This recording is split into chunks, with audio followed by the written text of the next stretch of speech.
no more. I wanna see where this can go. I'm done with playing around, not knowing. Yeah, we've nothing to lose. We're lost at the night. We're feeling alright. Feeling alright. My eyes are on you, and yours are on mine. We're feeling just fine. Just let it go. Gonna do it like this, gonna do it like that. Everybody's on that, gonna do it like this. Yeah, we never look back. Got the bodies on tap, get the body on it, get it cloudy on it. Got me on the right track, yeah, you got me on it. Gonna do it like this, cause that's the way we want it. Gonna do it like this, gonna do it like that. Gonna do it like this, yeah, we never look back. The shots in my tap, everybody's on that, getting cloudy on it. Yeah, we do it like this, cause I like it like that. Introduce me, I'm the renegade. Every single night, I crave the taste. It's the adrenaline running through my game. It gets me high, high, high. Got no time to waste. Ain't got time for small talk. I tell you the truth. I'm fast as you. I'ma tell you the truth. Not in it to lose, just fast as you.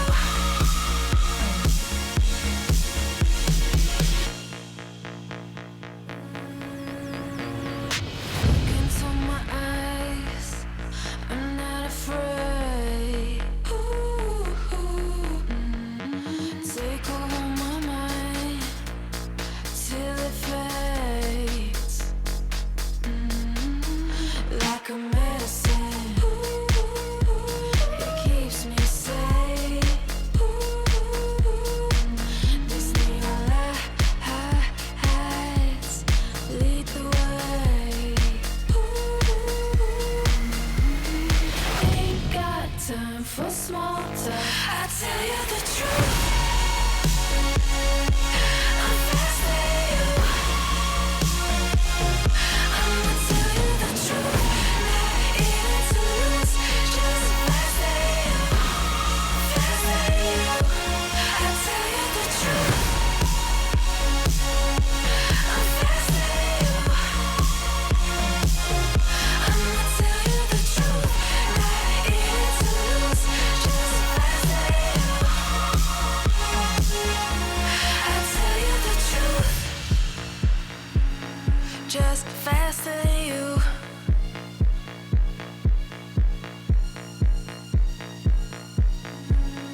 Just faster than you.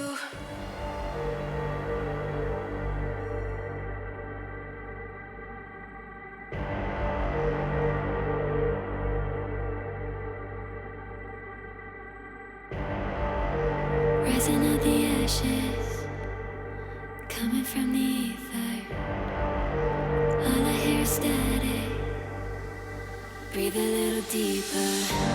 Fallen, broken, a million light years away from home. My eyes opened, and now I've come to claim life. Never let it go. These wings carry me. Live this fantasy. Running through the fire, fire. Gonna let it burn. I am the Messiah. Gonna let it burn.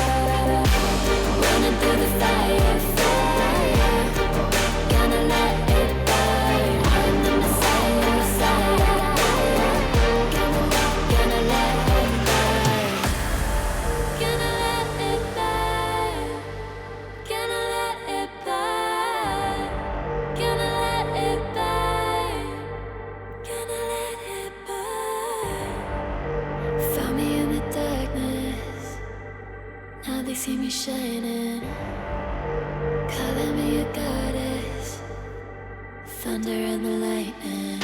I'm falling, I'm faster, making my way back, I'm close to home. I'm fighting harder, because I've come to claim my throne.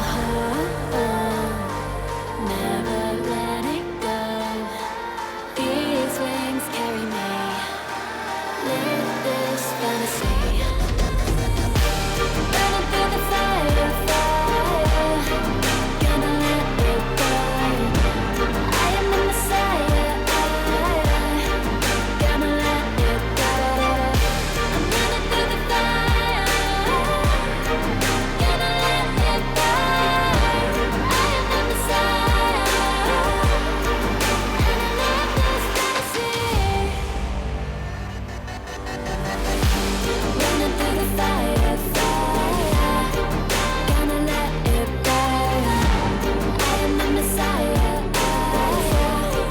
gonna let it burn. Running through the fire, gonna let it burn. I am the Messiah, gonna let it burn.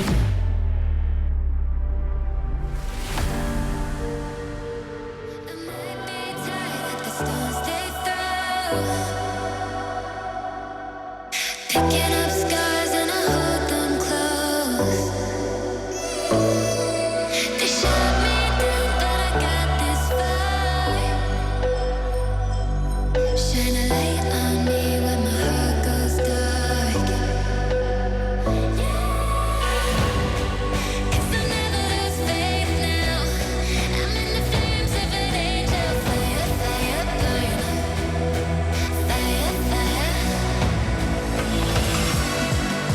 And even if I'm broken, I'm cold but my blood's not frozen. Fire, fire, burn. I'm dying to tell you, I'm a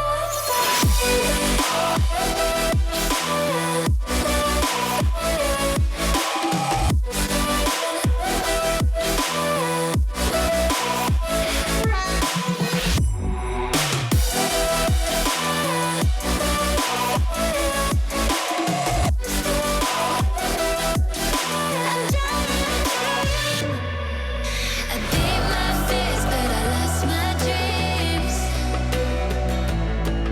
And they say this fight isn't what it seems.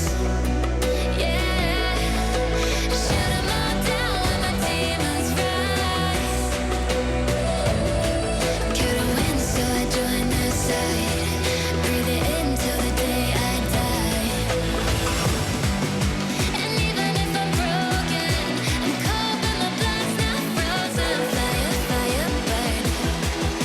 I'm dying to tell you, I'm a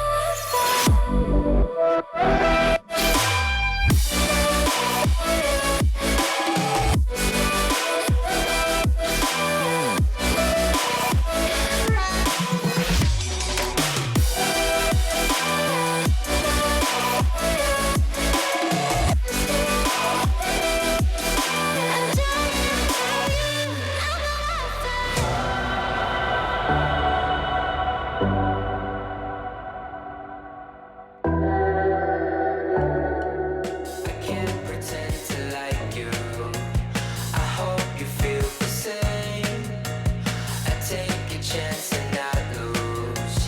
I can't pretend to like you. It's just I never thought you were sitting next to me. I don't understand. It's just I never seen you smile. You wanna make out, give me a second. It's just you never talk, I never listen. When do we fall in love? Make up your mind, honey, 'cause I can't pretend to like you. I hope you feel the same. I take a chance and not lose. I can't pretend to like you. I can't pretend to like you. I hope you feel the same. I take a chance and not lose. I can't pretend to like you.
don't want your empathy.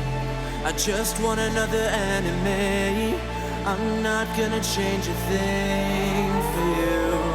I'm over middle ground, and I really wanna burn it down. I'm not your friend, and I won't pretend I am.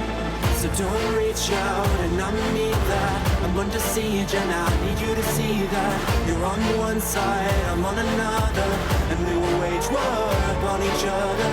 I'm no angel, you're not either. I'm at a favorite pitch, you're at a leisurely pace. I'm unscathed, I'm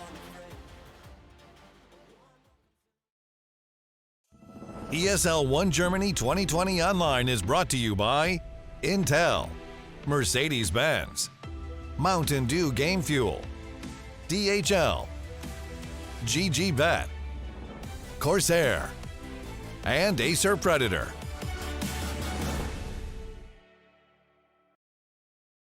These are those moments I don't think anybody else is going to forget.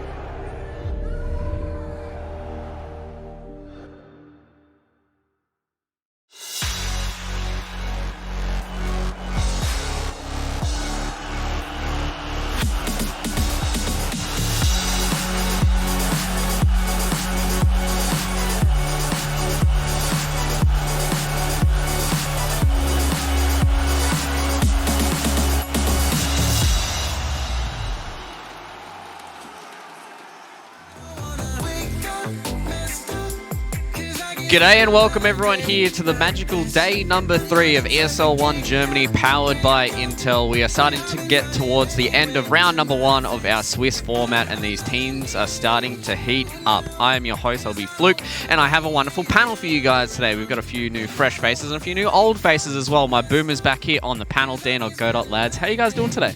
The bones are a little bit creaky today, you know, they're basically dust by this point, but I'm ready for some Dota.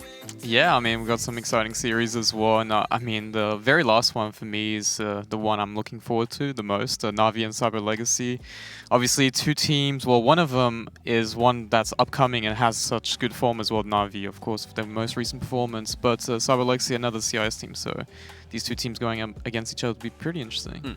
How's your day been so far, lads? Had an interesting one. You know, we flipped our sleep schedules here for ESL 1 Germany. So how are you guys feeling so far? It's the night time for us. So how's your night been, not your day been? Well, yeah, a little bit. I mean, I finished up at like 6:30 a.m. and then I went home and I'm like, oh, finally I got to relax. I just loaded up the stream and started watching OG against Windstrike, and there was some great games. You know, I ended up falling asleep by like 8 a.m. or something like that, slept until 6. So yeah, I'm pumped. I'm ready.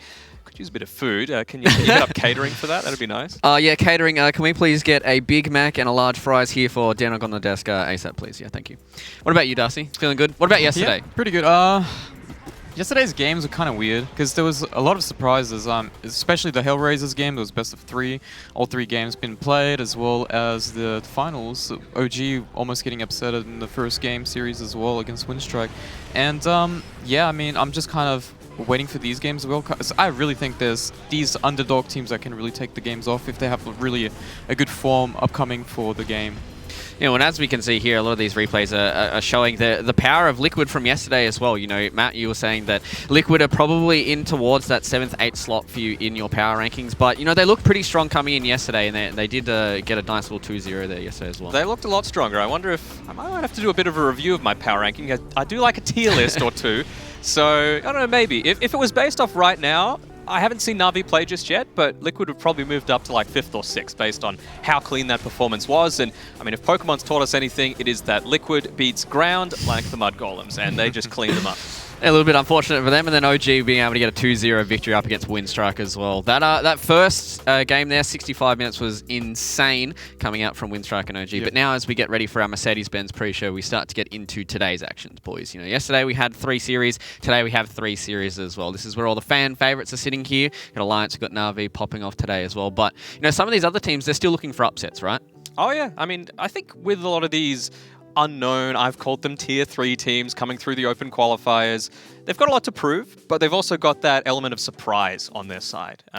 Alliance, they've been pretty stable and solid though, sitting around that 4th position inside of all of Europe. So I'm keen to see how EXTREMUM take them up in this first series. Yeah, I mean, Alliance, they took down OG as well, but this was an OG with No-Tail playing mid as well, Soxa coming in as well, and they were just literally picking in one hero, which was the Jakiro at the time. So obviously not the OG that we're seeing in this tournament currently.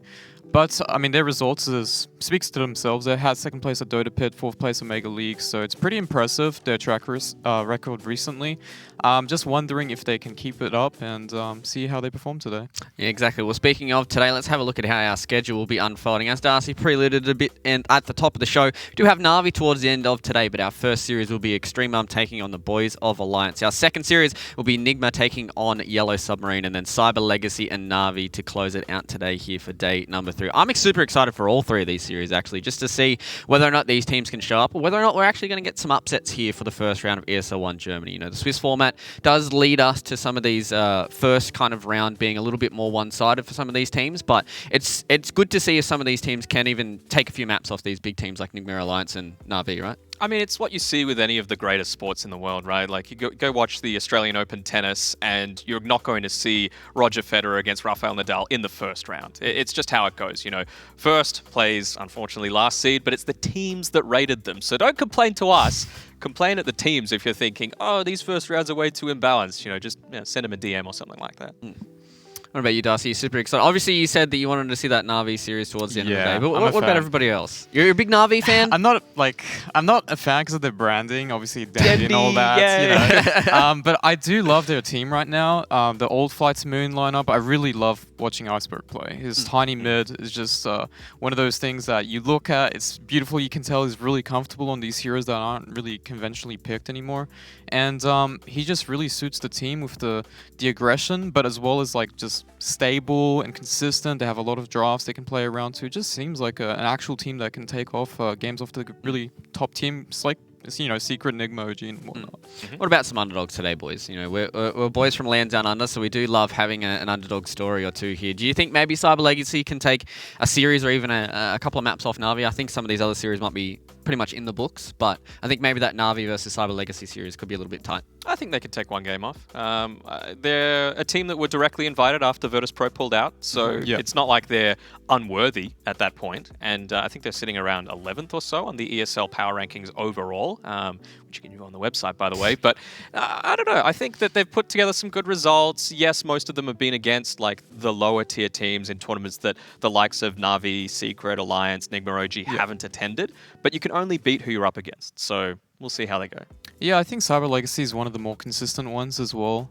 Sure, you got Windstrike, who recently has been having pretty good performances in the previous tournaments as well, but Cyber Legacy is quite strong overall, so I wouldn't be surprised if they actually take a game off Na'Vi, even though Na'Vi are the favorites by quite a margin. Yep. Oh, well, it'll be super interesting to see how that series does pan out, but we have to wait for that a little bit later on in the day here at ESL 1 Germany. But we are going to go to a short break. But before we do that, I would like to remind you guys you can join in the conversation across all our social medias. We've got Twitter, we've got the Facebook, but make sure you do use hashtag ESL1. Let us know why my panel are boomers and why I'm the gorgeous man that you've seen here for the rest of ESL 1 Germany. But we're going to go to a short break. And before we do that, I would like to remind you guys that Mercedes-Benz MVP voting will be opening at 11 p.m. CEST. So make sure you guys do keep your eyes peeled for that one. And so now the break will start. And on the other side of this, we're going to have our first series here. It's going to be EXTREMUM versus Alliance. We'll see you after this. We rise up from the dust and claim our throne.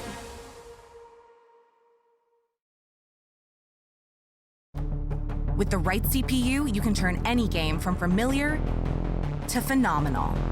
Unleash the potential in all your gaming with Intel 10th Gen processors. With its optimal balance of threads, cores, and frequency to deliver elite real-world performance, only Intel can bring Marvel's Avengers to life with in-game PC optimizations. Supercharge your Marvel's Avengers experience with Intel Core i5, i7, and i9 processors. What's your style?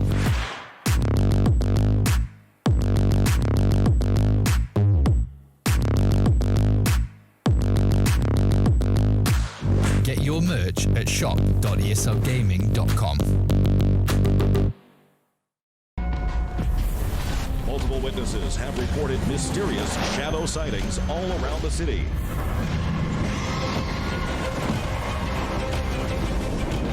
According to experts, the origin of these shadows is still unclear.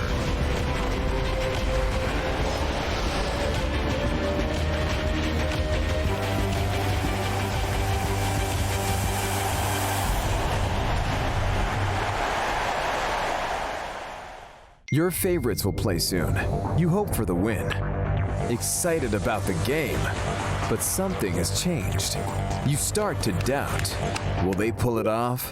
Or will they drift away? You pull yourself together because you're sure they're revved up to win. You know they've prepared. They've picked the right course. And even when there's no chances, you believe they will win. GG Bet. Be excited. Come on. Millions of gamers rage quit every day. Mountain Dew Game Fuel's got you covered. Game Fuel is specially crafted with ingredients shown to improve accuracy and alertness. Another one saved by Mountain Dew Game Fuel.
Bitburger 0.0, isotonic, containing vitamins, and with non-alcoholic freshness. Bitburger 0.0, always a bit more refreshed.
ESL 1 Germany 2020 Online is brought to you by Intel, Mercedes-Benz, Mountain Dew Game Fuel, DHL, GG Bet, Corsair, Acer Predator, and Bitburger 0.0.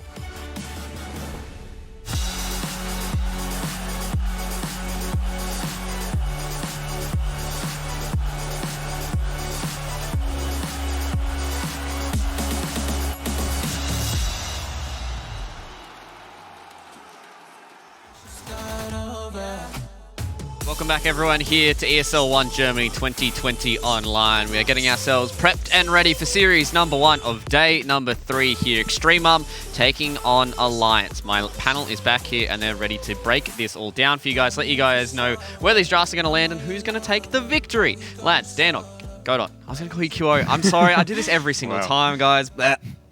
Sorry. It's fine. It's very easy to confuse them. They look so similar. Oh, yeah. Exactly the same. Yeah, exactly the same. But, Yeah. lads, we're starting to get closer to this the Series 1 start here. EXTREMUM versus Alliance. As we said in the pre-show, Alliance are sitting, quite nicely here with a few of these results across a couple of these other tournaments. But EXTREMUM, do they have what it takes to get the upset here? I think so. I think they've got a little bit of a unique style that counters Alliance's gotcha picks that I was mentioning before just during the break. So Alliance likes running mid Timbersaw, these sorts of things where Limp can even more dominate his mid lane, whereas they just play a lot of magic damage heroes in mid. It's not this like mid TA or these sorts of styles that can just carry the game from the mid lane and be that win condition. So I think it's doable, but it's going to be a hard road. Definitely an uphill battle. Yeah, I think it's going to be hard. I agree with what you said in terms of there are some scenarios where they can get ahead and perhaps take a win based on an expected kind of situation. But I just feel Alliance is quite solid. Last 2 months, they've been looking really good, and they've probably just been prepared even more, and they've been probably doing research. They probably see these things as you saw it as well, so they probably see it coming. So it shouldn't be very hard for them to kind of expect the unexpected in that regard. Yeah, and I mean, they're just playing against a window based off what the team graphics are saying. So I mean, That looks like the Smash symbol to me. Yeah, a little bit, I suppose. But what do you think that's like Latin EXTREMUM, or is it like an extreme mum? What's going on there? I am far too Australian to even understand much outside of the realm of You my can own barely language. understand English. So. Exactly. So I don't think I really should be the guy telling you guys about Latin. But on the other side of this, playing up against Alliance, this roster recently just officially added FNG to their roster. He has been playing for them for quite a long time here through a Mega League and a couple of these other tournaments as well. So him now officially joining the team is a good stint for them, especially because they've been having such good results, right? Yeah, I think so. He's that stability. He provides a lot of different experiences, a different perspective as well, having come from majority from the CIS region as well. So especially in a tournament like this, where it is EU versus CIS as opposed to pure EU, it's going to come an advantage. Especially I'm sure he's probably played against and with a lot of these players that have been on not just EXTREMUM, but some of these other teams that have come through the open quals.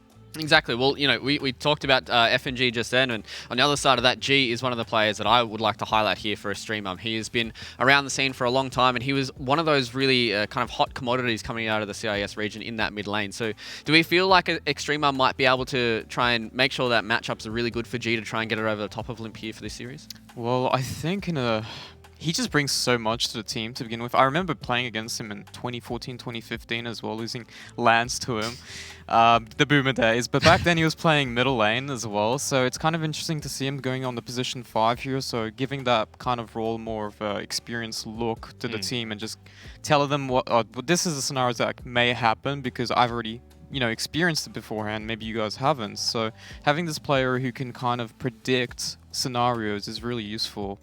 When it comes to a match against Alliance, very strong team. Yeah, it's rough when you get into your late 20s. The hands start to shake, the bones start to quiver a little bit, and you just can't hit those skill shots and those key timings and have those instant reflexes. Except for Thompson, because he's got the dad buff, so he might be able to do that. Yeah, luckily enough for him, he's also young as well, so he might have a little bit of extra reflexes. But you touched on it a little bit there, Darcy, the fact that G is now the position 5, and we've seen that with a lot of experienced players, right? Like they transition into this role where they go into that pos 5 role. Yeah, they might not be. They're probably still as mechanically skilled as they were before. But how do we feel like this kind of head-to-head's going to go between G and FNG? Because they played quite a lot together, in recent teams as well. Do you feel like that this experience with each other and against each other is going to play in either one's hands? I think Dota's just way too much of a dynamic game that changes all the time. That you can only.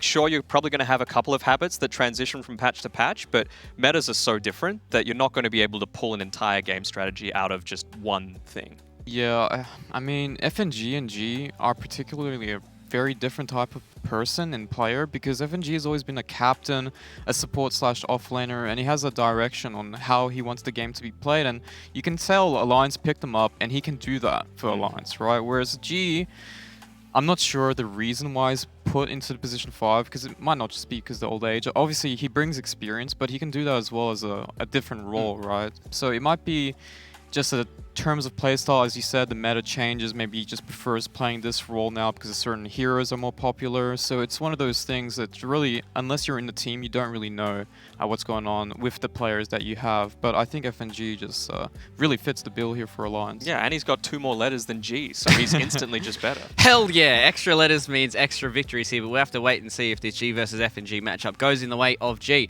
But we caught up with the boys of Alliance, Handskin specifically, with Sir Action Slacks in a pre-tournament interview. Hey everybody, here with Hanskin from Team Alliance. Sir, how you doing? What's up? I'm all good. What about you? I'm doing great. Thanks for asking. So we have seen Alliance dominate the best of teams, but we haven't seen you guys get top 2 since last July. What do you think is missing on the squad, and how have you guys been working to fix it? I mean, I think we've been doing pretty well overall. Like, you know, what's going on in Europe right now with everybody kind of trying to getting turns, like getting smashed by Secret in finals, essentially. But I think, you know, apart from Secret, every other team, it's like pretty close between, I think, us, OG, Liquid, BPP are looking strong now, Nigma. So it's like very even competition. And I feel like, you know, anybody can beat anybody on any given day almost. Yeah, I agree with you. Any plans to take down Secret? I mean, that would be great, wouldn't it? But the plans are in the works. But if we had the answer for that, we would do it already. You know. I see. Well, let's talk about FNG. Does it feel like he's a real part of the team now? I think he's been on there for about 20 days. Or does he still feel like the new guy? No, I mean, to be honest, like he's been a stand-in for like what, I don't know, 4 months or something like that before getting officially signed. But we never really treated him like a stand-in anyway. You know, we didn't really keep him in the dark in any sense about like our tactics or, you know, anything really. So it's more of a formality now, and I guess for him maybe it feels good to, like, you know, officially be on the team. But from my perspective, nothing has really changed in that regard. What do you think that he brings to the squad? He brings he's like a very calm dude, you know, like he level-headed, and he has a lot of good ideas, different perspective. You know, he comes from a different Dota background, CIS, and there's different takes on how to play the game over there. And I think, you know, we have you know, we have, you know, S4 is obviously gonna have his ideas, and then FNG has something different. So we have a lot of different, like, just different. I'm not sure how to put it, but I guess you get my point. You know, different. Yeah, absolutely. Different experiences that bring it together for like a melting pot. Right. Yeah, exactly. So this is a personal one for you. I've gone over to your Liquipedia page several times. It is barren, my friend. We need to put something on there. Could you please give us some kind of fun fact about yourself so we can update that Liquipedia page? Anything weird in your history? Let's see. Well, let me check. There's nothing on there at all. Right? Don't cheat. No cheating. Well, we can start off my pretty common question, what my nickname means. I guess that's common knowledge a bit at this point, but it means the glove in Swedish. It comes from a bit of a World of Warcraft background. My friend came up with the name, and then I got like semi-known on my server for it. Kind of stuck with me ever since. All right. I don't know if that works for me. That's a fun fact. Yeah. I think that'll work. That's something. All right, final question for you. Are you guys ever afraid that Alliance is just a front and you guys are going to make it to the grand finals, then Loda and Bulldog will kick you and then try to replace you at the last second? Is this ever a fear? I mean, as far as Bulldog goes, I'm not really worried about him, but maybe Loda would maybe have something up his you know. All right. Well, thank you so much for your honesty, sir. It's been an absolute pleasure, and we hope to see the best of you guys at ESL. Thank you so much. Thank you very much. Thank you. Bye. Well, I hope for Hanskin's sake that they do not have that master plan behind them to try and just overtake the roster as soon as they get towards the grand final. That might be pretty bad, but, you know, who knows? Maybe Bulldog and Loda might have the actual secret recipe to beat Secret. Who knows? I mean, they would have beaten some of those players plenty of times in the past, so why not? You gotta try something new or something old, as it were. But what a nickname, the Glove. Yeah. That's a pretty cool nickname. You mentioned World of Warcraft. I'm sure he's a little bit excited that there was a bit of a delay with the newest expansion, so he's going to get to finish ESL 1 Germany and then go and play it, which is always great. That's when Loader kicks in. Yeah, that's right. They're just like, all right, boys, you guys have done enough here for ESL 1 Germany. It's my time to shine now. And they come into it. But I want to point out his curtains. They look like a shower curtain to me. You look like you shopped at the same shop to get that shirt, you know? Thanks for the curtain, Hanskin. That's all I got to say. It's a nice little pattern we've got going there. But it's always good to hear from these players, right? You know, just hear those inner workings of them to see how they're feeling, especially with the roster that did just put F&G into it. Obviously, as Hanskin said, they played with him for quite a while, but it does... it provides us with insights, right, about how all these players mesh together and how they, think about Dota. Yeah, that's right. I think you're never going to have a successful team where, you've got just 5 super boisterous, crazy guys or 5 super passive. It's, it takes all kinds. Yeah, I mean, if you think about the old Na'Vi as well, Poppy, he came from a different region as well. He's got a lot of European players. I think a lot of teams are like that as well. It's just you implement what you think is best from each region and you make it work as a team. Well, we'll have to wait and see if it will work out for Alliance, because we're going to go to a short break, and on the other side of this, we'll have game number 1 between EXTREMUM and Alliance. Make sure you guys don't go anywhere.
down and never did.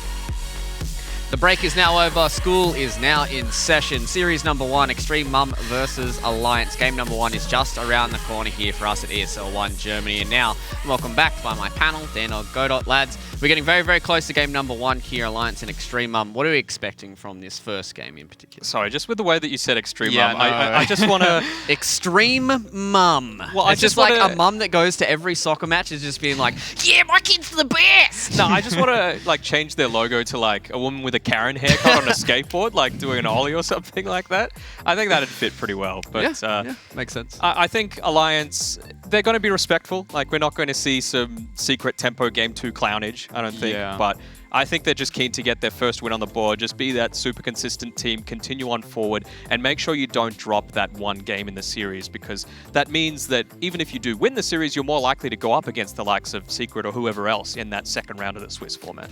Yeah, I really think this is it's going to be a really hard matchup, even compared to the other ones where HR took a game off Vikings and all that, but I think this is going to be more unlikely because Alliance is more consistent, more stable and solidified. They have pretty good results as of late.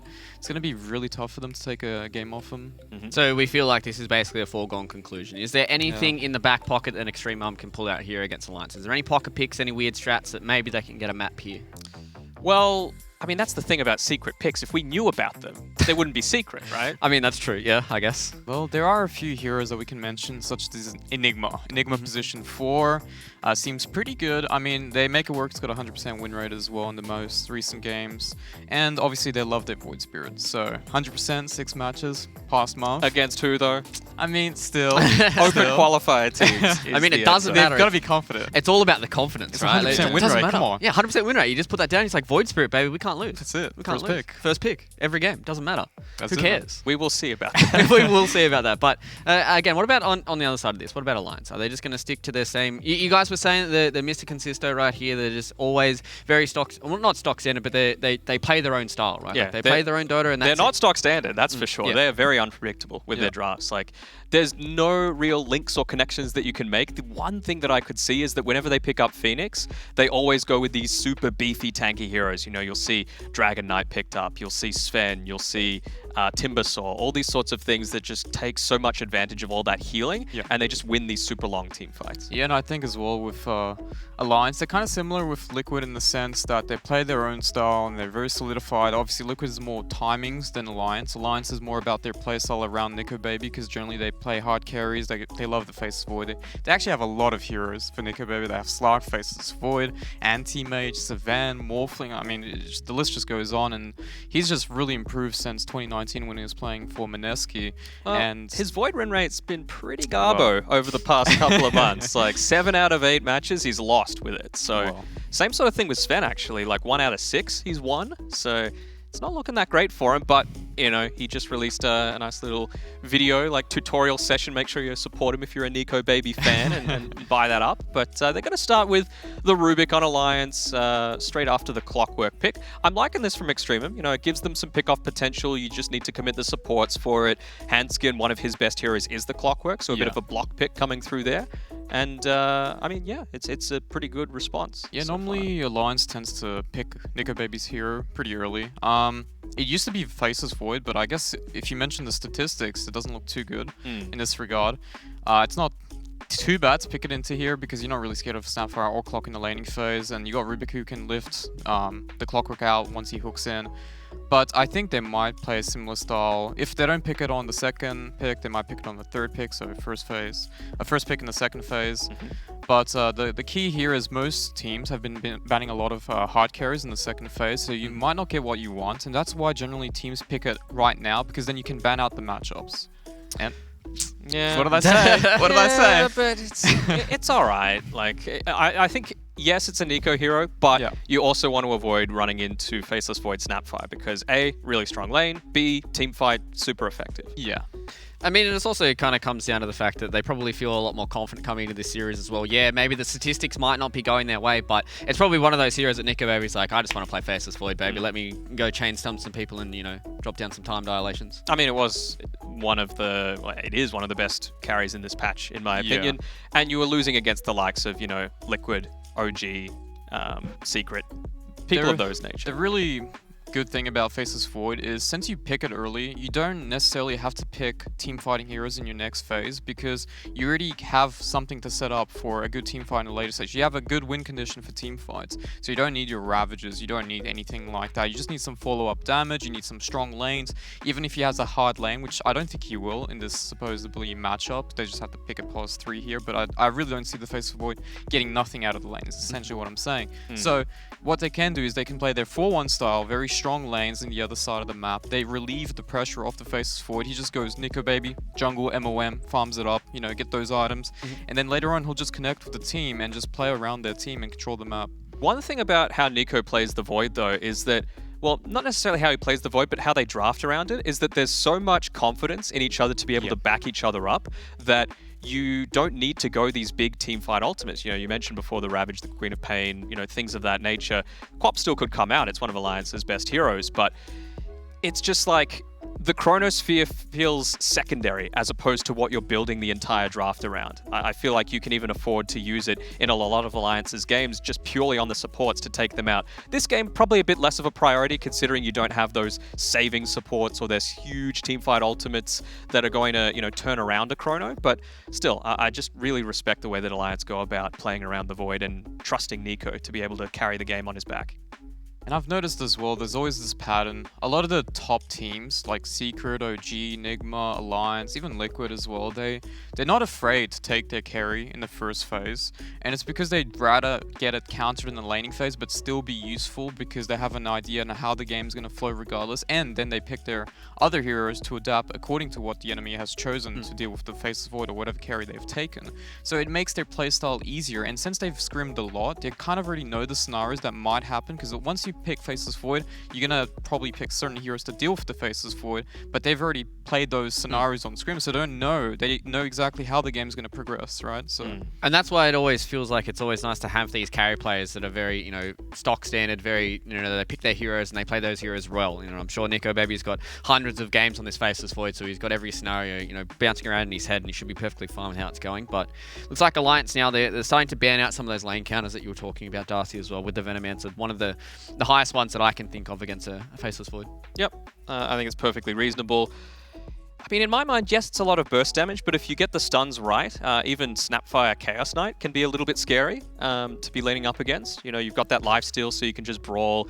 Yes, you can time walk the damage off, but if you're getting the cookie and the Chaos Bolt and getting a little bit lucky with the damage as well, you can try and bully him out a little bit, which is nice. And Nico isn't one of those people that builds Battle Fury. He's just all about being active at all points of the game. And more importantly, and I think Void and Lifestealer are the two best heroes at exploiting this.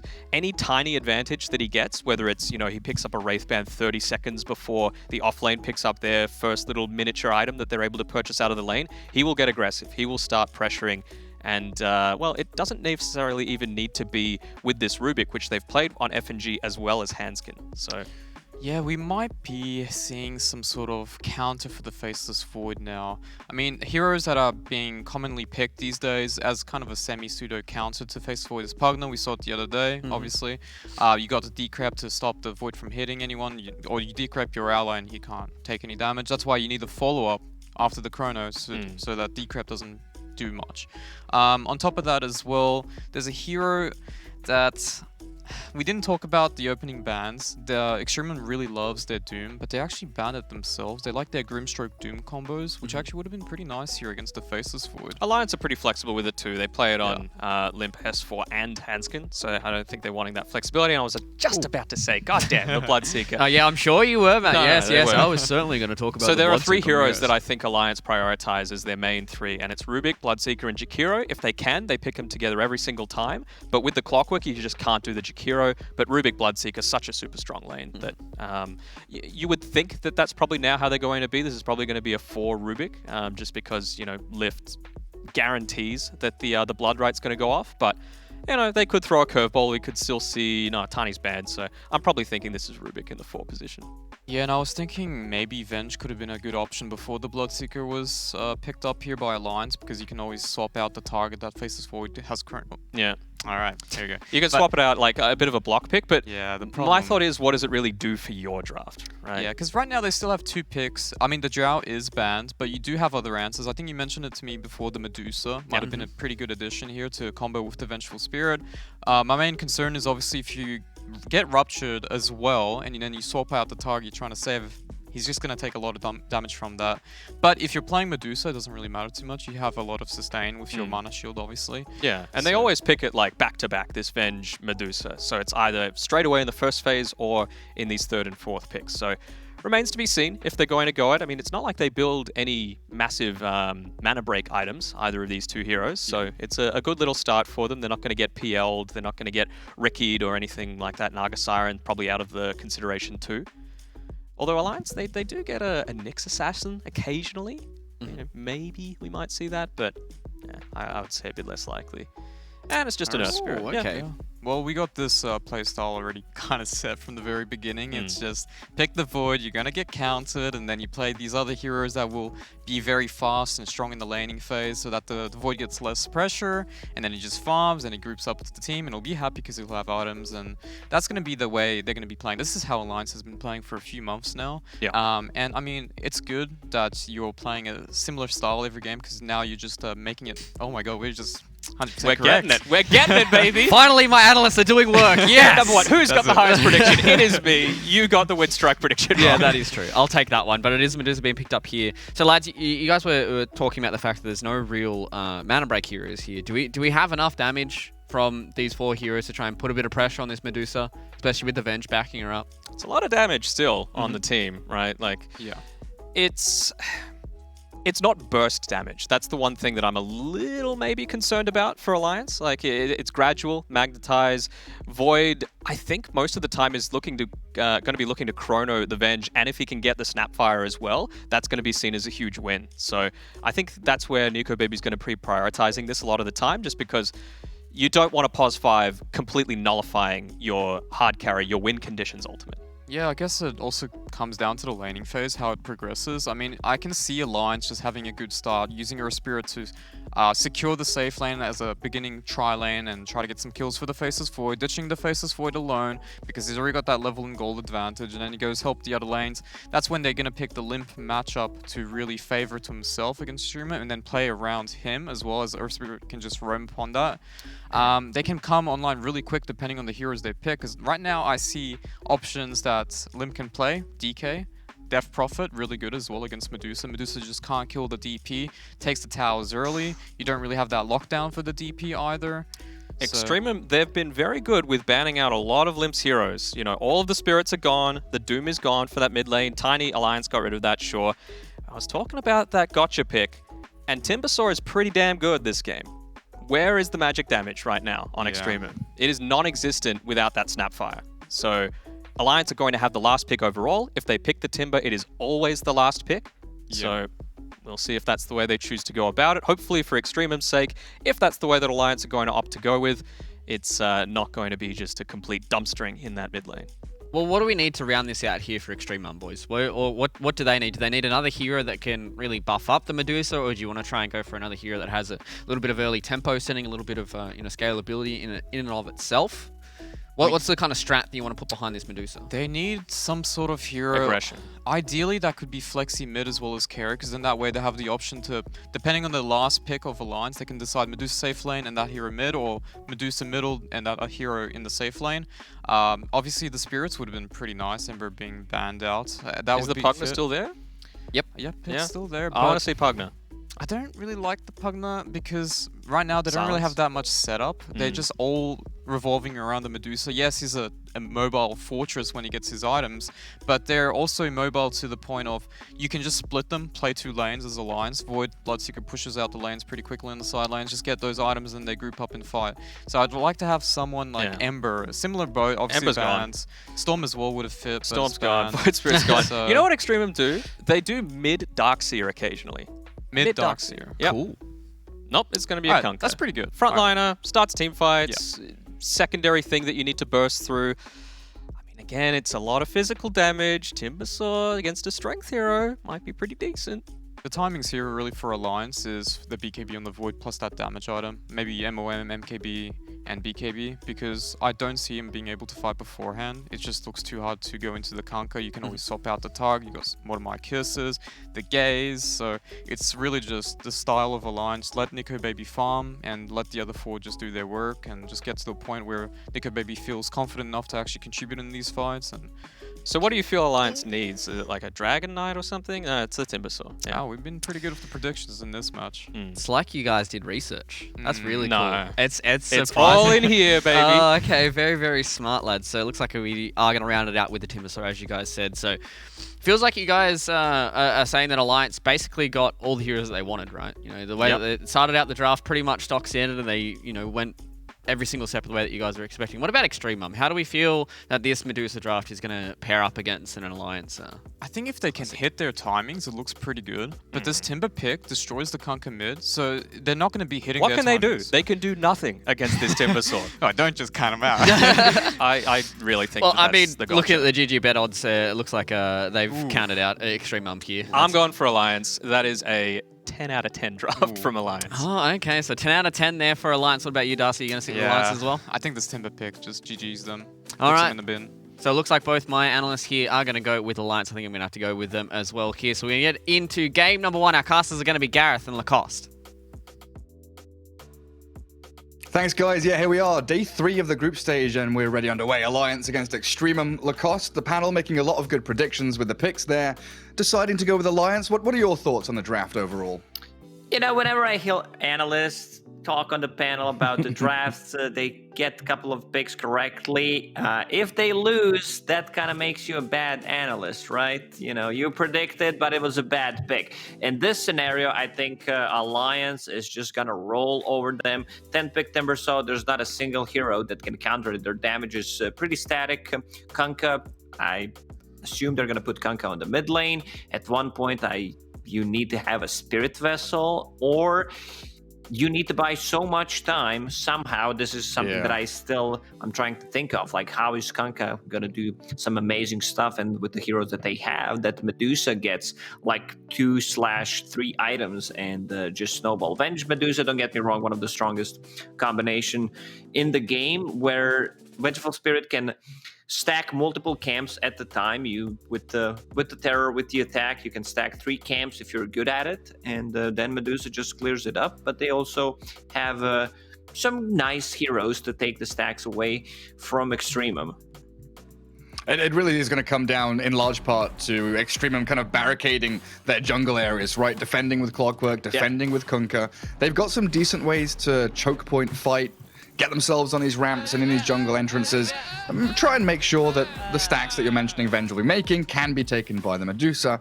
But the big question here is going to be, how do they handle Limp's Timbersaw? He's playing mid, and it looks like it will be Kunkka mid against him, which is not a great lane to begin with. And then you've got the snowball effect from Bloodseeker, Timbersaw, giving space to Nico Baby's Void. It does feel like a classic Alliance draft with signature heroes. EXTREMUM, let's hope they've done their homework and they've got something up their sleeve, because this might be a rough road for them in game 1 of this best of 3. We casted some of their games during the qualifiers. I was really not impressed the way EXTREMUM played. They managed to win only 1 series, and they qualified some like wonky drafts. Overall, not really impressed the way they are moving around the map. Not the team that tends to play from behind, knows how to make a comeback move. But having Medusa and Vengeful Spirit, like, if you don't have anything else prepared against a strong team like Alliance, this is something to go for. It's not what we call cheese, but still, it's something that you can pull off. They're not prepared for it. Medusa just flash farms Venge in a lot of trouble on the bottom. Yeah, they very nearly just kill off G immediately. Hanskin is the one to grab the bounty rune, so it looks like 3 go the way of Alliance. But I can feel what you're saying. If you don't have any kind of cheesy strat, something stable, right? Something that you know can work, and the stats will say that this combination of Venge Medusa is always going to be strong no matter what. It's easy to execute. Just need to get a couple of items up on Nefrit. And I think the games that we did see from EXTREMUM during the qualifiers, it often felt like when G was on a hero like Ogre or like Venge, and they were able just to follow G around, and he's the one that scouts people out, starts team fights, they can do very well. he had an amazing Ogre game where he just popped off. He was maxing out Ignite and the Fire Blast, having 1 point in Bloodlust. He had Ether Lance, cast range on level 10. Like, he was all over the place. It was not just a standard position 5 Ogre. There's the pause. One disconnect, the classic one, so it does not happen after. Ooh, 2 disconnects, Lacoste. That's new.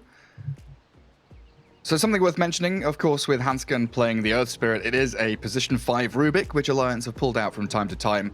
They like to do the kind of bait and switch. First phase Rubik, you expect it to be, a position 4, then you expect it to be laning with a Bloodseeker, which is a laning duo that we very often have on our screens. But Alliance moving things around a little bit,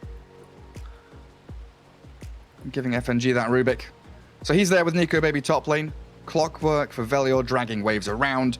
The position 3 Snapfire for Malik, who we saw play Void Spirit in the majority of his games.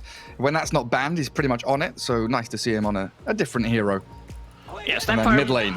becoming more popular. We've seen some mid Snapfires in the qualifiers. We see it as position 4 or 5, sometimes even position 3. It was the first pick Clockwork. I don't think Clockwork's going to have a good game considering the heroes he's playing against the Timbersaw. Faceless Void can just time walk. Earth Spirit kick him out. Rubik with telekinesis, so it doesn't seem like a dream Clockwork game. It really doesn't. And Bloodseeker is Medusa down bottom tier 1 because Hansken has dragged that wave back. Lots of creep manipulation going on, both of the side lanes. With G battling up against Hansken, thinking about going for it, but it is the first blood in the mid lane, where Limp finds the solo kill on the Kunkka. I mean, we knew that one was going to be rough, but less than 2 minutes in, Lacoste already taken a kill.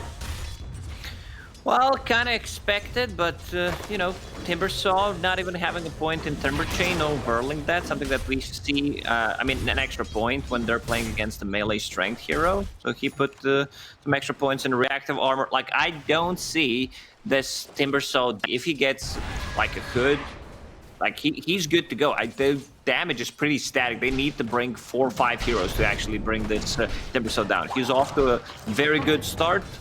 Clockwork, yeah, that's gonna be a kill. Yeah, they do find FNG. Nice little cookie into the battery assault. Extremum at least striking back there.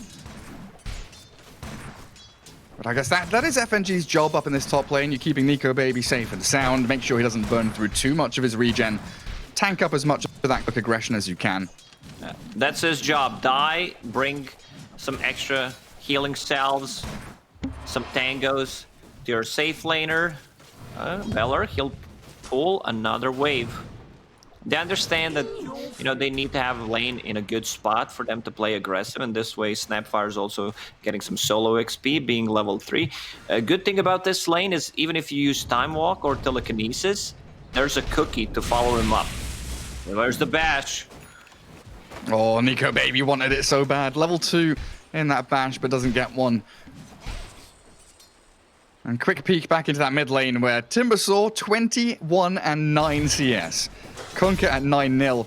He does have boots now up on Melojul though, so at least some way to try and get a bit of distance away from Limp. But that's a level 5 Timbersaw with Soul Ring boots, and he's just diving the tower. If you check his items on Kunkka, Quelling Blade, brown boots, and the circlet, you know something's wrong. This is not your typical mid build. You're in a lot of trouble. Does he die here? Limp is going for it. Doesn't have the chain though. Like you said, he's gone this 2-0-3 build. But he forces the Kunkka away from creep wave. He's tanking tower, getting reactive stacks. Limp is having a glorious laning stage so far. Illusion Rune, that's actually the worst one Timbersaw can pick up. Not much you can do with it. Can't even stack the camps. It's a 4-minute mark.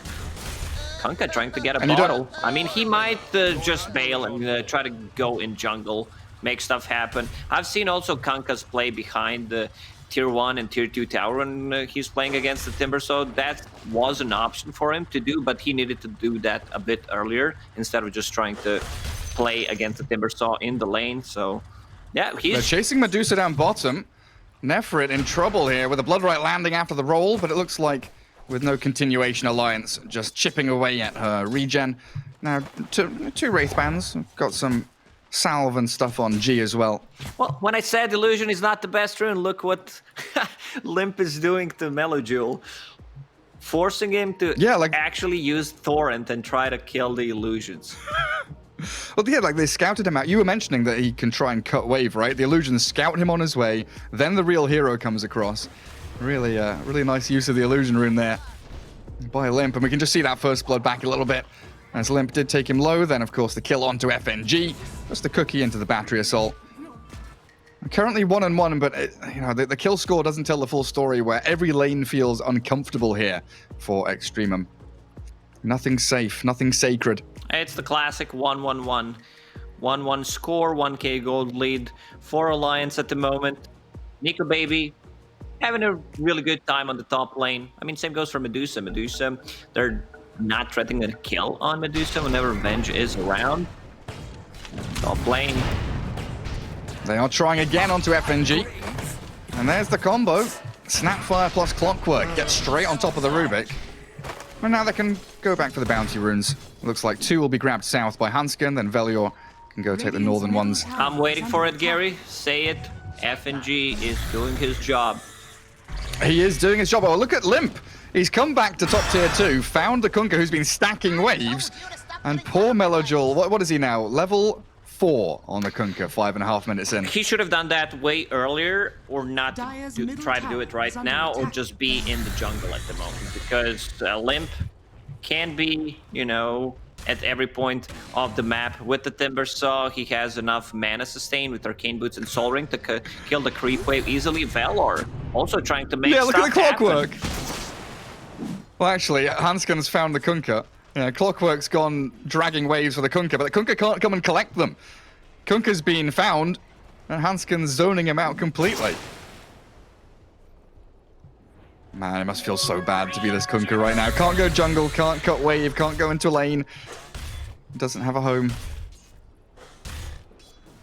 And this also creates more problems, right? With Clockwork leaving top lane to try and save Kunkka, you're leaving this Snapfire top lane isolated. And they do go for the telekinesis top. Oh, is Limp going for the Kunkka again? Melojule, he is trying to run back. Malik top, getting chased, but will be fine. But you take one of those pieces, one of those cogs out of the machinery. Wait, is Limp still going for this? Limp, you absolute wild animal. Diving tier 3, 6.5 minutes in. Come here, Kunkka. There is a point in X marks, as well as a potential torrent. But the rest of EXTREMUM want nothing to do with this Timber Saw. They want to dodge him. And while Limp is doing this, there is Hansken on the mid lane, collecting some experience, getting last hits on the Earth Spirit, Bloodseeker, already level 6, so these two need to play together. Otherwise, people are just gonna TP out. As for going for the standard build, Veil to amplify any kind of magical damage that they have. And it works especially well with the Earth Spirit on the team. They're going on top. Limp is in onto Malek, Grandma down. Nico Baby just jumped forward, and the fact that Clodley can't do anything to remedy these Timber Saw rotations is starting to look pretty devastating for EXTREMUM. Everything now very heavily reliant on G and Nefrit, this Venge and Medusa. That's their win condition, that's how they drafted it. So they've got to know that even if the laning stage goes poorly, it's all about the eggs in the Medusa basket. Limp, once again, moving around the mid lane. Kunkka still level 5, collecting the stacks. And go with the Chakram. TP from Velior does come in, and Limp feeling just low enough to back away, doesn't want to commit under the tier 1. They've forced rotations, they've alleviated pressure from the Faceless Void, and that is really the primary game plan here for Alliance.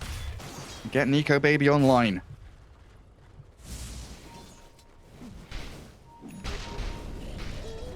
And we'll see that first chrono soon. Level 6 is coming. Malik just trying to contest the little drag across here with a cookie forward. Not quite landing. Velior's going to try with a battery assault inside the cogs.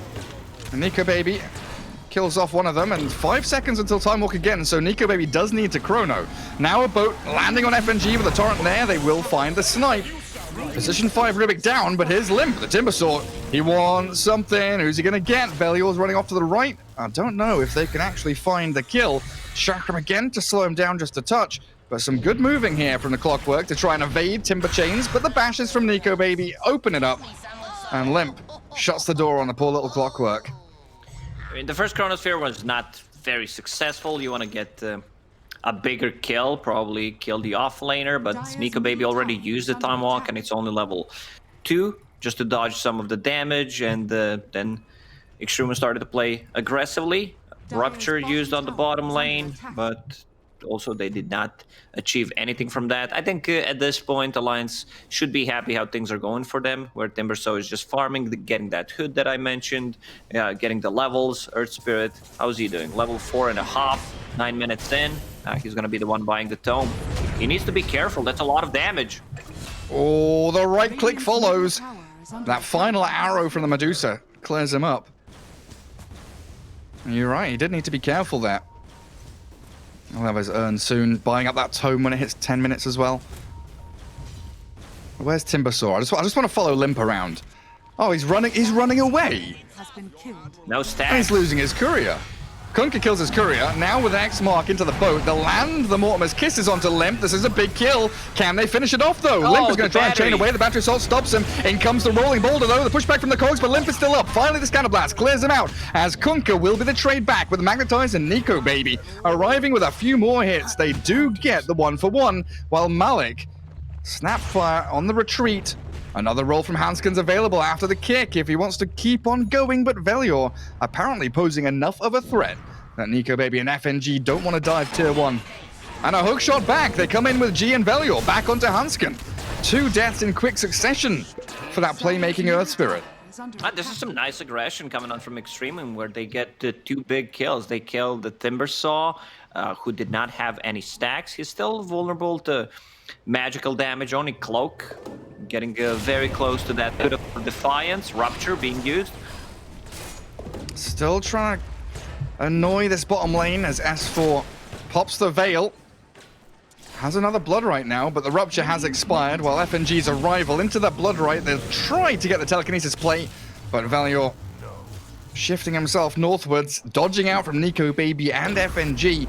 And the Tin Man with a battle plan's going to get chronoed up. Nico Baby shuts it down with a bubble. He gets a quick kill, and now they can pressure bottom tier 1. Alliance is very limited on tower damage, so they need to play around the catapults or just bring in numbers. Nico Baby's cutting things out to see if anyone is in the trees. Top lane, Malik pushing the tower, not very successfully. It's only a Snapfire, no points in Little Shredder.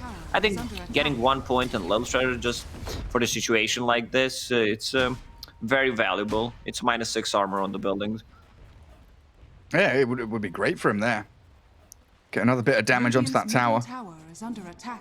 So Limp is alone mid, just shoving into that tier 1, stopping Nefrit from calmly farming. And even threatening a potential kill there. 200 HP left on the Medusa, but of course with mana shield and full mana is increasingly tanky.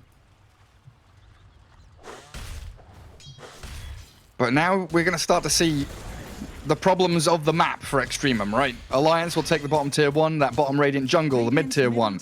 And in the next couple of minutes, the map starts to collapse, and EXTREMUM really are going to have to keep the Medusa right where she is now in that triangle. Medusa still farming nicely, you know, not to be underestimated. Also, G high level for Vengeful Spirit, level 7. Aura is maxed out, so that's some extra agility and extra attack range for Medusa. No Midas on Medusa this time. It's kind of a standard item these days because her talents are insanely good. Especially when she is the one and only carry for EXTREMUM, right? She is the be-all and end-all of the draft. As an initiation onto FNG, catches him with the X into boat. EXTREMUM yet again just finding whatever control of the areas of the map they can, but they roll in with the Blood right there. They take down Malik, Snapfire's gone. So this will be the tier 1 tower on the mid lane. Taken by Alliance. There's no way EXTREMUM defends this one, just needs to find another space to farm on the bottom lane. Kunkka, man, he's struggling. Oh, really? It's been a hard one. I mean, he's done a good job to kind of catch up to where he is now. Almost 5k net worth. Yeah, I mean, whenever you think about mid Kunkka when he's playing into Timbersaw, into Morphlings, you want to have a Spirit Vessel. I'll hold that. Nice thought. roll in. Up in the Radiant Triangle, Hanskin's found Velior. With the Mortimer's Kisses coming in, the Earth Spirit does have to retreat, and Velior is going to tick down to the Magnetize and Limp's arrival. Cross kill there as Hanskin didn't quite get to retreat, but with a Rupture and a Chakram, they're focusing the Medusa, speeding away thanks to that Stone Gaze. Faceless Void, considering it. He does have Chrono here, but he just wants a bash. Come on, give me a bash. Where's the bash? One bash, one hit. Thank you very much. And Kunkka. X-Mark, Torrent. Not going to catch anyone there. Miss timing his combo, and there's the Chrono. In with the Mortimer's Kisses. Stolen. Kisses. FNG lands the smooches onto the Kunkka. The Salty Dog is down, and, well, Clockwork. I don't know where you're planning to be going, but you've walked into the middle of 4 Alliance heroes. Hookshot into kill onto Nico Baby is a good start. Stolen hookshot, though, and FNG will take him down. Turned into scrap metal. Okay-ish, you know, for Extremum, where they get what they can from this type of situation. Nico Baby was holding on to that time walk and hookshot. I mean, if I had to choose one player who's playing extremely well right now, that's Valor on this Clockwork. Like, he's doing so much. He's involved in 8 out of 9 kills. Dire's middle tower is under attack. I like what Kunkka's doing. I was talking about the Spirit Vessel. It's too late to go for Spirit Vessel in this kind of a game, so he's just getting some extra armor and extra attack speed for Medusa. So they're gonna go all in on one carry. Hanskin, if he gets X-Mark, misses. Oh, FNG survives there as well. They do catch him. Hanskin's down. And there's kills happening all across the map. FNG dies to the rocket flare of Clockwork. Nefrit and Velior with G trying to take control back of this Radiant Triangle. Thank God it was not me who was controlling the camera, because I only caught one of those kills. Bottom lane, Nico Baby dodging the torrent, but, you know. This game's all over the place, Lacoste. Bottom lane, top lane, jungle, everywhere. Just action non-stop. 23 kills in 16 minutes. An Alliance, yes, with a 3k lead, but I'm starting to feel like Extremum have a pretty decent grasp on this game, and the Medusa is starting to climb. Only 600 net worth behind the Timbersaw now.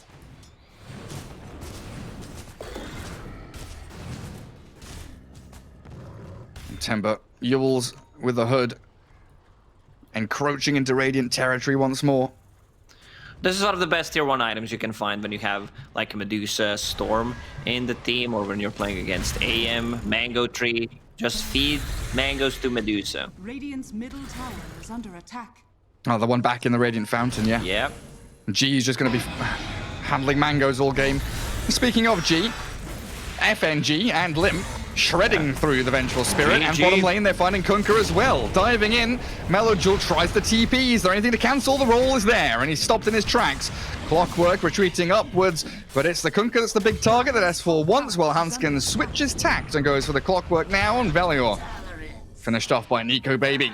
So Alliance really showing their strength now, not needing to use Chrono, just getting into this position where they can launch pad back in towards mid lane and towards Roshan. Medusa's still farming on top of net worth. We still didn't see the full strength of Medusa. The most important thing is she didn't die a single time this game, and G is doing a good job just getting some extra stacks for Medusa every single time he can. Snapfire working towards the Aghanim Scepter, so that's going to be another save on top of the swap. And it really is rushing into Aghanims, isn't it? Brown Boots, Bracer Wand, going straight into that Ags. Where is Void now? So he's going for that Midas into Halberd build that we've been seeing a lot of recently. Particularly good this game, right? Single ranged carry on the enemy team. Halberd has supreme value. Yeah, they don't necessarily need to go and land the Chrono, because he understands he's playing against the Venge, so he might not get the kill that he wants. And instead he just tanks up, gets some status resistance, gets some tankiness. He understood that, you know, I can still die, and he mentioned the disarm against Medusa mid lane. They're trying on Hanskin. That hook shot into Cogs. It has trapped him inside, but he turns with the Magnetize. Now the cookie back as Hansken just battles in with Limp S4 and FNG all arriving. Cavalry's here and Alliance are hunting deeper. G is going to get chained forward upon. Chakram and slowed as that Blood Right did connect. A Yule's up from Limp. Slows the retreat. And down goes the Vengeful Spirit in a 3-for-1. Earth Spirit, the only casualty of Alliance. Yeah, they need to bring Medusa. I mean, Medusa is extremely farmed right now, and I feel like they should be taking the fight with Medusa because they don't have enough damage to actually bring 2 or 3 heroes down on side of Alliance. Oh, you were talking about mango trees. Radiant have one in their fountain, but look just near Medusa. That FNG mango tree there, going to be given a little bit of vision. That's a sneaky one. It's not so often that I see mango trees out of the base, or even like placed across the river on the enemy side of the map. Because he picked it up 16 minutes in, and Malik will take care of that. Like, you're not going to get too much use of that. You're not playing against AM. Everyone's pretty set on mana 20 minutes in. So just try to get something different. I like how FNG is thinking. And that is the reason why we don't often see it outside of the base. Just a quick cookie, and it's gone.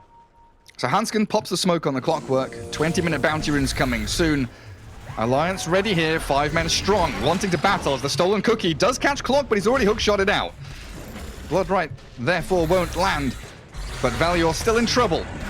The chase and catch potential here from Alliance with both Roll and Chain.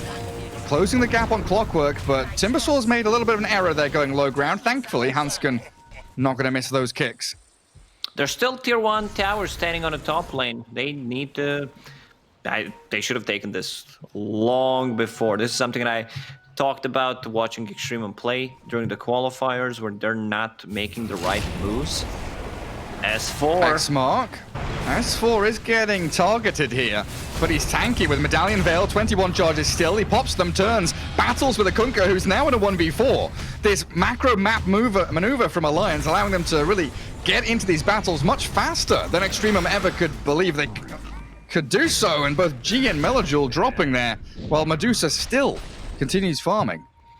Yeah, Medusa just farming up, preparing for game 2, I believe. At one point, you have to fight with your own team. Like, she's extremely strong. You have Vengeful to save you, even if you're caught in a bad spot inside the Chronosphere. There's the Aghanim Scepter completed on Snapfire. Medusa, 400 gold away from that Scotty. I think this is their timing. They need to make stuff happen because Alliance is just slowly taking control of this game. They don't have the best Roche taking lineup, otherwise they would have been taking the Roche long time ago. It's a Timbersaw, it's a Faceless Void with no Mask of Madness, so that means no sustain. Radiant are scanning. They're even scanning Roshan, maybe expecting them to be heading in there. There's no medallion or anything either from Alliance. We are seeing Velior now on EXTREMUM, about 1,000 away from Spirit Vessel. You mentioned the Ags on the Snapfire. Vlad's nearly done for G on the Vengeful Spirit. So a lot of these, Solar Crest on Kunkka, a lot of these kind of steroid items buffing up the Medusa, they are nearly ready. So there's going to be a spike in performance from EXTREMUM coming reasonably soon. But it just feels like Alliance are not only one step, but kind of 3 steps ahead of their opponents. Alliance is playing this one very well. They're waiting for maybe another fight. If they take like 3 heroes out, they have enough damage, and no losses, they have enough damage to actually bring down the Roche. You can't just run inside the pit against the Kunkka, against the Clockwork, who's going to scout things out. And now with the Snapfire, like Snapfire with the Aghanims is no joke. That's a lot of overtime damage. It sure is. Yeah, we just finished watching the replays there. You mentioned a couple of minutes ago that top tier 1, which EXTREMUM should have taken, and it still allowed Alliance to, bring 4 heroes top to win that team fight there, jumping across with Time Walks and the speedy Bloodseeker, the Timber Chains, the Rolling Boulder. They are able to get on top of targets so very quickly. Yeah, EXTREMUM did not take a single tier 1 tower 22 minutes in. Maybe they can do it now. Put Medusa up on the front lines. Everyone gather around Nefrit. Skadi, Manta, 13,500 net worth. Medusa feels in a reasonably good spot right now. Oh, spitting out A range creep. Sorry, the grandma just gobbled up a Vul assassin, spat it into mid to clear the creep wave. First use of the Aghanim's ulti. You have to test it out, you know, the range, see how it goes. There's the tier 1 tower that we mentioned. Smoke coming on from Alliance. They have all their abilities up. Nico Baby does not have a TP. He's bringing one with the courier right now, but he's not going to be able to connect in the next like 15-20 seconds. He's trying as quick as he can because the rest of his team are smoked and looking for the move forward, but it's the hook shot to start things off. Everything on the Timber Saw, but the Blood Right's good. It will catch out too. The Kunka's in the midst of it all. The self-fuel's up as the boat is dodged. In comes Nico Baby now with a 3-man chrono, but the kisses, they're landing still. Grandma stops it now as the Void is left alone in the middle of all of Extremum, spitting forward a clockwork to catch Nico Baby, but S4, he is trying his damnedest to kill off Melojewel, who will finally drop, but the Medusa still stands, and that is the key component here for Alliance to contend with. The rest of Extremum are retreating though. G has nothing left in the tank, and Nico Baby appearing to arrive bang on time. They lift the Medusa up onto the high ground. Oh, Nefrit doesn't have TP. Medusa's stuck there. They know. At one point, Faithless Void will just time walk on the top with the Blood Right. There's the buyback. F and G with the cookies. They buy back G, but they've killed off 4 heroes. 1 buyback. G is going to have to swap the Medusa out. Do it, G. You're just going to wait for a TP? I guess if G swaps him, then G's stuck there with no TP for 1 minute. They were just waiting to see if, you know, they're going to go on Medusa. Good Chronosphere by Nico Baby. He connected on time, but still a bit lacking on the damage. He needs that MKP. When he gets that item, it's going to be a different story how much damage they have inside the Chronosphere. Like, they have 4 melee heroes, so they can't really throw in many spells inside the Chronosphere, and he was forced to use Chronosphere on top of his own teammate, so there was no real follow-up. Bloodseeker going for a bit of a different itemization from what we see in this game. He's getting a BKB, so doesn't need to care about any of the spells pretty much, besides the Stone Gaze. Yeah, we've seen like Greaves, Crimson Guards, After the Veil, all sorts of good stuff. BKB Solar Crest. And that solo is going to help them out tremendously, not only on the Faceless Void, but also trying to take Roshan in the coming minutes. Oh, Hansken nearly connects onto Kunkka. Kicks him away. Velior considering that hook shot. Radiant's bottom tower is under attack. That really was a spooky team fight for Alliance. The decision from Nico Baby to self-chrono his teammates and the enemies while Mortimer's kisses were going. Okay, and I don't think Alliance, sorry Gary, is aware of this. Okay, there's the scan, they know. It's not. They're all coming. It's not going too well for Extremum. There's the swap into BKB. A nice BKB. S4 gets away from danger. Now he ruptures up the Medusa, leaving her stranded kind of on the front lines, and G waiting. You can see he's primed and ready with that swap. Roshan at about half HP. Alliance not committing. They do have Chrono though. That's what they're waiting for. They smoke behind the Timber Saw. Immediate smoke by Extremum off to the left as well as the Timber Chain misses. No trees over there, and they're trying to just chip away at the Medusa little by little. These 2 invulnerable targets on the front, an hour hook shot into the back. Hansken has been found by Velior with the kisses onto him. Earth Spirits are goner. Blood Right looks decent, but the dodge away from Extremum as the 3-man chrono arrives from Nico Baby. Here we go, baby, in onto Nefrit, but the Medusa's so tanky. The halberd she mantas. Out she runs, off to the left-hand side with the Stone Gaze going. FNG retreating to the high ground, and that poor little S4 Bloodseeker drops. Alliance lose 2 and buy back 1. Extremum doing very well in this team fight, but do they have enough left in the tank to actually finish off Roshan? Because Alliance are heading into the pit. Alliance understands we need to somehow manage to catch both Medusa and Venge inside the Chronosphere, because otherwise Medusa will either use Stone Gaze and you need to back off, or there's going to be a swap. Nico Baby inside the pit. They still don't want to go for it. 45 seconds for Venge, 20 for Bloodseeker. Alliance know that they have the upper hand here, and Medusa steps down the ramp, comes down the stairs, but disarmed now. As Timber Saw toying with him a little bit. The cogs are trapping one inside, but the Skadi slowing Timber Saw down. Velior has overplayed his hand there a little bit, and this opens up Roshan yet again for Alliance. They're inside the pit. Torrent will connect. They There's have gonna be a boat. another boat, yeah. Malajul thinking about it. Medusa at half HP, focusing FNG. Rubik's down, but Aegis grabbed up by Nico Baby, and now the chase is on. Great blood right with the rolling boulder. It's on. This zones them out completely. Medusa can't run away. She's got no save. Now the ground with the cookie in, but Nefrit is slowly but surely being tickled to death by Alliance as they find both of the key core heroes. Pos 1, Pos 2, done for, and Malik. Oh, it's a 3-for. That was such a great decision making by Alliance, what they need to do. You could see S4 using Rupture 2 times on Medusa. Not the target that you ideally want to go for, but, you know, then the Timbersaw comes in, tries to deal any kind of damage to her, while the rest is just doing the roast. So that's Nico Baby now holding the Aegis for 5 minutes, and they're chasing.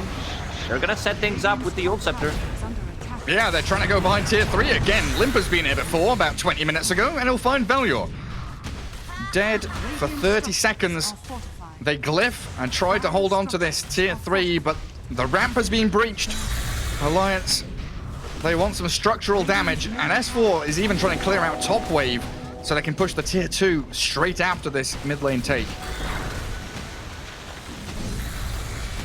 Oh, Kunkka, careful. We're going to go for a boat on cooldown for 4 seconds, so that's a no. Bloodright, Chakram, kick. Good cookie. The chrono, it does come through onto the Vengeful Spirit. Nico Baby gets the hero that you've been calling that he should target. And he will time walk back to the low ground. He got her real good, flying clockwork. Oh, they spit the clockwork in. He's gone forward onto Limp. But there really isn't follow-through enough from Extremum to take down that tanky Timbersaw. Okay, they got what they came for. There's tier 3 tower gone, double damage on the bottom. I would love to see any kind of lifesteal on this Faceless Void. Maybe someone buys a Vlad's, or he gets Satanic for himself. There's a double damage. He's a bit low on mana. I see a lot of mangoes sitting in the base when you have Medusa, and Vengeful Spirit has like 3-4 slots available to just pump those mangoes on Medusa. This is the difference between, you know, tier 1 team and the tier whatever you want to call them. It's all about the little things. And those mangoes could definitely help out as Clockwork with Malik.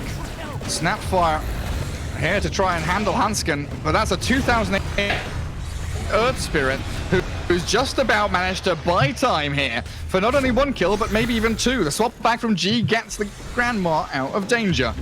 And Limp doesn't want to waste his life chasing a Vengeful Spirit.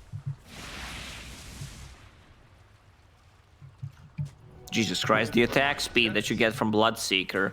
Blood Rage, you're gonna get 140, and you're gonna get some extra from the Solar Crest. That's extra 80 on top of that. Let's see. There it Look is. at him! Look at him! Faceless Void attacking 3 times a second. Well, I was talking about any kind of lifesteal. Man finds the perfect item. Paladin and sword. Hell yeah. 30 seconds till chrono though.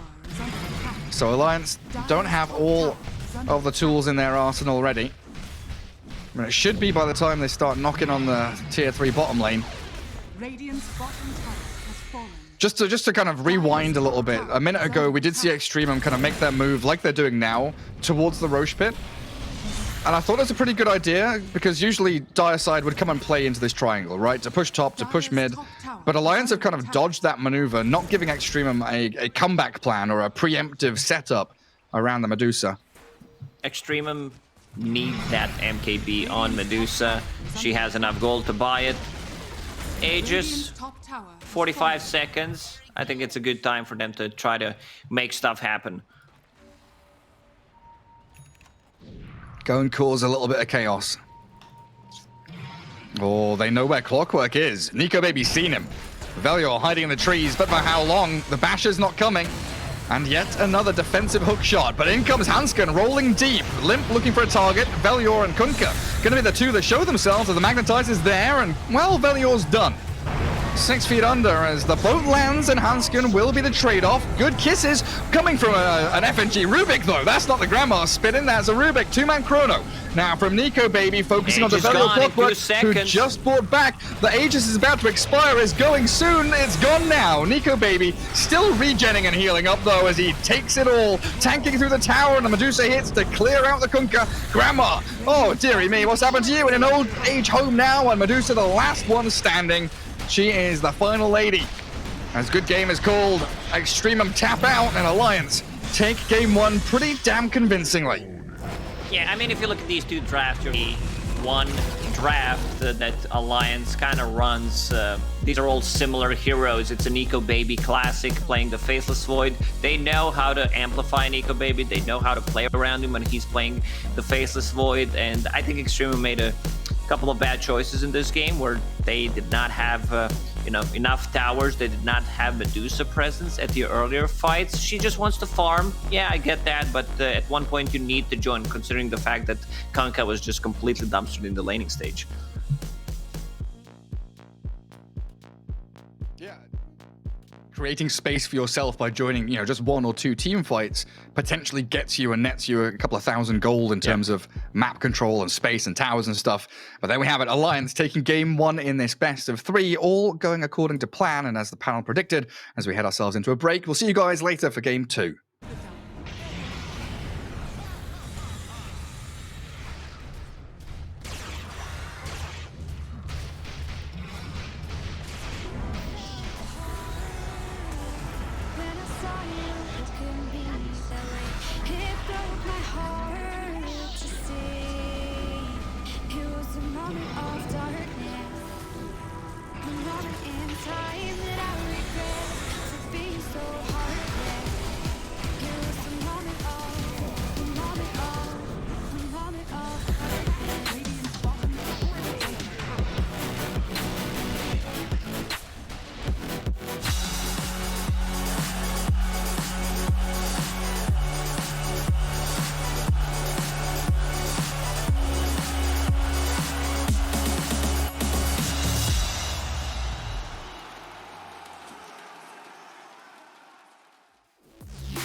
I feel alive, now I'm feeling like up to the fine, will it stand the test of time? Right now I need a sign. Tell me if it's over, come a little closer. We should take our time to think this damn thing over. Should we grow closer, should this be over? My heart for your mind, probably we should start over.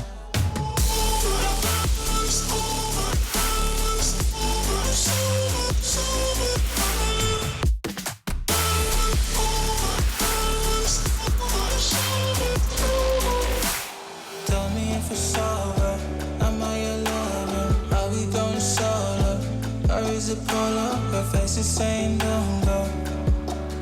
I'm acting like I don't know. Whisper my name, say what you want, show me your thoughts. I do the same. My breath on your neck while I slowly caress. Feelings in gray, it's still the same. Tell me if it's over, come a little closer. We should take our time to think this damn thing over. Should we grow closer, should this be over? My heart for your mind, probably we should start over.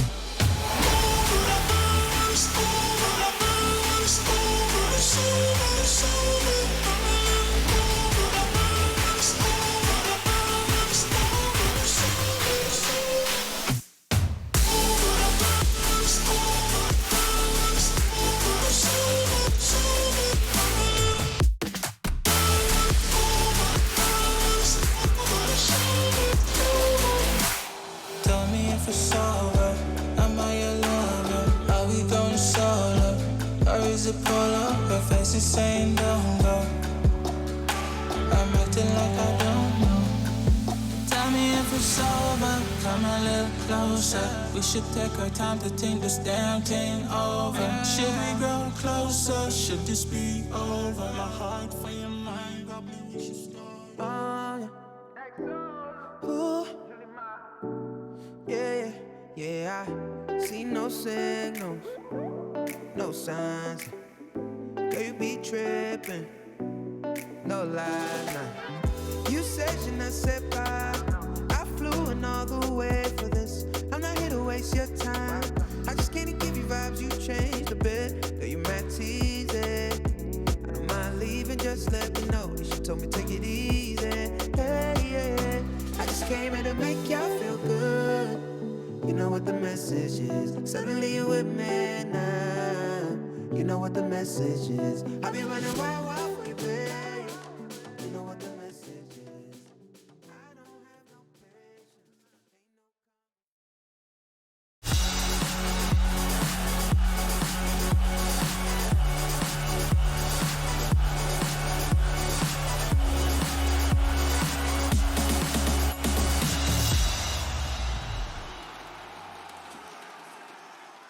Can't say why. The Extreme Mums got extremely outdrafted in game number 1 here up against Alliance. Limp's Timbersaw once again destroying his opponents and sending them to the bin. 1-0 victory here for Alliance puts them in good stead to clean this out 2-0. Now I'm back with my panel to break down this first game for you guys. Danog, Godot, lads. Just 50% of the game is about the draft, right? And this just felt like it was way too far behind. 10 out of 10 draft from Alliance. I mean, they should have seen it coming, really. Yeah, you know, I agree. It was something that this isn't something new. Lacoste mentioned it towards the end. Alliance have a similar style of gameplay. Their drafts can change up a little bit, but it's all about just enabling Nico to have the best game possible. And you saw how much space Limp created with that Timbersaw, and they had no physical damage. There was no way they were dealing with him unless he dived the tier 3s, and occasionally he got a full Snapfire ultimate in the face. Yeah, another thing as well, which I was wondering, is why didn't they just change the lanes? I talked about it before the Kunkka pick came out, just a hero that can swap between Medusa, and they could have definitely put the Medusa mid. The Kunkka would have just played safe lane, get that farm, and get those levels without just getting completely crushed by Limp. And at least that way would have enabled their game to come online a little faster, and that way Timber doesn't just snowball out of hand as well. Yeah, plus you get some extra levels onto the Dusa, which is also nice Yeah. if you give that mid farm. And I mean, worst case scenario, you're going to rotate heroes through to maybe try and get a kill onto the Dusa, since that's their only win condition. Yeah. And that does give the Kunkka some form of a game, right? Because you can't be in all places at once, or even Snapfire might get the Acceptor, or might have opted for a Greaves. The Acceptor kind of felt like an all or nothing play. Yeah, I agree. Yeah, it really did feel like that they were trying the best that they possibly could to try and get that game in their favor, but it just comes down to, you know, some of those lanes where they just don't go their way. And, you know, maybe this might have been a lack of preparation for EXTREMUM, or maybe just, you know, not expecting this Timbersaw. Maybe they were a little bit scared because they did ban out the Storm Spirit and the Batrider in those final 2 bans, so maybe a little bit more scared of these higher tempo heroes. But going forward here, Alliance, they weren't really tested, right? They didn't have to play anything different. They haven't shown any strats come into this first game. Do you think that, you know, in game number 2, when they do come up against EXTREMUM again, that they're just going to try and do the same stuff and EXTREMUM don't counter them, then another victory, right? I mean, hindsight is 20/20, right? Like, I'm sure them, as soon as that Timbersaw pick came out, they were like, oh god, we forgot about the Timber. You know, there's lots of heroes in Dota. Occasionally you forget about one, but against Alliance, who do cheese pick as their last pick, I think you really need to have that at the front of your mind. And I mean, it's a lesson learned, and better to do it now as opposed to when you might be up for elimination in the later rounds of the Swiss. Yeah, my main concern here is Alliance isn't a team that necessarily needs to cheese. They have those options to cheese and just snowball and win the game so easily. But they're a team that's consistent, and they pick whatever is for the situation. So even if they didn't have the Timber, they would have just picked a strong laner. They would have came online fast to counter the matchup as well. And I think they could have just still played their game regardless and relied on Nico Baby to carry in this scenario. It's just that the Timber enabled and disabled the advantages that you could have maybe created some space with Kunkka and then allowed your time to beat processes in a way where Medusa gets enough farm and can carry the game. But you just can't. You can't execute your game plan at all. You can't. And it was some good itemization as well from Nico, opting to go for that Halberd. So even though the Dusa had an alright game, it was just like, well, you've still got nothing because I've bought one item that completely counters you at this stage. But you mentioned that it was 50% the draft, but we feel like the other 50% was that logo. What's going on there, EXTREMUM? Because it just looks like a window. So we took the time through the game. Of course, we were watching it a little bit, but I think you'll be able to tell whose passion is and is not graphic design. Okay. But we've got 3 different logos that we've each come up with for EXTREMUM on the panel, or EXTREMUM as Luke's liked to coin it. The So Extreme Mums. do you want to show yours first? All right, we'll go with mine first. So obviously my my logo design here is the Extreme Mums. This is a mum that's very excited about her boys playing some Dota 2. She's Holding got a machete. Yes, yes. So she's very extreme. Very when it comes, Russian. when it comes to Dota as well. And now let's move along to Matt's logo here. So he obviously does not What a own any beauty. artistic What do you talent mean? at all. Well, that's the best one so far. It's the true. I mean, I've added a little bit of color. Where was that for yours? I mean, colors. You know, when you can draw as good as me, but I think we left the best till last. The piece de resistance is Darcy's here with the old crying Kunka. So obviously that's what it felt like. Some salty tears for the salty dog coming through. I mean, they should hit you up, really. Like, you can design something for them. I know, man. Maybe we should get Darcy to design a logo for us here on the ESL 1 Germany panel. That'd be quite nice, right? Yeah, but yours would just be like, you know, some shack out in the bush or something like that, you know? It'd be super exciting. But you know, it is super exciting, boys and girls. It is our DHL Drop Quiz, and it is time again once for us to learn the question of today. For those of you guys playing along at home, DHL Drop Quiz is where you guys answer in Twitch chat, and we guys give you some nice prizes. So make sure you do use exclamation point DHL Drop and the corresponding letter to the answer you guys want to give. Make sure you do check out our Motion blog below as well to see where you guys are standing here in our live leaderboard. But let's go to our question for today. It's going to be an interesting one, boys and girls, and it is: how much gold does a Wraith King skeleton give? A, 5 gold, B, 10 gold, C, 15 gold, D, 20 gold. So I am a Wraith King player myself, so I do feel like I should know this one. I threw out a number before, but it's actually not on this, on the graphic. So, are you going to just go with which one's closest? I mean, I don't want to give it away to Twitch chat. Those guys are going to have to figure it out themselves. I know that. But if you're wrong, what's going to happen? Like, it's your most picked hero. You need to know the ins and outs of it. I mean, I'm not going to denounce the one true king. It doesn't really matter if I get it wrong because my skeletons don't die, boys. They are immortal. But we're going to go to a short break and give you guys some time to answer our DHL drop quiz. And on the other side of this, be game number 2 and our DHL drop answer. We'll see you then. Are you the biggest Dota 2 fan? Then look out for the DHL Drop Quiz and show off your incredible Dota knowledge. Reply with the right answer in Twitch chat and track your position on our live leaderboard. Will you make it to the top and win the €1,000 prize? Hashtag Gamers Unite.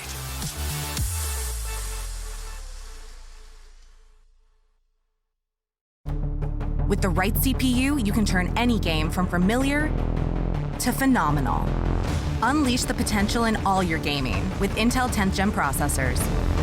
With its optimal balance of threads, cores, and frequency to deliver elite real-world performance, only Intel can bring Marvel's Avengers to life with in-game PC optimizations. Supercharge your Marvel's Avengers experience with Intel Core i5, i7, and i9 processors.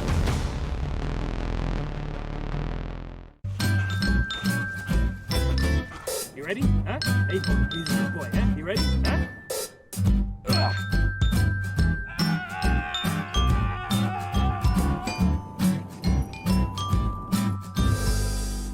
Start your esports career now at play.eslgaming.com. Multiple witnesses have reported mysterious shadow sightings all around the city.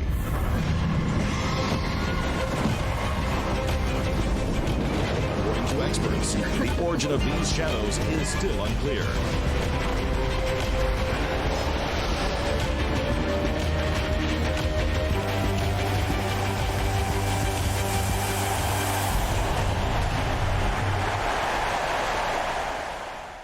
Your favorites will play soon. You hope for the win. Excited about the game.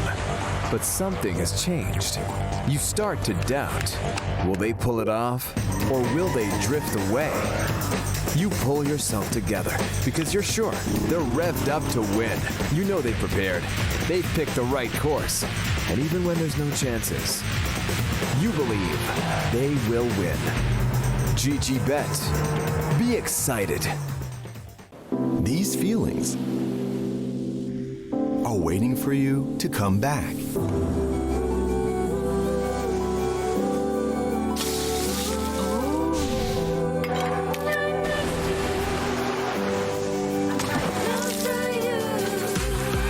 Amazing feelings are waiting for you to explore again once the world is ready.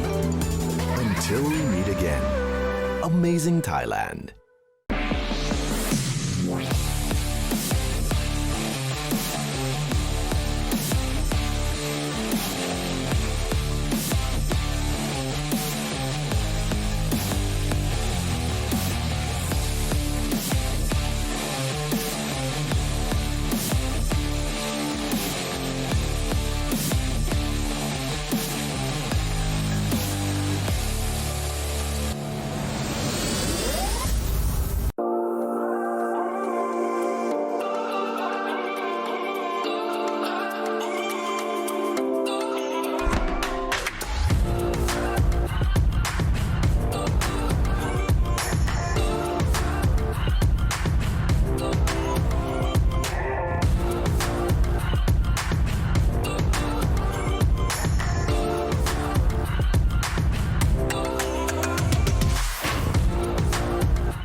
With the most region possible. This is 600 starting gold right here. If you do half the steps, trust me, you will get better.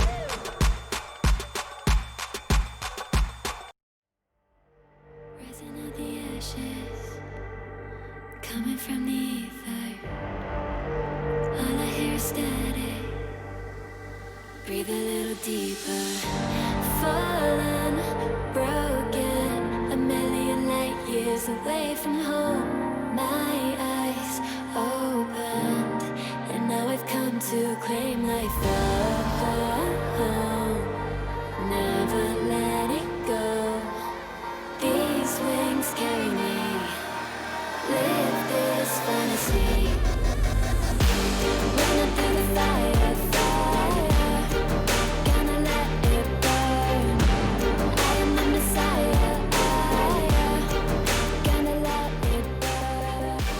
Running through the fire.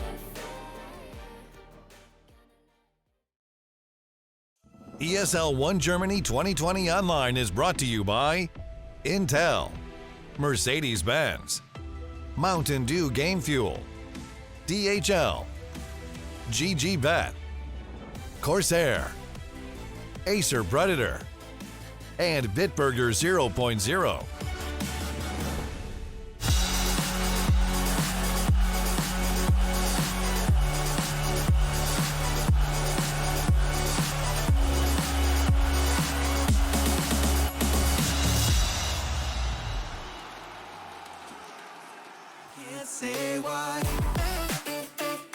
We gave you guys a few minutes for our DHL Drop Quiz, and now it is time for us to reveal the answer of day number 3 here for ESL 1 Germany.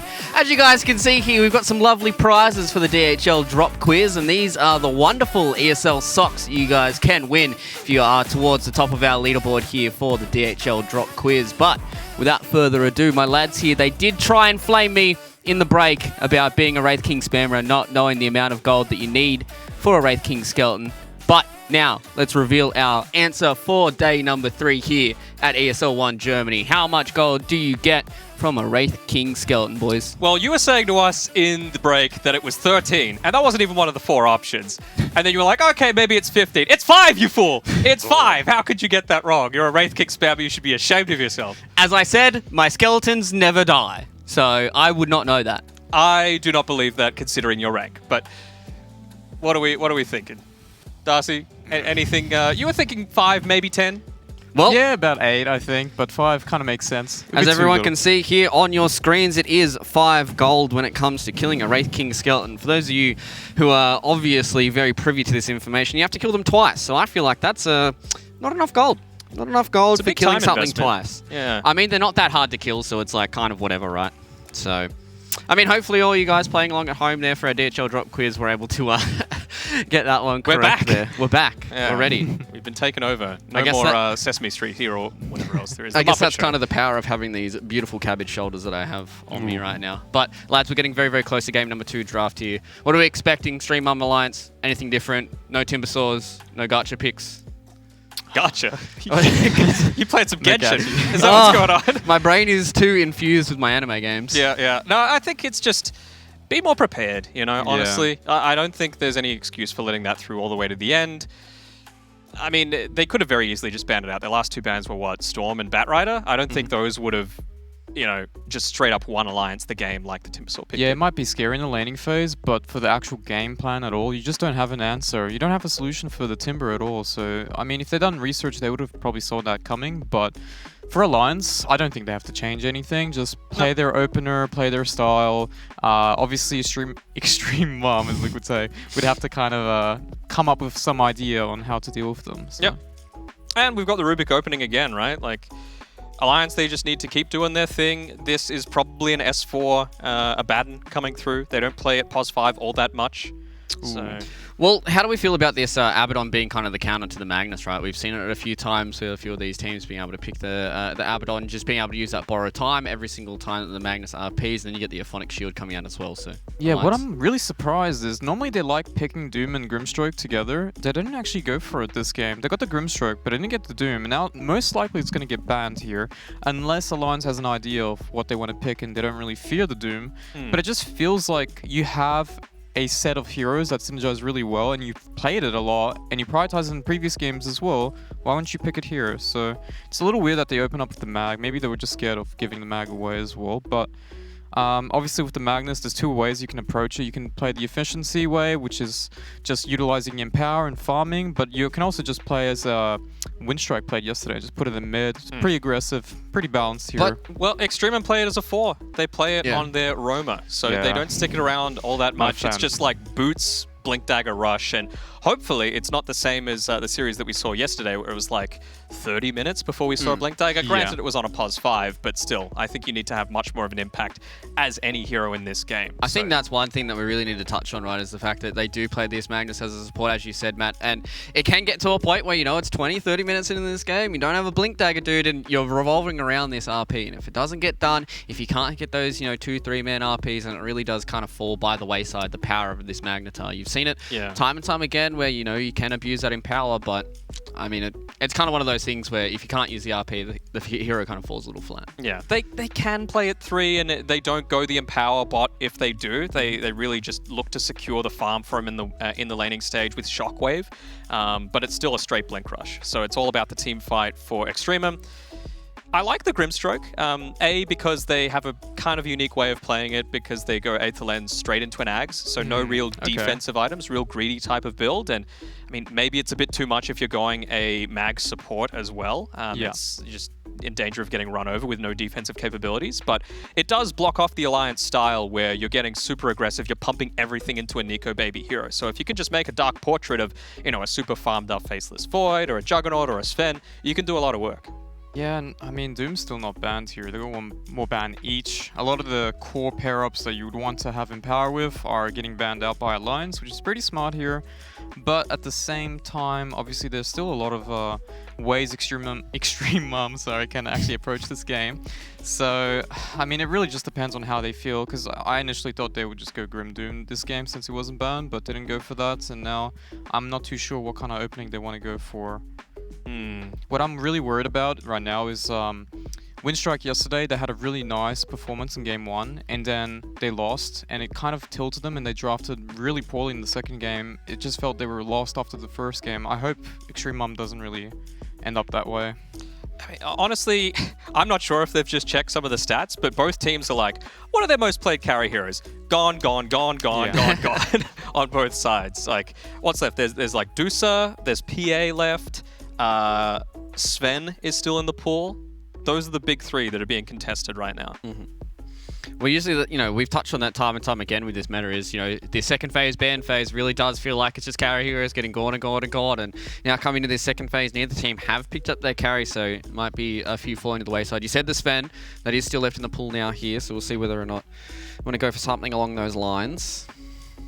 Sven for Extremum's kind of weird because you can debuff the stun, obviously with the Abaddon, and then you got Rubik as well, can steal the stun. You got, well, Abaddon can be played as a 3 here as well, which he can go for Lotus Orb in the later stages of the game, which would be pretty good as well. So Wind Ranger, okay. All right, well, this is okay because this can be a flexi just like the Magnus. Most likely it will be Mag 4 as you stated before, but I actually really don't want it to be 4. It's just too slow, and Alliance plays fast, and they play fast with a hard carry, which means that their timings will come online faster, and it gets to those later stages where Nico Baby is just going to be stronger than the enemy carry. So you want someone with strong laning and can roam and just kind of shut down their early timings for Alliance, and then on top of that you have like some sort of win condition in your lineup. So win condition could be just Magnus with one other hard carry that can utilize Empower here and just having strong lanes, and then you just scale faster, and then you can play for the mid to late game against Alliance's lineup as long as you don't lose too much early game. I want to see the PA for Extremum. I think that would work really well for them. If you're really lucky, you can even smash through that Abaddon before the borrowed time comes off. It's all right against a Drow. I like it even more now, Yeah, you can just get right on top of the Drow, can't really do anything about it. Venge still hasn't been banned out, which might be a little bit of a concern. Hanskin's very happy to play the Rubik in the off lane as well, in that position 4 role. Pairs together okay with S4 on the Abaddon. You can just get that Curse of Avernus stack up really nicely. But no, I really like it. You know, the Rubiks, they always want to build like a Aether into a Blink Dagger. You don't want to go something super defensive like a Yule's or a Glimmer Cape. 4 stuff's probably the most defensive thing that you could get on a Rubik and still be relatively happy with how things are going. And you got some good ganking potential with a Grim, and you've got the Empower. So I think it's really good. Yeah, I mean, if they were to go for that approach, let's say they go Phantom Assassin, they can go Grimstroke, Phantom Assassin, really strong lane, you'll have a pretty good time. Match up into the Drow will be pretty nicely later on. You can obviously abuse the Empower, so you can rush Desolator. Chaos Knight. Well, this could be a position 3 Chaos Knight here, combined with the Grimstroke, if they want to go that away. The Windrunner, I mean, there's so many ways they can lane. Like, they can do the Windrunner mid, they can put the Mag mid or off lane or position 4, as you stated before. Melodrill doesn't play it mid that much, though. That's the thing. He plays, like, spell damage mids. That's his big thing. You know, you'll see Invokers, you'll see Storm Void, Ember Spirits, you'll see Bat Riders, you'll see Leshracs. Very rarely will you see a Wind Ranger, but maybe it's something that they've been practicing in scrims. Yeah, I'm just worried their lineup's all over the place right now. It's most likely going to be a Chaos Knight carry. But, I mean, I just really feel Phantom Assassin would just suit better. He would be like Liquid's game yesterday where they had Mickey on the Phantom Assassin. But you have the Empower synergies, you come online faster, you can fight as well with the PA. Empower only buffs up one of the CK illusions, so it's not like this be-all, end-all. I was thinking maybe they thought they were a little too single-target focused, and that's why they went for the CK, but you've got multi-shot on Drow now, and you've got an Ember Spirit, so you're very capable of dealing with all those illusions. Yeah, timings are just a little off as well, because you have a hero that wants to fight. Like, CK is one of those heroes you can fight early. He's quite strong, he's got good stats and whatnot. Phantasm low CD now, but you kind of want to utilize the Empower, especially if it's going to be, well, we don't know if it's going to be a Wind Ranger mid or a Mag mid, but if it is a Magnus 4, it's just going to come too slow. You're going to lose the lane. You don't want to play Magnus 4 against Drow. It just comes online too quickly. Their alliances timings will just take tier 1 towers, they'll group up, take the Aegis, and then you can't really fight with the Chaos Knight. Obviously you got the Ember to watch out for, so they really need someone who can put a lot of pressure in the middle lane, shut down this Ember Spirit, but can also fight, and ideally you can kind of pair it up with some sort of synergy as well with the Grimstroke here. I mean, Kunkka was their last pick in the previous game. It kind of suits okay in this scenario because it does really good against the Ember Spirit. You can pair it up in terms of you can run into the enemy safe lane and just control there. Yeah. What are you thinking? What do you feel about Doom here? Yeah, Doom mid. Perfect. Against the Ember, because that was one of the first bans that Alliance pumped out in game number 1, right? So Celia's kind of poking around here. They did get rid of the Venge as well, so Alliance kind of. I'm just surprised it's still left open. Yeah, like, I mean, and what do you think Alliance still need left as well? Like, do you think it's their 5 that they've still got to come on Alliance? I think Oracle wouldn't be too bad of a pick for them. Well, they played the Rubik 5 last game, right? They did, but they played on both Hanskin and FNG. I'm sure FNG also is one of those players that likes playing this Abaddon as a 5 as well. I swear I've seen him do it a few times as well. Not recently, though. I think a hero like Batrider would be pretty nice here for the offlane. They could do the Abaddon as a position 5, then they can throw the Rubik position 4. It's a really good lane match up against the Grimstroke and Chaos Knight. You start the fight in your terms, you bring them back towards you, get them out of position in a way where Drow can just sit back. Well, similar approach as well, I guess, here, Sanking. Being the one who can start the fights, annoy the laning phase, obviously, with either build, actually is pretty good. Caustic and the Sandstorm is really good and build up into the Chaos Knight lane. Yeah. So really nice against Illusions, which is always really good. It's a bit of a shame the Ags doesn't apply Caustic to Illusions. That would be, I think, a bit too busted. I remember when that first came out and you would see Phantom Lancers just get barrel struck and they would just die. Yeah. But yeah, right now, I think Doom's the hero, actually. Really good against Ember, can get in their faces, can synergize with the Grimstroke here. You just throw the mag as position 3, Wind Ranger pulse 4. You got synergies as well with the Grimstroke ultimate as well as the Shackle shot, so I like early that. timings too. You know, Blink Dagger onto. I guess you have to lock down the Drow. Doom. You want it? They normally pick it. Why aren't they picking it now? It's because you want it. You know, they're just teasing you a little bit. Well, you guys basically got 5 from 5 from Alliance's draft, so you know maybe now EXTREMUM were like, no, just not today. They need to get us as their coach for EXTREMUM, so we'll Lina. know Lina. what Alliance is picking. Well, Most picked hero so far, ESL 1 Germany. It's going to be a mid laner as well. All right, Darcy, I'm going to need your hand with this. So What we'll are we do feeling? EXTREMUM's I'm not draft this feeling time. it. For who? For EXTREMUM. What are we rating? What's the lowest? That's all right. You can have this You're one. in the middle. Like a 5 or 4. Oh, that's... You guys are a bit rough here on the panel. Yeah, I'm sorry. Make sure you really take a don't. screenshot of this one Sorry, for guys. when it's ready. It's a 4. And the Kunkka, we gotta change that up for Alina soon. So you really feel like that this laner's not going to be able to do all too much mid up against the Ember Spirit coming in from Limp? It's for going to do Alliance? well in the laning phase, but the problem is mid-game. How do you get to the Drow? How do you get past the Sand King? How do you win the lanes? I mean, you can get a head start on the Lina, but you can't really use that head start to get an advantage on the side lanes. That's my main concern. So you just feel like too many tanky frontliners here for Alliance and not enough backline harass coming in from EXTREMUM. Not even tanky. I think it's just not enough backline harass. Yeah. Well, it looks like the GG bet odds are starting to eke a little bit forward here for EXTREMUM. So they are not out of it just yet, boys and girls. So we need our predictions first. You guys didn't Alliance. like Alliance? Alliance? Yeah. Yep. All right. Both my boys here are going to go for Alliance. They are 100% today. So let's see if they can continue that hot streak going into game number 2 here. And the boys that are hot themselves are Gareth and Lacoste. They'll be your casters for game number 2. Thanks, guys. Yeah, here we are, game 2 between EXTREMUM and Alliance, as we see some more great predictions from the panel as they get a lot of things right. And Lacoste, we've cast a lot together. Yes, we we kind did. of, you know, in each other's heads a little bit. And I knew as soon as I saw that last pick, Lina, you've got something to say about that, don't you? Yeah, I think I always say the same thing, but I'm gonna repeat it one more time for all the teams out there that want to play competitive Dota at the higher tier level. Do not last pick Lina. This is not a game-winning hero. It's not gonna do anything, especially if we have this gap-closing heroes. You might go 7-0, 10 minutes in. You're still gonna feed. You're still gonna lose the game. I still don't believe how some of the teams are actually picking Lina as last pick. The old team with the Iceberg, now Navi, they tend to also pick Lina. Iceberg is that guy that is hero specialist. He knows how to play it, but they also tend to lose the games with Lina, and I just don't feel this hero is as strong. Like, what does Lina bring to compared to some other heroes?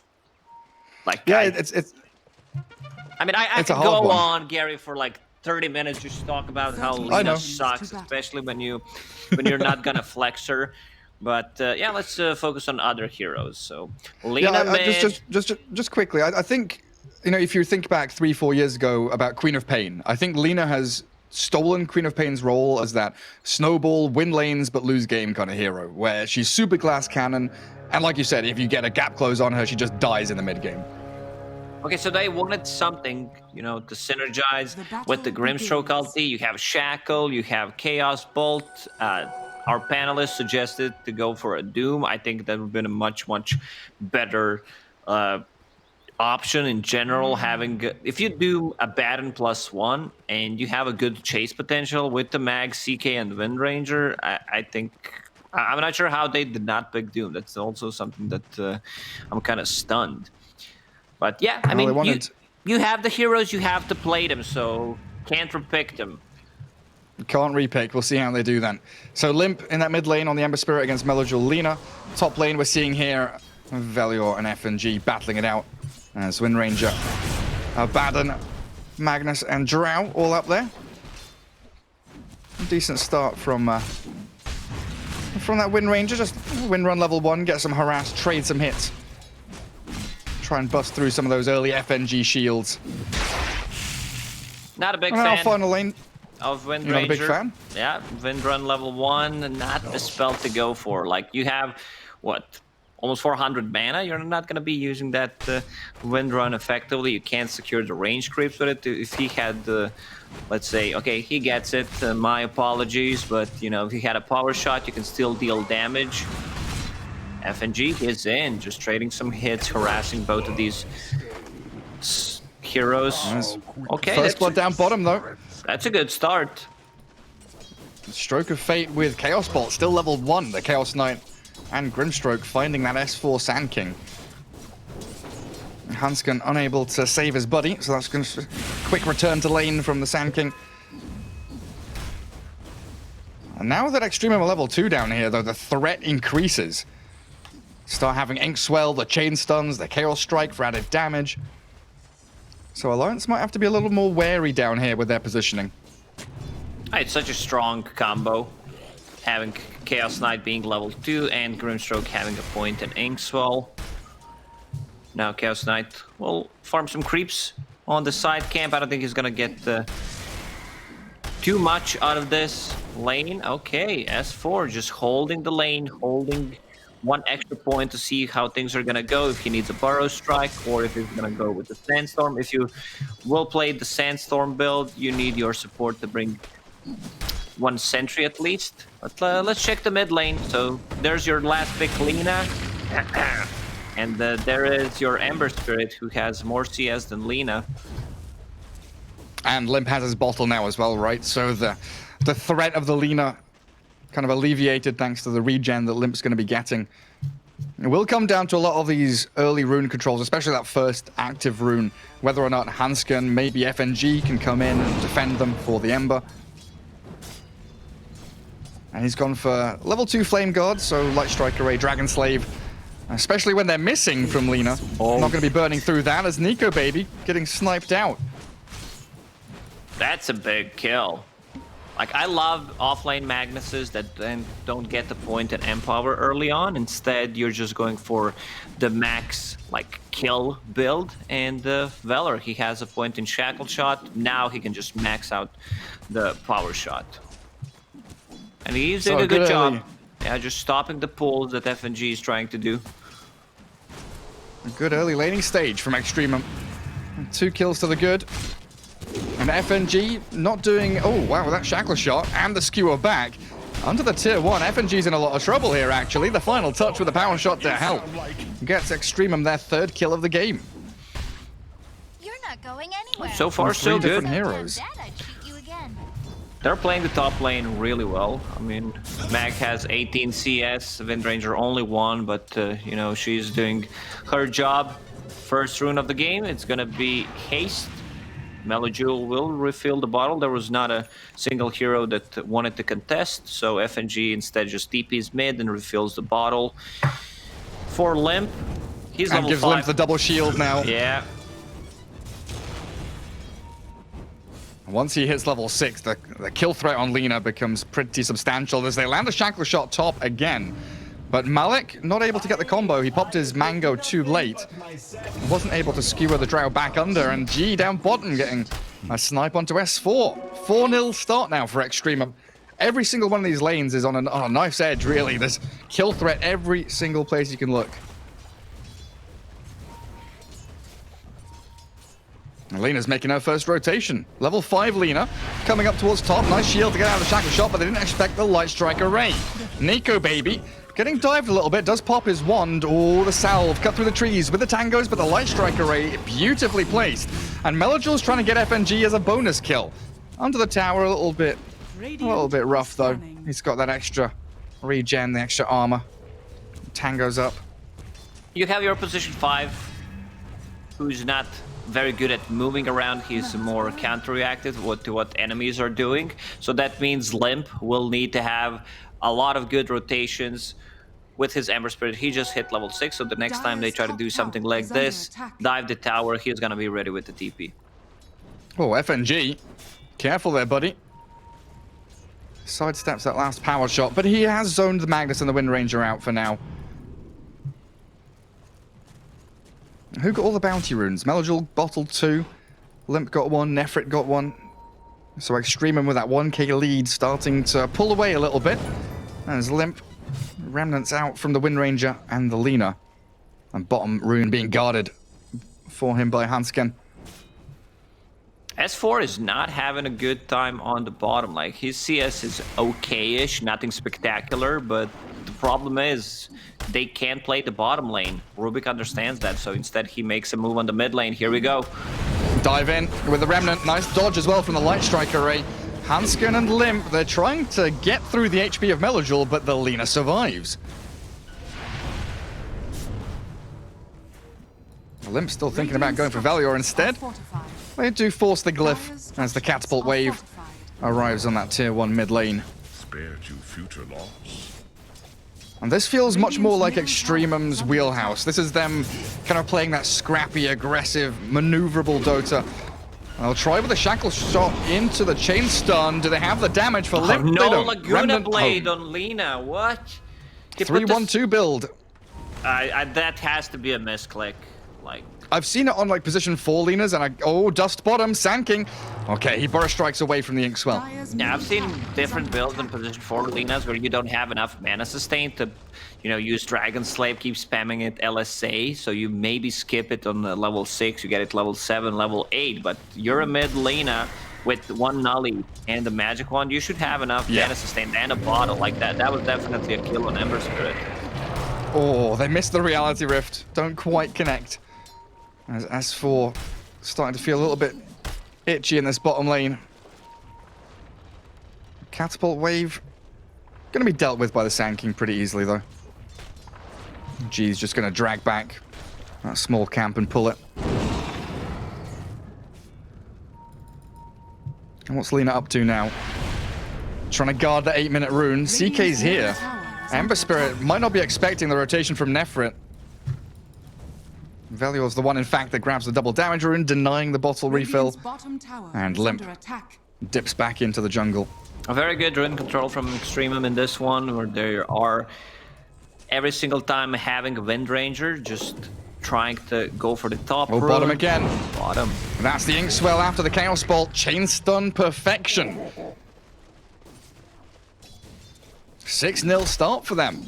Alliance struggling a little bit in this early laning stage. Talking about 6s, Chaos Knight level 6, Grimstroke as well. This is your position 5 Grimstroke that is level 6.5, 8 minutes in. This is just insane. Yeah, cracking start for G. Already has wand, raindrops, boots, a windlace. Oh, he's loaded. Hansken's trying to stack some camps over towards that dire triangle area right now. Rubik not feeling like he's got a home to play into. Wandering around between bot and mid. Leeching some experience now mid as the rotation from Ember Spirit top comes into play. Level 6 Wind Ranger and Magnus here. But a level 8 Ember with a point and chains up now. Still going with a maxed out Flame Guard. Hunting Magnus.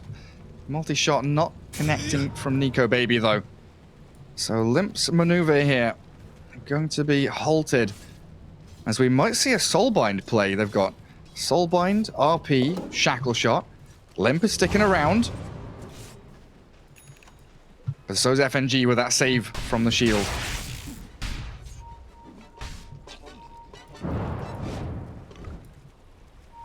Hansken.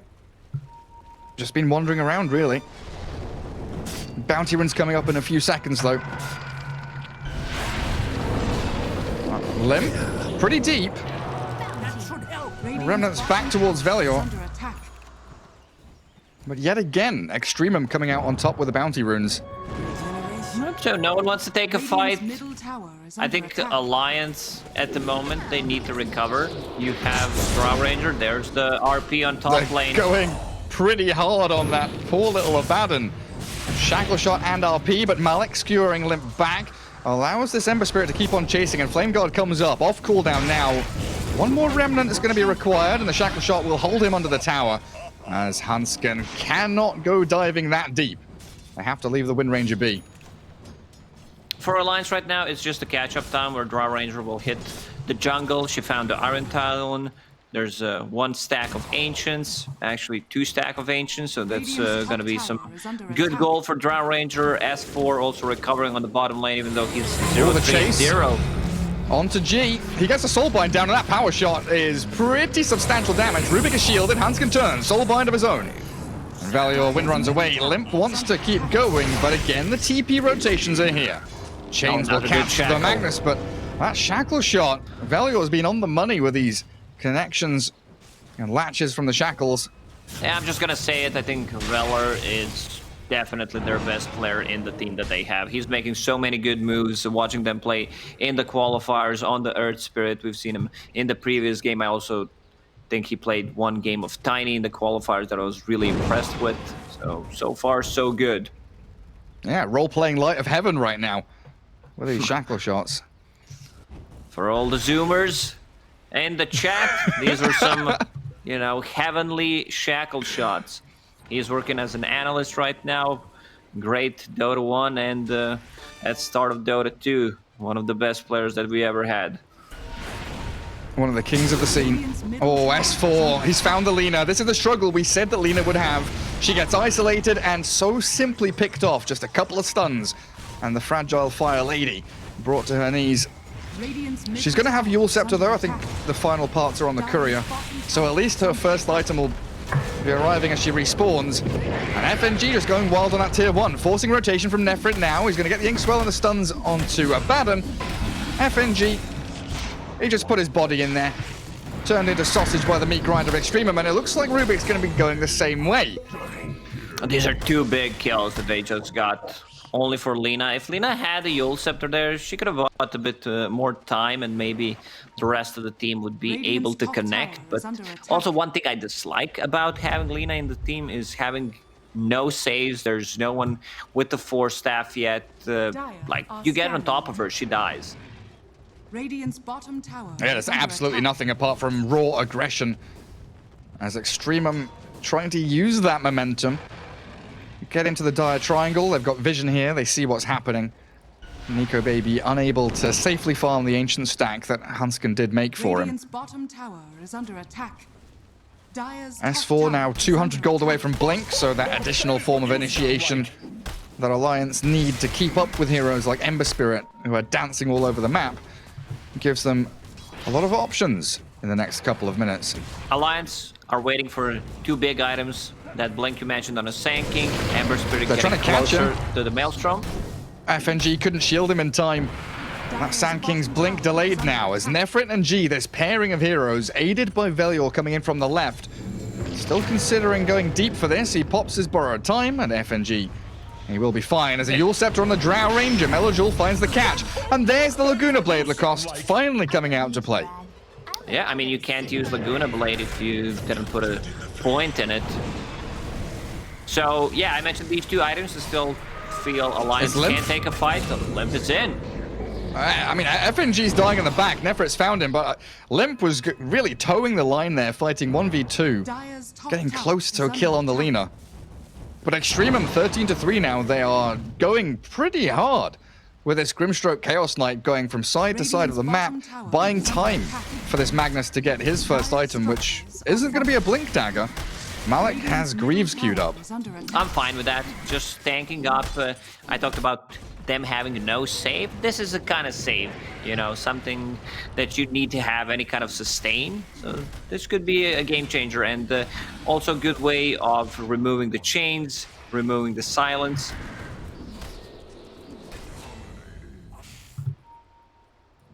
There's a Blink Dagger coming out on Sand King, and do I see a smoke? Yeah, Abaddon has 1 smoke. Rubik has 1 too. Dire's middle tower is under attack. You can kind of feel it, right? When Alliance all group up like this, they've got an item timing they're hitting. They won't use the smoke though. Looks like Abaddon wants to sit behind Nico Baby for now. And there it is. Hansken's going to put them all under. Radiant scan. It's a good timing. They have a catapult. Maelstrom completed an Ember Spirit. Also just a casual Blightstone. AoE. -2 armor with a Sleight of Fist. Oh, these are some good wards by G.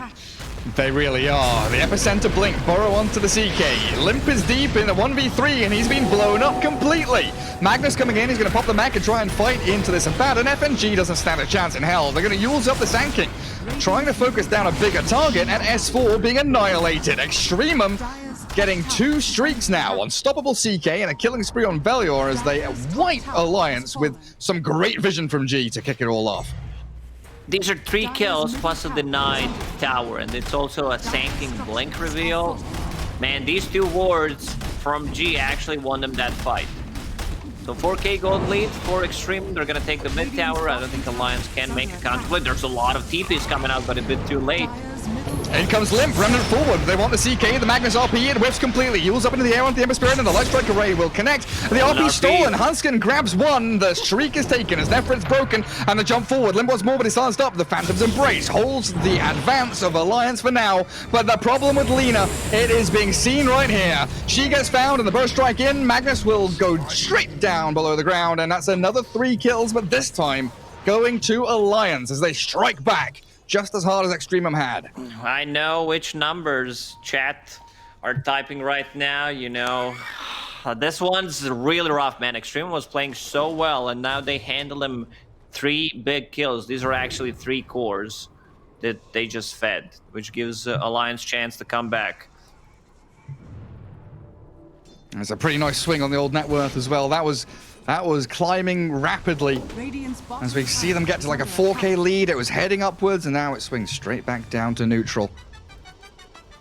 Alliance still have a lot of work to do out on the map, though. Bottom tier 1 definitely needs to be claimed so they can start carving through that Radiant jungle. Velior with a blink is able to disengage. Oh, not fast enough and not hidden in the trees. S4. Not sure what G was doing on the top lane, but he just gave a solo kill to Drow Ranger. And we're even, 16-8, but in terms of net worth, the game's pretty even. You do have to start worrying as Extremum. As they use up the Abaddon. He's got borrowed time. Just a slight chains. Unlena's dead, isn't she? She's gone. Melajul getting baited by the FNG Abaddon, and Limp with Hansken making short work of her. Now Malik might be another one as the cherry on top of the ice cream sundae. Extremum bleeding out, and a great burrow in from S4, saving Limp as the soulbind's there, but the chain stuns and combos, they're not coming. Limp might fall, he will indeed, but Nefrit will be traded back as 3 cores. Pos 1, Pos 2, Pos 3, they're all being destroyed. Not sure what Melol Jewel was trying to do there. Pop Abaddon's ulti, and that's it. I don't know. I mean, did you do that on purpose, Lacoste? Yes, I did, Gary. You know me. You cheeky bastard. So yeah, I mean, we can see some downsides of the Lina that I was talking about for 2 minutes after the draft ended. Ooh, FNG needs to be careful. One more power shot. He's gonna go for it. Valor, check it. Forward. Pause. Ooh, it's gonna miss. That pause timing, though, if the power shot was like just about to land on him, would be beautiful. He thought the Abaddon was lower on HP because he released the power shot straight away. Tranquil Boots regeneration kicked in. And we can see it back here as the replay. Lina thinking, yeah, I can toy with FNG, force him to use borrowed time, but it is literally just a slight chains, a lift up, and Lina doesn't have anything left to give. Like you said, there's no save, there's no real backup, there's no blink on Magnus to have a blink RP, and then Extremum just filter in one by one. Magnus dies, Nefrit, yes, he gets a trade here, killing off Ember Spirit, but none of it is worth it in the end. You mentioned she has nothing else to give. There's always one more thing to give, and that's her life. I mean, if you use Yule Scepter offensively, you don't have any ways of defending yourself. So I think you need to be very careful about using that Yule Scepter like that. You can do that if you have a whole team behind you. If you don't, just keep it for yourself. Be selfish and be greedy. Now Alliance in the lead net worth-wise for the first time this game. It's a slight one, but it's also Drow Ranger farming jungle very calmly. Still has an Ancient stack to take, as FNG could also stack that one more time before that 20-minute bounty rune timer comes in. Considering how this game is going, I think Magnus should just give up on getting Guardian Greaves straight away. Now he's holding on to Philosopher's Stone. Like, get that Blink Dagger. It's a game changer. Yeah, this was like the Pasha build back on VP, was Arcane's mech and then Blink, and he would wait for the Greaves a little bit longer. Because you do need that Blink Dagger. For now, Magnus is bodyguarding the CK top, just empowering him up as Alliance group up around the Drow Ranger, controlling that jungle triangle area, and even scanning Roshan to make sure that Extremum aren't inside. Hanskin with Blink Ether Lens now. Rubik incredibly farmed, ahead of the Magnus by a couple hundred gold, and S4's catch-up game has been spectacular. Now he's up there with the rest of the cores. And once he gets that Yule Scepter, he's going to have a way of dispelling things and having a save for himself, dispelling any kind of dust during the sandstorm. One thing we didn't mention is the talent tree choice from Drow Ranger. 50% Gust Blind. I think this is such an insanely good talent, very underrated. Hanskin, he's been found in his jungle. The smoke from Extremum does gather them a kill. But it is just a kill. Drow Ranger is still shoving out that bottom lane. Full Hurricane Pike. Yasha coming out on Courier. Tower is under attack. Roshan is being attempted, and we know that there isn't a dire scan anymore. They already expended that, trying to scout Roshan earlier on. Limp is sending illusions. Roshan is half HP. They Yule's the illusion, and the pings come out. Alliance, they've got to know that Roshan has been started here by Extremum, but the question is, do they have time to come and contest?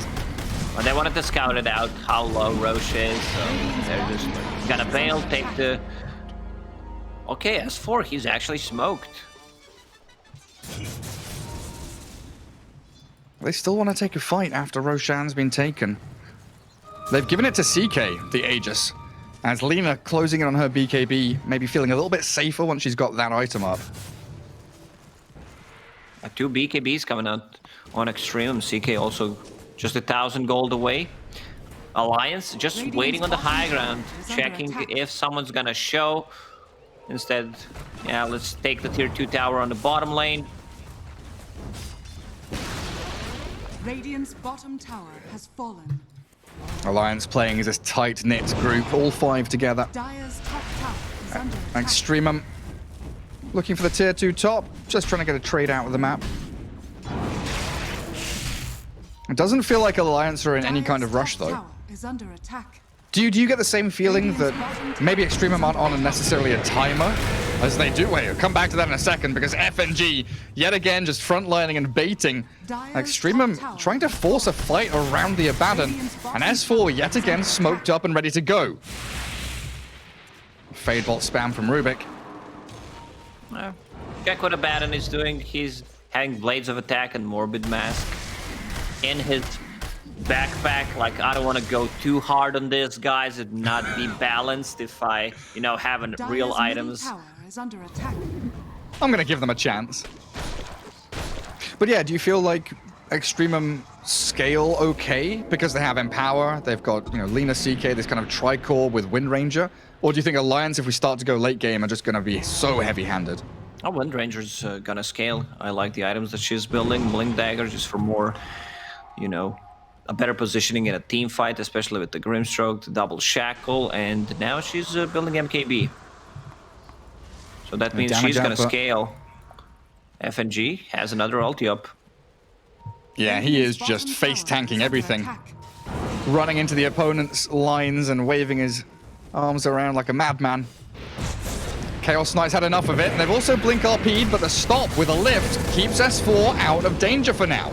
Borrowed time from FNG as he tanks up everything, but the Soulbind forces the Yules and the Sandstorm. Lina's BKB is there with Laguna Blade coming in. They do take them down.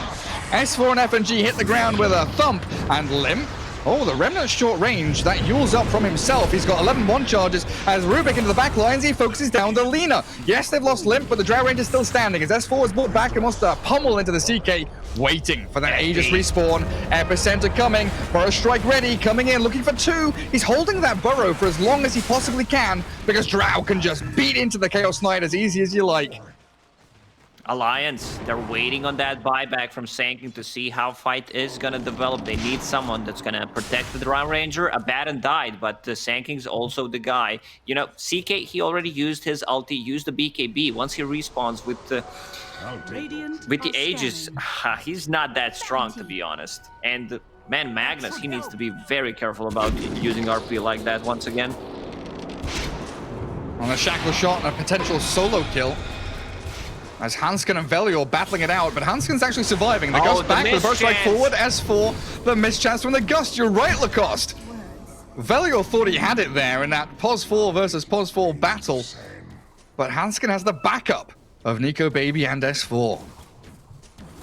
If it was a hit that procced the Javelin, pierced through evasion, and deal some extra damage, but it didn't happen. Yeah, you talked about Hanskin. He's super farmed, more farmed than offlane Mag at this point. Yeah, he's having a great time, isn't he? Does he have something coming on Courier? He's got boots to travel on Courier. I thought he was buying like a Ghost Scepter or something, you know, Glimmer Cape. No, it's Ether Lens, Blink, boots of travel, Rubik. So I assume he's going to be on a different side of the map, trying to fish for any kind of information. Same goes for Abaddon. Like, if you don't know where they are, you have these 2 heroes, but I would love him to have buyback gold before they take a next fight. That's going to start becoming real important. And another momentum shift smoke. Extremum, they can feel, both teams can surely feel victory as inches away. Just a couple of good team fights here and there. The perfect initiations, the combos with this Soulbind is all Extremum really need. S4 retreating, FNG gets caught. Chaos Bolt into chain stuns. And nothing's going to save him there. That's too much damage. Bar of Time doesn't even come. Activate. Kills him straight through it. Attempted skewer. But Alliance once again retreating as a squad. That CK definitely hits pretty hard. Echo, Armlet, BKB, level 18. With the stats and the strength on those 2 talent choices. Telescope found by Alliance. This is the item that Abaddon really likes to have. Extra cast range on his abilities, so he doesn't have to stand that close to a team fight. Radiant's top tower is under attack. Dire's Magnus was thinking about a jump somewhere if he caught a glimpse of anyone. But it is that really awkward phase of the game where a team has taken Roshan, used Aegis far too quickly, and now everyone's waiting for that next Roshan to respawn, so there isn't really any major objective being taken. Velior? Oh god, he's nearly... oh, he is dead! Jeez! That's a level 21 Drow Ranger. Like, she dishes serious amount of damage just by having levels. The rune of invisibility.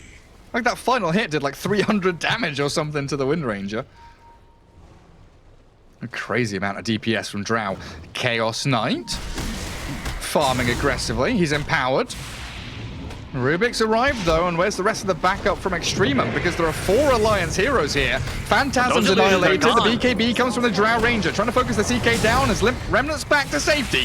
S4 focuses G instead, and now the chase is on. Move forward, Lina. Oh, Lina, what are you doing out here? That's not where your home is. You BKB'd, you're trying to sprint away, but in comes Limp with that Ember Spirit, sprinting forward, and they've got all the chain stuns it takes to bring Lina to the ground yet again. Radiant's top tower 2, 5, and 7, and Lina, this last pick, you mentioned it, you know it, everyone's heard it before. Glass cannons, they shatter. I've seen this a million times. I would never last pick Lina, Gary, but yeah, to go back to the real talk, you have this Rubik and Sanking who are complementing each other very well. They're playing together, setting things up for the team. That was like 6-7k gold lead for Extremum at one point, and then they just decided to go for tier 1 tower on mid, fed 3 kills. I think that was the breaking point of the game, not just in terms of net worth, but I also think they broke them mentally. Like, Extremum didn't do any good moves after that. Yeah, they tried to chain a couple of smokes together, but Alliance have been playing a very closed map, not spreading too wide. G with Extremum just trying to regain control of this triangle as they do make a jump. This time FNG gets the burrow time off. Can they follow through? Inkswell with a Reality Rift, maybe, if they can keep vision. But a Drow Illusion will at least hold them back for now. Radiant's bottom tower is under attack. Oh, Enchanted Quiver. That's a sick item for Drow Ranger. There's a Titan Sliver in there as well, but looking at the Quickening Charm already in the hands of Limp, I don't think he particularly wants to change.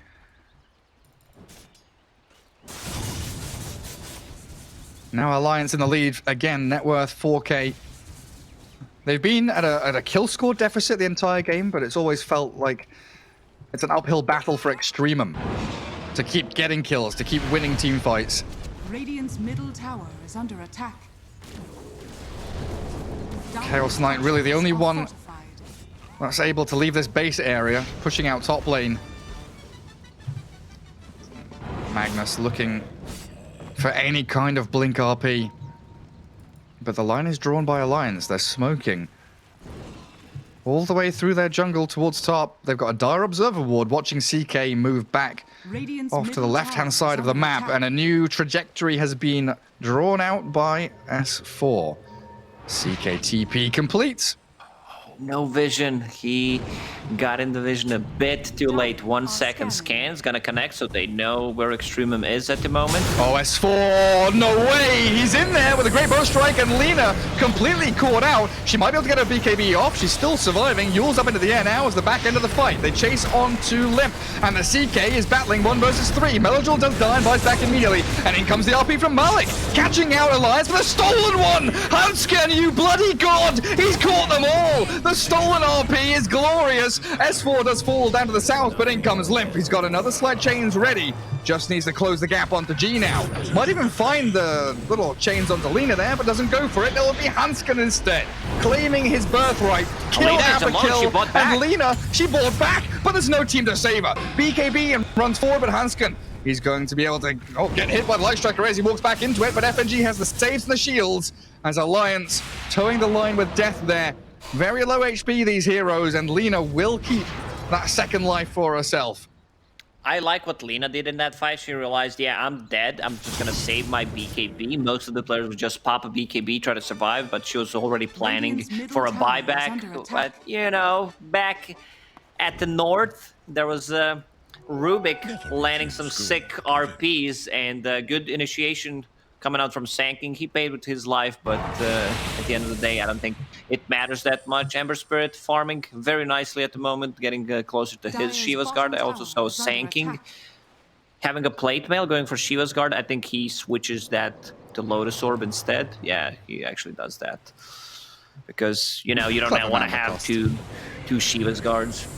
Oh, we can see it back here. S4, he gets a 2-man burrow that could have easily been a 4-man if he'd seen the rest of them. And of course, Chaos Knight dragging them all in. He is that big target. Drow Ranger barely dying. RP from Malik's good, but there's the Hansken one, even better. Beautiful stuff from Alliance. Executing that team fight to perfection. And BKB timings now on Extremum starting to wear thin. 7 seconds Lina, 7 seconds Chaos Knight. Another shot from Alliance. They understand Extremum can bleed. Like, if they get this fight, they get the next Roche. How are we buyback-wise? Only 2 heroes with the buyback, Mag and Sanking. Ember just got 1. Yeah, Drow about 400 away. CK and Lina miles away from it. Roshan Started off by the Chaos Knight, who is alone in the pit, but it's the backstab from Alliance that finds G, and now the team fight capabilities of Extremum, they are mitigated heavily with no soulbind. They need G to buy back. The BKB from Nefrit as he stands his ground in the fight. The illusions are down. Drow Ranger, Manta dodges the Chaos Bolt, and Wind Ranger sprinting around with a Shackle shot there, but the Laguna Blade goes straight into the borrowed time. Now the Burrow Strike, and Lena's gone with no buyback. She is dead for a minute and a half. Extremum down one core. Chaos Knight too low to fight. Tail between legs. They all straggle back to their base. So this is going to be a freebie after cleaning them up. Yeah, BKBs when they're down, it's very hard for them to take a fight, and CK did not use illusions to deal any kind of damage in the last 3 fights. Man, Drow Ranger, she deals like 800 per hit when Enchanted Quiver hits and with Marksmanship rocking. Big numbers, big damage. You do realize that I did not do the math. I just, you know, playing by the feeling. Gee, 800 damage sounds about right. S4 still in the sandstorm. Nice Yule's dodge on the Shackle shot as well. But yeah, like you said, when the BKBs are down for Extremum, Burrow Strike like 11-second cooldown, Hanskin stealing everything under the sun, getting Light Strike arrays, Dragon Slaves, RPs. There's so much AoE teamfight and control from Alliance that Drow can just plonk herself down somewhere safe and sound and keep the right clicks going. While Extremum are very reliant on getting a good soulbind, a great RP, and keeping Lena alive is not so easy. And doesn't matter at this point. Radiant are scanning. She went for damage talent, HP talent, getting to level 20.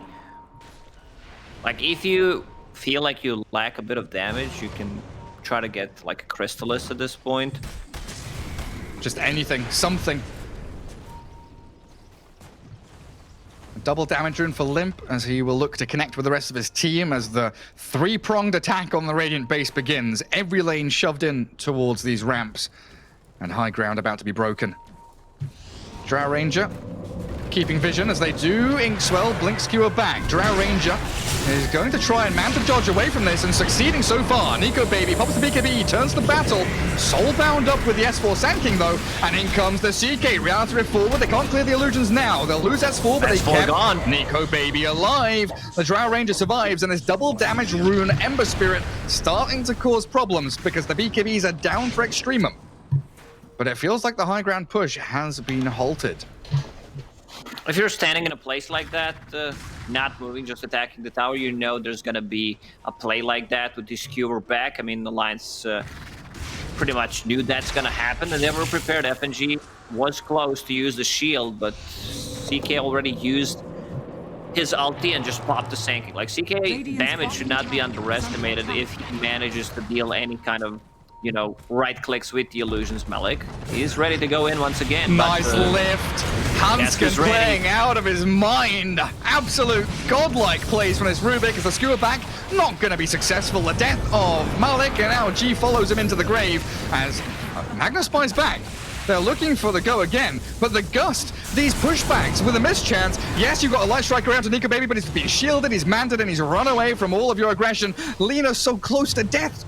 Has to sprint back to Fountain, and yet again, BKB down for Lena. Blink RP, yes, is ready. CK, BKB ready, but Extremum can't get into the fight. And what Hanskin is doing right now, he has telekinesis on top of Drow Ranger. This is the play. Like, he's ready to use it if Mag blinks in once again.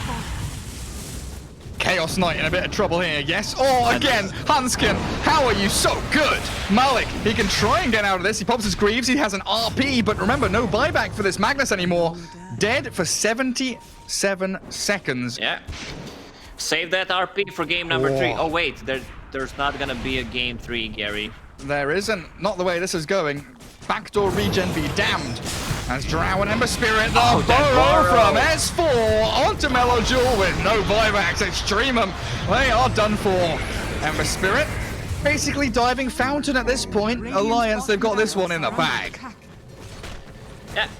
You know what I like to say, Gary? When it's time to call it, it is time to call it because you're not gonna win this one, that's for sure. There's still a minute left on Aegis. Draw Range is just dealing way too much damage. Limp, as a good bro, just buying a couple of mangoes for Draw Range to have mana sustain. Keeper all topped up. Chaos Knight Illusions obliterated by Drow yet again. And Tier 4 towers crumbling before our very eyes. And the fact that Limp can move back to Fountain, straight back into enemy base with these remnants and the TPs. Beautiful stuff as CK BKBs and he has the Inkswell on.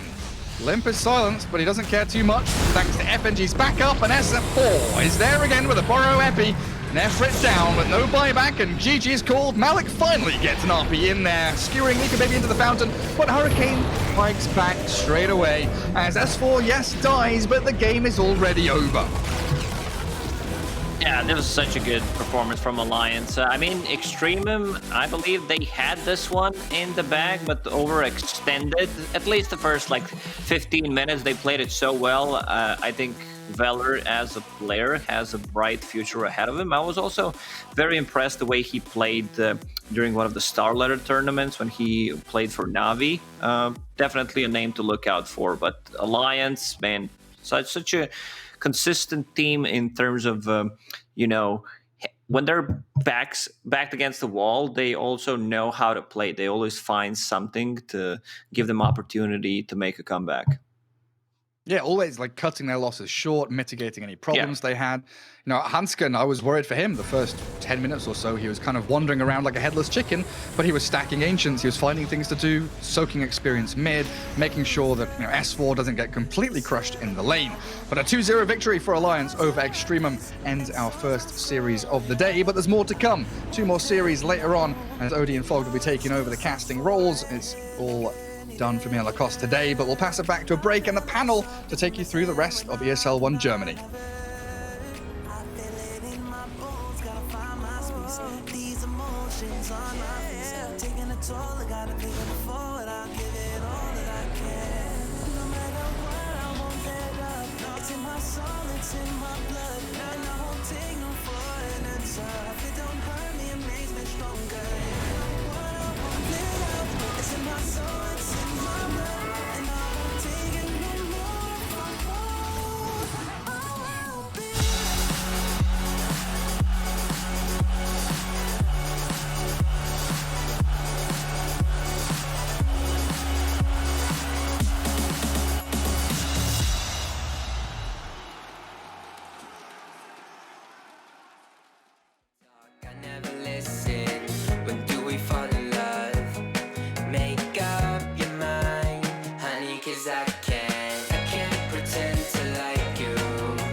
don't want your empathy.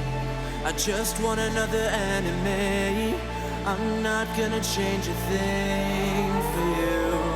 I'm over middle ground, and I really wanna burn it down. I'm not your friend, and I won't pretend I am. So don't reach out, and I mean that. I'm under siege, and I need you to see that. You're on one side, I'm on another, and we will wage war upon each other. I'm no angel, you're not either. I'm at a fever pitch, you're at a leisurely pace. I'm unscathed, I'm unafraid. A warm welcome to the war game.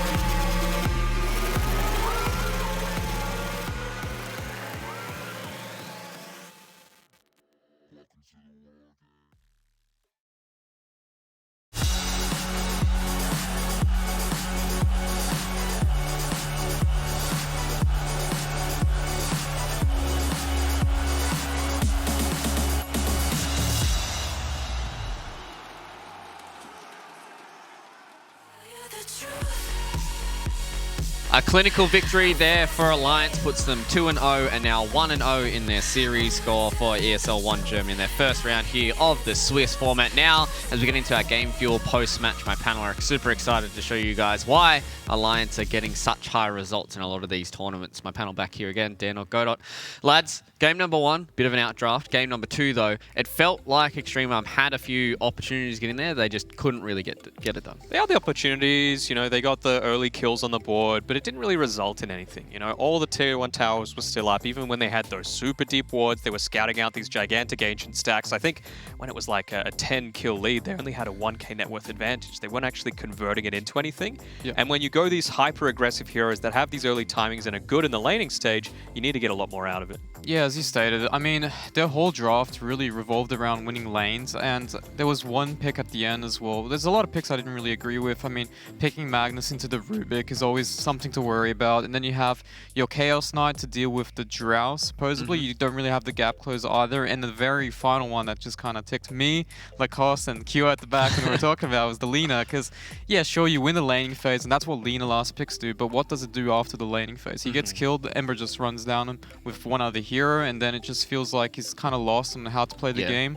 On top of that, I mean, they're drafting 2 laning emphasis. They need to have a plan for the mid to late game, or at least a win condition. That's the main problem. Well, I think it's all in on just not dying on the Lina. I think that was the big thing. Yeah, it really did feel like that EXTREMUM, they had a plan for that Lina, it just didn't work out. But we do have our winners interview here with F&G from Alliance. F&G, mate, congratulations on your first series victory here. 2-0 is always a good start for a tournament. But I want to touch on a little bit more about your team kind of composition. Are you kind of like one of the louder voices when it comes to, you know, the drafting and how you guys like playing in these games, or are you a little bit more quiet, especially being you're kind of new to the roster? Well, hello, first of all. I hope you have a nice day. Oh. Well, when I joined the team, I would say I was speaking a lot, but I'm trying to get rid of it because obviously Gustav is a captain and a leader, and I want him to be like a general, and I'm just a soldier. But obviously, when we're playing scrims and when we're talking outside of the game, I'm trying to make my impact in the game because I also have experience, I also have thoughts, and if these thoughts are right and we all see Dota in the right way, it will, you know, it will connect to each other. Yeah. It's not like we are different persons and Dota is a different game. Yes, there are a lot of ways to play Dota, but anyway, if you're good players, good teammates, you will come together, connect to each other, and create something that will fill everyone. Yeah, it feels like you've got a lot of respect for each other in the team. Obviously, you mentioned just then the respect that you have for S4, just being able to let him take the reins and be the captain and the main shot caller. With the input that you provide, how have you, I suppose, adapted that to the Swiss format that this tournament is in? Because yes, you can prepare very well for EXTREMUM because you have a lot of days notice. You can look at, you know, their run through the open qualifiers, but now moving forward, you don't know who your next opponent is just yet. So what's the preparation process like for Alliance? Well, first of all, you work on your own game. You don't look at other teams. You just, learn basic stuff that you need to win a game.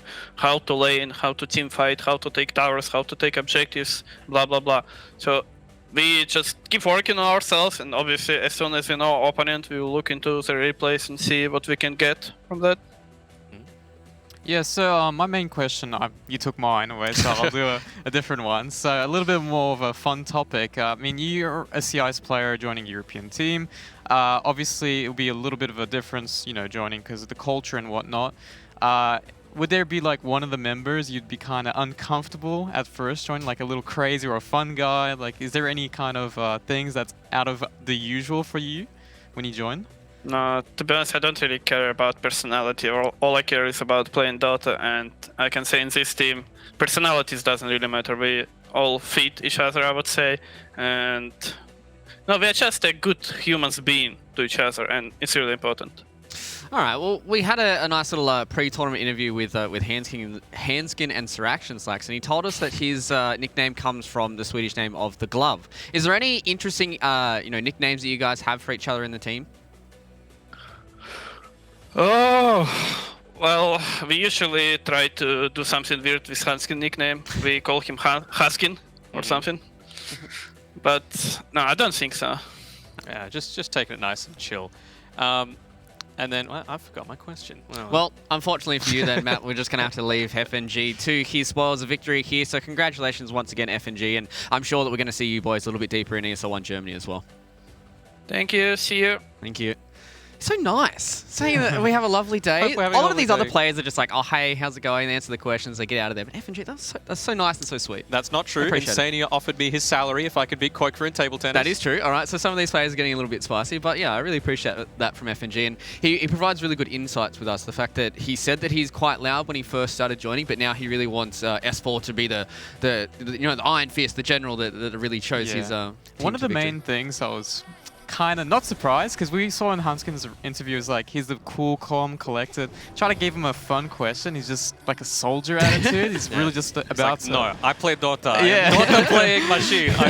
But that's the sign of, like, I suppose he's been around in the scene for a while, right? And he's a mature head. That's the thing. It takes a lot of maturity to say, right, this might be what I really want to do in leading my team, but that's not... I'm joining an existing team. They've already got the person fulfilling that role. So I need to slot in, do my job, and that game he did, and hopefully he can for the rest of the tournament. Yeah, and it's also a roster that's been around for a while as well. They were together for a little bit before FNG did join them, and he just recently joined now. And it's always good to see these players being able to adapt to these team environments instead of just being like, I'm the new guy, this is what I think is going to happen, this is how we're going to play Dota. And he puts it kind of perfectly where it's like, we all just need to play Dota together. We're here to play Dota, that's it. That's all we want to do. We just want to get in, focus on our own game, really get to a good position where we can in ESL 1 Germany just get to the top right, really secure themselves that victory. I hope they're still mates outside of the game, though. It would hate to be just like a pure business relationship where it feels more like work, because at the end of the day, Dota's a game. You want to have fun playing too. Yeah, there's going to be a play up here. We're going to be seeing the Rubik stealing the RP, and I think this is the reason why I really dislike seeing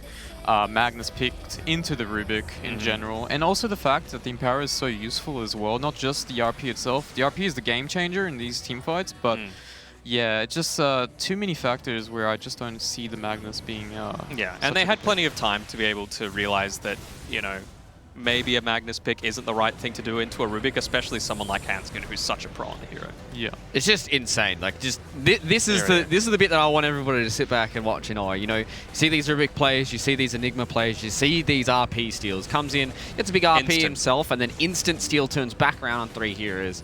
Obviously the game felt a little bit far gone for EXTREMUM at that position, but that kind of just puts a stamp on it. Hanskin says, "Game's over, done, 2-0. Let's get out of here." And then even beyond that, just sitting behind the Drow at the bottom lane, Lacoste called it perfectly. He's like, he has pressed his telekinesis, he is hovering his cursor right over next to the Drow Ranger, because that's the only way they're going to stop this siege, and both times he just got caught out, so he didn't learn.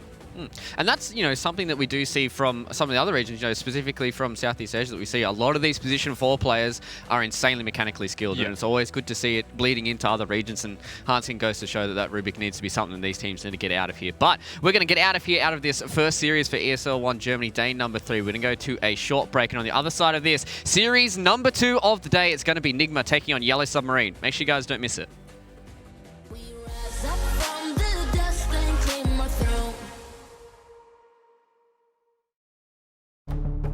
the right CPU, you can turn any game from familiar to phenomenal. Unleash the potential in all your gaming with Intel 10th Gen processors. With its optimal balance of threads, cores, and frequency to deliver elite real-world performance, only Intel can bring Marvel's Avengers to life with in-game PC optimizations. Supercharge your Marvel's Avengers experience with Intel Core i5, i7, and i9 processors. My name is Jordan Gilbert, aka Nothing. Hi, my name is Sue Lee. My handle is Smix. I think it's important for these initiatives to happen. Empathy really, really goes a long way, and it always means so much to us, and I think that's where initiatives like this really help. I encourage everyone in the community, anytime they see bullying, anytime they see someone getting called names, I encourage you to step up and say something. Good luck, have fun. Good luck, have fun.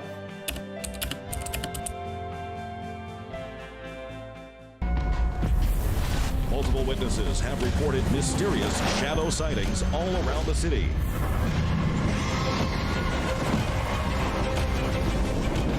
According to experts, the origin of these shadows is still unclear.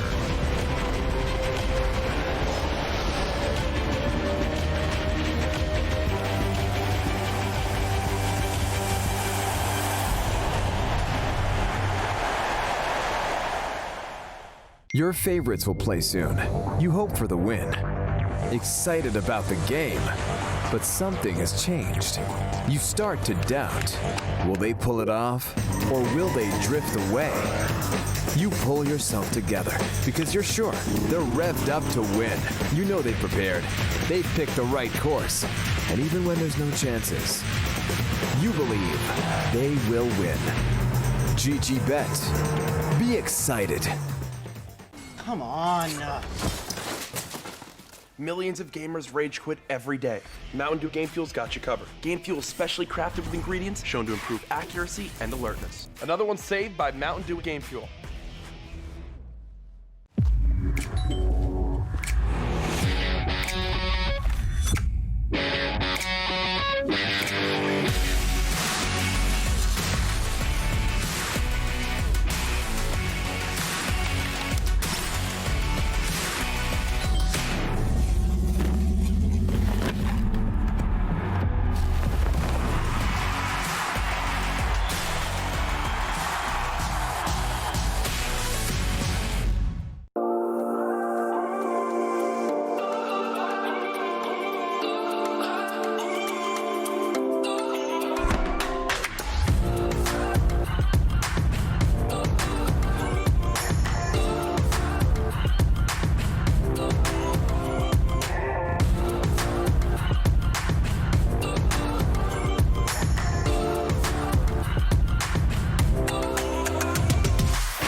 Bitburger 0.0, isotonic, containing vitamins, and with non-alcoholic freshness. Bitburger 0.0, always a bit more refreshed.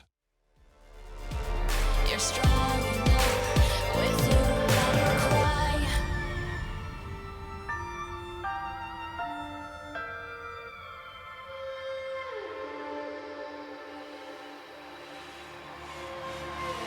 Clash of steel spills your blood. A whisper out fills your head, but you have to fight again. So take one step, take another. Find the strength for your brothers. Erase the doubt with your battle cry. With your battle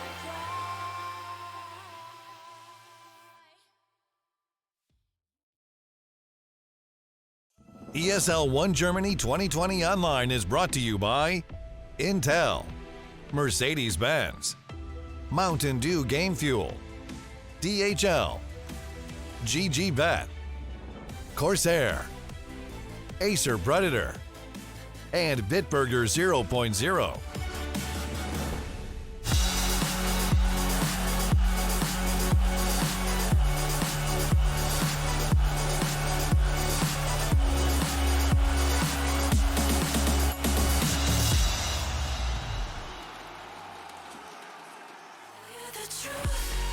A short break and we're right back into the action here for ESL 1 Germany. It's series number 2, Nigma taking on Yellow Submarine for the first round of the Swiss format here. We're back on the panel once more for another series here in the European and CIS region. I've got somebody special for you guys. He's back in action one more time. Daniel QO. Woo! Thank you. All right, how'd you like that first series, QO? How'd you like it?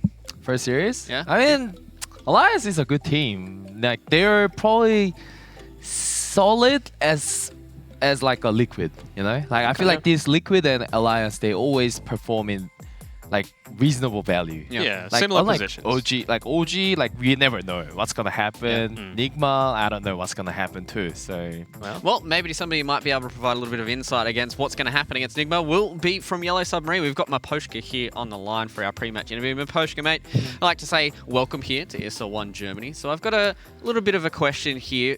A few of these other player interviews that we've had, a lot of them have said that their team kind of mentality is a little bit fun, a little bit jovial when they come into these matches. Is your team like that, or are you guys a little bit more on the serious side when it comes to playing Dota? Hello, actually I didn't understand exactly what you what your question. Sorry, my Australian accent is a little bit too thick. Do you want me here. to ask it? Do you want me to translate? I'm fine. So a lot of these other teams say that they have a lot of fun when it comes to them playing Dota. Are you guys like a fun team as well? Are you guys a little bit more, headstrong and serious? Okay, yeah, I understand. Actually, I don't know how to answer exactly because I don't know my teammates exactly. We played only like for 1 week, so I guess we want just to try to try to show our best play. So I think we will just try our best in this tournament. That's good. Yeah. And you came through the no open. No fun. You came through the open qualifiers with Yellow Submarine, but before ESL 1 Germany, you were actually with Hellraisers for about a year. So are you hoping to face up against some of your old teammates in this tournament, or are you hoping to try and avoid them, perhaps? Can you repeat, please? So you used to play on Hellraisers, right? Yes. So are you wanting to play against some of your old teammates? Okay, understand. I mean, I don't feel like I want to beat them or something. It's just another team who we can play against. So, nothing special. Yeah. Oh, like I'm gonna ask you, like why are you guys asking these hard questions? Like who comes out with the name of like Yellow Submariner? Because the logo looks very... It looks cool. Yeah, cool. Yeah. But anyways, who made that team name? Oh, it's actually a very old team. Like probably it's created by Corbin. It's our manager, and I created this team with my friend in like 2014 year. So we started to play for this team from very old times. And we also won a first open qualifier for TI. But after this, like this team is, I don't know, was dead for some period. But now Corbin decided just to like reincarnation this team. Is there any reason like of this name? Like why it has to be Yellow Submariner? I mean, no I guess meaning? it's a popular track. Okay. No, that's true. Beatles fans. Beatles. Yeah, it's good to see that you got your love for the music out there on your team logo. But Maposhka, mate, we're going to let you guys get prepared for your series up against Nigma, and good luck. Yeah, thank you. Thank you. Good to hear from a lot of these other players around the regions. A lot of the times when we have these interviews, they're winners interviews, right? So sometimes, maybe these teams that are coming to the not the lower qualifiers, the open qualifiers, you might not get these interviews. It's always good to hear from some of these other players about, their ideas coming into this. And then even QO asking a spicy question about the team name. I felt like he needs like a bit of relax. He's about to go into the match, and I don't want him to feel like pressured by anything. Like trying to, get him like a little bit of fun, but. I don't think he was enjoying it. Well, that's the thing. Like, I'm not going to say anything bad about someone that like I could speak maybe 1.5 languages, a little bit. It's very difficult. It's very difficult, and he did a great job. We love the players for sharing their time with us, and it's a good little bit of trivia as well. That is a big Beatles fan, and hopefully they can make a good showing against Team Nigma. Well, yeah, hopefully they do get... Sorry, the yellow submarine kind of threw me off a little bit. But boys and girls, ladies and gentlemen, we're going to go to a short break so I can reset my brain and we can start getting prepared here for game number 1 between Nigma and yellow submarine. Make sure you guys don't go anywhere.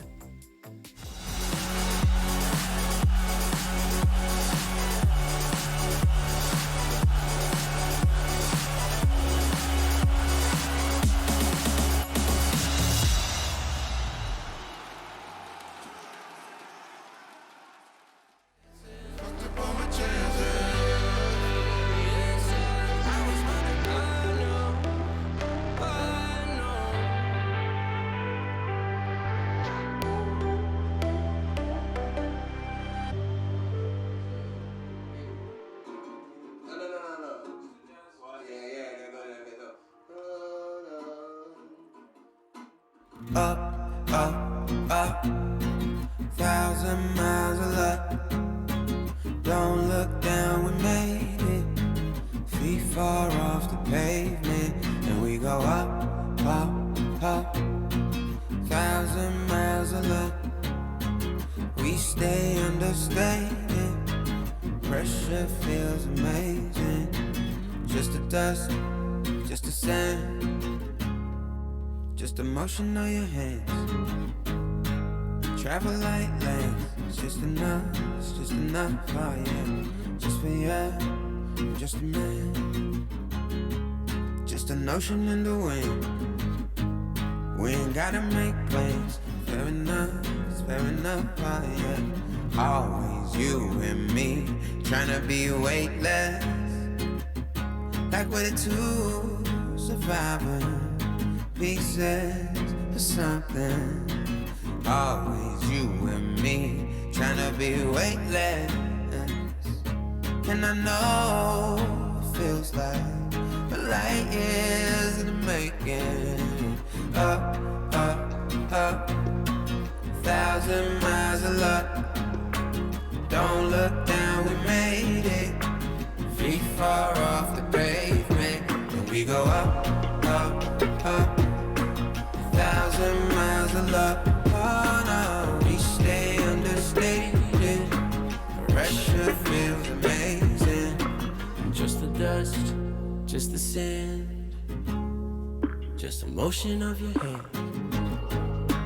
Travel like land, just your height, man. Just the one, just a believer. I don't care, I see you loading up my mind. Place me on the side. Fair enough, oh yeah. Always you and me, trying to be weightless. Like we're the two surviving pieces of something. Always you and me, trying to be weightless. And I know it feels like light years in the making. Up, up, up, 1,000 miles of luck, yeah. Don't look down, we made it. Feet far off the pavement, and we go up, up, up. 1,000 miles of luck, oh no. We stay understated. Pressure feels amazing. Just the dust, just the sand, just the motion of your hand. Just the dust, just the same, yeah. Travel like traveling.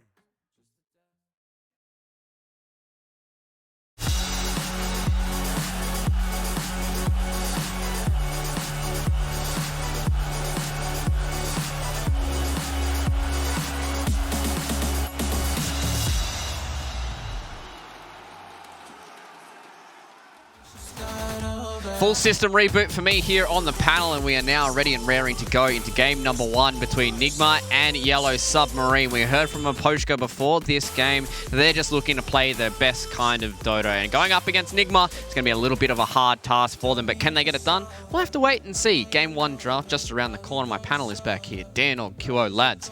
We're expecting some spicy stuff from these guys, Nigma as well as Yellow Submarine. Nigma's had some pretty good results across a couple of these tournaments, but Yellow Submarine a little bit of a unknown quantity right now. I guess. Like, in Dota Pit, Nigma was dead last, though. Yeah, true. I think they just got bad matchups in that one. That's what's good about Swiss, I suppose, is that you might be able to get one bad matchup, but you can't blame all of your series on it. So, we'll see. I think they've got a lot to prove still, having come through that. RMN still going to be playing in the stead of Kuroki, who's still sitting on the sidelines for a little bit, but I think I've been pretty impressed with what I've seen from him so far.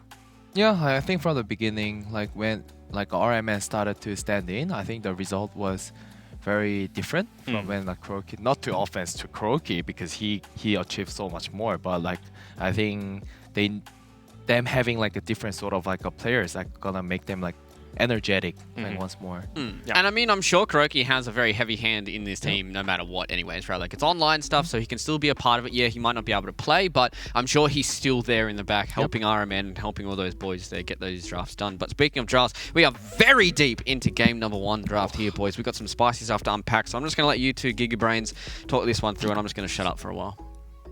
Thank you. I really appreciate that. How does the Chen get through to that late, QO? That's what I want to know.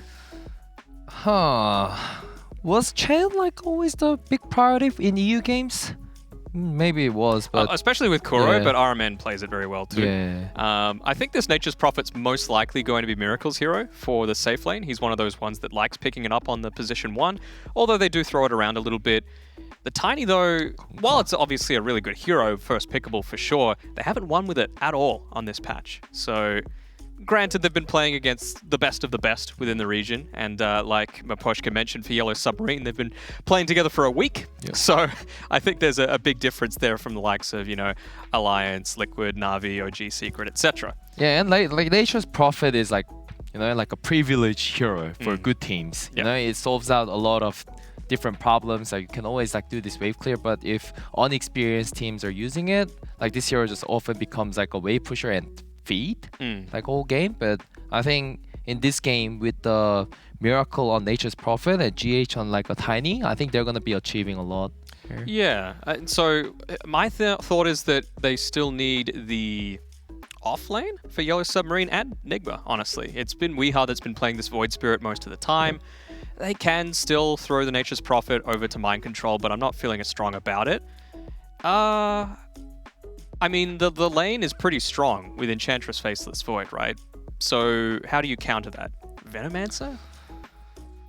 Venom could be okay, but I think Enchantress is stronger. Yeah. Especially with one creep frontlining against the Gale or whatever the Venom does. But I don't think there's anything that really just beats Enchantress in the lane, though, right? I guess you just have to sacrifice the top lane. And I don't like about that Tiny plus Chen mixing it up together. It feels like they're just playing their comfortable heroes, because Tiny really wants many heroes to go in for him, so he can get this angle of avalanche toss back to some of the heroes, and then some other hero disables it. When you say go in for him, do you mean he wants his whole team going in, or he wants them all coming in so that he can then get his combo off? He wants a certain amount of pressure that applies to the enemy, so he can see the enemy is going to be reacting. You don't think a Chen and Nature's Prophet is enough pressure? Chen is very immobile in the team fights. Yeah, but you've got towers constantly being taken, right? You're going to have a super farm Nature's Prophet. You're going to have a Chen with mech at around 12, 13 minutes. Probably level 6 at that time as well. It's going to be a Centaur to try and contest it, and I suppose it means that you're still able to get a decent amount of farm in the lane. You don't really want to be right-clicking a Centaur too much as a Nature's Prophet. Yep. What about the last pick here for Nigma, boys? What are we thinking? You guys were saying maybe Mind Control's hero is the one that's left? Yeah, I'm thinking so. Oh, baby! Ooh! We get a Weepo, boys. Game number 1 of Nigma. So, I guess, we kind of can't really go past the Mind Control Nature's Prophet. I'm pretty sure he is master tier in that hero. So, the Weepo to finish this out. What are we thinking? Do they have enough to deal with the Geomancer himself? Is this scary? Is this the gotcha pick? No? I feel like it's a decent game against a Meepo. Yeah, I was feeling it too, just because it's way too passive, you know? Like, I think if they actually snowball this like a 30 minutes, before 30 minutes, and like if this Chan heals like back him up and those like a net worth that Nature's Prophet brings up, if that happens, then I think Meepo is gonna have a great game. But if they don't get enough, I think the combo between the Faceless Void and Conka and Centaur is like way too much. I want to double check if that is GH playing as well. I'm seeing his name is Super Rudy, so I'm not sure if that's a stand-in or what's going on there, if it's an alternate account, but Yes, I'm always keen. You are correct. That is a stand-in for GH. I've right. just been given the confirmation from production, so GH is not playing for this one either. Ooh. Well, where does that put your predictions? I want to go for Submariner. You gonna do it? Yeah, I'll tank it. I can't not go for Nigma. I'm sorry. I just got to go with the favorites. You're gonna go with the favorites, boys. Just gonna go, but you're gonna go with the YOLO Submarine, right? Yeah, I'll go with Submarine. The heart says Submarine, but I'm going to go with Nigma. Yep. Okay, so you guys are going to stick with that. I don't think I can go past a Meepo. Like, Weehar's one of those players that's like, yeah, I just want to go and play my favorite hero and just get this done nice and quick. Obviously, Miracle's going to be playing a Void Spirit as well, so he's playing one of those heroes that he can utilize a lot of his mechanical skill. But boys and girls, ladies and gentlemen, we're going to head into game number 1 here between Nigma and Yellow Submarine. It's going to be our casters. It's going to be OD, Pixel, and Fogged. Thank you very much. Yes, getting ready for this one. Fogged, we've got a Meepo. Comes out as the last pick for Nigma, of course, one of Weehar's finest. As the panel said, though, not necessarily a game where you look at the hero and say it's an easy game for him. Yeah. What's sort of your thoughts about that? Do you think there's going to be some complications for the Meepo, or are Nigma going to get away with a pretty solid performance with it? I think they can snowball really hard versus this lineup. I think that's probably what they're looking to do with the Chen Nature's Prophet, just take over the map completely here, just with super early aggression and low cooldowns, because they don't really have anything they have to rely on. But I'm just not sure about Meepo. I honestly haven't seen this hero since like TI, I feel like. I actually It's been a while. haven't seen it in months. No one picks it. Yeah. No, so it's going to be very intriguing to see. Of course, a very exciting game for me once again. One of these games where we are having a quite a big name team. Nigma, sure, last LAN or last online tournament, the Dota Pit, they didn't do too great, but they did get knocked out by the team that ended up, VP Prodigy to go and meet Secret in the grand finals. So, you can sort of take away from that what you want to. And they're playing against this squad, as the panel said, came through the qualifiers, the opens, with a lot of names that, again, these are players you probably won't recognize. Yatoro, Collapse, Mio, so bad. I think Mio maybe rings a bell. I've seen him on a few CIS squads. Of course, they do have Miposhka at the lead, and Miposhka, he has been around for a long time on quite a fair few squads that have seen success in the CIS region. So they've got a good man to lead them there. Yeah, I definitely recognize, obviously, Miposhka, and then Sobad and Mio are familiar, right? Like, I know there's people that are similar names as well. group, I remember casting Sobad. That's a name you don't forget. Yes. It's one of those funny names. But definitely Collapse and Yatoro. Very excited to see what they're going to come out with. And of course, this sort of last minute bit of a surprise thrown in. I think we were expecting the full Nigma squad to be playing, but that isn't the case apparently. GH is not around, and we're having Super Rudy standing. Now, who's Super Rudy, Fog? Do we know who Super Rudy is? I'm not too sure. Okay, I was trying to go through like Dota Buff and like try to just check who the man is, and I'm still just having trouble finding him. I found a very high ranked, but he has his profile hidden from a while ago. It's like an 8K carry player with 3,000 anti-mage games. My goodness. With literally, ready? You want to hear the amount of games this person has too? Yeah. 20, yes, it's got 22,000 games. I mean, that sounds like a Super Rudy to me. Right? This seems like it could be him. Profile. I can't tell if it's the right one though. I'm like trying. I'm really bad at doing this. Oh wait, no, I found it. Oh, you found it? Not that bad. Friend ID. Details on Super Rudy? Dota Buff has the same friend ID as his thing. This is him. Okay, this guy is an anti-mage spammer. So 3,000 games in anti-mage, 22,000 games in total. It sounds like there's a pretty solid standing, but again, I guess a standing that we haven't really seen in pro play. But he's playing at least 4. Sort of the top tiers. Right? He is. And I look at his, Jesus, this guy plays a lot of Dota. Oh my God. Like my map. I mean, you play, how does it compare to you? You've got a lot of games, Fogged. Dude, I mean. Sorry, I misread. 2,050 anti-mage games, 850 Slark, 850 Void, 800 Jug, 800 Lifestealer, 800 Terrorblade, 800, this guy plays a lot of Dota, but mostly carry, so yeah, we'll see how he's going to do on that 4 position role. you know, Tiny's one of those heroes that can transition into a bit of a carry as the game goes on if he has a great time on the 4 roll. So, very excited to see. We did have a brief pause, but it looks like the action is about to get underway, so we should be able to hop into the game pretty soon. As here we go, ladies and gentlemen, getting things ready for Nigma versus Yellow Submarine, game 1 of the best of 3. So overall, talking about the drafts outside of the Meepo, what do you reckon, Fold? Do you prefer what one of the sides has got going on here?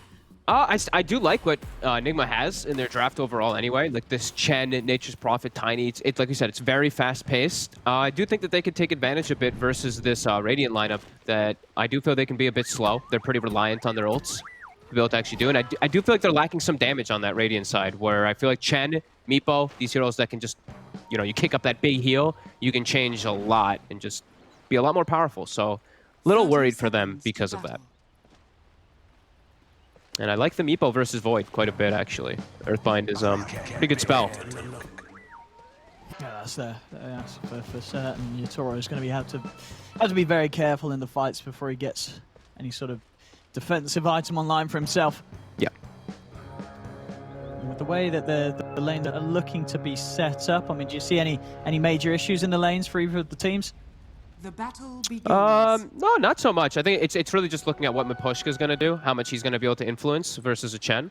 I haven't seen a Chen versus Enchantress in quite a long time either. Let's see here. So, things to start off. And this middle lane, I mean, Kunkka versus the Meepo. Yeah, how does this sort of go? I mean, the Meepo sure is going to get hit by the Tidebringer early on, but I think he's fine. We don't really care too much about the damage. Right? It's not enough to threaten We Are, and once the second Meepo's out, you're just going to have that CS advantage against the Kunkka. Yeah, exactly. I mean, I think this is a fine matchup. He has like 10 armor when he's next to the tower, so if you get hit by Tidebringer when you're close to tower, does like little to nothing. So I feel like the lane setups are pretty good here for the side of Nigma. Top lane. A little bit of an attempt there with the Remnant from Miracle to catch Collapse. Both sides doing like, it's actually just like mirrors on the side here, right? You have a Chen taking over a range creep, and then you have an Enchantress taking over a Treant. And they're both zoning people with Denied. And interesting to see, I mean, Miracle playing the Void Spirit, of course, in this safe lane position this game. I guess this is just something that works with the hero when you do have the mid laner, the Meepo being sort of a true carry for the squad. He Miracle? They got him. They got him. I mean, first blood straight up there between the two of them. I mean, it's going to happen between the Who Stomp and the Light Strike Array. Yeah, you're very vulnerable. You know, they punish him once he's level 1. They know he's only got the Remnant. He's got nothing to protect himself. And they take advantage of that. Very nicely done by Sobad and Collapse. Very strong lane now. As soon as they start getting those levels up, you have double burst, hoof stomp, double edge, stun, plus nuke if he goes for it. He's actually gone for the fiery soul, but yeah, so much burst damage that can come out from these two. And it's a melee hero playing into Centaur, which is not the most fun. You always just get nuked. You always just gonna be getting hit constantly. Weehaw? He's dropping pretty low mid, yeah. And now we're seeing things down bottom. Yatoro farming fine. I mean, same to be said for Mind Control. It's pretty even between the two of them.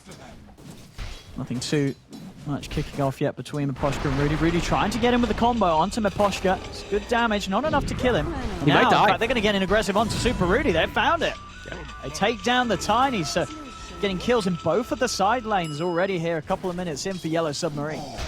Very nicely done. Yeah, they definitely did draft themselves some strong lanes. Not to say that Nigma drafted themselves very weak ones. Sure, the top one is a bit of that weaker one, but yeah, they have drafted themselves and put themselves in a good position as top. Our men has to be careful too. Yeah, getting very low. Does have the headdress of the two Fairy Fires ready to pop if he is in a situation to try and bait them in to get aggressive.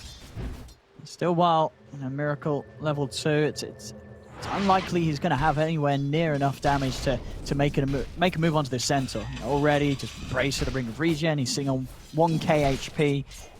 Collapse is going to be feeling pretty safe up here in this top lane. Miracle. Not a lot that he has to be scared about at all. There's Miracle again. This time he does now hit the level 3, so has the point in the jump, the dissimulate to get away. I don't think this lane is salvageable without rotations. I think this one's already done. Yeah, this one already really does feel done. Miracle can't get anything up here unless they overplay. Maybe Sobad can get caught, but they can't contest the Centaur. He just already a beefcake, so. Anytime Miracle walks up, if they land a Lina stun, then there's going to be the lockdown for Collapse to burst Miracle incredibly low. Now we're going to see it catch onto RMN. And Remnant does come out to drag Collapse away from RMN. Won't quite be able to get the double edge off, so RMN lives. Stays to the side. But all in all, yeah, a very solid start from Yellow Submarine. In the mid lane, continues to just be a straight trade of farm.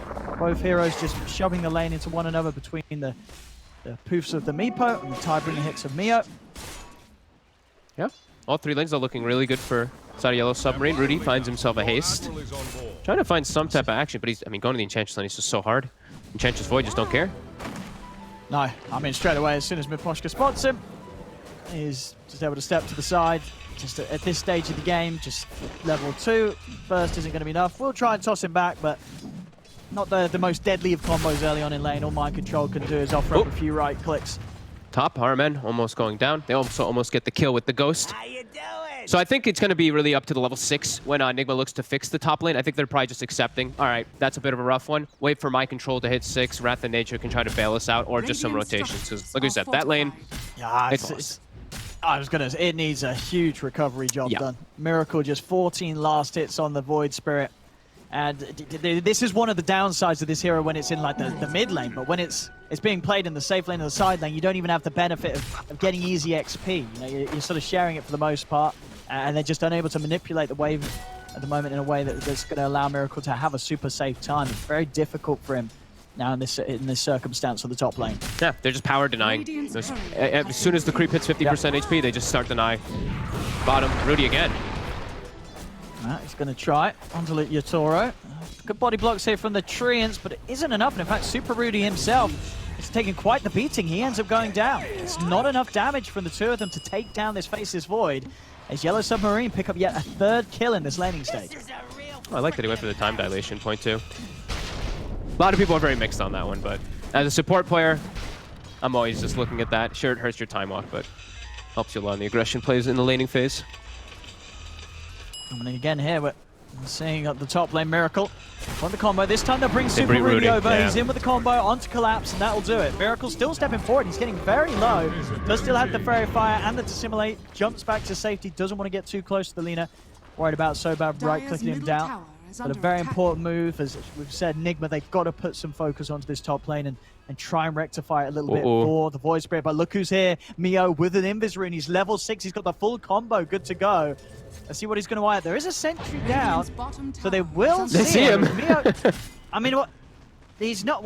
I guess he doesn't want to go with the combo because he's worried about the Dissimulate breaking it. Yeah. But with that in mind, doesn't actually catch anything in a situation where it looked like he would have had a chance to go for it. Yeah, I actually, as soon as he was in the lane, it was still on cooldown. 20-second cooldown at the start, so he actually had a moment to use it there, but probably wasn't 100% certain of that.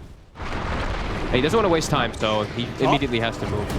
They're going to step back in, look for Sobad. They've got the toss. Is it enough damage? It's not. Sobad pops the stick charge. He's going to live. Super Rudy in range of the tower. Steps in, takes a tower hit.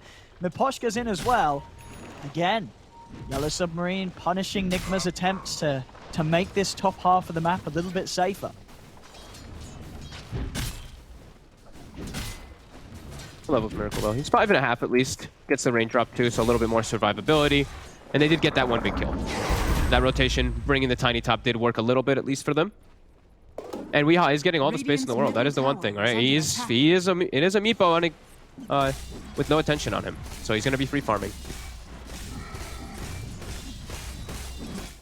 He's going to get a lot of space in the jungle. I mean, you look at the heroes that they have on Yellow Submarine's lineup. I mean, any sort of potential for early movements into the jungle to try and hunt down this Weehaw Meepo and slow down his game? Yeah, they've Stampede. I think Centaur is always going to give you like a little bit of a more, like an easier access, because then you have a way to bail out in case shit hits the fan, pretty much. Dire's middle tower is under attack. Yeah, that's true, and he's very close to the 6. One wave away.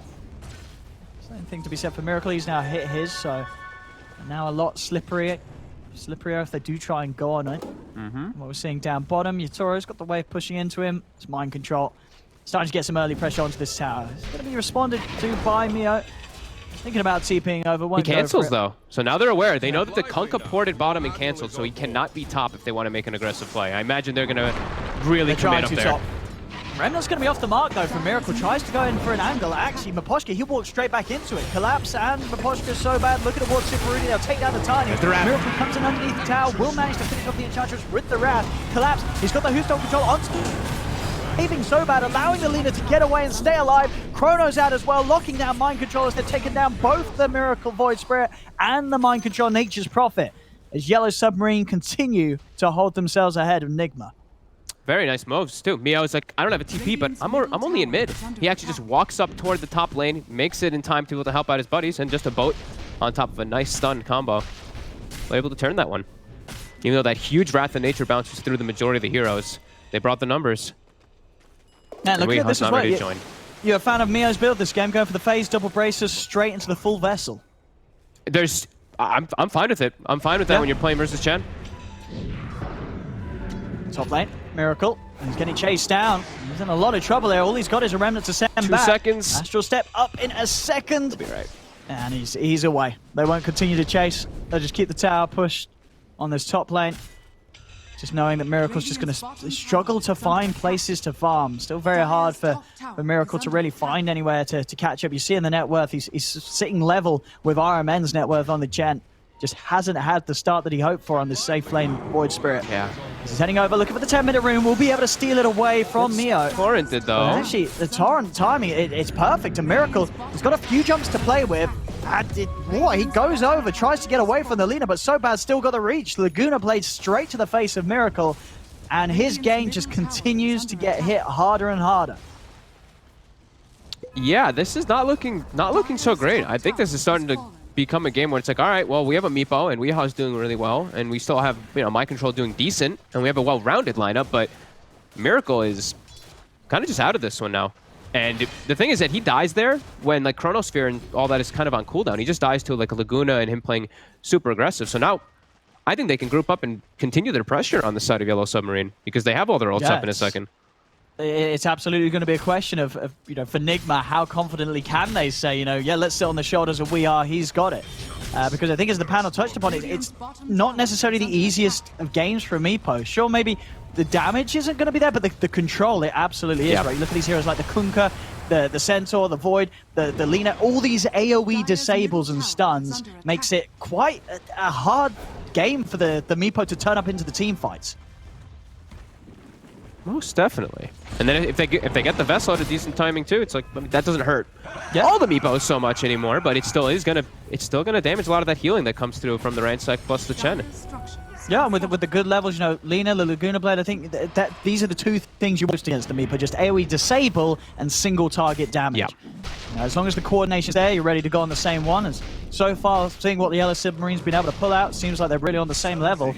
I think they're going to have a solid shot dealing with the Meepo, despite Weeha, of course, having the excellent farm that he does, still holding on to that top spot. It's going to be a good timing on the E-Blade, but he's got a lot of recovering to do to counter the losses that his team's had in the side lanes. Most definitely. And this whole little downtime, Yellow Submarine's fine with it. They're going Midas on their Void, all their ults are back up. We were talking about how Nigma, they didn't really have to worry about any long-duration ulti cooldowns, but it's concerning when they're just kind of sitting on the back foot. Sure, they're getting, like we said, getting the farm on the Meepo, but safe laner just not finding the space. Poor Miracle. Really trying to defend mid, though. They're bringing everybody. This tower's very, very low. Trying to get the catch on to Collapse, but he's got the Quelling Blade straight out of the spout. They just watched it kill. The Pushka melee creep just enchanted creep just killed it. Dude, they have 3 heroes, a whole army of Chen and the Nature's Prophet, and they couldn't get the tower deny. It's a melee creep with plus 70 damage. He just walked it in and it was hitting the tower. Sure. I don't think they expected it to do that much damage, I guess, but it was killing it quick. You could see it hitting the tower. They didn't even try and deny it. They just, that creep had it. Miposhka and his army, very nicely done there. I mean, that creep making some big bank for Yellow Submarine. Okay, it's on. Weeha is level 12. He's got his E-Blade. They're going to drop it into the Light Strike. It's going to do the job every time. That's a late hand They of God. drop the Chrono. Mid lane. Now I'm going to try and lead in onto Mio. They've lost Super Rudy, and they got the damage. They've certainly got the control. Another route comes out. They will find the Kunkka, but now Weeha's got to run.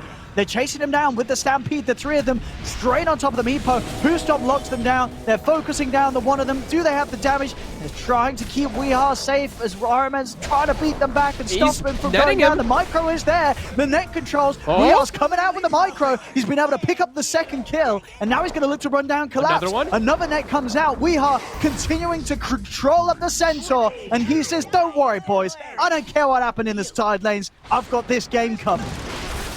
That was very nicely done. A quick E-Blade. It gets dispelled by the enchant, but then he gets the distance away. He played that perfectly, him and RMN. RMN late on the Hand of God maybe actually could have saved Miracle top before the fight actually kicked off, but I think they're pretty happy moving into Roche, knowing that almost everything was expended. Actually, everything was, yeah. Absolutely every spell was used.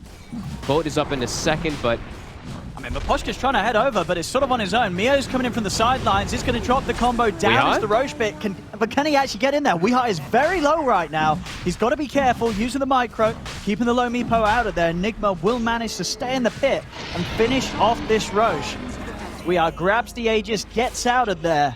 And yeah, if those sort of plays are anything to show, it's certainly proving that Weehaw, he's ready to carry this game. yeah, and this is right there what we were seeing. Sure, they had already expended their full kit for the most part there, but you're seeing he's tanky. You know, they have to save these abilities to try to go for him when he's isolated. They had to use too much in the earlier parts of the fight. Yeah, no doubt about that at all. I mean, yeah, this Meepo at this stage with the stats, 1500 HP, 26 armor, he is tanky, especially when RMN's there by his side. That little bit of Divine Favor always amping everything up. But still, very much a game that at this stage, I think if you're Yellow Submarine, you do know that if you are able to throw everything onto the Meepo and kill the Meepo, you're probably going to be able to deal with the rest of Nigma's lineup at this moment. Yeah, I think you maybe start... I mean, just stop addressing Miracle, really. Like, they used Chrono and the Laguna up top to kill him, but look how weak he really is.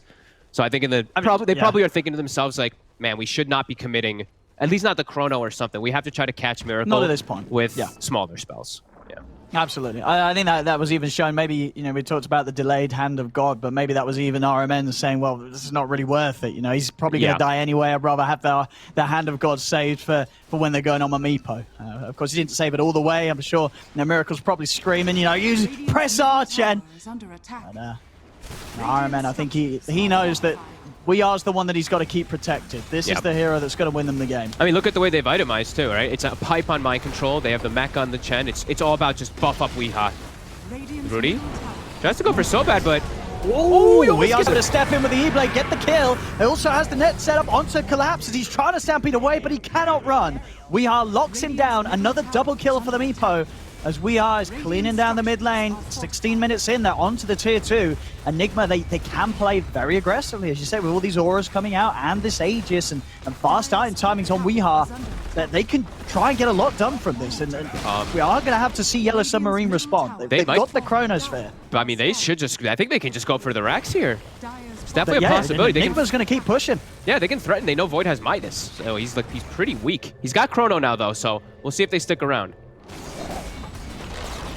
There we go. There's the first net. We are trying to control Mio, straining onto the Kunkka. The combo's coming down. They've got the Who Stomp and the boat. Do they have the damage to kill this Meepo? So bad. Turns Light Strike onto the three of them. The Chrono's out. They're focusing the Meepo first, but he has got the Aegis. Buying some time with the selfie blade, but finally they kill him. That's the first time. Can they do it a second time? Used a lot of ults to do it. There's the AoE stun. Jump across from Miracle. He's trying to full commit to save them, but the Laguna Blade and the Torrent will take down Weehaw. They've killed off the Meepo. Now they're going to look to try for more. The X Mark locks down Miracle, drags him back into the bashes of Yatoro. Miracle will fall. Jump forward from Mio as he hits with the Tidebringer. They'll look to Mind Control. Is he out in time? He isn't. The bashes are coming in. He cannot TP away. Nigma get hard punished for overextending and pushing in a little too confidently. I mean, it did feel like they would have the chance to do so with that Aegis, but Yellow Submarine proved that they didn't. That they were able to kill the Meepo off twice. Great focus again. It is the strengths that we talked about. This huge amount of lockdown and stuns makes it hard for Weehaw when he is on the front lines, and he was. You know, he went right in. He had all the Meepos, no escape for him at all. All of them stacked up together pretty much perfectly to just... All of them get stunned by every single one of the abilities there. Top, Collapse. Actually spotting him here, Rudy. And Miracle. Collapse. Get out. He's got the Stampede. He's trying to juke this. He's got that blink in a second. He might be able to play his way out of this one if he does so smartly. Goes over towards the east. CD still on his TP for 2 seconds. Rudy, stun on him. And he gets that. He's got him. Nicely done there from Super Rudy, hunting him out in the trees. Good prediction of the Centaur's movements. And Nigma, they're going to continue to stay aggressive. They're straight in on the top lane, but Mind Control and Miracle, they're going to get jumped on. X-Mark Torrent straight away onto the Prophet. He's gone. Super Rudy tries to come in to help out with the Avalanche, but Mind Control's already dead. Surprised they stayed so close around the tier 1 tower. Just trying to continue pressuring it when so many heroes are up. I guess because like Chrono and stuff was down, they're really trying to press the issue forward here, but a little bit of painful death there for Mind Control. Weehaw, though, continuing to excel. He's pretty much got the Scotty finished up now. Radiant are scanning. I mean, and with the way that last push went for Nigma, what do you think they're sort of saying to themselves right now? Is it we'll get the Scotty and we'll try and push it again, or do they want to wait for another item down the line? I mean, I'm seeing some excellent itemization from Yellow Submarine, this build from Mio as well. He's got a full Shiva's Guard. Yeah. That's, again, something else that the Meepo just is not going to have a good time fighting into. Yeah. I think taking outer towers is fine. I think just waiting around Roche control for them to really break and breach high ground is probably the best thing that I'd say for Nigma.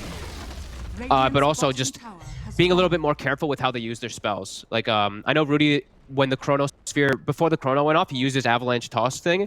But if he had actually, I think, waited, and then immediately after the Chrono, he's able to stop the Lina from getting the chain stun, he's able to mess up the sequence of control. So I think Nigma can still pressure. They just have to watch how they use those abilities. But wait around Aegis for sure before you go high ground. Still at least a couple of minutes before Roshan can potentially be back up. So Nigma, as you say, hold off on the aggression a little bit. They're still they're still strong though. Like they can still fight outside. They can still catch these heroes pretty easily. Yeah, and I guess RMN's always able to bring in a +1. As Miracle is going to try and jump in on this. He's going to look to start things. He'll look to blow up Maposhka first. Stampede comes out. Miracle, he's going to get caught on the front lines. He's down straight away. Yatoro jumps over. Time dilation hits onto RMN as well as the Shiva's Guard. Collapsing so bad, dealing with Mind Control at the side. The boat come crashing in over towards Weehaw. The Light Strike over as well, locking them down. They have the Chrono. Do they have the damage? Yatoro's trying to finish off this Meepo. Has he got the damage to do so? Weehaw keeping themselves safe with the E-Blade. The net holds the two of them down. Weehaw will still fall though. The final impetus hit from Maposhka claims the kill. And now it should be Yellow Submarine able to get the cleanup. They find a third over towards Mind Control. No bashes there though, so Mind Control will manage to TP back to safety.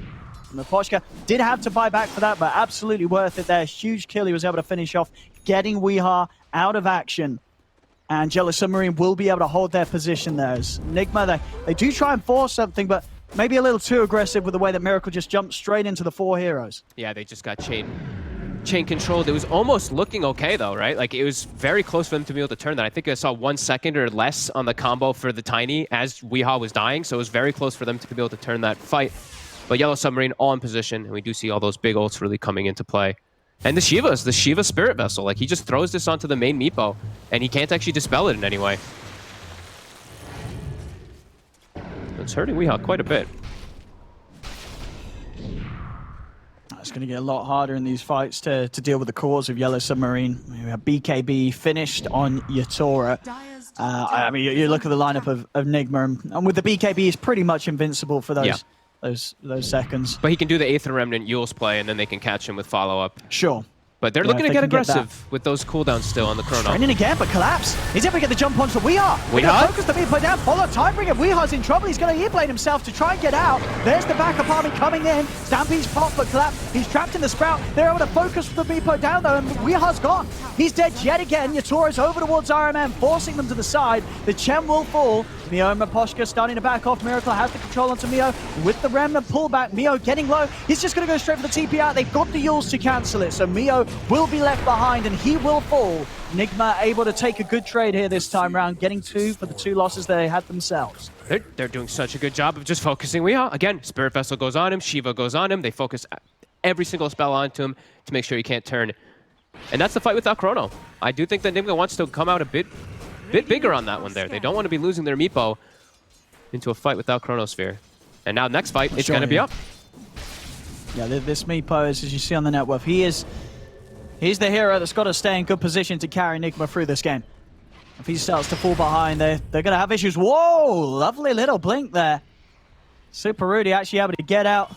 I think it still took the damage from that Laguna, right? Yeah. But it took it at the same instance that the blink was successful. So he's away.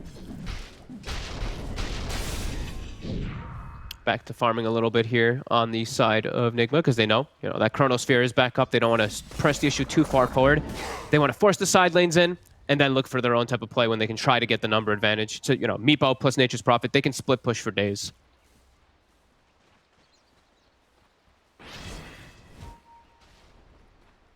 Yeah, the sort of global map pressure is definitely going to be tricky for Yellow Submarine to deal with as the game scales on. Yeah. Getting strong, At the same time, I mean, yeah, any hero they jump with the Chronosphere, they're going to be able to kill right now. Even the Meepo, sort of after Skadi, what's going on here is actually another Sadi he had queued up. Is that the build? I guess it's the most efficient stat-wise across the board. I would guess so. Yeah. Not too sure with Meepo right now. I don't see this hero played. Yeah, I mean, it makes sense. Getting a 25 agi, 25 strength from an item slot is very nice, of course. See, Mind Control pops the Wrath of Nature, pushing the side lanes in, while they're all sitting behind Miracle in mid for him to try to finish up that Aghanims. Once he has Ags, that can mess with a lot of the combos too, because Kunkka has no way to get that off. All right, we go. We're going to try that opening with the Yule's Remnant. Have they got enough follow-up burst, though? No, nowhere near. Only down to half HP, and Yatoro's able to jump out. Maybe we do see an item all the switch damage up done. from Weehaw, right? Like, I feel like maybe like a Hex has have its merits, but like I said, not too certain with the Meepos. I mean, he could. There is a chance, right? Yeah. Sometimes you just queue up any old big item that has the component that you need on the way to another item. So maybe it will be the Hex. But I don't know. I do see it working because he does definitely need to build towards surviving through the burst and the chrono, right? Mm-hmm. And sort of what stat item are you going to do for that? Are you really, Heart, Satanic? It doesn't really feel too great on the Meepo. No. So the Skadi's closest way thing better. that's sort of going to fit the bill is Skadi, a second Skadi. Yeah, I mean, it definitely makes complete sense. They're trying to force the issue here on Yellow Submarine, looking for a fight. They're getting some good aggressive wards down. They know that Nigma's kind of trying to just avoid. See Mind Control continuing to split push bottom. Miracle also up top. And I believe he's got his Ags, so now they can actually look to take a fight. He's a lot stronger now. He can mess with the combos so much, like the Lina, the Kunkka, even the Centaur. These heroes, they don't have a way to get rid of that silence. Yeah, still about 1,500 gold away from his own BKB Mia this game.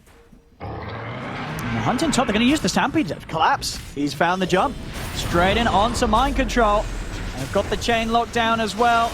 No escape for the Prophet. Nice catch here from Collapse. Nicely done. Using their wards, right away. They see so much information because of that deep ward that they have in the jungle, and they're aware there's going to be no one to back them up. Love it.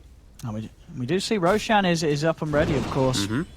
Both teams certainly wanting to want to look around there. Nigma obviously can take it very reliably with the Prophet and the Meepos, but Yellow Submarine have such a strong fight around that area. Yeah, the base is getting hit right now a little bit.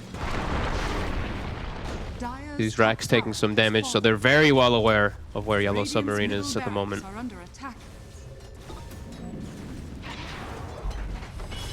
Actually going to lose the range racks. Yeah, they'll actually lose it. Okay, so some momentum going to be always pushing in. With the split push lineup, I think you're always pretty happy about that. Yeah, and those little sort of losses, sure, it's not a melee, it's a range. I mean, you're right, just the way that the momentum of the waves is going to work against you, against these heroes looking to rat, the Prophet, the Meepo.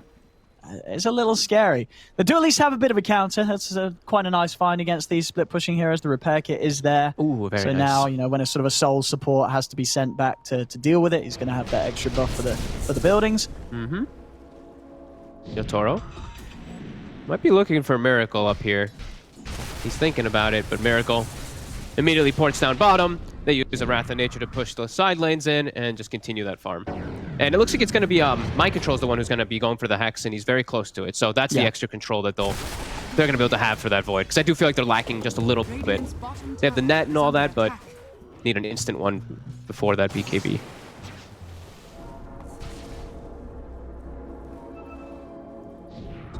Yeah, and if they are able to get that Hex onto Yatoro, I mean, they've still got some sort of ways of saving him between the Stampede and the coverage of the of the Kunka's Rum to keep him a little protected. But still, obviously, a lot of focus damage from Nigma if they do manage to jump him, with the potential of Weeha's army getting immediately on top of him with the follow-up damage. There is the BKB done for Mio, though, so two of the cores now from Yellow Submarines, a lot safer to the attempts that Nigma are going to try and throw at them. And they're sweeping down it with the smoke. They might find an opportunity to jump. Mind Control, he's stepping very far forwards, and they'll quickly put an end to his life. Tries to poke at the towers, and Yellow Submarine sees the opportunity immediately. You're about to lose some people when you're just fully playing split push for the last like 10 minutes, right? Or 8 minutes, or however long it's been. So they're able to find another good pick up there onto Mind Control, but immediately, you see, lanes, Nigma just force those out again. Keep playing same game plan, and they're keeping that farm consistent. They keep growing the farm.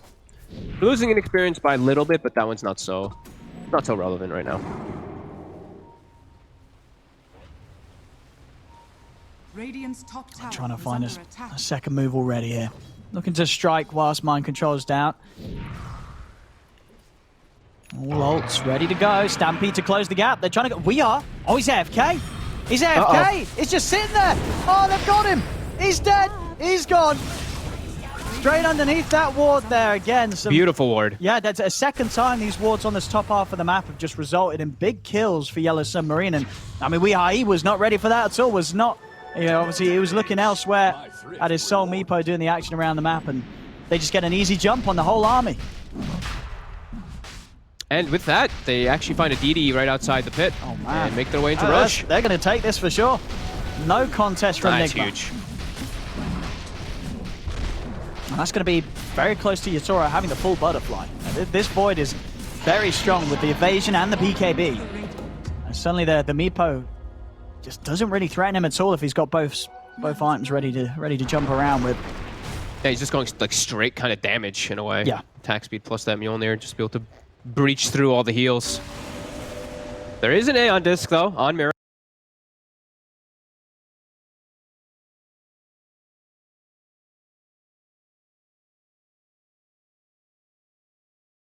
Does queue up the Hex. Yeah. Okay. I was thinking, I'm like, man, it just feels like he can't actually get into the fights very nicely and like just insta-kill someone, right? So and it works as a defensive measure as well, right? A Void's going on you. If you're just able to Hex him, take him out for a few seconds, it's going to give you a bit of time to reset.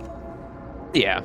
It lets you also, like, you're split pushing, so you're forcing people to react to your split pushes so you can catch people when they react to the, all that kind of jazz, so. Step lively now. Everything's back up, though. Yellow Submarine down to a 2K gold lead for Nigma. Game is super close. This time they have a ward on the high ground here for Nigma, so they're seeing all of Yellow Submarine walking over. Miracle. And they're on Maposhka. It's going to jump in with the burst. Light Strike Array does find Miracle into the Torrent from Mio, but he's able to still jump to the side. Beyond Disc and D giving him the safety to get away. X mark into the boat. A Super Rudy will be left behind. See what more they can find here. Miracle and Mind Control still trying to fight here on the high ground, but Yellow Submarine, they've got the numbers advantage. A bit of a weak attempt there from Mind Control and Miracle to try and keep the fight going.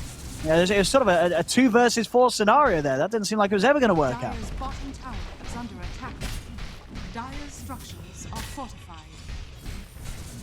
So the little lead that they did have, Nigma, is getting closed down by Yellow Submarine.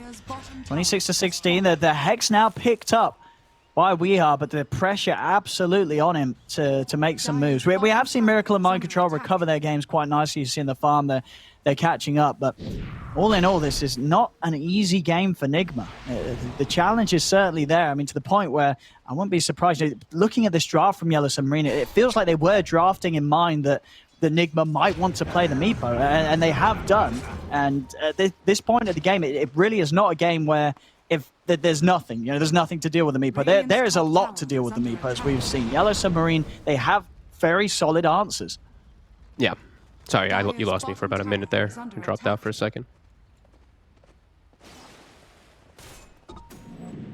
Yeah, keeping this farm up. I see this. Kunka's going for the Ags. Ooh. Full spellcaster, Kunka. I mean, I like it. It's against the Meepo, right? It's great for Meepo. Another Good way to chrono. just disrupt the fight, make it very hard for Nigma to get in on top of you. Step lively now. Your admiral is on board.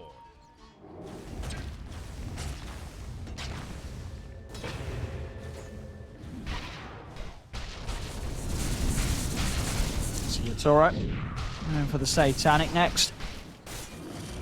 He's getting big. This is not where Nigma really wants this game to be getting to. I mean, it's not where they really want it to, but it's where they have to kind of play it toward these later stages versus a Void.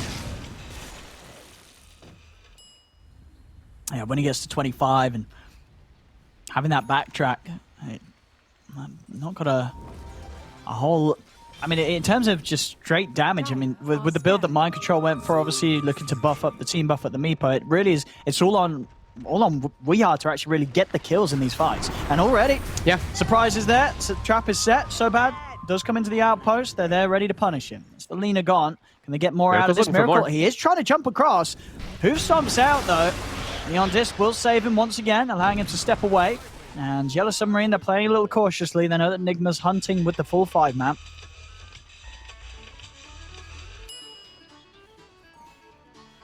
Trying to dodge away from those fights a little bit there. Seeing the gems on both sides. Because it does seem like those wards have done quite a bit of damage this game. Oh, Yotaro. He sees RMN. But, yeah, Rudy's there to bail him out. Trying to take away some of the army of RMN. Get a couple of the creeps. Mind Control's looking for the bounty runes. And we'll find them. They are going to try and see if they can catch him. Goes for the Hex, but they've got the vision for the X. Mio is going to be able to bring Mind Control straight back into the action. As Mind Control, he's been caught and killed off yet again here by Yellow Submarine. Does make sure he ults before he dies to push the lanes in as much as possible. And bottom, it looks like they're maybe trying to get aggressive onto this Void here, but all of Yellow Submarines and they're ready. They're ready. They're baiting this. Can they get the jump? And can they do anything before the Aegis is response going is down there? right They're going now. to try, but you're right. They're all there ready for the backup. Can they burst the Void in time? They can. They'll be able to take him out before he's able to do anything, even though his team do try their best. The same with the Torrent Storm. It's destroying the Meepo. A couple of Torrents come in for the Kunkka Zags, and he cannot get away. Now they're going to look to try and chase for more Yellow Submarine. They're looking towards Super Rudy. Spirit Vessel's down, as well as the Clumsy Net. He'll use the Yules to try and save himself, but gets the blink off. Will manage to break his way out of it. They're hunting.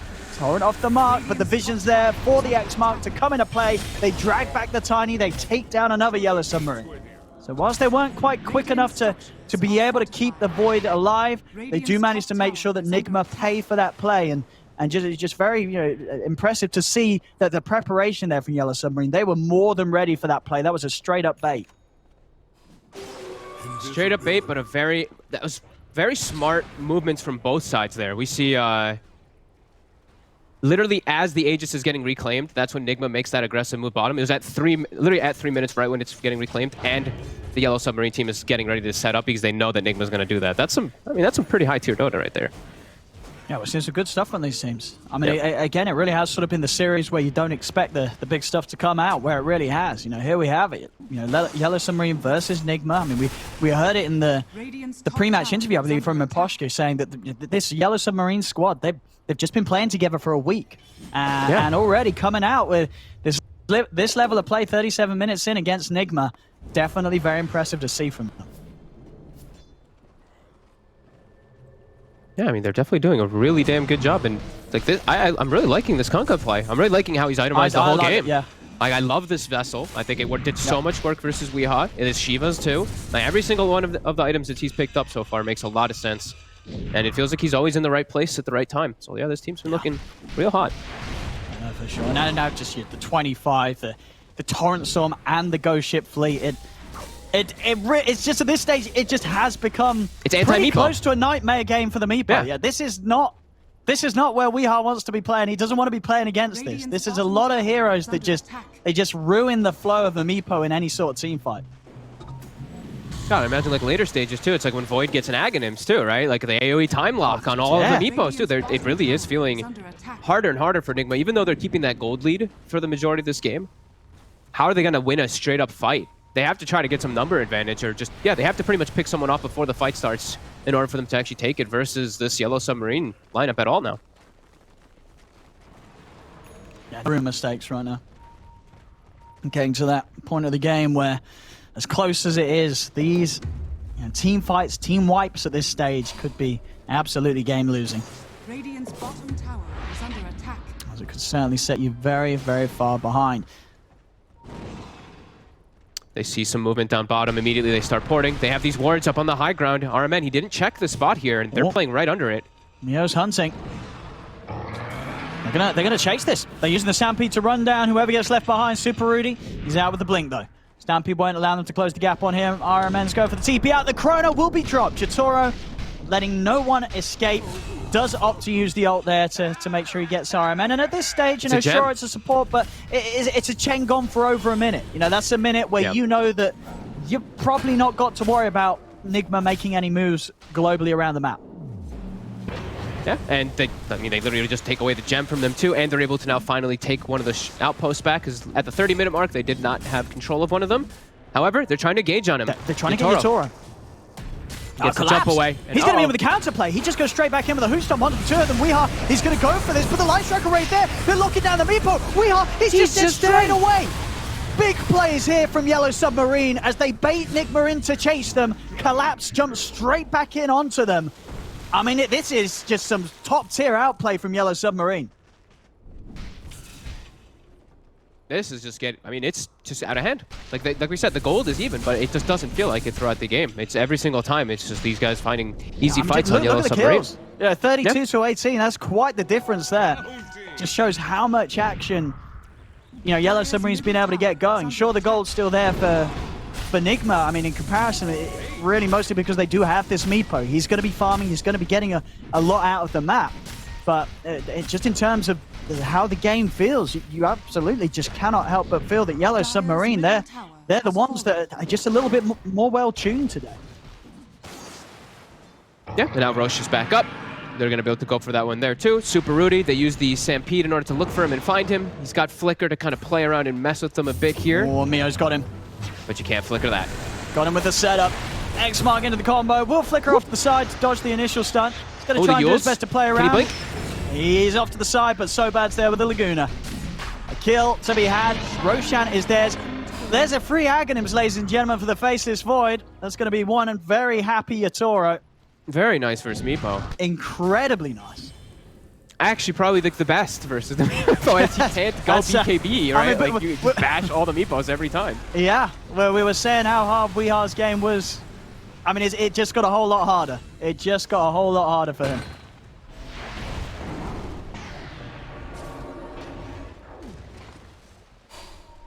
Like, you look at sort of the state of the game right now for Nigma, and I just don't know how they're going to be able to do it when it comes down to fighting. No, it's the lineup. It's got to be down to sort of the rat plays. You got to look at this Meepo and this Prophet and say, we just keep the lanes, keep those side lanes under control, and we've just got to outmaneuver them globally. Because any time that we're there and Yellow Submarine are there as well, we're just going to lose the team fights.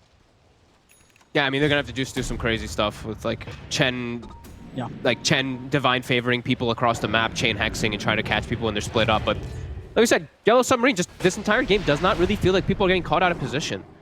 No. Everyone's always just like TPing to the fights or just walking to the fights from a proper angle. I feel like most of their deaths are they're accounted for. They make a lot of sense and they should be happening in those situations. No one's getting really picked off. It's been really solid play. You just sort of look at the way that the deaths are split between them, and the sort of highlight is that Yotaro and Mio, they've only died 2 times each. You know, this is exactly sort of how you want to see the deaths split out amongst your team. Whereas on the side of Nigma, it's high deaths across the cores. You know, 6 deaths on Weeha, 8 deaths on Mind Control, 6 deaths on Miracle. Yellow Submarine have just been able to do a great job of getting these core kills every time. And now up into the base on this top lane, what sort of answer did Nigma have? I feel like it's very hard for them to actually pull together a solid high ground defense. They don't really have any incredible high ground defending heroes. Tossbacks is probably like their best bet, but Rudy is spotted by that ward immediately. They know that he's trying to go for the Lina. He can't even get back towards the base. They're going to get the jump in. Straight over onto RMN. RMN's gone. On the side, Super Rudy, he's been spotted. He's under the ward. Again, this position where these wards have found them so much action, does manage to get up with the Yule's Blink. But that means, again, he's running away. He's not actually there to be able to set anything up on the high ground defense. The top rats are gone. Yellow Submarine. They're just full ratting. They are. That's their only option at this stage, Nigma. They've got to look for the rat plays. Weeha's trying to find this bottom racks. And the counter plays there with the Light Strike Ray. Does commit with the Hex, but there's backup. Yellow Submarine responding in full as Weeha is taken out. At the same time, Yatoro also able to find Miracles. He drops the Chrono down for the freebie onto the Void Spirit. I mean, they're 16k up. It's 36 to 18. They're just about to get themselves over towards the second set of racks as the mid lane is getting brought across. And this game, it is getting to the stage where it feels almost impossible for Nigma to turn this. They're going to need something incredible. Back. Do they have chain stun for him, though? Because he's got an Aegis, too.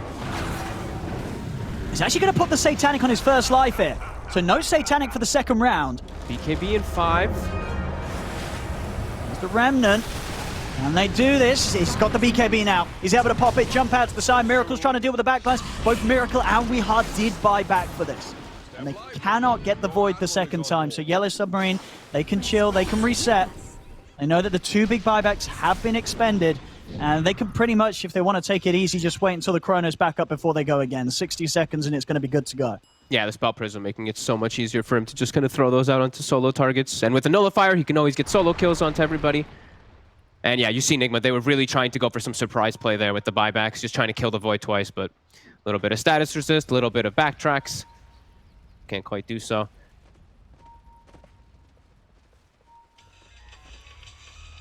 Yeah, we can really see Nigma just reaching their hand into the bag and trying to find pretty much anything hopeful for them, because it's just, you know, they need some type of trick to really bring them back.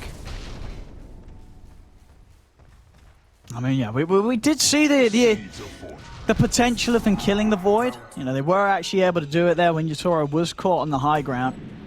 It did cost them pretty much everything. They have to throw so much of this Void right now. You know, Yatoro level 28. And he's got Absolutely buyback massive. And can come back in the fight too. If they do burst him, let's say. I mean, they're hunting with the smoke, Nigma. We are just maybe seeing if any of the members were split up, but you know, for the most part, Yellow Submarine just they haven't been out of place. Couriers, though, another question there is the Courier of the Centaur will get taken out. Super Rudy, TP out is going to be put to a stop. Toro seizing the opportunity. Got a free kill with the Chrono. Actually, down bottom, they have found Mio. Mio has got the BKB, but he's hexed. Should still have the opportunity to pop it. They're trying to bring him down. He's going to go for the TP out, but the damage is too much. Nigma will claim the Kunkka's life. Let's see what they can do with this. He's down for 90 seconds. They themselves just without the Tiny for 50. Wow. I feel like that's the first time I actually see Mio get caught out of position this game. Yeah, no, you're true. I think it has been. That's been the first time where he's had a death that has been him sort of just being a million miles away from the team. Maybe just feeling a little too confident that he would be able to live with the BKB TP, but you know, as it was, as we saw, enough damage right now on the heroes of Nigma to beat him down through that, even with the run buff. Yeah. They still have a lot of ways to, you know, their mobility is still extremely high. So we do see those heroes alone on the side lanes. They still can burst them. Those pickoffs, that's still what their lineup is all about. It's just not, you know, those team fights just still so damn hard. They have Miracle in a very strong position now, though, as we see him finally becoming like a very strong core here. With Daedalus, he's got Ags, he's got a Timeless Relic level 27. He actually packs a pretty decent punch and a pretty decent amount of lockdown and silences, too, because of that debuff duration. Yeah, he was a key part in actually having the physical damage to kill the Kunkka just then with these crits. Yeah, he's actually going to surpass Weeha because of how much attention has been put onto this Meepo. Like quite a bit. He's 2 levels above him, and he's about to pass that net worth. Interesting to see Yatoro queuing up the Silver Edge. I mean, what do you think he feels that's going to do for him at this stage? Catch the split push, you know, because they're just literally full playing split push. That's what I would think, at least. Okay.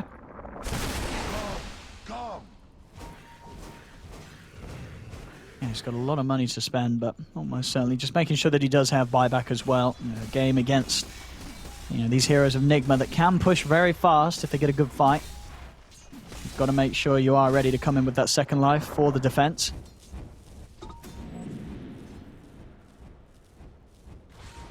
That's 48 minutes in. 37 to 19, 15k lead for Yellow Submarine. Both teams up a set of racks. Still definitely feeling like the the harder game for Nigma to come back in. Yeah. That's mid lane. Got quite enough there from Sobad to kill him off. He's going to be fine. I thought he had a Hex for a second. I was like, wait, what? He has a Hex and an Axe Prince's Knife. I'm like, oh, God. Looking to make the play onto Sobad, though. Super Rudy can't get the E-Blade connection. Sobad is very aware of it. Oh, look at this as well. He sees from Mio. He's going to do Refresher? Yeah, he's got it. Full Refresher. Oh, he's got it. Okay, cool. Yeah. I was going to say, is he going? It's the best item he can go for. Everything he uses just can be. Yeah, absolutely. Yeah, that's double the item slots, you know, effectively double Shiva's. I mean, the double Torrent Storm. That's going to be a whole lot of fun. Double Ghost Fleet. Well, with however many come down anyway, there's going to be all the boats, all the torrents.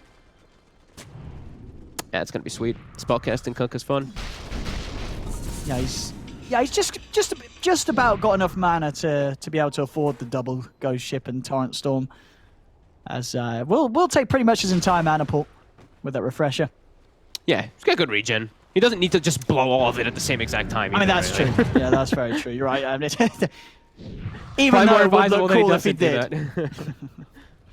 I mean, I hope for my sake I hope he does, because I don't think I'll be able to keep track of anything instead of the fight if he does. Oh, Rosham. Talking about keeping track of things, Mio steps into the pit, he spots it spawning. But at the same time, the nature ref did coming in. So they're going to know they're around the pit. Yep, and the split push continues. Rudy, does he get the Yules in time? He does. He actually cancels the X mark to bring Mio back to so his he's stuck team. down here. Yeah. Well, yeah, he's going to have to take a long walk if he does want to read. DD Rune to spawn down bottom.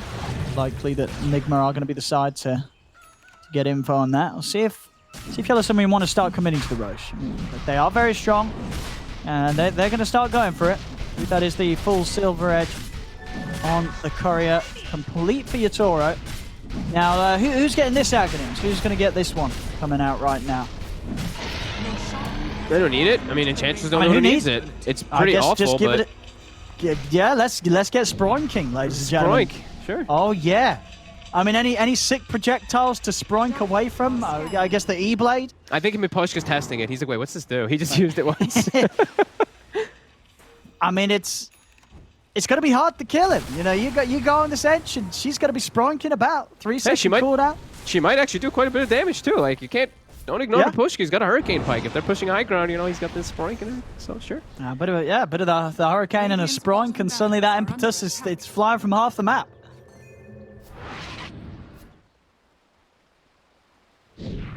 Are we going to get another game? I mean, we're having some insane gets tier games. 5 neutral items? I think we're on track every for it. game. All of our games have been 45 minutes plus, I think, so far, that we've gotten to do. Look, Mind Control's got a Rapier queued up. Hell yeah, it's become one of these games. Oh, I love to see that. I love to see that. And Mio, loving the build still now. He's going to get the Abyssal. You know, he knows he's got the Refresher, wants to have enough. You know, double Abyssal, double Torrents, double Torrent Storm, double Boat Ship. This man, he's all about the lockdown. Honestly, we've sort of just been going on about it, but I don't think you could have itemized any better than this Kunkaz this game. Yeah, I was going to say either a Hex or Abyssal would be the next two best items you could pick up there for the full refresh fun. Or a Dagon 5, but that would be kind of bad. Yatoro's hunting. If Miracle shows, Yatoro may be willing to just drop the Chrono for this. So bad? He's hunting, but the 25 to simulate is going to trip Yatoro up for now. He's still looking for it. Isn't able to find him in time. Miracle's quick with the Astral Step. He's away. Oh yeah, 8 minutes. 8 minutes till the big boys come out of the jungle. See if they can do this. As they've Mind found Control. Mind Control. He's going to go for the BKB TP out. And he is away. The Hex lasting long enough to stop Mio from getting any opportunities to try for a bash. Very nicely done. They use the Hand of God. Not really so needed, but... Continuing the split push, trying to get these items picked up. We see Aramani's queued up a Hex now to bottom. He's found Rudy.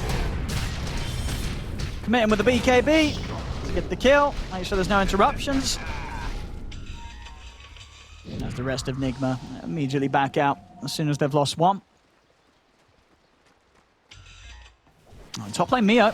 He's going to see if he can maybe catch Mind Control. Opens with the Torrent. Oh, this time it will mean that there's no chance for Mind Control to put the BKB in. In fact, his BKB is still on cooldown for just under 10 seconds, so no chance for Mind Control to get out of there. That's a lot of gold. Now with the 850 for Stampede, the leader. they're also looking to try and chase down Miracle. Again, Collapse, he's able to close the gap, but the Who Stomp not there in time as Miracle dissimulates out to the side. Chrono's used. He's not going to get the chance to jump out with the Astral Step. They'll find the Void Spirit. 3 heroes out of the game for Nigma. They all do have buyback available, and they're almost certainly going to have to use some of those. As Yellow Submarines, they're going to come straight over towards the mid lane. And they'll have pretty much everything available besides that Chrono pretty soon. Immediate split push, Weehaw towards bottom.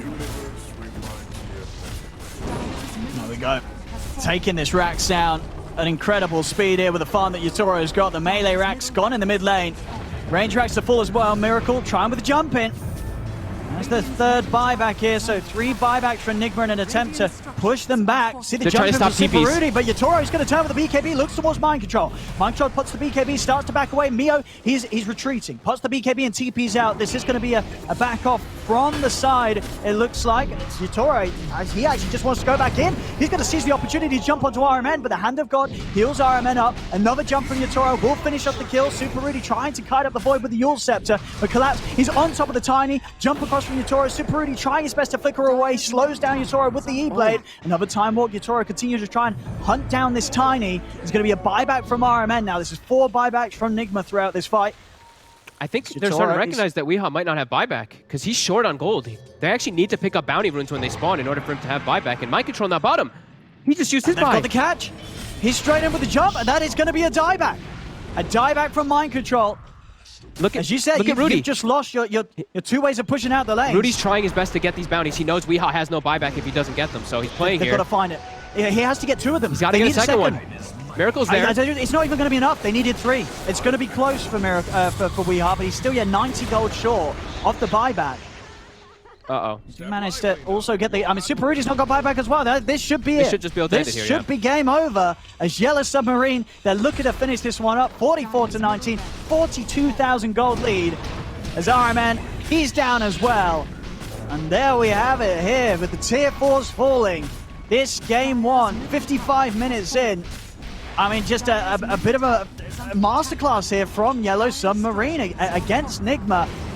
They've really shown their potential here in this first showing at ESL 1 Germany. Chrono's out. Miracle will go down. Just not going to protect him against the Nullifier. And 5 heroes dead. No buybacks. Tier 4. The Ancients are full. GG is called. Yeah, what a way to start the series. Yellow Submarine coming in with, I think, a display that it's going to impress all the viewers watching. Yeah, solid draft, and just I love the way they itemized and played throughout this game. I think they played exactly how they needed to versus this Nigma draft. I think they just matched everything. They weren't getting... When I see teams that are inexperienced, something they can sometimes fall into the trap of is the split push game, right? You're just oh my god, we're constantly in split push. They didn't fall into this game. I felt like they were always prepared. No. They always had a good idea of when Nigma was going to think those aggro plays, and they always had the backup. That was, very well done by them.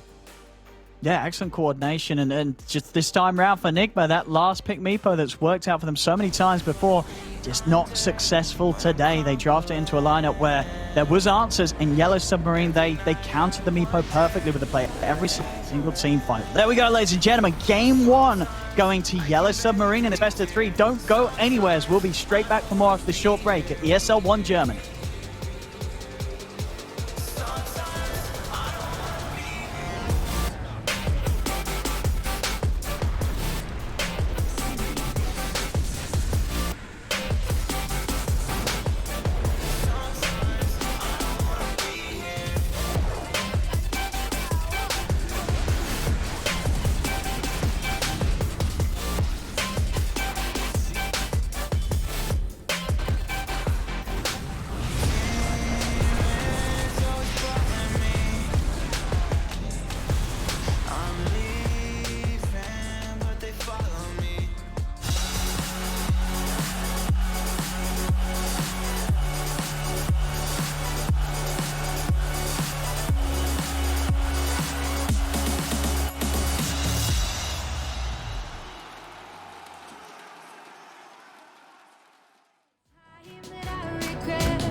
We're done with playing games now, knowing, yeah. We've nothing to lose. We're lost at the night. We're feeling alright. There's no need to choose. Don't make up your mind. We're feeling alright. 1, 2, 3, 4. Gonna do it like this. Gonna do it like that. Everybody's on that. Gonna do it like this. Yeah, we never look back. Oh, got the bodies on tap. Getting rowdy on it. Getting cloudy on it. Got me on the right track. Yeah, you got me on it. Gonna do it like this, cause that's the way we want it. Gonna do it like this. Gonna do it like that. Gonna do it like this. Yeah, we never look back. Oh, the shots on my tap. Everybody's on that. Getting cloudy on it. Yeah, we do it like this, cause I like it like that. Yeah.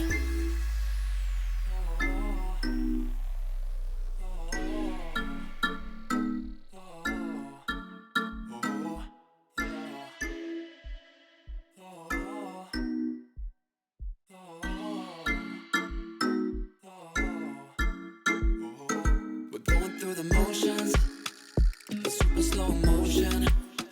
It's time to lose your inhibition, developing a blind ambition. Fire it up, ignite it. I don't wanna fight it no more. I wanna see where this can go. I'm done with playing around, not knowing, yeah. We've nothing to lose. We're lost at the night. We're feeling alright. Feeling alright. My eyes are on you, and yours are on mine. We're feeling just fine. Just let it go. Gonna do it like this, gonna do it like that. Everybody's on that, gonna do it like this. Yeah, we never look back. Oh, got the bodies on tap, get a body on it, get a cloudy on it. Got me on the right track, yeah, you got me on it. Gonna do it like this, cause that's the way we want it. Gonna do it like this, gonna do it like that. Gonna do it like this, yeah, we never look back. Oh, yeah. The shots on my tap, everybody's on that.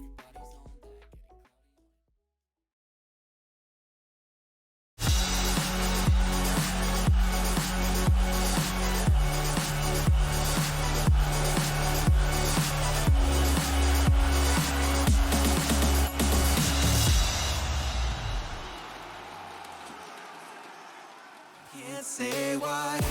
Oh boy, it's starting to heat up here at ESL 1 Germany with Yellow Submarine creating the upset in the first map here up against Nigma. They take the first map victory and they push us to what potentially could be our first upset here at ESL 1 Germany. My panel's back here to break down game number 1. Dan or QO, lads. This was a game that we were expecting a little bit something from Weeha and that Meepo, but the win condition just didn't seem to happen for them, right? Oh, there was a little something, all right. But we all love the Yellow Submarine, that's for sure. They played some inspired Dota, clearly have a lot to prove, being only together in this stack for about a week or so. And they brought it together. But it wasn't the Meepo game. Like, you predicted it. I wanted to predict it, but I was like, surely Nigma's got it. Surely. I think it was like just more than like that gap, like that we were like want to like give a respect about. Like, so Nigma usually should get our advantage. I'll probably predict Nigma even if it's a like 9 out of 10 times. Yeah, probably. if it's an unfavorable draft. But I think the Chan, Nature's Prophet, and Meepo all together is like just way too much. Like you want to just use the map without fighting them. You're not expecting like the enemy team will just jump onto the Meepo. Like he'll eventually kill him. They had a timing. Like they took the Roshan, they had that one good team fight, and then Weeha just dives a little bit too far, dies with the Aegis, dies again, because they've got a lot of good stuns. And as soon as that Torrent Storm came out on the Kunkka, it felt like there wasn't really anything they could do. And then past that, you've got the Ghost Fleet at level 25. Even the freaking Enchantress had a Sproink. So, you had everything at your disposal to just take it out. And, well, thankfully for Nigma fans, it was only Super Rudy for that game number 1, I believe. GH is going to be back for games 2, and if it does get to game 3 for that as well. Yeah, so, you know, having that GH come back in the roster is always good for them, but I don't think we can really discount Yellow Submarine too much. You know, they came into this game, they showed us that they can win games here, and I think that's the best takeaway for us in this game. One is, yeah, we were probably going to give Nigma the edge here coming into this series, but now it goes to show that if they draft well and they play the Dota that they want to, like Maposhka said in that pre-game interview, they can really take it to Nigma, and, you know, if they don't give the respect like they need to Yellow Submarine, they could lose their first series of ESL 1 Germany. Yeah, I know he's a stand-in, but just for a bit of a meme, is there anyone that's been like kicked after one game like Super Rudy?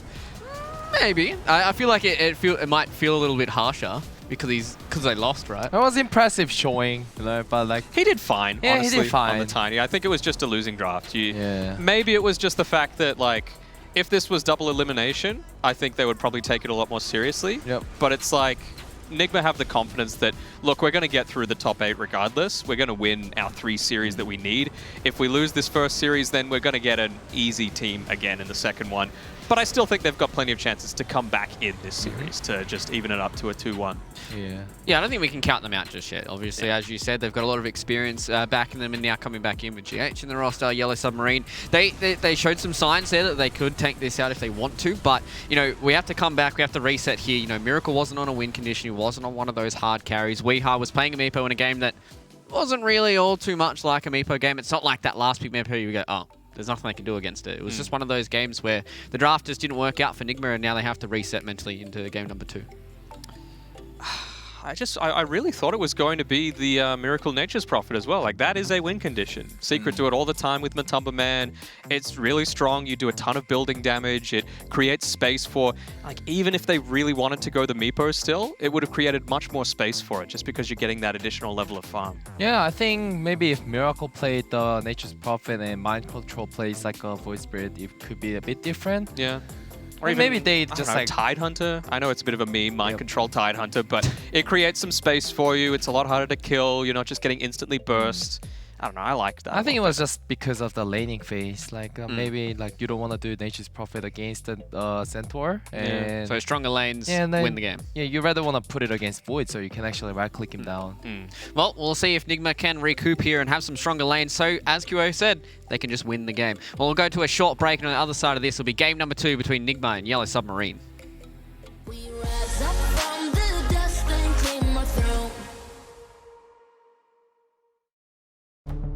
With the right CPU, you can turn any game from familiar to phenomenal. Unleash the potential in all your gaming with Intel 10th Gen processors. With its optimal balance of threads, cores, and frequency to deliver elite real-world performance, only Intel can bring Marvel's Avengers to life with in-game PC optimizations. Supercharge your Marvel's Avengers experience with Intel Core i5, i7, and i9 processors. What's your style?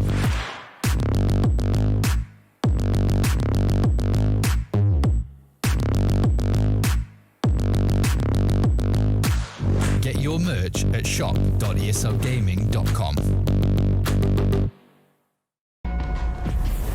Multiple witnesses have reported mysterious shadow sightings all around the city.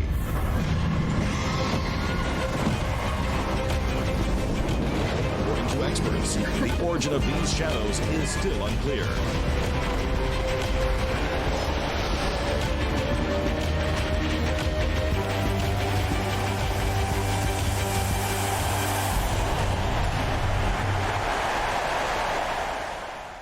Your favorites will play soon. You hope for the win. Excited about the game, but something has changed. You start to doubt. Will they pull it off, or will they drift away? You pull yourself together because you're sure they're revved up to win. You know they've prepared. They've picked the right course. And even when there's no chances, you believe they will win. GG Bet. Be excited. These feelings are waiting for you to come back.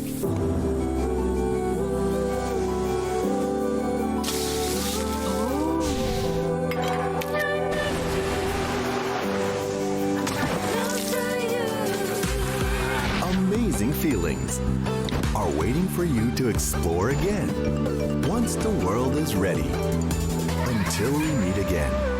Amazing Thailand.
Stats with the most region possible. This is 600 starting gold right here. If you do half the steps, trust me, you will get better.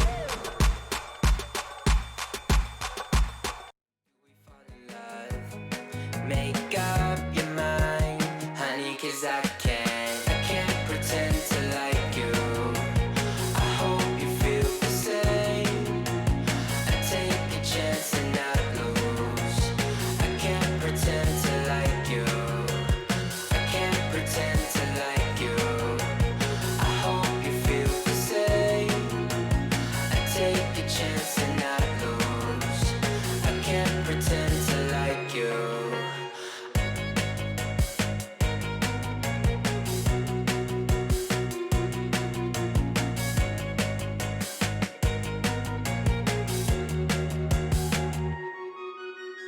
You need a friend. I can't help this time. I'm in trouble. It's your eyes ESL 1 Germany 2020 Online is brought to you by Intel, Mercedes-Benz, Mountain Dew Game Fuel, DHL, GGBet, Corsair, Acer Predator, and Bitburger 0.0.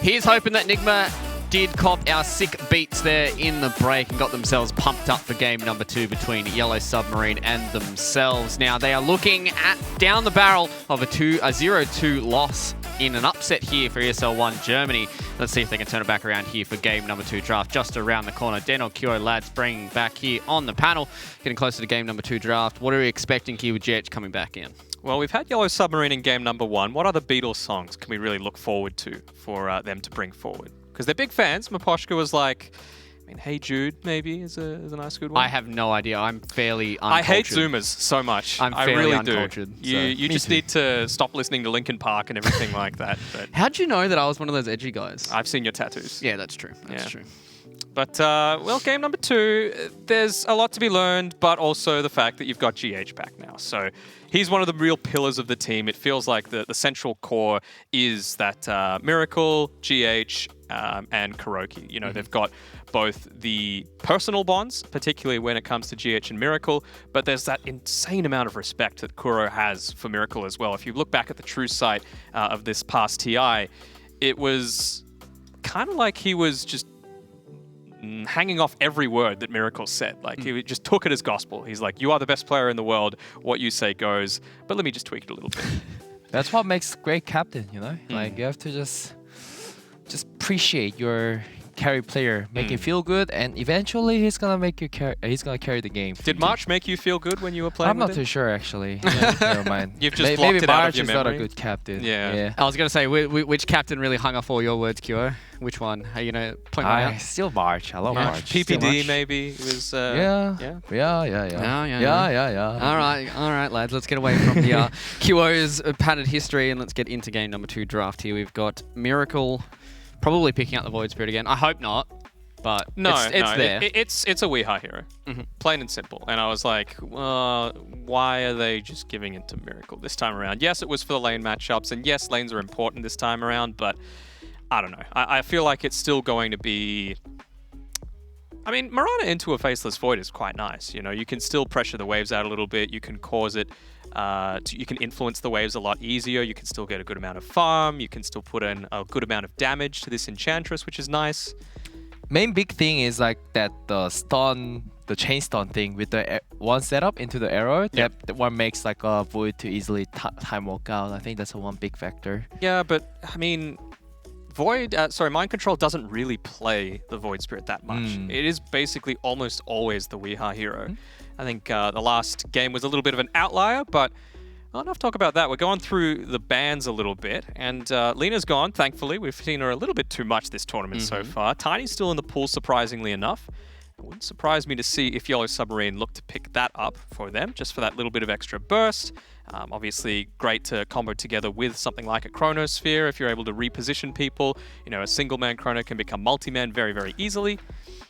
And, you know, they've set themselves up for success with this safe lane so far. So, Kyo, how do you really see the mid lane this meta? And as well with both of these teams? Like, is it something where... It didn't really work where they went for the win condition that time around for the mid lane? Do you feel like that's just something you purely cannot do? Or is it niche really want heroes? Teams to not prefer those like a win condition mid like heroes, like, you know, just because like all you're gonna do is like you're just gonna be having a high level and you're not gonna be pressuring enemy a lot, and then you're just gonna be using the side jungle. But meanwhile, like if you have those farming type of mid, the enemy mid is like they also get a very easy lane because just the how Dora is like with this tower damage reduced, like the creeps are easier to hit, so they're always gonna be online. And if the other mid laner just rotates, like you're gonna be in like huge trouble. Yeah. When you are using like those hard carry before, you could actually lock like some heroes down. Like for example, picking Medusa and just drain these manas like mid lane heroes, so they just gets like really low level. And that doesn't happen these days. Ooh, Mars, something a little bit new. That's nice to see. Something else that we haven't really seen all that much is that there's only been one carry banned out thus far into this entire draft. So leaving the pool wide open, and I think Nigma's probably one of those teams where you don't want to spoil them for choice because they've just got so many things that they can adapt to. Miracle, obviously one of the best players in the world. So we'll see what he locks to go with. I think it's the Void that he's been playing the most. Obviously that's not available to him.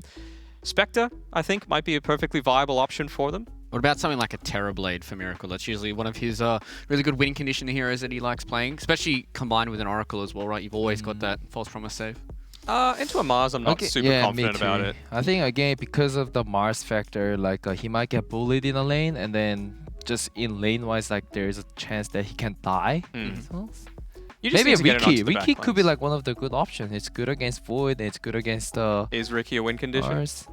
Do they... Now they probably need this weak condition heroes. Okay.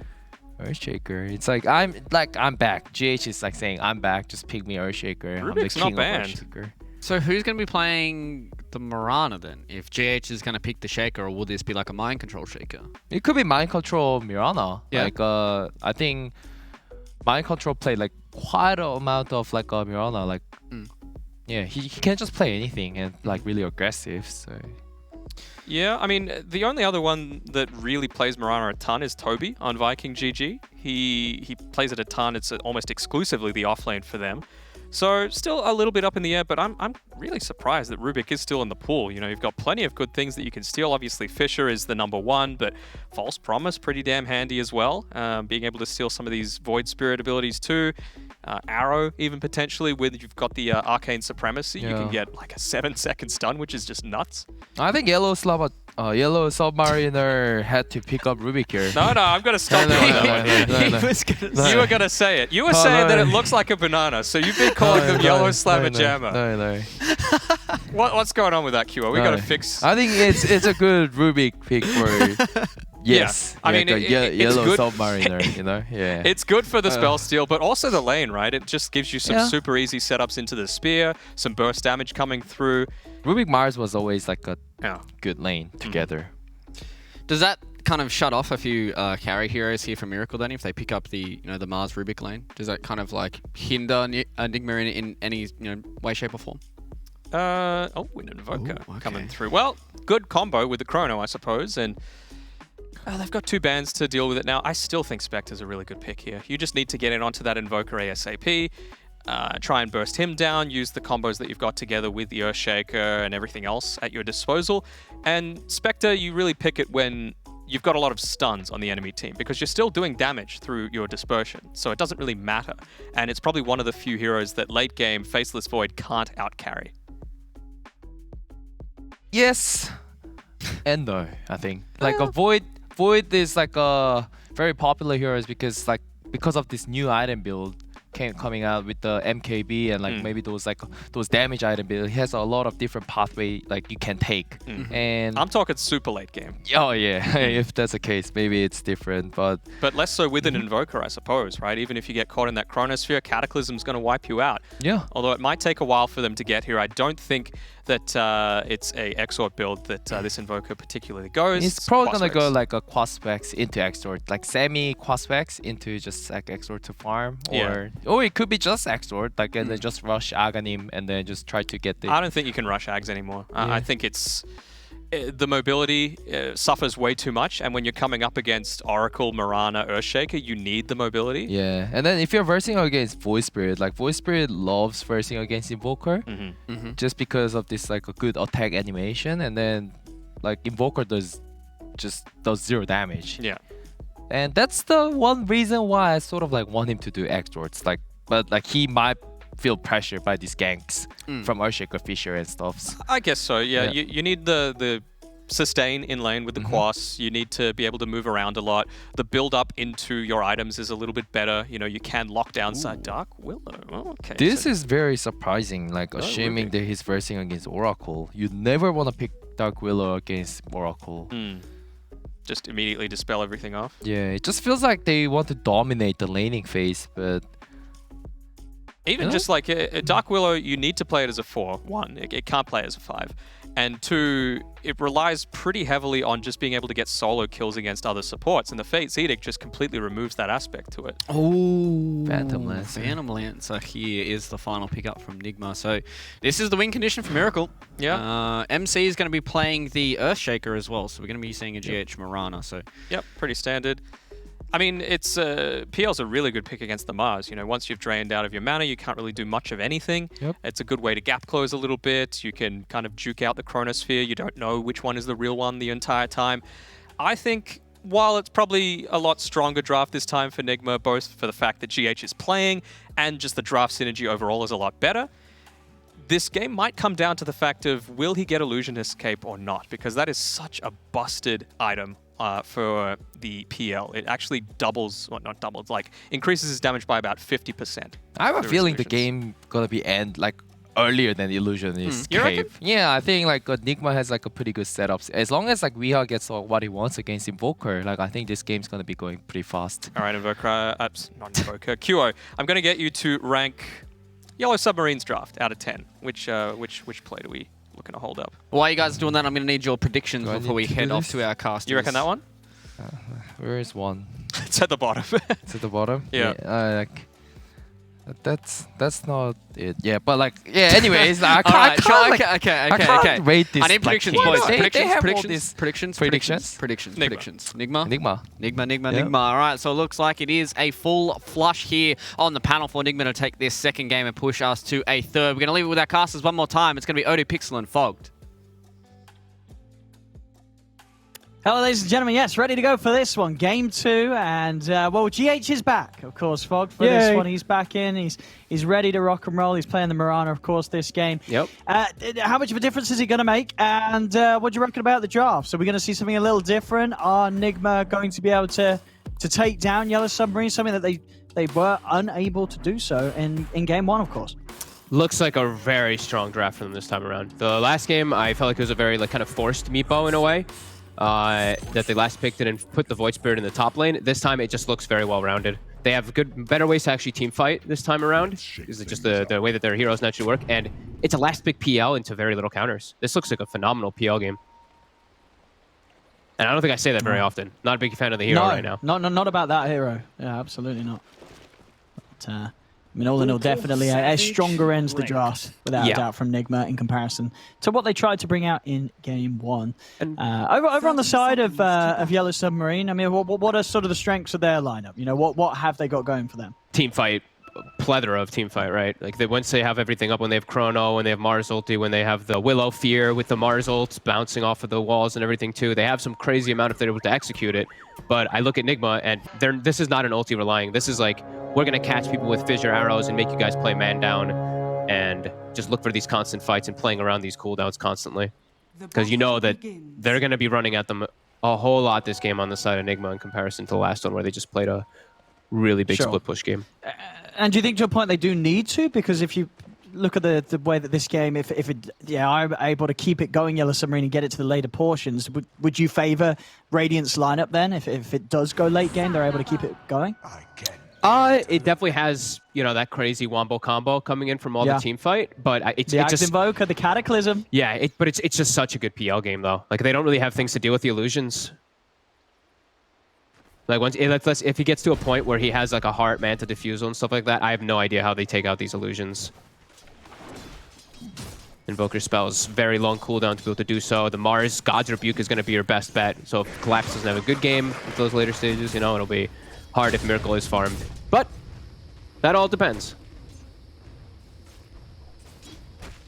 Yeah, I mean, out of the heroes that we do have as well in Yellow Submarine's lineup, I mean, and considering what you saw in Game 1, who sort of impressed you the most, and who do you think could pop off again here in this second game on Yellow Submarine if they do manage to get themselves out of a good lane? I think Collapse could still pop off. He has they have a really strong combo up top. The Willow and the Mars is very threatening. They can put a lot of pressure. Yeah, I think he's probably the one I'd be watching. I think the one that might fall flat on his face a little bit might be Mio. That's the one I'm a bit concerned about. It is a Quaswix Invoker this game, but I see a lot of easy ways of him just getting Aether Remnant into arrowed, Fissured into arrowed, and then he's just dead before the fight starts, and there's no way to protect him.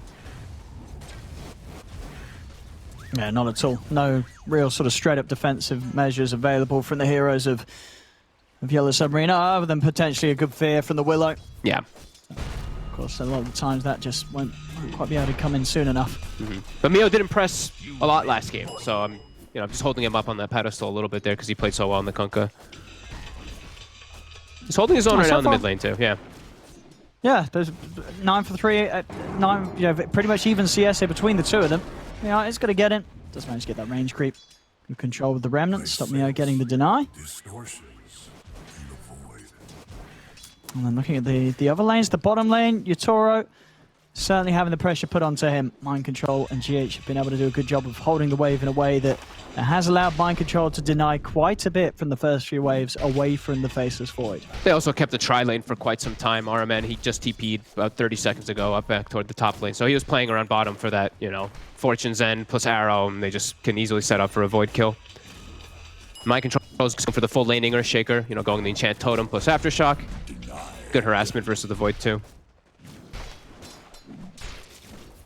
Alright, it's alright. Trying to push him away. Miposhka getting aggressive onto GH. GH actually going to miss the arrow. Miposhka, he might just get the kill for this. GH post the Fairy Fire, does have the level 2, so he's able to leap away.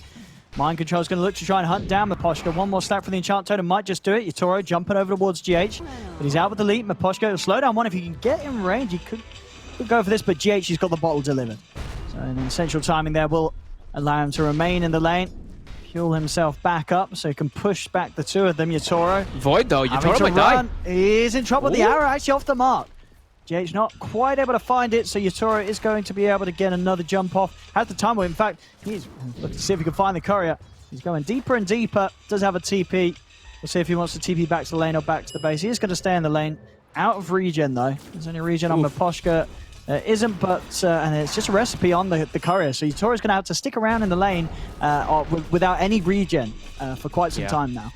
No regen and missed, geez, I think like 3 full creep waves just there, running around trying to avoid a death. That was pretty huge there. GH getting the bottle delivered from Mind Control. Immediately, we see near that 4-minute rune, he starts making the move. So he can fill up Mind Control's bottle and secure it for Weehaw. And it does spawn top. Both carries are suffering a bit, though. We do see Miracle. He was left alone up top, as we said. So he's at the same kind of level as that Void. Doing a very good job of damaging this PL to the same extent. Also in this top lane, starting to run very low on the regen. Just RMN holding a tango to his name. Of course, can offer up the heals to Miracle, but he's going to need a lot of them. Just constant spam and harassment with the Soul Ring on the Mars. Keeping Miracle low, and it's close, but Collapse just not able to find an opportunity to get Miracle with the hit from the shield. I mean, he's too low to really step up for any last hits, though. He can just die to a Shadow Realm plus a Spear, a Shadow Realm plus a Rebuke. Aggressive Glyph in the mid lane by Mio. He's starting to get some really good footing here. He's actually doing very well in this matchup, and Weehaw might actually... We have to be careful. Yeah, if Mio's able to land a combo, he'll just be able to do it. He has got the Invis rune, of course, so some ways to play away from Mio. A couple more hits, though. I mean, he's living on the edge, Weehaw. He's going to pop the Invis rune to try and come back and maybe see if he can get the Remnant pull under the tower. But Mio's already out there. Keeps himself out of range, but it definitely impressed on the CS. 26-9 against the 25-6 for Void Spirit. I feel like this is a matchup where you can see the Void Spirit come out ahead right sometimes. Yeah, especially because that like really nice animation, and you're blocking the low amounts of physical damage that Invoker has anyway. Yeah, definitely have seen like the Invokers usually suffer quite a bit more. I think Mio's going to be very happy with the way that this has turned out. Sweetheart, he's got the level 6 now, so some extra bit of burst if he does see Mio low enough to try and go for. Yeah, we did see GH also make a small rotation mid and just arrow the catapult so that Weehaw is able to get a little bit of momentum pushing onto that tower there. This rotation's now coming. They're going to try for a bit of poke onto Weehaw around these 6-minute rune spawns, but it's going to be down bottom. Weeha's going to get fortunate with this as well. Salves out, and another bottle refilled for the Void Spirit. And with that, level 6 and the Arcane rune, definite potential for Weehaw to go for kills. Get the connection, but Toro time walks out again. And it's again a very close opening. Both teams sort of having the same area where they're getting pressured. Both carries having a lot of heat thrown at them in this laning stage. Yep.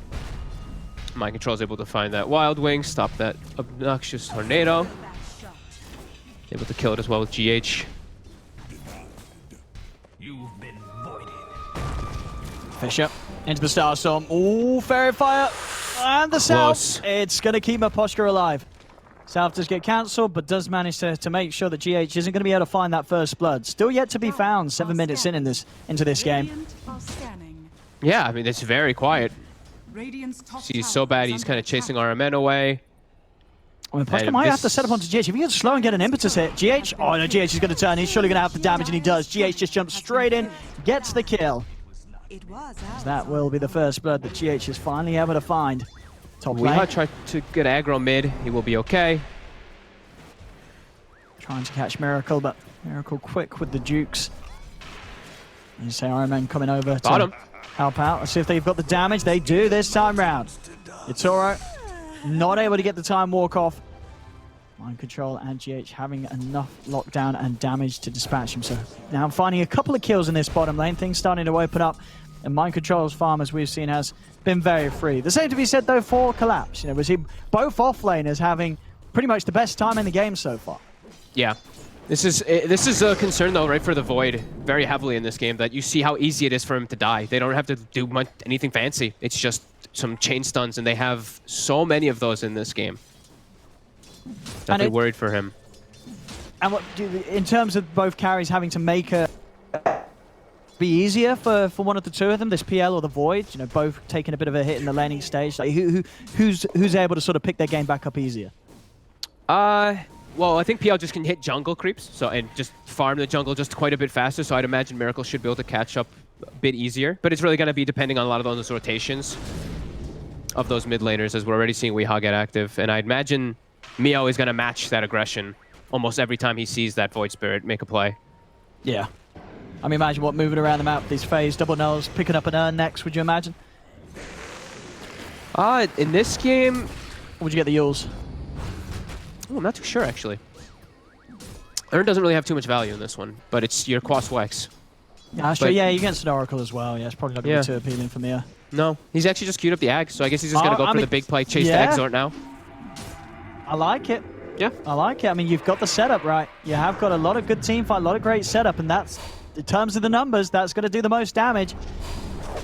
Getting yourself that ability for the Cataclysm. Chrono to be dropped down bottom. Have they got the damage to get mind control before he can get the spells off? They do. The bash coming in at the final moment as Yatoro gets aggressive immediately with the Mask of Madness complete. Goes for it straight up before he starts burning in the boots. Does give him that insane amount of attacks, but he's going to kill top lane. Miracle also taken down at the same time as Collapse has the setup with the ultimate. So bad also on top of RMN. RMN's got to be careful as he steps back, but just like that, quick plays on both lanes as Yellow Submarine, they take down the two big cores. Yeah, the moment they saw Doppel use, they committed. They just dropped the wall, they dropped the spear, they throw everything out onto him and get him able to take him out there. It's a very solid opening again from Yellow Submarine. We're 10 minutes in. Their three heroes are the top 3 net worth right now with those kills. Radiant's middle tower. Yeah, that Mars really is popping off, and he is an important one, like we said, like versus that PL. If he gets big enough, he will be able to have ways to clear illusions and stuff too in the mid game. Mind control. See that bottom mind control. He wants to set up for this, but of course with the Echo already used in that last attempt, and he has the other 2 stuns. They'll just go for the easier of the 2 kills. Set up onto Meposhka. Settle for the support. But it's movement as well. You know, Weehaw, he's doing a lot of movement around the map. Whilst Mio's getting good space in the mid. See if he can counterplay this as Sobad starts to step away. Yatoro's going to look for the bashes onto Weehaw. Can they burst down the Willow in time? Sobad getting low. Finally, they'll get him with that second Purifying Flames mute. They bring him down. Weehaw not having enough damage to really hurt Yatoro or Collapse at all, though. Does have to jump away. So 2 movements from the bottom to the top as Weeha's able to find these support kills. Yeah, nice movements by him getting very active. Mio is actually just... I thought he was going to look to match the aggression, right? But nope, he's just sitting in mid. He puts another point in Wex. He's just farming it up. Dire's structures are fortified. Doesn't seem like he's too concerned with those rotations coming out there since they just did lose the 2 supports. Wasn't actually any cores that really got taken out. Top tower is under attack. Now he's making the move top though to hold this tower, but it's scary to hold here. You have the Mars ulti available. A very tanky hero too, Collapse. Weehaw would have to commit pretty much everything if he wants a shot of bursting him. Bottom lane. Might look for some action again, Nigma, with mind control. Having the Echo Slam, good to go once more. 1300 on his way towards the Blink Dagger right now. This tier 1 very, very low. So Nigma surely going to look to try and take this out, as it's unlikely there'll be a response from Yellow Submarine. Mio just continue to put pressure on this mid-tier 1 tower. It's just a lot of damage. He's got a lot of damage on it, yeah. That's he's just really pressing forward. Like, he literally has not left this mid. He's just really pressing this issue here, trying to get this tower and force the reactions from Weehaw. That's a cool approach. I like it. Rather than going for like the matching. And he is getting more out of it compared to what gold Weehaw's finding from the movements across the map. You know, XP-wise and gold, Mio has a solid lead. And sure, you know, the movements from Weehaw have found kills, but it hasn't been the big kills. It has just been the supports, the cores on the side lanes for Yellow Submarine, still farming away very happily. But we're seeing, of course, the build from Yatoro. He's going to go for the Battle Fury, and you would imagine the Ags is going to come somewhere down the line, you know, so he does have that very solid answer to the PL and his army of illusions. Makes sense. Top, they're looking to react, try to help out this tower here. Got the Chrono. Yatoro's here. Onto the 2 of them. There's the setup. There's got the bolt coming down with the Sunstrike. It's not enough damage to kill off Weehaw, though. Weehaw still able to jump to the side, but the arena's out. Miracle. It traps GH and Miracle. Miracle does manage to doppelganger out to the side, but they're chasing. Tornado, EMP's out from Mio. He's got the further catch. Miracle will get burst out. The Fear pushing RMN away, making sure there's no extra save available from him. Collapse gets the angle with the spear. They've found themselves a 3rd kill. As Yellow Submarine, again, bringing out the same high level of plays that we saw from them in Game 1. Such good positioning there, too, by the Void again, right? Like, these guys are just very good with their shot calling. They know exactly where the fight seems to be coming before it happens. They have their heroes in position for it. And look, Mio, like, already rotating toward mid immediately, not slowing down. I'm gonna have Blink Dagger at a very early time on this Mars too for him to get those setups. Just perfect utilization of their ultimates, and want to see Nigma try to do something while at least 2 are down right now at the moment. Mind control though. Sobad's actually, is he going for this alone? And they've got the Sunstrike! Is it enough damage? It's not. RMN in just in time to offer at the face edict, and Sobad's going to get punished for that one. Without Oracle being there, probably would have been enough damage between the two of them with that burst. Yeah. RMN able to offer up that safety, making sure that the hit from the Shadow Realm didn't do that bit of magic damage.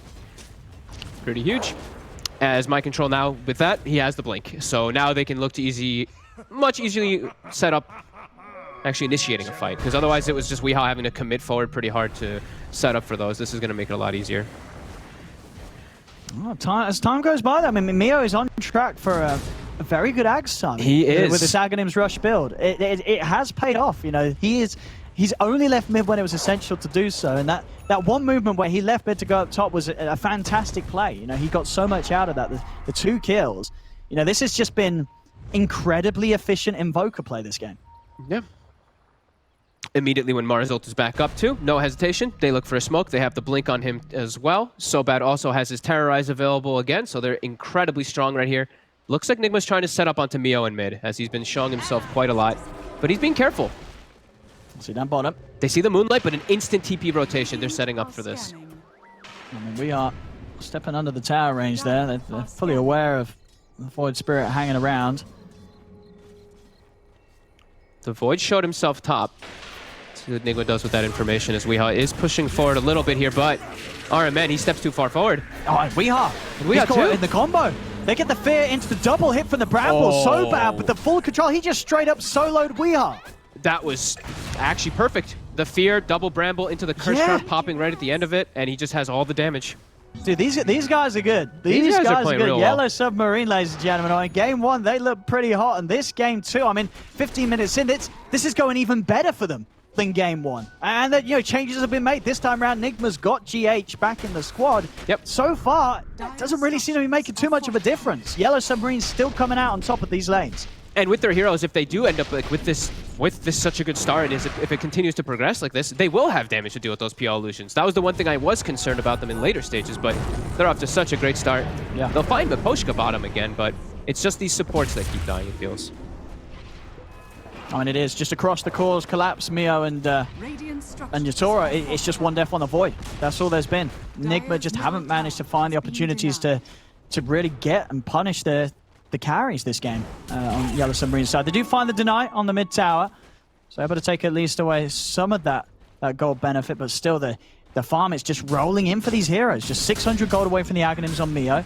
And you know, this Void, he's had this top half of the map completely to himself. There's been no interruption for Yatoro. He's going to hit a very quick Mask of Madness Battle Fury timing, considering the pressure that he was getting against him in the lane.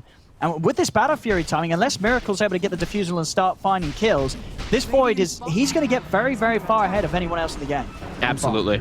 Bottom, Miposhka, he has a Glimmer already. He's likely to go down anyway, though, from all that magic damage. It just seems like part of the plan, right? Yep. But Miposhka's dying. Who cares on Yellow Submarine? I don't think any of them care. Nope. They have Collapse stacking and farming jungle. They have the Void farming jungle. They have Mio finishing his Aghanims. So they're up. Yep, they're all. I think they're perfectly fine with all that is happening at the moment. Mind Control is looking to hunt, but Fort Spirit catches him out, sees him making the move. I mean, they've got to find the Invoker or the Void, at least. You know, you said it yourself. From the heroes, they've got killing potential, right? You know, at this stage, especially with the build going for the Ags, nothing to really save himself. They have got that Fissure into Arrow.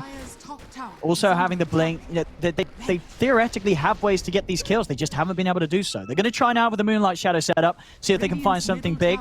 But they're playing pretty safe. I mean, Mio's out of there. So bad. I mean, he, again, would not mind if they do go onto him. They got the sentry down. They see them now for a second. They saw Mind Control. And they throw the dust. It doesn't quite catch RMN yet. We sneak in with this ward here. They're very deep in enemy territory, but not quite under any of their vision. But they can't get anything out of it. They get at least some deep vision. That's actually pretty important. Very deep wards to be able to watch the movements coming out from this team. From this big team fight that's coming out from Yellow Submarine too. Miposhka sees GH attacking from the high ground, so now he pings out the ward, and they're going to probably get a double D ward now because of that. They kill the top ward, and now they're very likely to kill the bottom one. But maybe they'll kill Miposhka for it.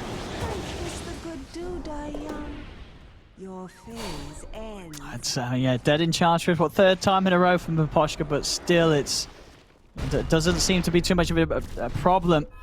As top lane, they're setting up on Miracle. Ooh, little off with the timing. Whipping the timing there, Collapse. He did it the right way, too. He threw the spear before the ulti to try to do the perfect connection. He did. It's so close.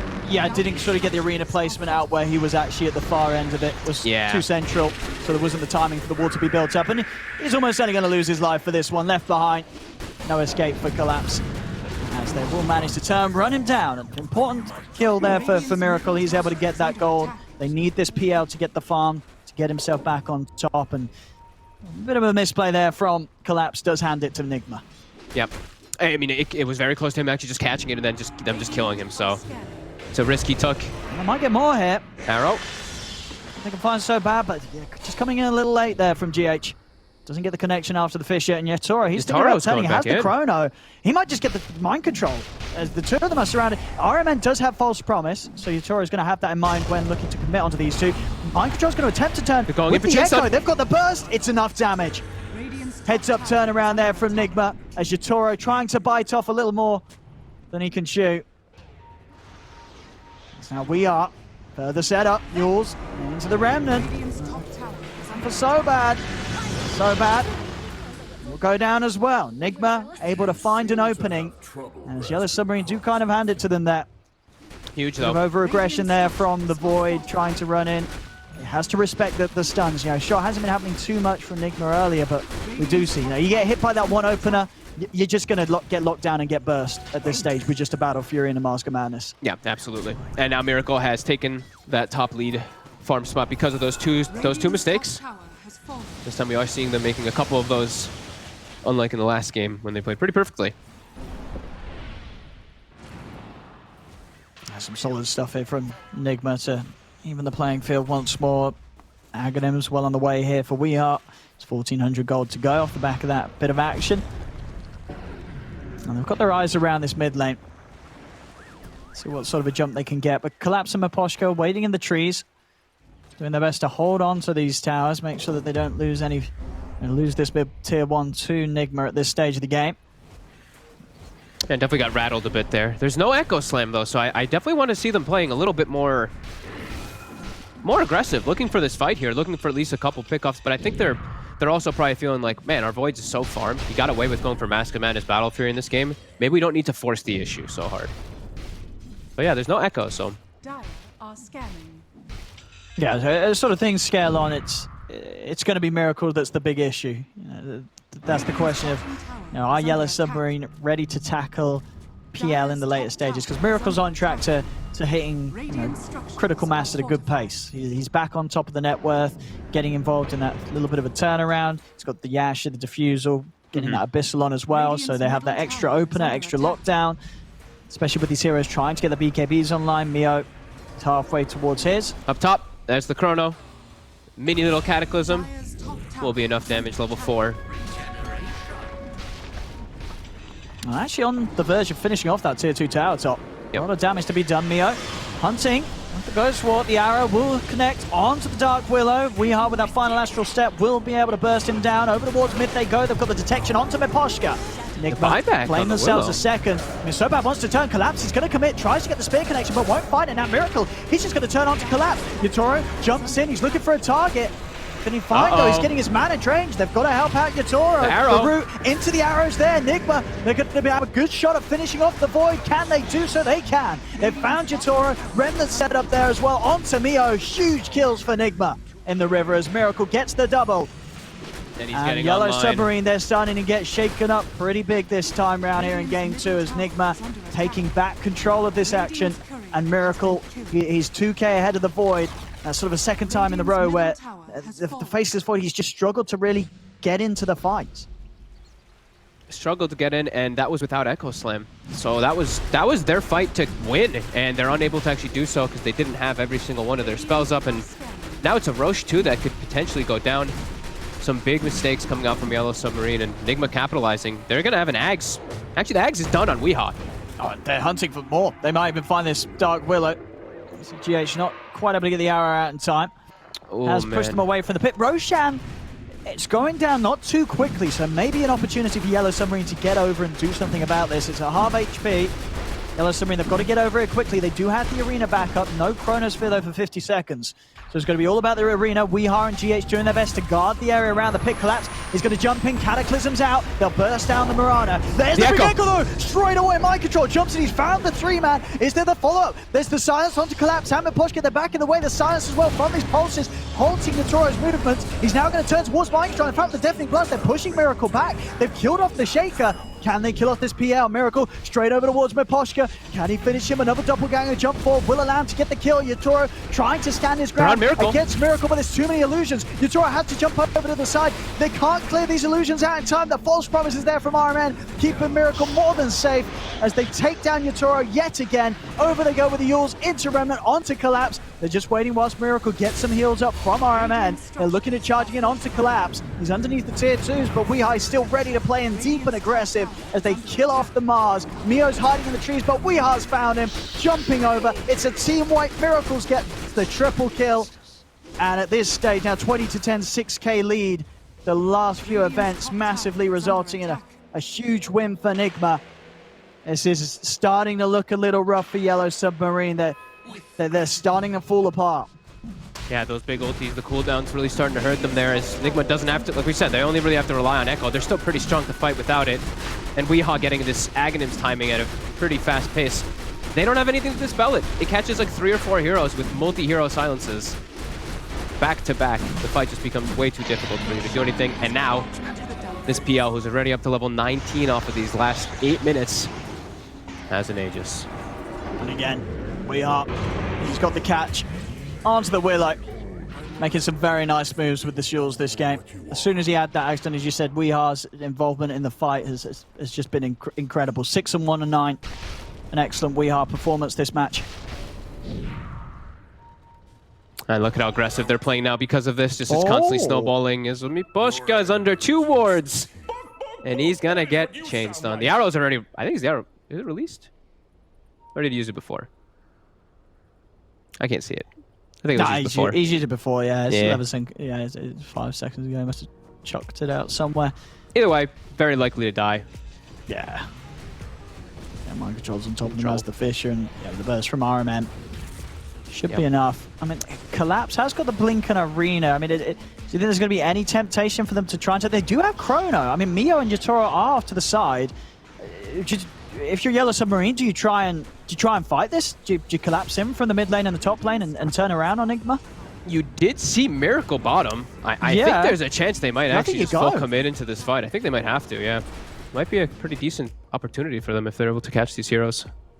And they need it real bad in this game, because like we said, they're far away from any items to be able to deal with the silence coming out from Weehaw. Like the BKB, the Void's gone for the Aghanims. He's got the point booster, so they need a big sequence of events to get these next items finished up. Those BKBs are crucial. They've got to they've got to go in for this. Yep, I think they have to too. You don't let this pass. I mean, Miposhka should die, but he's not going to die. It'll take a couple of seconds for them to kill him and a bit of commitment from the 4 of them. They're talking about a lot right now. You see these pings coming out. RMN, he doesn't have false promise, so he's probably telling them like, we gotta be a little cautious, guys. I do have a blink dagger, but good guy GH there. Making it clear to the admins that he wants to take this out of their pause time, as Yellow Submarine are ready to go, but looks like Nigma just need a few more moments before we're ready to resume. Oh yeah, I mean the thing that's going to make the biggest difference in this fight is if they do try and take it is 2 seconds away. Weeha's got an Astral Step. If he's able to step in and catch like the Faceless Void and the Invoker with the Pulse, the Silence, then suddenly this becomes a whole other issue for them to try and tackle. There's the jump though. Arena is down. They're on Weehaw. Combo onto Weehaw. Weehaw needs help. He needs it now. He's not going to be able to get it. As RMN didn't have false promise back up for 20 more seconds. GH left behind as well. The time dilation slow, allowing Yatoro to beat him down. They've got the cold snap control. It's there. I mean, as expected, They had to go for that. They did. They get 3 kills out of it. And the big ones too, both Mind Control and Weeha getting caught by that. Collapse with an excellent jump in with the arena. That was always going to be a fight that Yellow Submarine were going to take. Yeah. Miracle shows bottom for a second. They're like, yeah, let's go. And Miposhka even lives.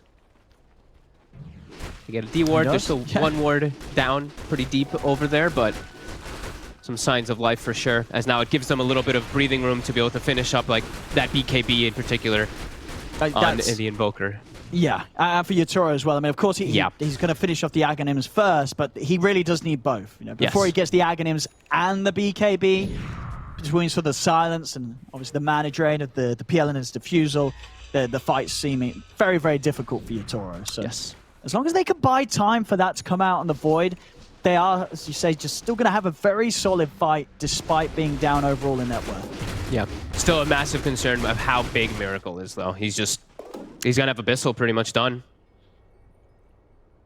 He's jumped from heroes to heroes. Sure, might have a BKB, but now there's actually a thing that can address that BKB on that PL, too.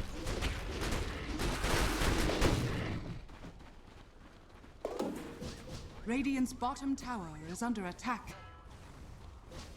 Of course, in that last fight, Yatoro not having to use the Chrono, so... I mean, it's still...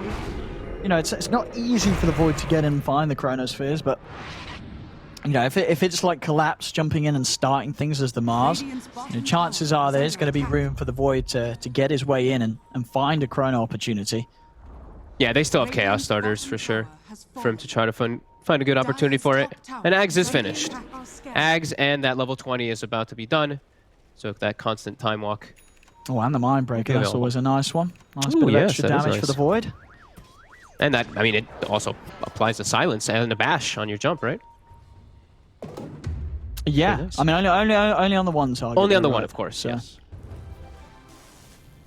I could definitely I imagine a little luck with the RNG is I don't think it would prioritize heroes. I think it just goes for whatever it hits. Yeah. Still strong, No, though. actually, Yeah, wait, it would prioritize heroes because it doesn't even proc on non-heroes, right? So you would actually get the hero in a creep wave. Yeah. No, that's super nice. Definitely strong. Nice. The push up. We'll get caught going on a warding expedition.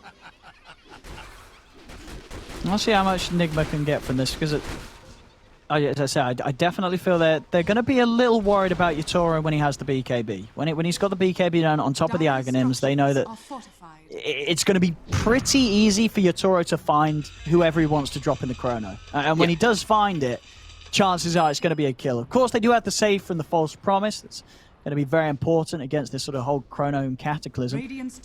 But the fact that he's not the only one jumping in, it's also Collapse. There's going to be multiple ways to find RMN, so RMN's positioning is going to be incredibly important. And with the Blink and the Telescope, he's definitely got ways to play smart with it.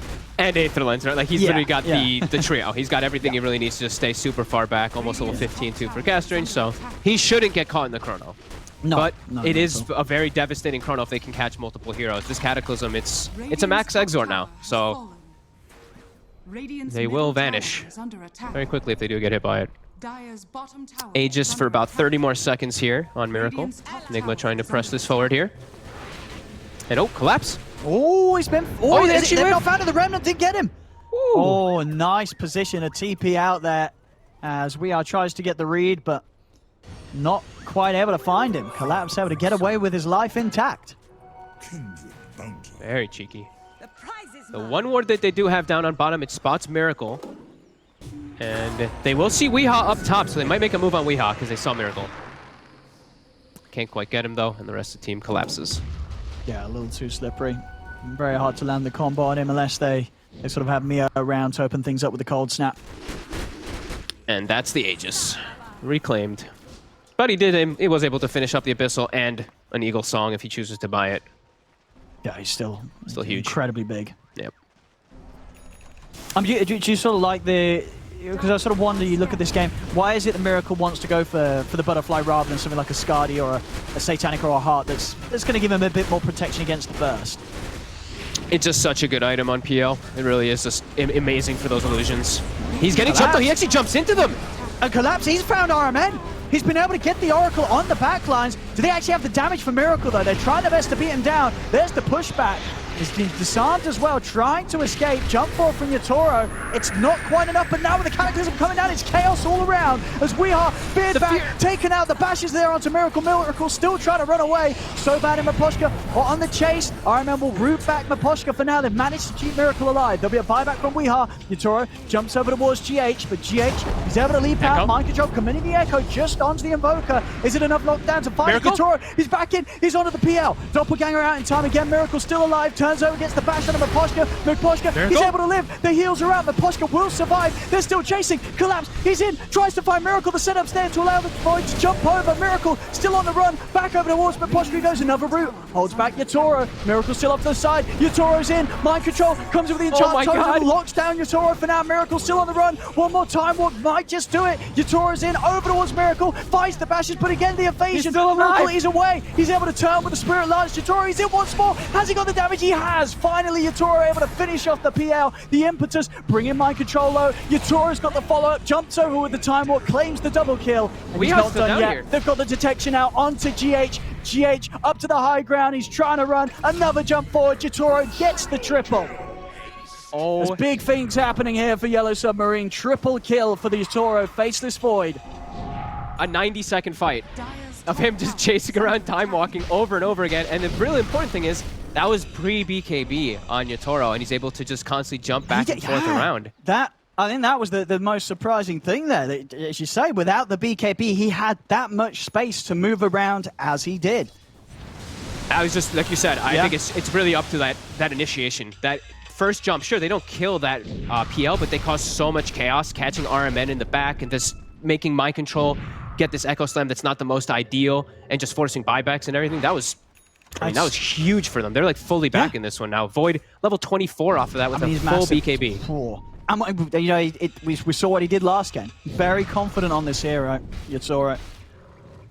And again, as the itemization, the perfect way to go. I mean, we did see, you know, it did take a lot of hits. You know, Miracle's still very tanky.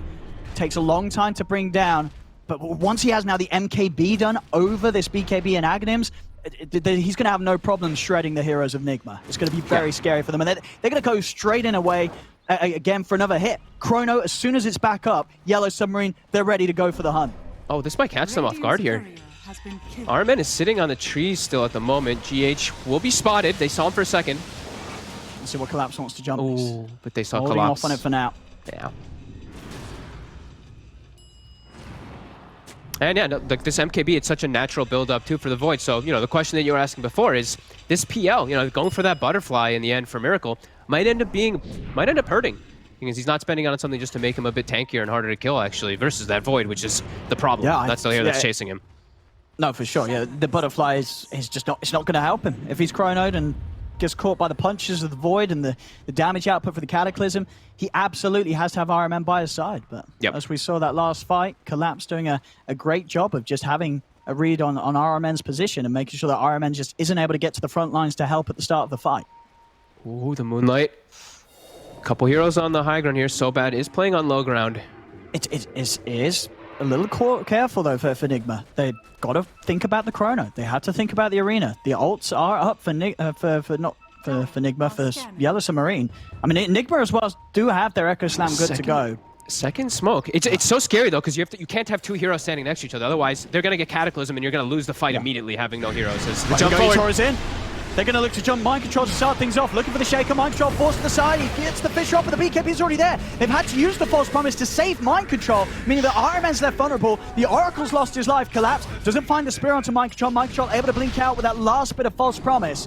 But they're chasing. They're going to chase this for sure. They know there's no Oracle. They have the Chronosphere still good to drop as well as the arena. Nigma's got to get out of it. They cannot afford to take a fight without RMN being alive to provide that safety for Miracle.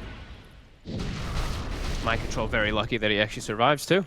I believe that the Void time walked in and instantly popped Mask of Madness. So he couldn't actually use anything else.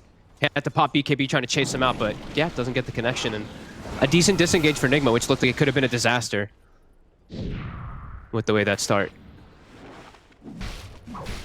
Level 25 now on the Void, so Backtrack is online, harder to bring down, and he's gonna have MKB at the same time pretty much as that Butterfly is coming out. So they're in a very strong window here, and it's still like, you know, it's still very difficult to play versus such heavy amount of team fights. Because just if anyone gets caught, if more than one hero gets caught in chrono, you probably just lose the fight. Scary. Yeah, without a doubt. Especially now you're 25, having that 20% backtrack. He's going to feel almost invincible. We've got the level 20 soon as well on Mia. I mean, in this sort of game, do you take the alacrity buff at 20 to help your Void, or is the Tornado cooldown preferable? I mean, it's in the eyes of the beholder, really, how you're feeling that the game goes on. Usually the chase is more prioritized.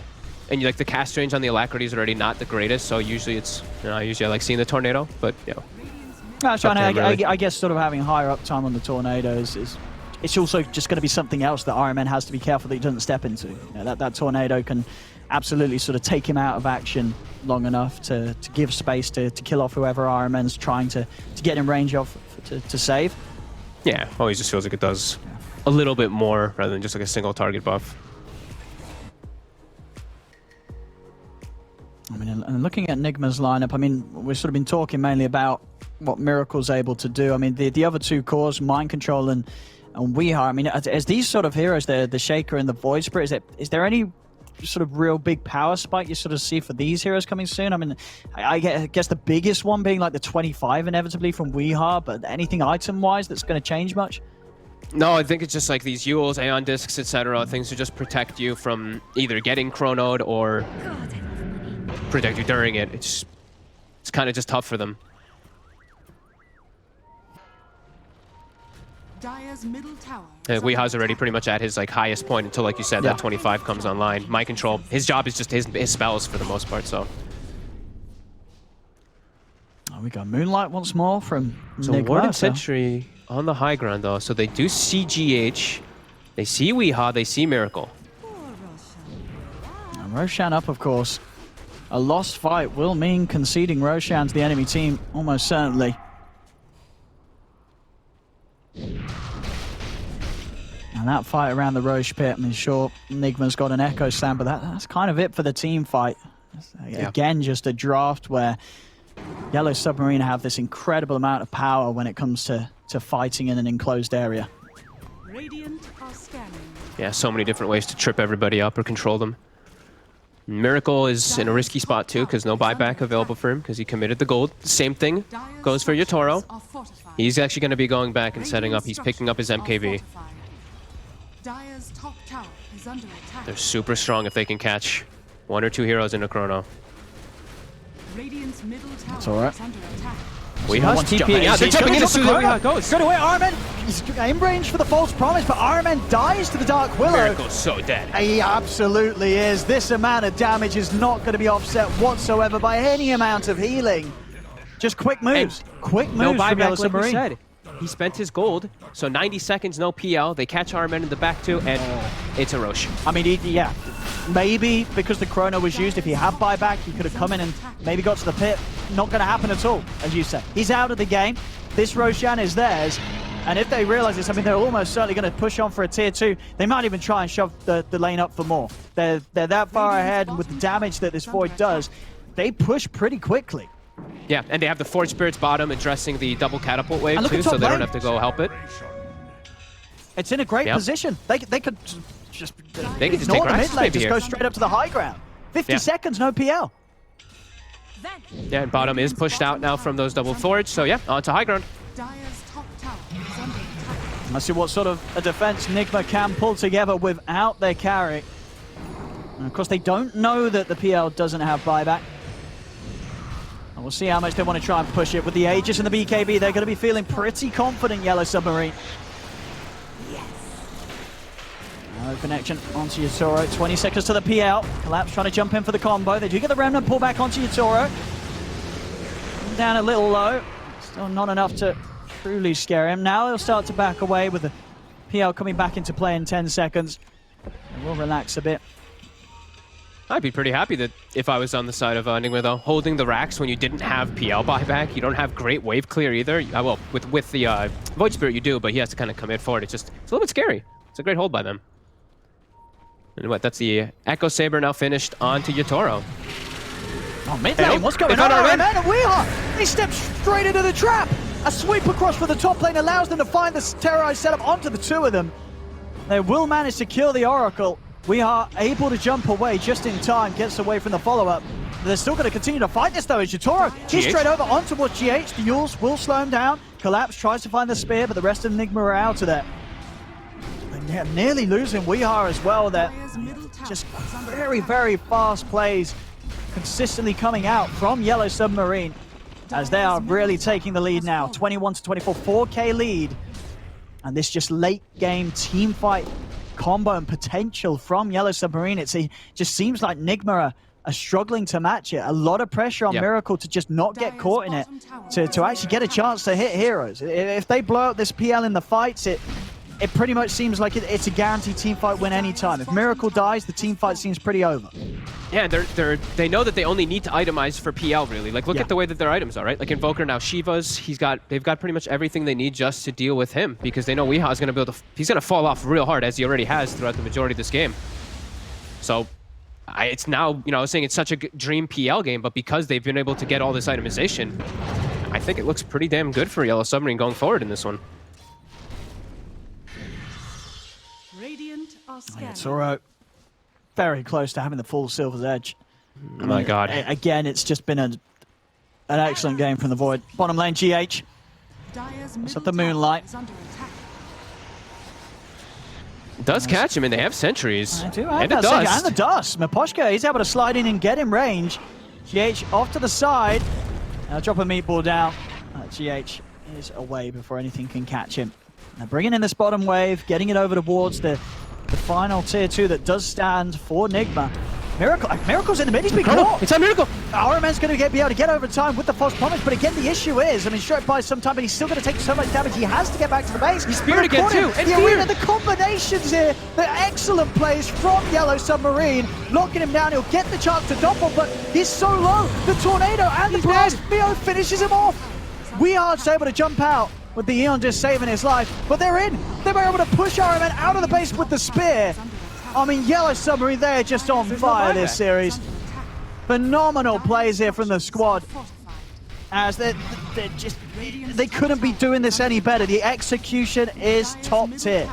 Yeah, they're playing this. They're playing perfect throughout this series. The support's always tanking the deaths.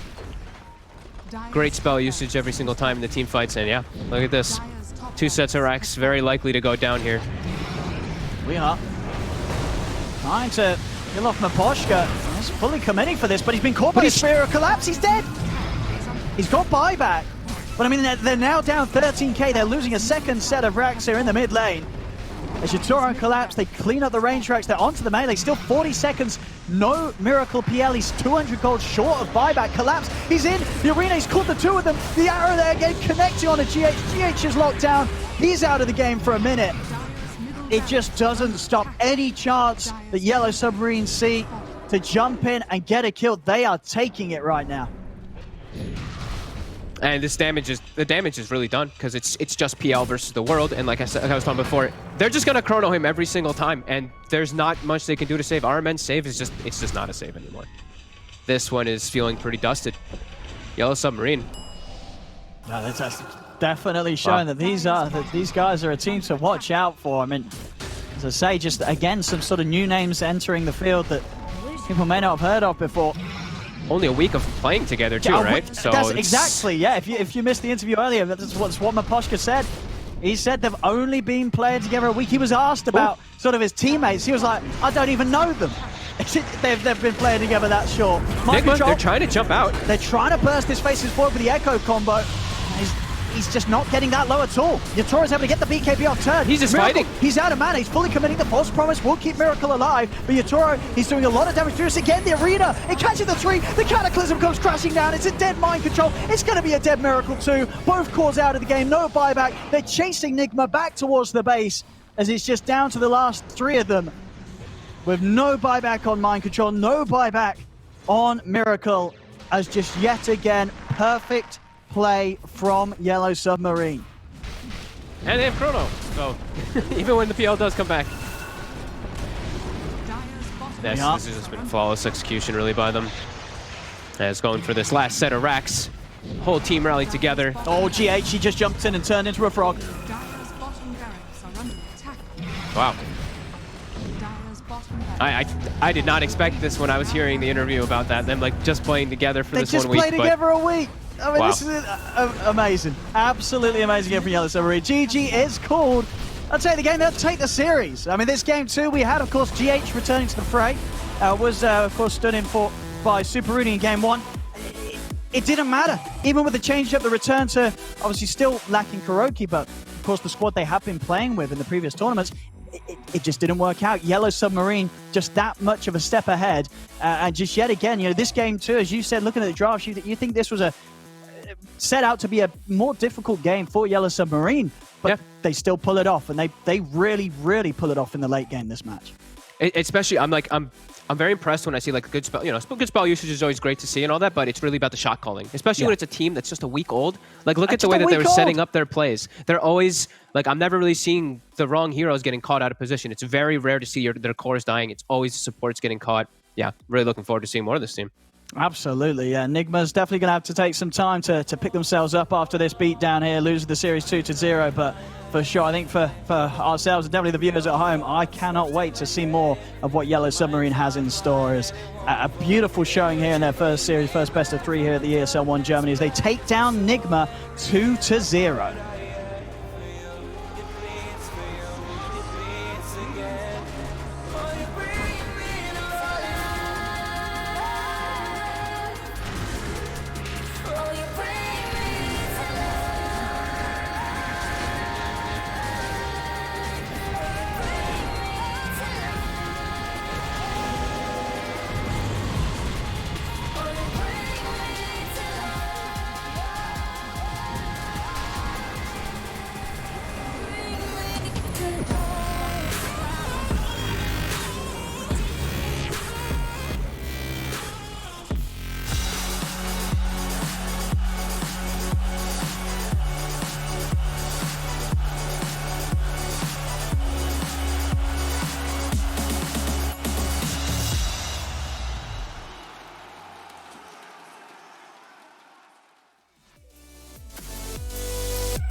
This ain't a song, it's a battle cry. No life. I see the clue between the strobe lights. I'm haunted, black face. Hey, follow me around, okay? Black face. Hey, follow me around, okay? Used to want it bad, used to want it bad, but I can't taste it. I can't help you now, okay? Follow me around, okay? Black face. Hey, follow me around, okay? Push. Follow me around, okay? Black face. Hey, follow me around, okay? Push.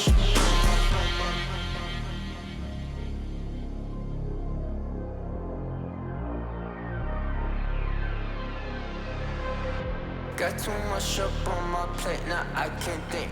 I said woke up, take a X, and now I'm feeling this is it. Want the money, want the rest. I do purse, not no cess. They say Don is why you sad. I said I just need a thing. Red tape, got too close, I hate the city. Black face, show you everything you need till you fornicate it bad. Someone said it's sad. I used to want it bad. I know it's in my head, keep seeing you too many times. Yeah. I know it's in my head, keep seeing you. I know it's in my head. Follow me around, okay? Black face, hey, follow me around, okay? Got too much up on my follow me around, okay?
The first showing here from Yellow Submarine results in an upset victory here up against Nigma. 2-0. They take the series here and put themselves in a good stead for round number 2 here of ESL 1 Germany. Now as we get into our Game Fuel post-match, my boys back here on the panel are ready to break down this series for you guys. Daniel, Kyo, lads, welcome back here to the panel. Yellow Submarine, they turned up, dude. Our underdogs. We love it. We love to see it. I mean, my predictions and I'm sure a fair few people's bets as well, not going the way that they were expecting, but what a win to start out the ESL 1 Germany campaign. Yeah, like, what happened to the emergency meeting? Well, not yet. Not yet. We'll talk about it in a little bit. Yeah. But I don't know, it just seems... you know what? You've called for it. All right, let's Emergency meeting, because... Who looks sus? Who looks sus? I mean, Blue, that Nigma guy, he looked pretty sus. And, I mean... The yellow guy, Submarine, Slam Pajama, he was doing all of his tasks. Yeah. He did all the right things. I think I saw Nigma venting as well, so I think he's got to get ejected. I think I have to give more credit to Yellow doing more tasks. I think that off lane, that with the Mars, like laning fantastic against the Phantom Lancer, because I was expecting that Miracle will get like even CS against it, but I think there was like 20 CS differences in the lane, and that mid as well against the Invoker versus Void Spirit. I was expecting that Invoker can't really CS too much, but like when it was like 8-1, 8-1 to each side, like I just felt like, you know, oh, they actually might get this. Yeah, I feel like Weeha's underperforming a little bit this game. I'm not really feeling his presence in team fights. Sure, there was that period of time in game 1 where you're a Meepo and you're basically stronger than anyone else in the game, and they won that team fight and took Roche. But beyond that, he's felt a little bit underwhelming. Definitely not the Weeha that we've come to know as being one of the top mids in the world. And what I really want to highlight is the Faceless Void. I mean, his itemization was perfect for this game against the Phantom Lancer, going that Battle Fury to deal with the PL illusions into the Ags as well. So there's no way to just instantly doppelganger out. They've got some good additional follow-up for it. If you get the Chronosphere, it doesn't matter if you get the False Promise off, you're still going to get that Cataclysm through, and there's nothing that Nigma can do about it.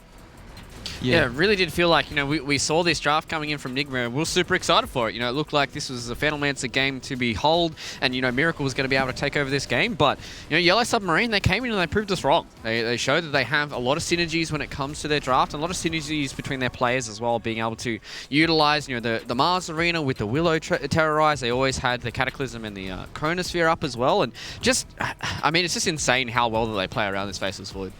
It was, and I mean, for all of Nigma's draft, it was heavily based around getting these early pickoffs and then snowballing that into objectives and so on and so forth. But they weren't really getting the hyper value targets. I mean, Void died a few times. At that point in the previous replay, he had died, I think, 4 times. But beyond that, he was still getting a decent amount of farm, plus he's gone this Battle Fury. So you know you're going to be able to get that additional farm and scale, as well as have that level of teamfight impact. So I just really liked how they played it all around. Forcing them to go into something like a Phantom Lancer with that Mars pick, I think, was potentially what won Yellow Submarine the draft. And I want to see more teams pick up that offlane hero because it feels a little too stagnant right now. And I really liked it. Yeah. I think the Miracle and RMN, like, they both need, like, a little bit of practice together, in my opinion, because I think that top lane, like, was the one that actually got, like, Mars to snowball for. And then it was just over the value. Like, Mars had way too much. Yeah. Yeah. I mean, and in the first 15 minutes, we were thinking that So Bad on his Dark Willow was, like, not looking that great. He was bottom net worth, about 1,500 below the Enchantress even. But those Terrorizers late game came in such handy, you know, just setting up things. You don't even need to use your Chronosphere to get an amazing Cataclysm off, you know? If you corner them in a small area, you get the same effect, essentially. Yeah, Mars ulti and just send them back with the Dark Willow, and like that's another angle for good Cataclysm anyways. Yeah, great synergy and ease of execution. Do we think that this can be coined to the Faceless Void? Obviously, they picked at both games there for Yataro. Do you think that that's just kind of comfort for them, or do you think that, you know, maybe he's just, you know, extremely strong in the meta right now and they play extremely well around it, giving those good combos to Yellow Submarine? You know, I don't want to discredit any of their victories, right? But, you know, this Faceless Void looks so strong for them. Do you think that teams going forward now are just going to try and remove that Faceless Void and see if they can play at that same level without Faceless? I think if you pick the Faceless Void but don't have the combinations together, it's still a good hero. But when you can go something like, you know, the Mars, the Cataclysm, everything else that links together with that, it just becomes an insane hero because, you know, it's easy. As long as you hit the Chronospheres, which he was, I don't think he whiffed a single one, you're going to win these team fights, plain and simple. Yeah. I just want to watch these yellow guys like playing more games. Yeah. I think even though the Void is banned, like their mechanical skill that like they showed for this match was like insane in my opinion. And not just like mechanical skill wise, their execution was pretty decent. Like I think they were playing like very fast. They were playing confident. Like they don't give me the vibe where they're the underdog team. No. Yeah. I mean, they've got nothing to lose as well, Yeah. right? So they can just play without any fear. And I mean, they've been together a week. Like, just throw stuff at the wall and see what sticks, I think is a pretty good strategy for some of these newer teams. Exactly, and we saw that with the pre-match interview from Aposhka as well, the fact that they said they just want to come in and play their best Dota, and it looks like they did. But we do have our winners interview here with Mio from Yellow Submarine. Mate, congratulations for taking down Nigma here in 2-0 fashion. I just want to start off and say it's insane to watch you guys grow here. I just want to, you know, touch on the fact that you guys were able to take down Nigma. What's kind of the mentality of the guys right now? You guys super hyped, super amped to continue ESL 1 Germany? Can you hear me now? Yeah, we can hear you now. Can you hear us? Oh, nice. You know, I'm just every day I wake up and listening motivation music, so I'm the winner, etc. So I don't care if I win Nigma, it's fine for me.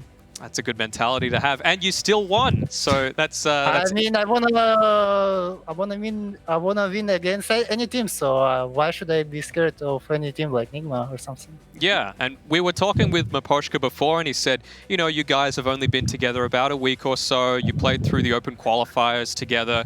What can you really attribute your success to, or what's been the main reason for you guys having such a clean run through and a 2-0 victory against Nigma? We're just having fun playing our game, and I think our success is like our rate of heroes, like we know what's strong right now and we're using it. So that's why it's a bit easy to play after our draft stage, and we just don't need to make any mistake, and it's easy to win always. Yeah. Yeah, but like when you're still playing with these like the top tier players, like there should be like some sort of pressure. Like, is there any tips that you use to overcome that pressure?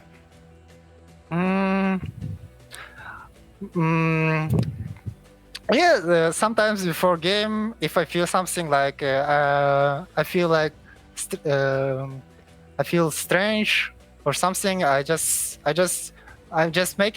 doing 10 push-ups and then I'm fine. That's good. You know, just gotta get the stress out, which is always good, and yeah, you know, it'll help you look even better too. So that's always nice. I've got another question here. One of the guys out the back, Godot, was saying it looked like a lot of your inspiration might come from the Chinese scene. Do you feel like you guys are getting inspiration from some of these other regions? You know, your hero picks and the way that you guys playing together, or is it just more just your own kind of Dota? We're just playing scrims, and every Dota 2 player, I think, is watching all professional games of the teams they like. Especially now, there are many good Chinese teams are playing. So, of course, we are watching, and we are just thinking about Dota, and that's why we pick good heroes. So yeah, we just watch Dota, and we feel the strength of the heroes, and we play Dota.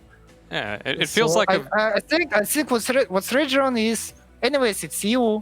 I watch Virtus Pro, Polar, and their drafts are so good. Secrets drafts are good too, but they're like next level. I don't understand them a bit. But anyways. Yeah, well, you mentioned Secret there. Now that you've got one win in the first round of this group stage, is there any other team in particular that already has a win on the board that you want to face in the second round? Who is in the second round already? Secret, OG, Viking, Liquid, and Alliance. I prefer to play against Viking. I like them. So and I like playing against them, but against Secret, I don't want to play against Secret. I mean, not yet. But no. I mean, I want to play to get some experience, but I want to win as fast as possible this group stage.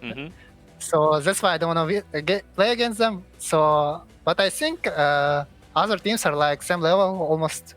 Yeah. And that's why, anyways, I want to play against Viking GG. All right, that's good then. It looks like you guys have a lot of confidence here, especially after getting a 2-0 there against Nigma. So congratulations once again, Mio, and I'm sure we're going to see you guys a lot deeper in ESL 1 Germany. Okay, thank you. Thanks, guys.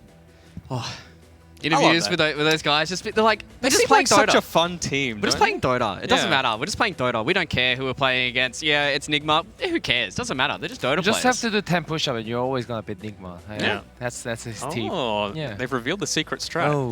It's like One Punch Man. You know, you do your 100 push-ups, your 10k run, your 100 sit-ups, your everything else, and that seems to be their superpower here. But you know, Yellow Submarine getting our first upset victory here for ESL 1 Germany, putting a 2-0 up against Nigma, and that is our second series done and dusted. We're going to go to a short break. Now, the other side of this will be our third and final series. It's going to be Natus Vincere taking on Cyber Legacy.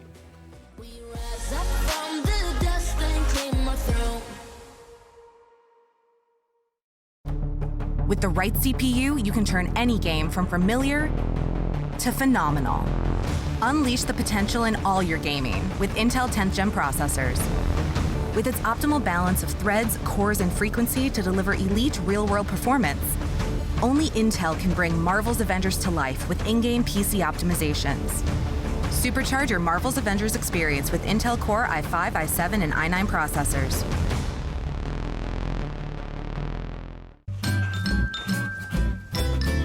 You ready? Huh? Hey, he's a good boy, huh? You ready? Huh?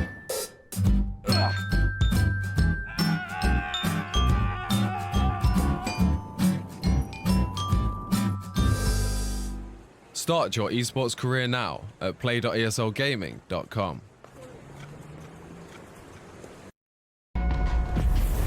Multiple witnesses have reported mysterious shadow sightings all around the city.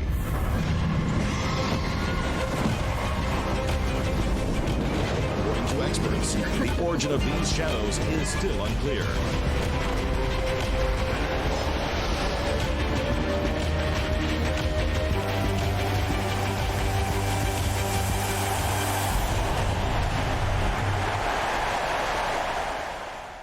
Your favorites will play soon. You hope for the win. Excited about the game. But something has changed. You start to doubt. Will they pull it off? Or will they drift away? You pull yourself together because you're sure they're revved up to win. You know they've prepared. They've picked the right course. And even when there's no chances, you believe they will win. GG Bet. Be excited. Come on. Millions of gamers rage quit every day. Mountain Dew Game Fuel's got you covered. Game Fuel is specially crafted with ingredients shown to improve accuracy and alertness. Another one saved by Mountain Dew Game Fuel.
Bitburger 0.0.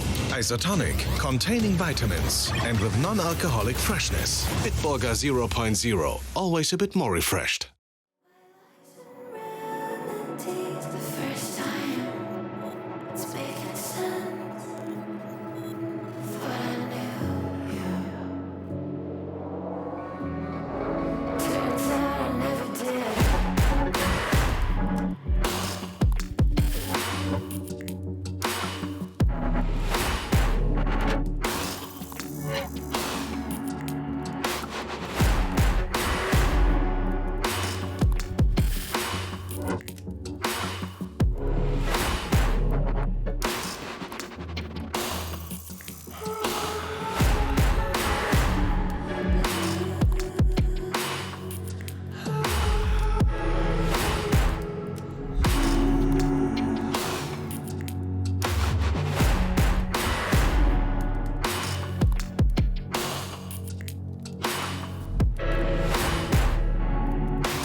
ESL 1 Germany 2020 Online is brought to you by Intel, Mercedes-Benz, Mountain Dew Game Fuel, DHL, GG Bet, Corsair, Acer Predator, and Bitburger 0.0.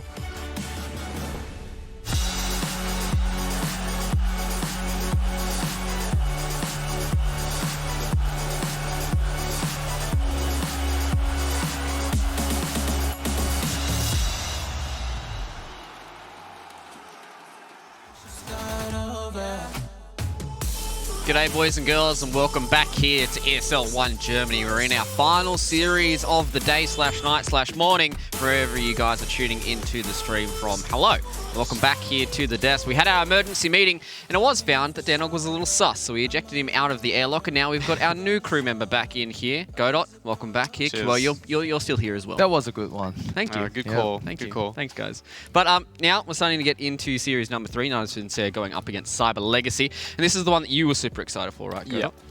Yeah, so pretty much Na'Vi and Cyber Legacy. Well, Na'Vi used to be Fly to Moon, and Cyber Legacy used to be the previous Na'Vi. Yep. So it's kind of a grudge match now between the organizations. And on top of that, they're both CIS teams. They've played against each other a lot of times before. Their playstyles are pretty solidified. Even Cyber Legacy, they don't really play this aggressive Russian style as the other previous teams we've been casting. There are more synergies and about the draft as well.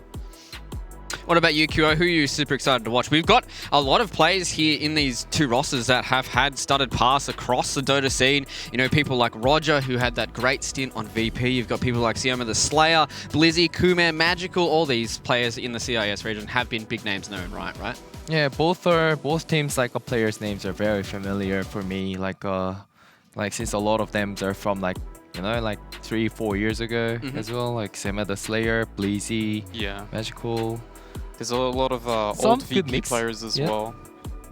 It feels like a lot of these players have either played on Vega, VP, or Na'Vi at least once in their career. So every single one of the players in the server has probably touched that jersey at least once. So it's a rotation. It's a rotation, but it also does mean that a lot of these players have a lot of experience against each other, right? So that's probably going to play into this series as well, right?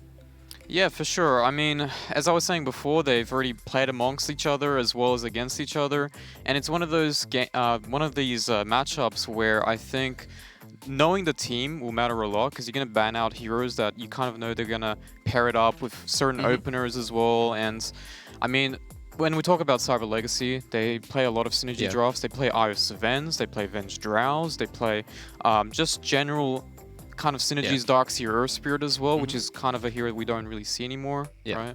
Well, unfortunately for us here, that is it for our pre-show for our third number series. So we're going to go to a quick break, and on the other side of this, we'll have draft of game number 1 between Natus Vincere and Cyber Legacy. We'll see you then.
just a vibe with you. I feel alive, now I'm feeling like up to the fine, will it stand the test of time? Right now I need a sign.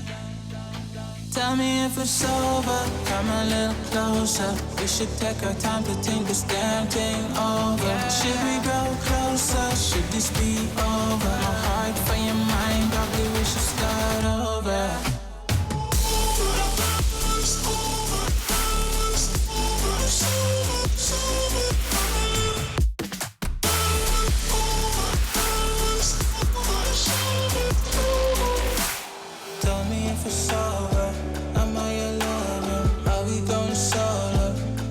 is it polo? Her face is saying don't go. I'm acting like I don't know. Whisper my name, say what you want, show me your thoughts. I do the same. My brother in neck while I slowly caress. Feelings in gray. It's still the same. Tell me if it's over, come a little closer. We should take our time to think this damn thing over. Should we grow closer? Should this be over? My heart for your mind, probably we should start over.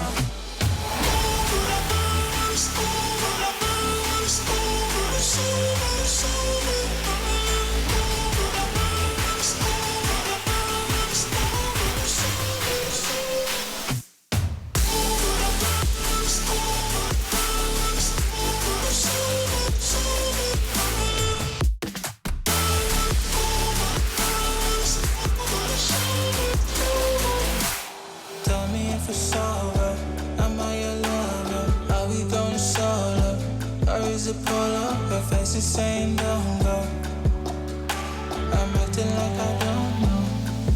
Tell me if it's over. Come a little closer. We should take our time to think this damn thing over. Should we grow closer? Should this be over? My heart for your mind, probably we should start. Ooh. Yeah, I see no signals, no signs. Girl, you be tripping, no lies, nah. You said you're not set by. I flew in all the way for this. I'm not here to waste your time. I just can't give you vibes, you changed a bit. Girl, you mad teasing.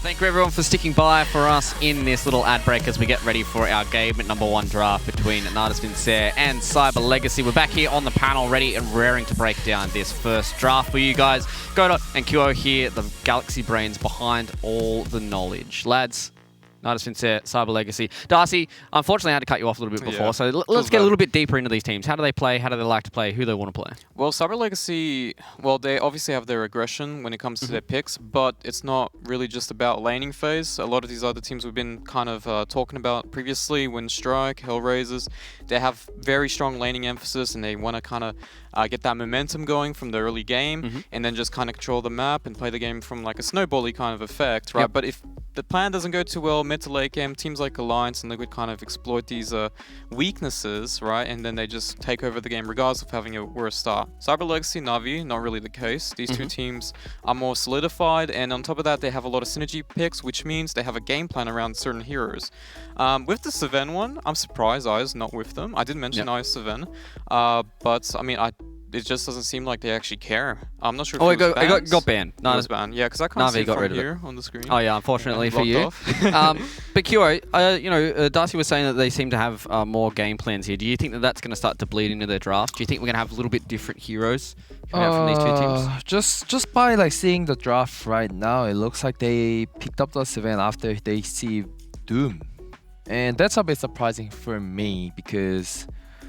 It might, I mean, if it's a Doom 3, it might be good in the lane, but just overall, like, I feel I'm like more favors that Doom counters Seven instead of like Seven countering Doom, and his first game against Oracle. I know that new Aghanim, you know, you can be a Superman and just chase down this Oracle and two shot right click this like Oracle down, but. You know, like I'm just not a big fan of picking Seven in a second pick, especially. Yeah, and the problem here as well is the Doom's not necessarily just for the offlaner. They can play it middle as well. So even if it looks good for the laning phase, as QO said, it might not even be the case, right? They can just pair up something else in the offlane to deal with the Seven for the laning matchup. But here we go, there's the synergies already picked up. Cyber Legacy is one of those teams that actually really emphasize on having these combos. As I mentioned before, Darkseer, Earthspear, or Tiny, Drow Avengers, which is pretty popular with some of these tier 1 teams such as Secret as well as Nigma. And yeah, I mean, they're still going for it. It's a different one. We actually haven't seen, well, at least I haven't seen Grimstrike Sven from them in the past. Now we just have to see Leech. Yeah? And it's a combo. Yeah, who I mean, started that's pretty actually? Double disgusting. stun, double chain frost. Oh, okay. This is an interesting pick here. We saw it in the last game there for So Bad, but Na'Vi, they're going to pick up the Dark Willow for themselves as well here. I'm just trying to think of like what really sticks out to me as being a Dark Willow game. Maybe Willow being able to right-click this Grimstroke out. You have to see this like a supports versus supports matchup. Like which side of the support is like stronger, and maybe they probably think that Willow can right-click this Grimstroke down, so they can have access to the Sven pretty easily. Yeah, well, I like the DP pick here. It's one of Cyber Legacy's heroes. I believe Na'Vi also played it very rarely though. But it's a hero that doesn't really care about Doom. When you start the fight, you just pop your Exorcism, you just stand in the front. Even if you get jumped, I mean, it's not really the biggest deal. You're pretty tanky already as a hero when you naturally build up for certain items. And on top of that, I do like the double Siphon Soul with Grimstroke. It's not something we talk about much because always the fancy spells, your Soulbind, right? But double Siphon Soul is really nice. It just makes it really hard to kill the DP. Does that give her double the healing? I believe so, yes. It's percentage as well. Broken. Percentage spells are just 2G. Get it out here, Ice Frog.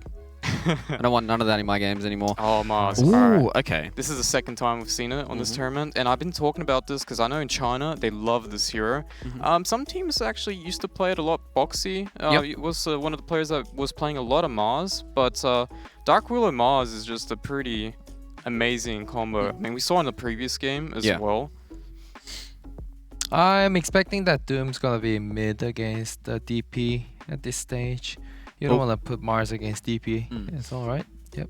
Well, it feels like an iceberg hero, though, right? You know, coming out from Na'Vi. And, you know, this kind of coins back to what Darcy was saying a little bit earlier on. It seems like they've got these combos and these game plans coming in here. It's not just all-out lanes, all-out aggression. They're just trying to actually give themselves good ways of winning these team fights in the mid-game. But where are we feeling so far, boys? You know, it feels like, to me, both these drafts are fairly even so far. Well, the good thing here is Na'Vi is saving the V-Tune carry here, and he's really the win condition for this team. I mean, Iceberg plays a lot of heroes in middle and is very flexy. You can play very aggressive heroes, and they can choose to put Mars or Doom mid, but I think, as QO said, it'll be Doom middle. It just makes more sense for the laning phase. But that being said, I mean, you still have to worry about V-Tune's hero, and you know what Cyber Legacy's win condition is right now. The DPs have laning emphasis as well as just taking those early objectives. You got the Sven who will just farm up while the other four are just going to be fighting and creating space until the Sven's got his timings, preferably Axe. And then at some point he'll just group up with the team and try to take these fights to their favor, control the game and whatnot. So Na'Vi needs an answer to it. And normally Faceless Void is pretty good against Sven, right? Which is still left in the pool here. Yeah. What are you screaming for, QO? You got your final pick here. What are you yelling They out for? really need to shut down this DP when he uses ulti, or they just have to run away. But I'm expecting once the Sven has an Aghanim, he can actually just like chase one by one. And as long as they kill, if the Cyber Legacy kills like one or two heroes, they're like good to go with that DP. They're probably satisfied that they use the DP ulti, like worth it. But at the moment, like with the current Na'Vi heroes, it just looks like they need extra damage. Yeah? Feeling like they're lacking a little bit of kill potential here for Na'Vi heroes. They've got a lot of lockdown, right? But they just need that little bit of extra to push them over the edge. With the Faceless Void, the damage is not good until later on, because obviously you have like this timing where you can't really fight. Whereas TB, a hero like TB, is pretty good. You got the Oracle to back you up, and you have a lot of heroes that frontline for you as well, right? You got the Mars as well as the Doom. But the laning might be a little troublesome. And especially since they haven't picked off lane. Yep. Yeah. So once it's TB, like they probably can send either Grimstroke plus like bursting hero Centaur or something, because Centaur hasn't been banned as well, and Oracle is not going to be any effect here. So this is like the case where like this last pick carry like gets too much pressure, because there's like so many rooms the Cyber Legacy can actually play around with. Well, Cyber Legacy plays Pangolier, which could be pretty and it good. is TB. Okay. I'm expecting Centaur. Yeah, just Centaur Grimstroke. Blizzy Heroes, I'm not sure if he played many Centaur games before. I know he played a lot of Batrider, but it's already banned. He played a lot of Pangolier as well, but it's not Tidehunter could be greatest. another option since it's not banned, but he's versing against Doom. Yeah. But like Doom has to doom someone. Like he has to doom either Sven or DP as well. Otherwise, I think DP's gonna be not dying without Doom. Him being able to siphon, Spirit Siphon on like any of these strength heroes, I don't think they have enough damage to actually kill him. So, It So we're seems thinking- pretty rough right now. There's only 18 seconds left. A lot of the heroes that they normally want to pick, like Darkseer, is not good here because the Oracle as well. So we're leaning more Centaur. towards something like a Centaur, a little bit more bursty hero. something that can just burst this, punish this low HP TB. I don't know Bellina, if I like this pick though.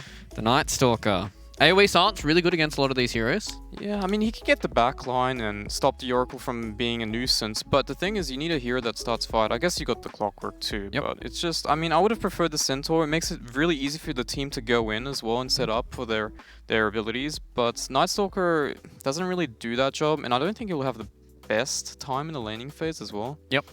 So you guys not 100% sold here on the Night Stalker. You felt like there was a good position there for Cyber Legacy to close that one out, but unfortunately not really sold on the Night Stalker. Where we're sitting here for the predictions as we look at the GG bet odds. Na'Vi sitting nice and favourite right now.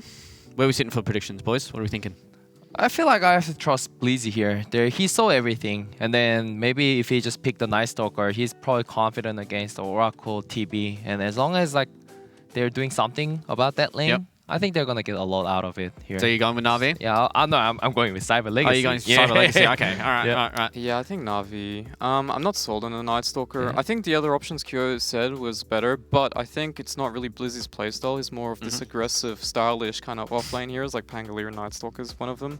Alright, so it looks like my panel is split 50-50 here for their predictions. I'm going to have to go with the favourites here. It's going to be Na'Vi for me here in the host position, but we're going to leave it with our casters for game number 1 of Na'Vi and Cyber Legacy. It's going to be the one and only OD Pixel and Fogged.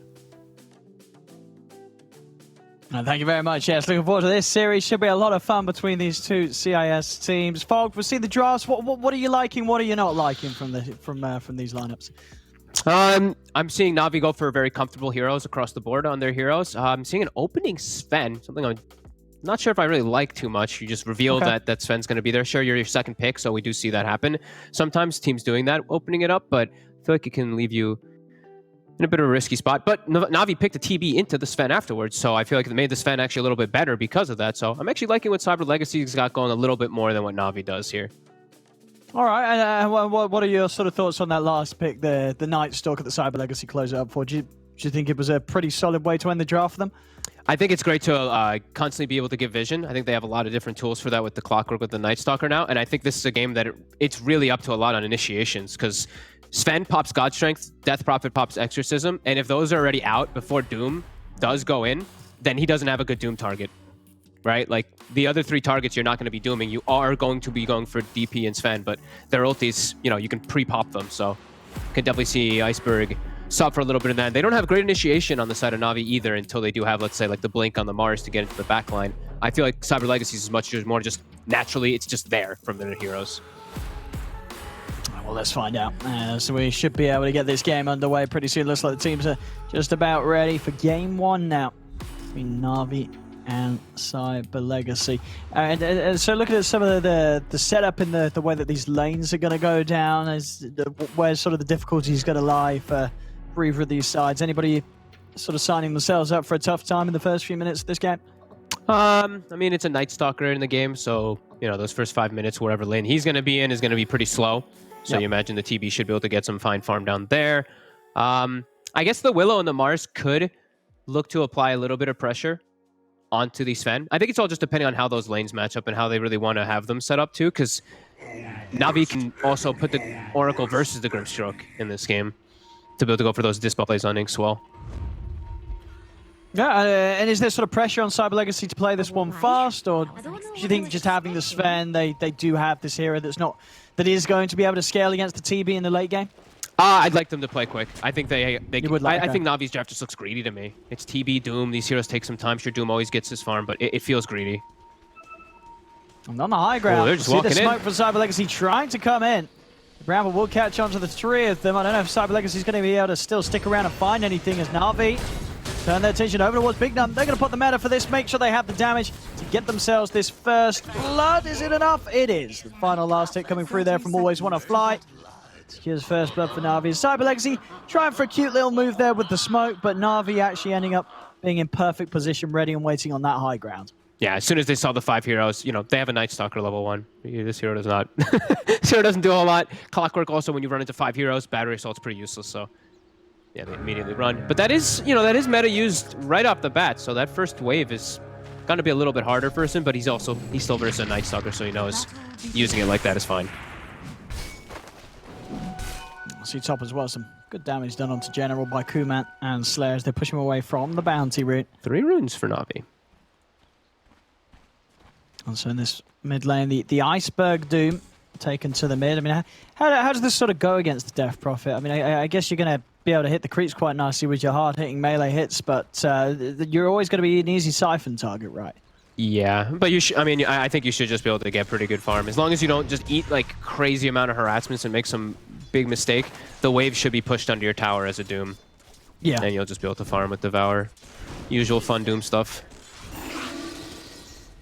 Magical should. I mean, it'll look really good on the last hits, right? He'll probably come out ahead on last hits, but on net worth, Iceberg will probably end up winning anyway. And who's suffering more in the side lanes for the carries this game? The Kuman Sven or the V-Tune Terrorblade? I think it would be Kuman, yeah. He's versus an actual pressure lane. Night Stalker Clockwork doesn't apply anything, and V-Tune has an Oracle behind him, so it's just like the best supporting cast. Yeah, for sure. Yeah, Mars Willow definitely probably the best Mars combo to have in the laning stage. Very good setup to get angles for the brown bottles into the spears. Does just a lot of damage. Look at Kuman. Yeah, walking through a couple of the brambles there with Kuman. And might be able to get the side pull because of that. Yeah, they pushed it forward, and Roger's able to get the side pull there. That's huge. Yeah, very nicely done by Na'Vi. Also the regen state. Ooh. The Grimstroke actually, Slayer got the nuke on it. There you go, look at that tip from Roger. Put it back. He pulled it back. All right. Very nice. Yeah, nice little snipe there from Slayer. But Kuman does step back forward though, and he's dead. He is dead there. Slayer also going to take a lot of damage as General is blocking him off. Slayer will land the stun, of course, but no damage there to actually kill General. And Kuman just not being careful enough. The level 2s are there, they have the burst, and steps into another bramble maze. Yeah, it's crazy amount of burst damage that can come out between these two if you get caught. You're always going to get caught inside the brambles too, like that with Spear. Not an easy lane whatsoever for Kuman to farm in. Nope. Well, it was a big relief that they did actually able to grab that wave, as you said. If they hadn't, you would be quite far behind. Yeah, and the other lanes. They did block the pull as well too. We did see from Na'Vi, so there is no pull available for Slayer. Yeah. So he has to just play this lane heads up, which hurts even more. And then bottom, V-Tune, things could continue to go as you say, just without any major interruptions from the Night Stalker, the Clockwork. Not a lot of pressure being put onto V-Tune at all. Very happy to be here right now. Down bottom, and then mid lane, pretty even. Magical is able to get a few more denies in against Iceberg, as Iceberg is he's on the hunt for something to eat, and is going to be able to find an Ogre Frost Mage. So very nice. That does mean he's out of the mid lane for a full wave, so we'll have that entirely denied against him. Actually missing out on the entire thing there, but he's still. That was a lot of XP gone. Yeah, he's half a level behind now, just about.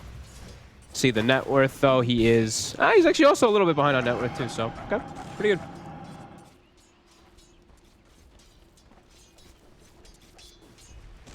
Bottom. And V-Tune just able to free farm even without the need to use the meta. He's able to save that for any type of aggression that the Cyber Legacy do go onto him. So incredibly comfortable place for him to be. And up top, they're doing it again. This lane, it's not going to get easier for Cyber Legacy. Kuman. They're going to be able to keep doing this between the two of them. Oh boy. I mean, Dark Willow Mars, General and Roger, they're doing it very nicely. I mean, these two as well, very proficient on the heroes. And it really is just a dream lane match. For them two to play with. Yeah, and it's a pretty weak lane, and it's an Orb of Venom now too on the Mars too, so Kuman even takes much more damage, and he's just dead. I mean, they're crushing it. They're absolutely crushing it, these two. They're just utilizing the heroes perfectly. I mean, 4 minutes in, 3-0-1, 4 kills in this lane already. They are destroying this top lane of Cyber Legacy. Yeah, and your Terrorblade's not going to be pressured at all during this laning start here. It's going to be 5 minutes soon, and we'll see what Blizzy's able to actually do pressuring, but... I mean, how do you sort of help this top lane out? I mean, obviously, eventually, Kuman, he's going to be able to go jungle with the cleave, but still just slow leveling here from the pressure and the way that he's been bullied out the lane a couple of times with those 2 deaths. It's just going to be such a slow start for this Sven, and whilst things remain as this 2v2 between them, it's just not going to get any easier. The struggle will continue for Kuman. Yeah. If anything, it'll just get worse and worse as those levels 2 build up. Yeah. Yeah. Roger just gets that much stronger. He starts to get Cursed Crown points too. They have more chain stun. The pull is now available, finally, for Slayer. So we'll be able to at least reset that back and get themselves some much needed levels. And nighttime hits. So Blizzy, let's see what he's able to accomplish, if he's able to actually slow down the Terrorblade's farm at all. Because it still doesn't feel like he is able to, even with this night. Just having that Oracle ready to go. Just things as small as the Fortune's End to hold back the Night Stalker a little bit. Looks like they're going to make harder to dive. A heavy rotation mid. 3 heroes mid with Exorcism. Take advantage of the fact that Doom's just jungling. Try to take this tower. I mean, what's the reaction going to be here from Na'Vi? Do they just let this happen, or do you try and push them off this? Either set up for kills in the side lanes, or just bring like 4 heroes, but I think they might just let this one die. Yeah, He's gotten the wave pulled, though. Yeah, it's going to slow down a little bit. Use the fortification, though, to keep their wave alive, Cyber Legacy. Between the Ghost and the Siege Creep.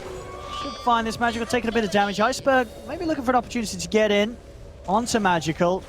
Of course, with the Exorcism about to come to the end, he knows there's going to be a huge amount of heals coming in. Tower is in deny range, though, so Iceberg might actually be able to find this tower deny if he wants to. He's still hovering around. I mean, he doesn't want to go for it yet. Wants to try and bait Cyber Legacy in to try for the last hit. Roger's here, hiding in the trees. Ooh, nice deny by Iceberg.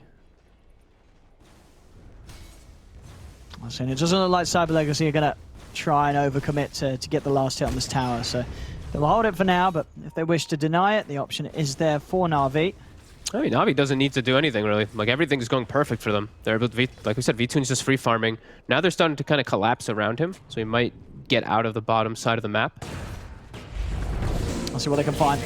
That's just going to be popped straight away. And look towards Always Want to Fly, but he holds back the clock with the root. Slayer coming in from the side with the Stroke of Fate. It's not enough damage. Always Want to Fly is able to step back and survive. And with the 3 heroes down and still during this night time, it just seems to be that they don't have the firepower to actually get the kills on these heroes. That's a concern. These supports are really suffering. Bignum level 3, Slayer is at least level 4, but this is a Clockwork that has had pretty much no impact right now. Yeah, try for mid. Oh, he's actually going to get the tower. Oh, there you go, Bignum. Yeah, that's your impact. Roger did start to deny it earlier, but didn't actually finish off the job. So, okay. Lovely bit of money here for Cyber Legacy to be found, and they're going to get the kill by looks of it onto the Doom unless he's speedy enough to run away. The Patria Assault will get it. The kill's there. Na'Vi will, by the looks of it, find Bignum in return with the Shadow Realm and the Cursed Crown. Bignum will get popped, but all things said and done, Cyber Legacy, it's a tower kill and a kill on Iceberg. I can't believe they forgot to finish off the deny on the tower. Yeah, well, I was surprised they left it up. V2 immediately goes top during all that exchange, though, and he will be able to get a tower trade too. Isn't the mid tower, but pretty damn good one anyway. So instantly with this Haste Ring Magical's charging towards the bottom. Ooh, he might actually be able to set up for this tower too. Don't believe the Na'Vi can defend this either. And they might just have to let it go. So, I mean, this is what you said you wanted to see, right, when you have Cyber Legacy, have this line. This is the dream start for a Death Prophet. You know, you're 8 minutes in, and you're on the verge of taking a second tier 1 tower. You couldn't be playing to your timings any better. No, you're playing into, like, 0 wave clear. So, if Na'Vi's not set up with heroes, you know you're going to be able to take it very quickly, and Always Want to Fly. Get spotted. Quick, easy kill. And this tower is dead. Really opening the map up with these early towers being taken by Cyber Legacy. They need the map open, space though. For the Sven. Yeah, Kuman really needs it. He's very slowed down this game. The Terrorblade already 1,000 above him.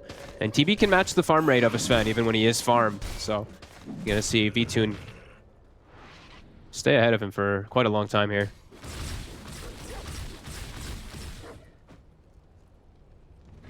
I mean, now that they're down 2 tier 1s, you've got to imagine that Na'Vi's not going to let Cyber Legacy get away with any sort of other towers being taken. They're definitely going to have to respond now if any of the tier 2s start to get poked or they come in for that top tier 1 push Cyber Legacy.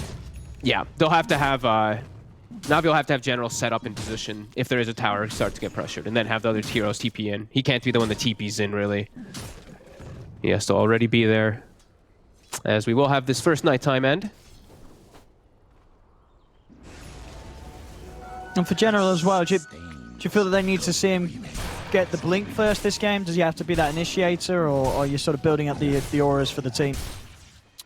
Let's see. I think the blink can work, because then they don't have a natural initiator if he doesn't have it, and it's all just about your TB. So if he can just make a distance between the enemy team and his TB, it's everything. So I think just blink Vlads is fine. There we have it. Smoke up from Na'Vi. They want to try and get something done with Iceberg having the phase drums complete. Okay. As well as, of course, Doom ready to drop. Looking to strike during this daytime as well. As Blizzy is alone down bottom, but for the most of their smoke, they haven't really managed to move too much outside of their half of the map. Iceberg is now starting to head down bottom, but Blizzy seems aware that something's going on. He's already backing off behind the tower. He saw the obs get placed. He has a sentry there, so even though they're smoked, he sees that one. It's fresh. He knows exactly where they are. But this is not easy. Cyber Legacy making the move. Yeah, they realized that, as you said, with that information down bottom. They're looking to try and make a play onto General whilst they know that he's alone. Silence will catch him. He's trying to run, but Big Gun finds him with the hook shot. General is trapped. He's going to lay down the arena, but there's no play for General to turn this one around. As he'll fall, the arena does at least hold Big Gun in position for a little bit of time, but not long enough to allow the rest of Na'Vi to close in on them. So smart moves there from Cyber Legacy, making some action happen as soon as they got the information. Na'Vi too slow to react to be able to kind of help out their buddy there. I think if they were a little bit quicker with those TPs, maybe. But a good read. And that sentry placement down bottom pretty much gives away everything. So Cyber Legacy able to get this farm that they need. Sven, Kuman, able to catch back up nicely.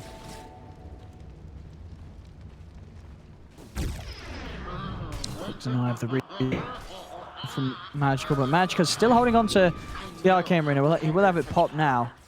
It would be very nice if they're able to do something with the Exorcism whilst he has this buff. Do have the Dark Ascension ready to go if they want to try and get aggressive with Blizzy on the front lines. On RV General, few hundred gold, and the Blink Dagger's going to be done. So they're going to have that solid jump. They just need something to be able to start fights, like we were saying. It's very hard for them to, unless they just walk into them with the Mars in the front line. And they're going to try, just before he has the blink done, just to see if they can catch him off guard with the smoke. But look at this positioning. Slayer, he's ready for it. Just sitting there on the high ground. Oh, looks of it, may die for this. I mean, I say that, he's actually going to get the chance to get his full spells out. He's able to turn and get the Soulbinder out onto V-Tune and Roger. The silence as well from Magical catches onto the three of them. Hookshot in and the cogs, it blocks off the escape for Na'Vi. They cannot get out of this. The Terrorize does push back two of them, but on top of the Terrorblade remains Slayer and Kuman chasing V-Tune down. Roger's going to head in with a Bedlam. It's not enough damage to kill off Slayer as Roger loses his life. Cyber Legacy continuing to chase. Can they find V-Tune? Blizzy flying over. He's got the slow with the Void. They'll turn with the Sunder. Is it enough to keep him alive? It is. They'll allow themselves to kill off the Night Stalker. V-Tune, he's going to commit with the Metamorphosis. Always want to fly, keeping him safe with the heals. Magical turning over towards this big old Doom with the Siphon. But Iceberg's able to live long enough to cut down Slayer. The spear connections there onto Bignum, driving him into the tree. They're able to turn it around, Na'Vi. They keep V-Tune alive. He's able to help himself with the Sunder, the combination of always want to fly, protecting him. And Cyber Legacy actually end up chasing just for a little too long, as at the start of that all on their own high ground, it looked to be a great way of Cyber Legacy responding to Na'Vi's smoke. Yeah, somehow a bizarre series of events somehow makes it that Na'Vi ends up winning the fight. They did end up wasting the Doom though. The Sven was able to disengage right afterwards, but they will at least get some tower damage. Even actually. It's V-Tune cleaning up. That fight is pretty much given. So already that first way to to play against these hard silences like that of the Death Prophets. That was weird how it all kicked off too, right? Like they're like 100 gold from the blink on general. It's not bounty rune spawning or anything. They just really wanted to press in and make a fight happen, I guess, because there's no... There was no spell. One of the spells wasn't up? Not too sure. It's interesting. That's just straight up aggression. I mean, I imagine it is it was an daytime, attempt to catch them off guard. It is now, and now with the Dark Ascension. I mean, he's got to back up in 20 seconds, so we'll have the availability to respond. They're doing it maybe because it was daytime, because right now it's going to kick into night, so now it's like night for 5 minutes, so I guess maybe they were just really trying to do something, right? I mean, now they've definitely got the tools to. There is that blink on general. They have got that jump. So much more. They've got that set up. And V-Tune with the Manta. Next up, of course, the Scardies, what he's looking towards. They've got lots of ways to sort of commit in onto Cyber Legacy on the front and make space for the Terrorblade to stand his ground and hit back. Still, there's the minutes past. Kuman, he's recovering his game very nicely after a very tough start in that top lane. He's still just 1k gold behind the Terrorblade, you know, sort of a fight away from taking over this game. V-Tune actually TPs all the way to base. What the? Oh, was it? Was he picking up something? Or? No, him and Always Want to Fly just TP'd out from top, like together, hand in hand. I think Always Want to Fly made a call.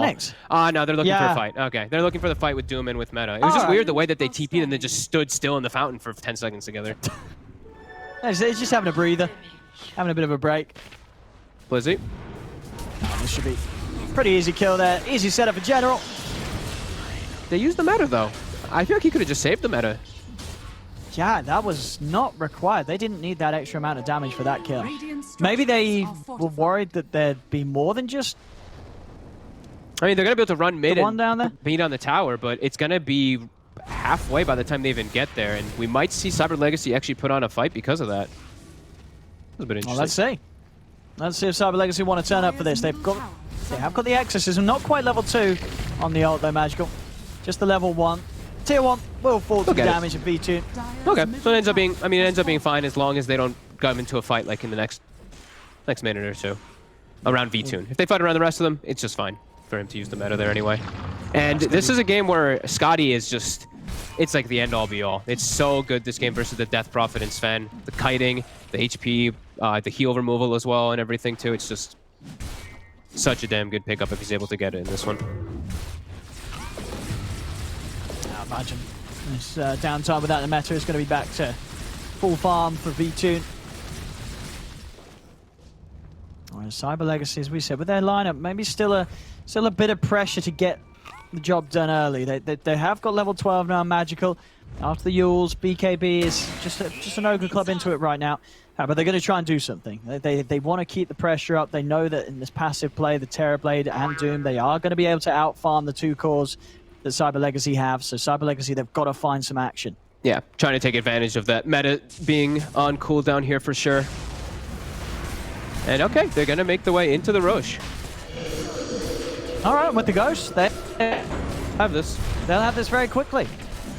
No way of Na'Vi getting over here in time, and no idea by the looks of it that it's even going to be happening. As a very quick Roshan with the commitment of the God Strength and the Exorcism. The man grabs the Aegis. Now they have no team fight though if Na'Vi does look for a fight here in the next few moments. They have literally nothing. That is all of their fight. Na'Vi has a lot of team fight too, especially coming into with such a good front line with the Doom having a BKB on top of that drum so early. And now with the timings, V2, he's got meta back up in less than 20 seconds. They're trying to catch Magical. Fear, pushing him back. Not quite any other way to hold him in place. So not able to get the jump there as they would wish, but definitely a high chance that Na'Vi, maybe without V2, I mean, V2 is also going to be happy passively farming up the Scardy. It's about 2,000 gold to go, and it will be there. Looking at the progress from Kuman. How's he doing? Yasha into the BKB by the looks of it. A couple hundred gold, and he will have that BKB ready to fight with. He really needs it. If he doesn't have BKB this game, there's so much control, so many things he has to deal with. He'll have that finished up any moment now. Just a bit of a waiting game once more for Cyber Legacy. No interest in doing anything without the Exorcism. They Yeah, it's need also that damage. it's tough for them to fight too. Just walking in through the bruisers, like General and Iceberg are always the frontliners, so it's always tough for them to actually get their spells off nicely. Bignum, you can see, is very hesitant to hook shot in. I'm being careful now, of course, during these few moments of nighttime. Still, they'll show themselves top. They got the blink now in. on Blizzy, so he can actually get into those backlines and get the silence on Always Want to Fly and just really mess with the whole fights. This is a fight they're going to take. Here we go. Blizzy leading the way. Who's he going to be able to get the jump on? But it's been scanned. Na'Vi hits him with the scan. They know what's up. Hook They shot. get General. Dude, but he's actually able to... He's just picked it up. Just got the Force Staff, and it will save his life. Out of the Big cogs he brain. goes, and he is away. Love it. That's actually so good that he goes for it for himself. He doesn't have anyone else that was, so they actually do have a way to break away from Bignum. I mean, yeah, this Force Staff is it's just pretty big against multiple things, right? Not just the hook shot, the cogs, but very nice to sort of buy you time away from the silences that are closing in on you from the Night Stalker and the Death Prophet. It's 20 minutes in, 9-4. Not the most of kills we've seen this game, but Na'Vi leading the way right now with a 3k advantage. As the slowdown in play, I think the biggest hit you're seeing it have is on Magical's net worth. You know, without sort of consistent objective taking and kills to be found, this Death Prophet is going to fall considerably behind the farm of the Iceberg Doomers. Bottom, Kuman, he's going to come in and pass the tower. He's going in with the BKB, but there's the ult. They're going to be able to save General with the false promise. Always Want to Play gets it off in time before Blizzy's on top of him. Blizzy does still manage to find it, but Roger, he's got the Terrorize. It pushes the two of them back. They can't finish off Always Want to Fly. They're going to lose Blizzy under the tower. Kuman throws in another stun, but he's so low. He's got to be careful. Iceberg's going to try coming in, charging straight for them. Vincire's found Slayer off to the side. The stun will hold back the Terrorblade for now, but the Smith pushes Slayer to the side. They finish off a second. Cyber Legacy a little scrappy there, committing behind the tier 2 tower. Na'Vi quick to respond, and some very nice moves there between the supports. Always Want to Fly getting that clutch false promise off, and of course that follow-up Terrorize from Roger, just immediately putting an end to the play that Cyber Legacy was trying to make. They were actually trying to react to help out their Sven. Kuman was playing too far, and General actually speared him back behind the tower, so his whole team was in panic mode trying to save him there. So that's how that all kicked off kind of scary there for them. And yeah, V-Tune doesn't have to pop the meta. He's now got the Scotty finished up already. They're in such a good spot on the side of Na'Vi, it feels. Yeah. It does feel tough at the moment for Cyber Legacy, and I think a lot of it just down to the matchups of these heroes as it goes on. We are just still 22 minutes in, and you know, we saw at the beginning of this, Cyber Legacy were able to find these really quick towers. You know, tier 1 mid, tier 1 bottom, taken within the first 9 minutes. But since that point onwards, it's just been very hard for Cyber Legacy to actually find any action that benefits them. They've only got the 4 kills, and those sort of 4 kills happen very early on now. They're starting to be nothing more than a distant memory. As Na'Vi, they're taking over the map. They're getting away with these tier 2 towers. No response from Cyber Legacy. They're just trying to set up for the trade themselves, looking for the tier 2 down bottom. But Na'Vi, if they want to, they can respond and fight. Not just the Skadi, he's got the Grove Bow too. And he's actually thinking about just getting straight up damage online after the Manta Skadi. I mean, he feels that, you know, with just these 2 items, he can go for this DPS build because he knows with the Oracle will have Always Want to Fly backing him up. He's going to be pretty safe in these fights. They've got excellent team fight around the Terrorblade. Yeah, I'm fine with either Daedalus or Butterfly in this game. I think both of them have their merits. Both going to be super good for the damage in either situation. As they're smoked, they're looking for this fight here, and they're unbelievably strong right now. A full Shiva's Guard on Shiva's now Iceberg. too, yeah. Dire's middle tower is under Courier attack. flies over, so they're even more aware of the fact that all of Cyber Legacy is down here on the low ground as Let's see what sort of jump General can get.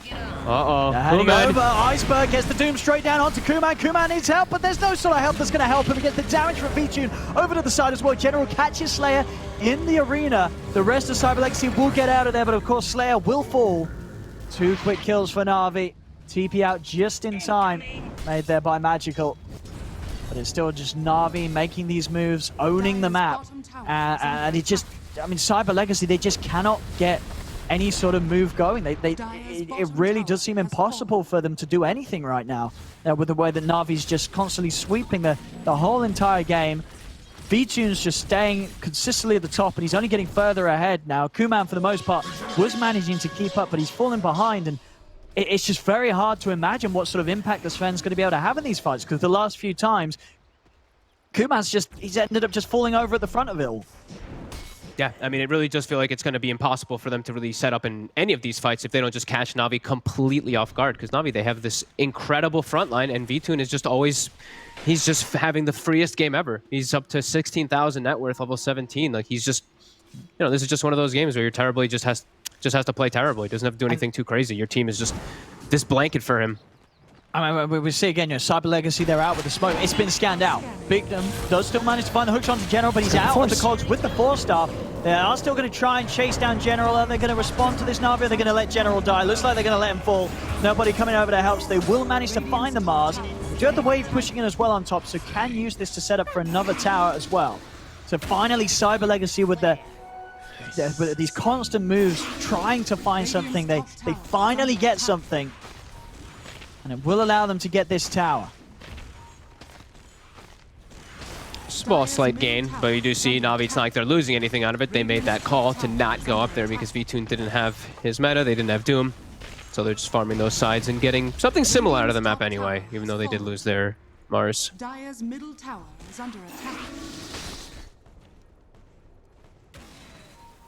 We'll see what Cyber Legacy can do after this. Still, of course, having the exorcism and the moments of nighttime.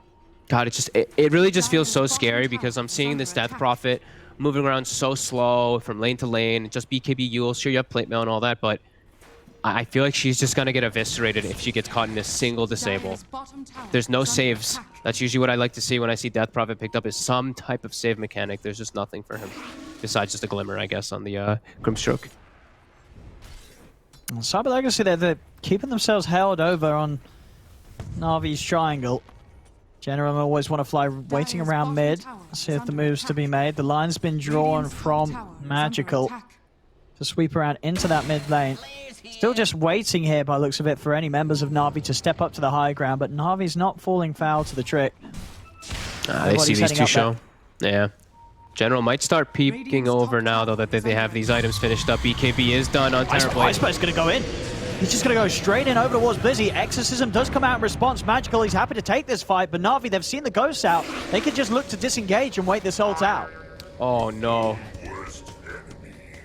Oh, Cyber Legacy, this is so... this is such a rough spot. And Na'Vi just waiting on the sidelines whilst that Exorcism was being used. I mean, Iceberg, like I say, waiting. He's ready to go straight in. He's running in, looking for Slayer. Slayer will actually manage to TP out in the trees there. They don't find him in time. So he'll get away, but definitely that painful timing. It's 100 seconds, no Exorcism. I've been struggling to find any sort of good fight with the Exorcism. Now without it once more, it just feels like such a tough game for them to play, and both cores, the Magical DP and the Kuman Sven, have just not been having a good game. No, they have not. And it just progressively gets harder and harder for both of these heroes, especially, like I said, with no save with Death Prophet. There's just so many things that she can just get popped by, especially with such a hard-hitting Terrorblade just continuing to get more and more. They're just giving him everything. Just give him all the farm. Huge. Doom naturally farms from Devour, and you don't need items on the rest of your heroes. The Terrorblade is enough for you. I mean, with Chris Listen now, after he picked that up, he's got a full BKB. Yeah. Getting very close to the point that Na'Vi, they win one team fight, they're going to be up to the high ground and taking barracks with this Terrorblade. I'm just like envisioning the fights of like this Terrorblade just having this Doom and this Mars in front of him, and him just beating on this Sven and Death Prophet with such high damage, and they just don't have ways to get to him. And now with BKB, it doesn't matter. Like, they hookshot him in, the Night Stalker commits, it doesn't matter. And even if they do get on top of him, there's a high chance that V-Tune is going to be saved by the False Promise. Yep. He's going to get the chance to Sunder, and Roger's going to be there with the Terrorized, sending whoever's on top of him straight away from the Terrorblade. Yep. It's a 20 very seconds hard till Exorcism. They're trying to at least get a read and scare Na'Vi out of the pit a bit here, because V-Tune has not popped the Metamorphosis to kill the Roche. Doesn't have lifesteal either. It's a bit awkward. Taking a bit of a hit from it. And they are going to respect the potential jump from Cyber Legacy around the pit. to try and bait out action as they wait on the high ground. They'll come in with the smoke. It's spotted, see though. what sort of move. It was. That deep ward from Cyber Legacy that they placed earlier did clip the edge of Na'Vi going for this play. The scan out just to confirm which angle they're coming in for. Bignum's going to head in to try and dispel the smoke. He's actually going to go in with a hook shot. Blizzy comes in over the high ground using the ult, but he's up in the air from the Yules, and now with the BKB. Vtune, he's just holding his ground. Kuman does manage to take down the Oracle. Vtune turning his attention over towards Magical. Look at this damage, and with the boom down, there's no hope for Magical. Magical's out. Iceberg jumps across, forcing Kuman back. This Terrorblade is so farmed right now. Cyber Legacy just cannot deal with him. Even there, they knew exactly from what angle Na'Vi was coming in from, but they still lose the fight. Na'Vi's back into Roshan, and with the remainder of this Metamorphosis, they'll get themselves the Aegis and Cheese. Cyber Legacy just cannot get anywhere closer. Kuman, he's going to get trapped by the arena. Iceberg finds him, General's in, locks him down with the Spear Arena. He is able to jump out with a pretty cute play with the Aghanim Stormhammer, and that will actually save him. So nice move there from Kuman. Slayer on the low ground, giving the vision of the neutral as Slayer, they're sort of toying around with him there. Iceberg and General tips out between the two of them as they play around with their food a little bit before swallowing it whole. Both of them wanted the last hit. I love when I see that. But yeah, we see there exactly like just a perfect positioning, of course, from Na'Vi, but you see that Vtune, he can just hold his ground. Even with, Ice Armor was thrown on him there too, but he just holds his ground. Death Prophet ult gets popped for like a couple seconds or whatever it was, but there's just no damage. This Terrorblade is just, he's a monster. No, and after sort of Magical's used the Yules, the BKB, it doesn't really do much for him at all. He's still just dead anytime he's anywhere close to Iceberg and Vtune. Now 10k lead for Na'Vi, and as expected, a solid team fight when they're up to the high ground. They're ready to start threatening the base of Cyber Legacy. Yep, full data list now for Vtune, so he was already hitting real hard. Throwing a bit more. God Strength is up in a second, Exorcism as well. And they're getting this much done without having Metamorphosis. They don't even need it. Vtune's at that point where he can just step up and start punching away at the barracks at a melee range. And Cyber Legacy, what can they do? They have the full lineup up. They've got to do something. They're going to try it. Silence out two backlines. It's a deep hook shot. Blizzy and Bignum trying to find the support. Got General. To bring in Vtune down low. They'll get him the once. Can they get anything more from this? Blizzy held back by the Cursed Crown, and Vtune has been heavily separated from the rest of the team. He's going to pop the BKB, go for the TP out. He'll make it away. The rest of Na'Vi trying their best to escape, but Roger will be caught, or is. He's into the Shadow and tries for the TP out, but Bignum's got the pushback with the cogs. TP will be cancelled. Cyber Legacy able to punish Na'Vi, get 2 kills, but wasn't before the melee racks did get finished. So Na'Vi may have a couple of casualties, but still, they continue to gain something against Cyber Legacy. And they got the Terrorblade out with that BKB TP, which is huge. That was a really nice play there from Blizzy. He got the perfect wraparound. 3-man silence to start off the fight with the follow-up silence from Magical. But like you said, yeah. Rax is dead, TB gets out. Your big cores are the ones that actually survive. And you're going to go running right back at them. The respawns are up, and no Exorcism, no God Strength. Your lanes aren't in the best position right now, though, but they're just looking for a fight. Yeah, you've got Metamorphosis good to go. Something that wasn't even... didn't even have the chance to use in that last fight. Yeah. So Na'Vi more than ready to go straight back in with the action. Vtune bringing in the mid lane with his illusions. General pushing bottom, and they'll probably meet him down there. Yeah.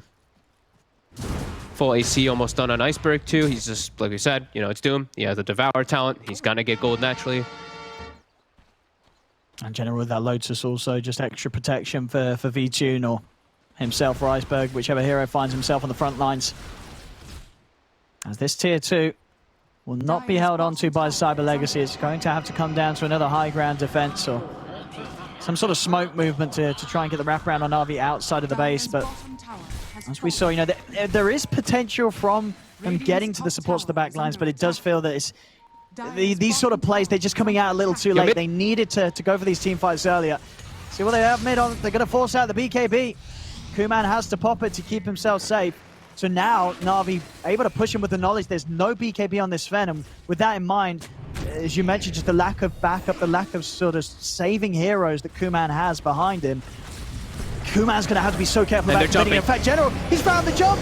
He's straight in onto Kuman. A beautiful initiation with Arena, locking the 3 of them in. Vtune pots the ult as he turns straight over towards Magical, holding his ground with his meta. claims the double. Magical getting forced all the way back towards the fountain. Kuman with the buyback does manage to get one, but look at the damage from this. Gone.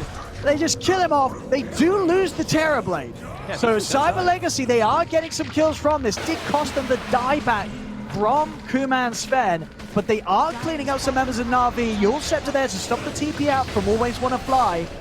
It is a defense. They are able to push back Na'Vi, but it does cost the 2 lives of the Sven. Yeah. If the Sven is able to somehow survive, maybe, after, like, before they get the TB, but yeah, it ends up not being so worth it, and it ends up not being so big of a deal. Oh, they're actually going for Magical with these Magical two. did not expect them to still be outside of the base waiting for him, and Magical's got BKB in 2 seconds. So we'll be able to live. He's actually going to try starting to run down Roger. The Bramble holds back Magical. Maybe with Blizzy coming in, they can close in on this. They have the Yules. He's going to have the self-Yules. He's going to be able to get the blink out in time. He's not. Silence down as well as the damage. They'll find Roger. Ooh, nice little... That Lotus Orb for Magical, 100% saving his life there. He was going to get Curse Crown and burst. But going through that item for himself, actually paying dividends. So some small signs of life, but yeah, like you said, Kuman dying back. And he's going to be dead for 30 seconds, even when the Terrorblade does respawn. Yeah, and it's just the fact that with that gold expended and lost from the deaths, his item progression it's just too slow in comparison to his Terrorblade. You see after those last for a few moments, it's a full Daedalus on VTune, as well as having 3,000 gold in the bank ready to start going into that full Satanic. So VTune's game just continues to look solid, whilst Kuman's is just incredibly hard. 36 minutes in, 4, 5, and 2 as the carry Sven. It's just not been an easy game for him. Mid lane. Mid. Lizzie. Forced the BKB.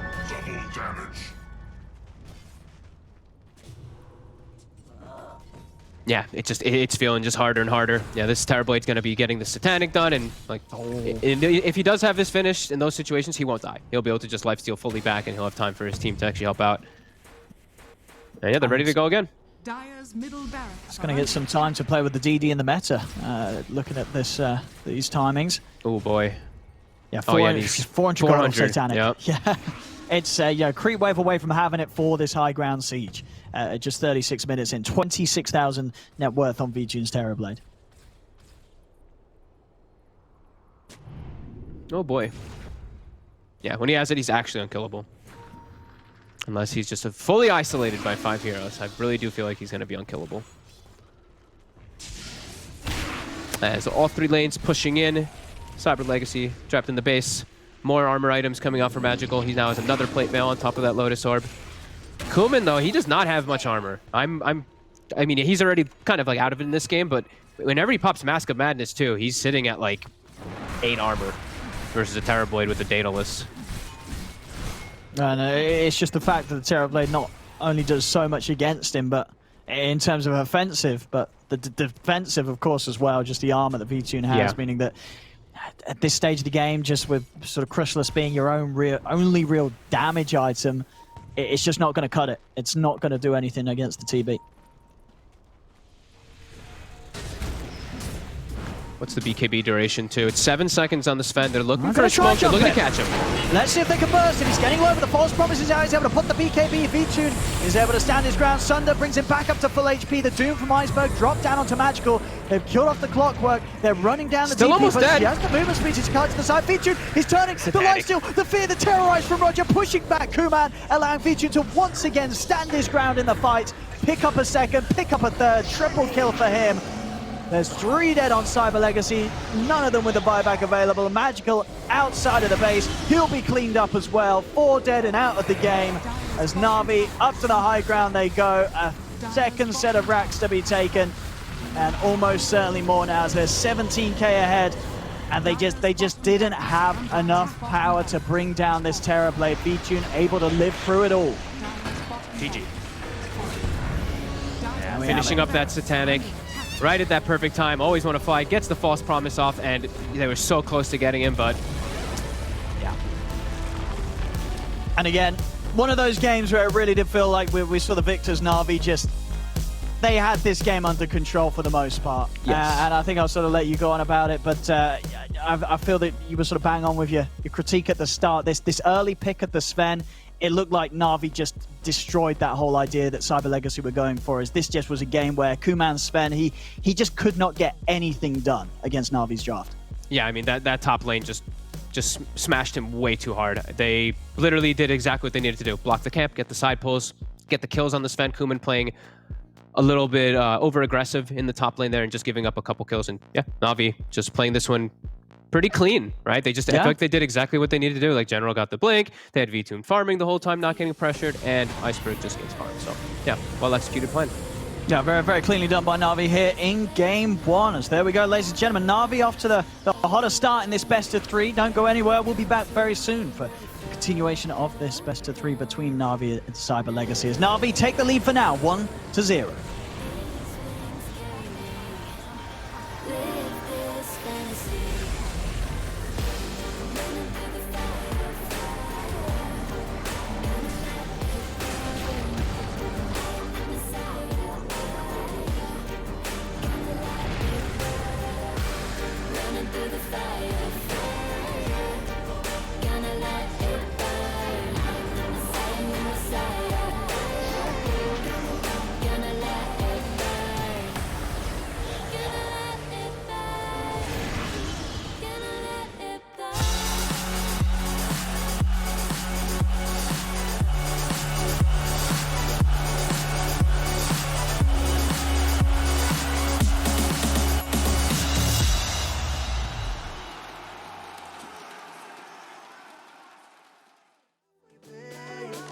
You know what the message is.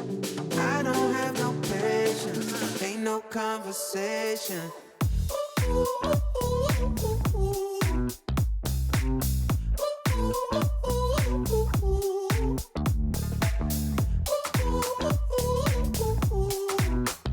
Feel good, sometimes make you feel good.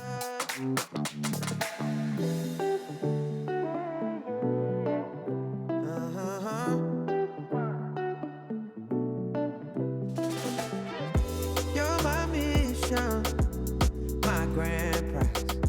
Catch my vision, no damn pride. Girl, you max easy. I don't mind leaving, just let me know. Then she told me take it easy. Yeah, yeah. I just came here to make y'all feel good. You know what the message is. Suddenly you with me now. You know what the message is. I be running wild for you, babe. You know what the message is. I don't have no patience, ain't no conversation.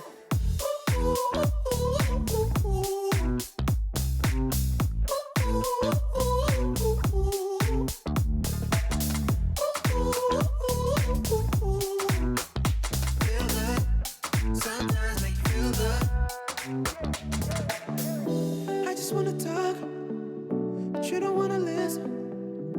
Tryna go far, but you got mixed feelings. So I'm finished, I'm on my way. Then you tell me you need it, back in my space. Hey, yeah. How could I lie, just to be cold? Wanna be honest, you should know. I just came here to make y'all feel good. You know what the message is. Suddenly you with me now. You know what the message is. I be running wild for you, babe. You know what the message is. I don't have no patience, ain't no conversation.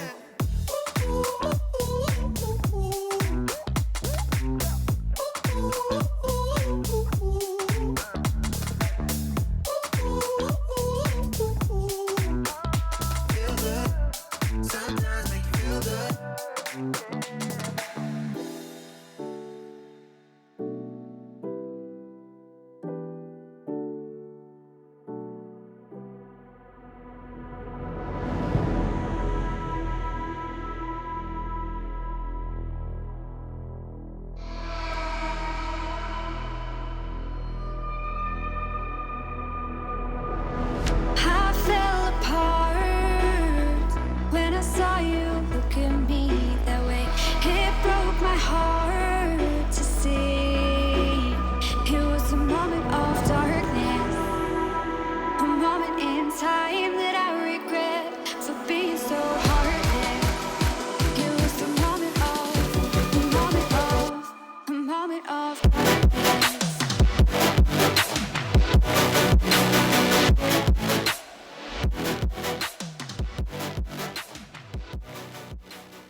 Map number 1 of the CIS grudge match goes the way of Natus Vincere, getting the first victory here in their series up against Cyber Legacy off the back of a V-Tune Terrorblade. Now, here in the post-match of game number 1, I have Godot, I have QO lads ready to break down this first game. Now, this is what not we were expecting from Cyber Legacy with that last pick, right? Yeah, I said it myself, I didn't really like the Night Stalker pick. It would have been nice to go with what Kyo had in mind, like these heroes that can exploit the lane as well, because you're saving the last pick for your offlaner, and you see the TB matchup, so you kind of have an idea on how the lane's going to progress. So having that team fighting run at you hero would have been better than try to get a Night Stalker to flank the back line. Just didn't really seem to be the pick.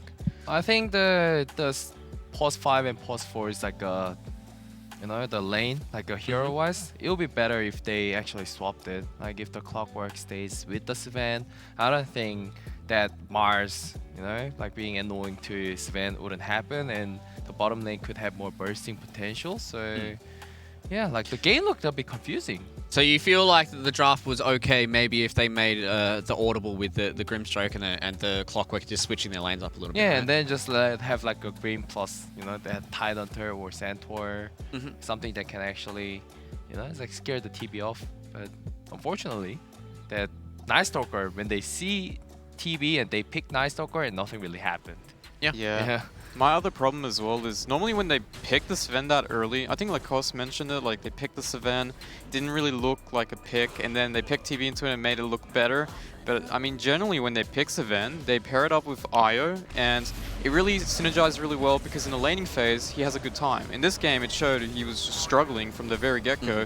I mean, the Mars Dark Willow just completely shut him down, so he was recovery mode at like level 3 or 4, which is not what you really want. And so their game plan kind of came out slower. They relied a lot on the DP.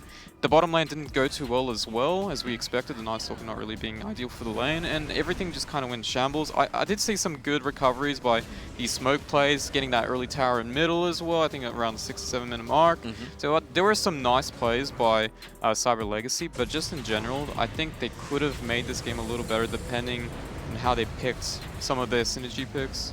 Well, it really did feel like that Na'Vi were kind of in the comfort zone, right? You talked about, you know, Cyber Legacy, usually when they do pick up this Sven, it's a little bit more comfortable with the Io. So maybe, you know, taking a leaf out of Na'Vi's book, that Cyber Legacy can try and just go back to their roots, just try and get these combos working out a little bit more so they feel a little bit more comfortable going up against Na'Vi. But, you know, you can't really take anything away from these boys with Na'Vi. They played extremely well. There was a few situations towards the end here where V-Tune possibly looked like he was going to die, but, you know, Clutch False Promises coming out there from Always Wanna Fly, and then the Sunder and the Satanic just to turn it back around there. I think this was the fight here where it looked pretty dicey for them, but they eventually were able to get it done and, you know, cleaning it out. Fairly clinical there from Na'Vi going up against Cyber Legacy. But now as we you know, turn our attention towards game number 2, boys, what are we expecting from Cyber Legacy? Are we expecting more of these kind of combos to come out from them? Are you guys, you know, wanting them to really try and get that 1-2 punch at the start of the draft? Well, I think like if they were to change their opening of the draft, I think that's one way to go approach. Obviously, the Darkseer is not really an option if Na'Vi just takes Oracle, right? So and Oracle is one hero that's actually contested by both these teams, so it's pretty important to have it. It just kind of secures your safe lane. You're not really scared of certain matchups as well, so it helps your carry matchup as well. But I mean, just in general, just something comfortable as well, because these two teams kind of open up in a way that leaves their carries their later picks in most cases, unless it's Io Sven. Yeah, I mean, unless we saw what came at the end. Like we saw that Night Stalker into TB, and nothing has like too much happened. Might as well just leave the carry like to 4th or 5th pick, and then just pick these like 3 heroes to match them up, because Na'Vi's gonna be doing same thing anyways. They're gonna be trying to pick their carries like really later because they're relying on V-Tune. Like, pretty hard. Yeah, well, you guys have heard it here from my panel. It feels like Cyber Legacy just need to go back to their roots and see if they can bring this back to a 1-1. But we're going to go to a short break, ladies and gentlemen. On the other side of this is probably going to be our potential final game for this evening between Na'Vi and Cyber Legacy. Don't go anywhere.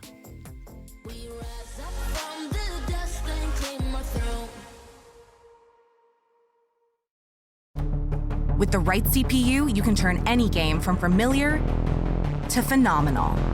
Unleash the potential in all your gaming with Intel 10th Gen processors. With its optimal balance of threads, cores, and frequency to deliver elite real-world performance, Only Intel can bring Marvel's Avengers to life with in-game PC optimizations. Supercharge your Marvel's Avengers experience with Intel Core i5, i7, and i9 processors. My name is Jordan Gilbert, aka Nothing. Hi, my name is Sue Lee. My handle is Smix. I think it's important for these initiatives to happen. Empathy really, really goes a long way, and it always means so much to us, and I think that's where initiatives like this really help. I encourage everyone in the community, anytime they see bullying, anytime they see someone getting called names, I encourage you to step up and say something. Good luck, have fun. Good luck, have fun.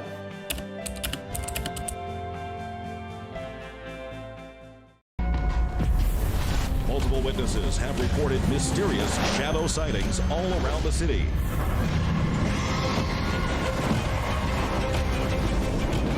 According to experts, the origin of these shadows is still unclear.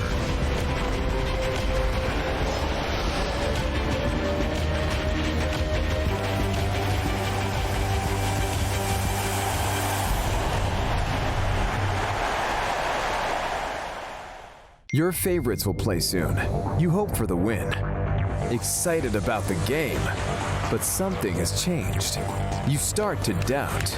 Will they pull it off, or will they drift away?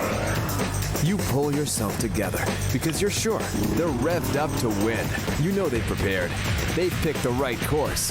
And even when there's no chances, you believe they will win. GG Bet. Be excited. These feelings are waiting for you to come back.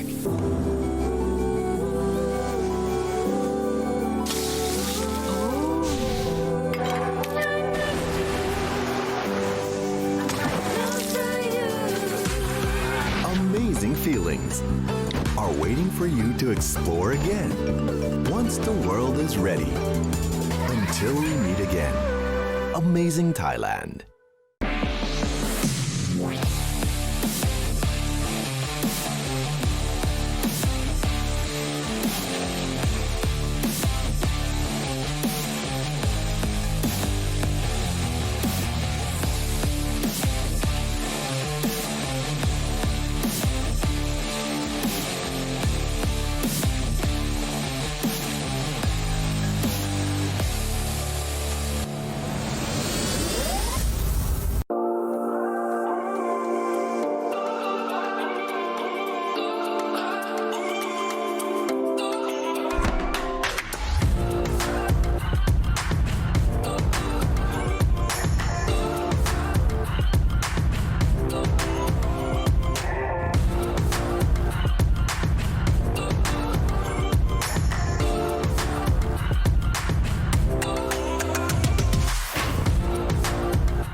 This is 600 starting gold right here. If you do half the steps, trust me, you will get better.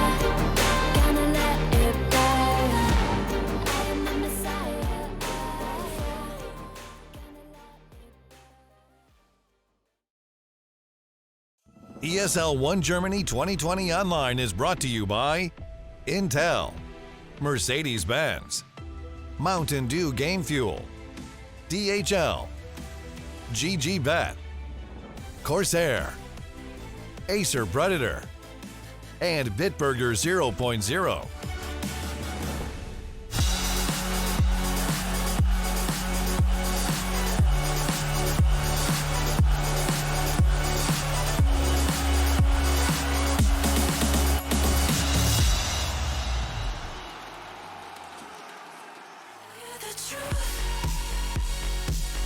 We are 1 short map away from potentially closing out day number 3 here of ESL 1 Germany. But if Cyber Legacy have anything to say about it, they will want to push us to a 3rd map here and potentially try and take the series up against Na'Vi. But they are up against the ropes and really need to win this game here. My panel is back, getting ready for game number 2. Go.qo, lads. Welcome. Draft number 2 just around the corner. Super excited to see how this CAS grudge match will come to a close. Yeah, I just really think they need to change something. I didn't like the opener from Cyber Legacy. I think their play was actually okay for what they had. It's just, it's hard to execute when you can't scale and then you can't team fight either. So you don't have that aspect of controlling the game if you can't take those fights in the mid game. So they have to have some sort of win condition or some sort of timing where they can exploit and get ahead. Well, a little bit of a new draft here from Cyber Legacy. They take out the Doom very early on, but now they open up the Tiny for themselves. Something that we see more often. Yeah. It seems like a Southeast Asia draft. Yeah. Exactly, yeah. The Tiny, Snapfire, Phoenix, Mars. Yeah, this is, I mean, Phoenix Mars is like bread and butter China right there. And then you got Snapfire Tiny, that's C right there.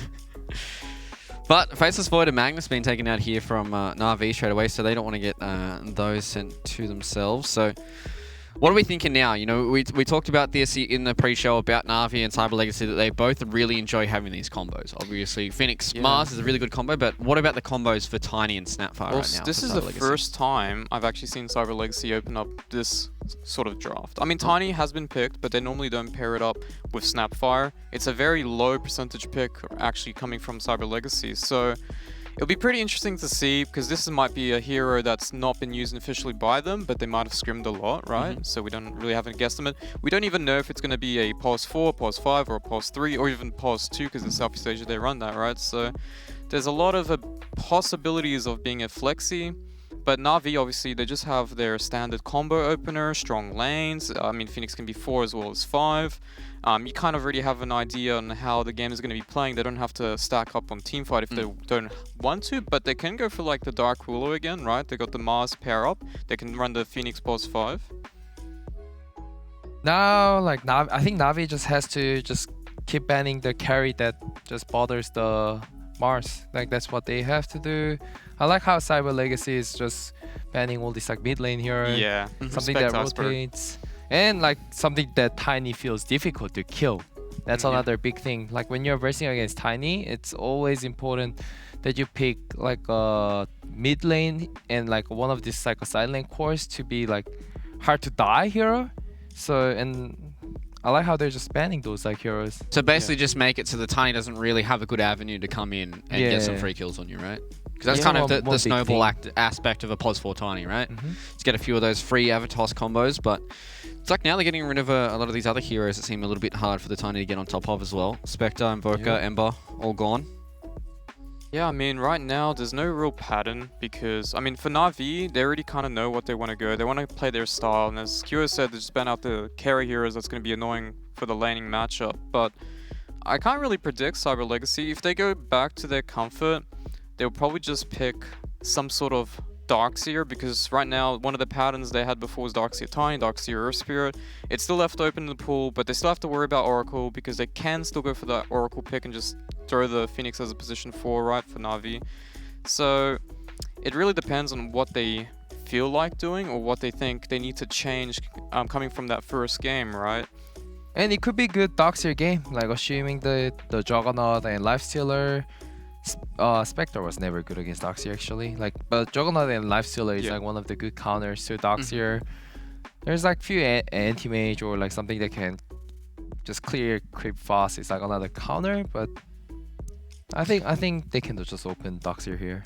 Yeah. Well, you know, circling back to what you're saying about this, Darcy, the fact that this Oracle still could be open. So, okay, so they're just going to pick the Dark Wheel here. So I was going to say, do you think that they're going to keep this open with a, you know, a core pick here to try and hold off on that support pick so they can potentially go back for that Oracle? Or Cyber Legacy? Or so if Na'Vi were going to, you know, go for like maybe their core hero here to leave that Oracle open in case the Darkseer came through. Na'Vi don't tend to pick V-Tunes here either They normally leave it for 4th or 5th pick. Okay. Iceberg as well is the same. It's 4th or 5th pick, unless they decide to go for something like a Zeus mid, but they have a really abysmal win rate on Zeus, so I just don't think it's a good fit for Iceberg's playstyle. He's normally really aggressive, kind of manly how he plays his mids, like the Doom mids, the Tiny mids, the Ember mids as well. So I don't really want to see him on Zeus, even if it's like a good game for Zeus in that kind of regard. It's the same with Blizzy. I felt like last game, they could have gone for these other heroes, which would have been the ideal hero for the game, but they went for his confidence hero or his style heroes, right? Which I think is one of the reasons why I felt their draft wasn't so good.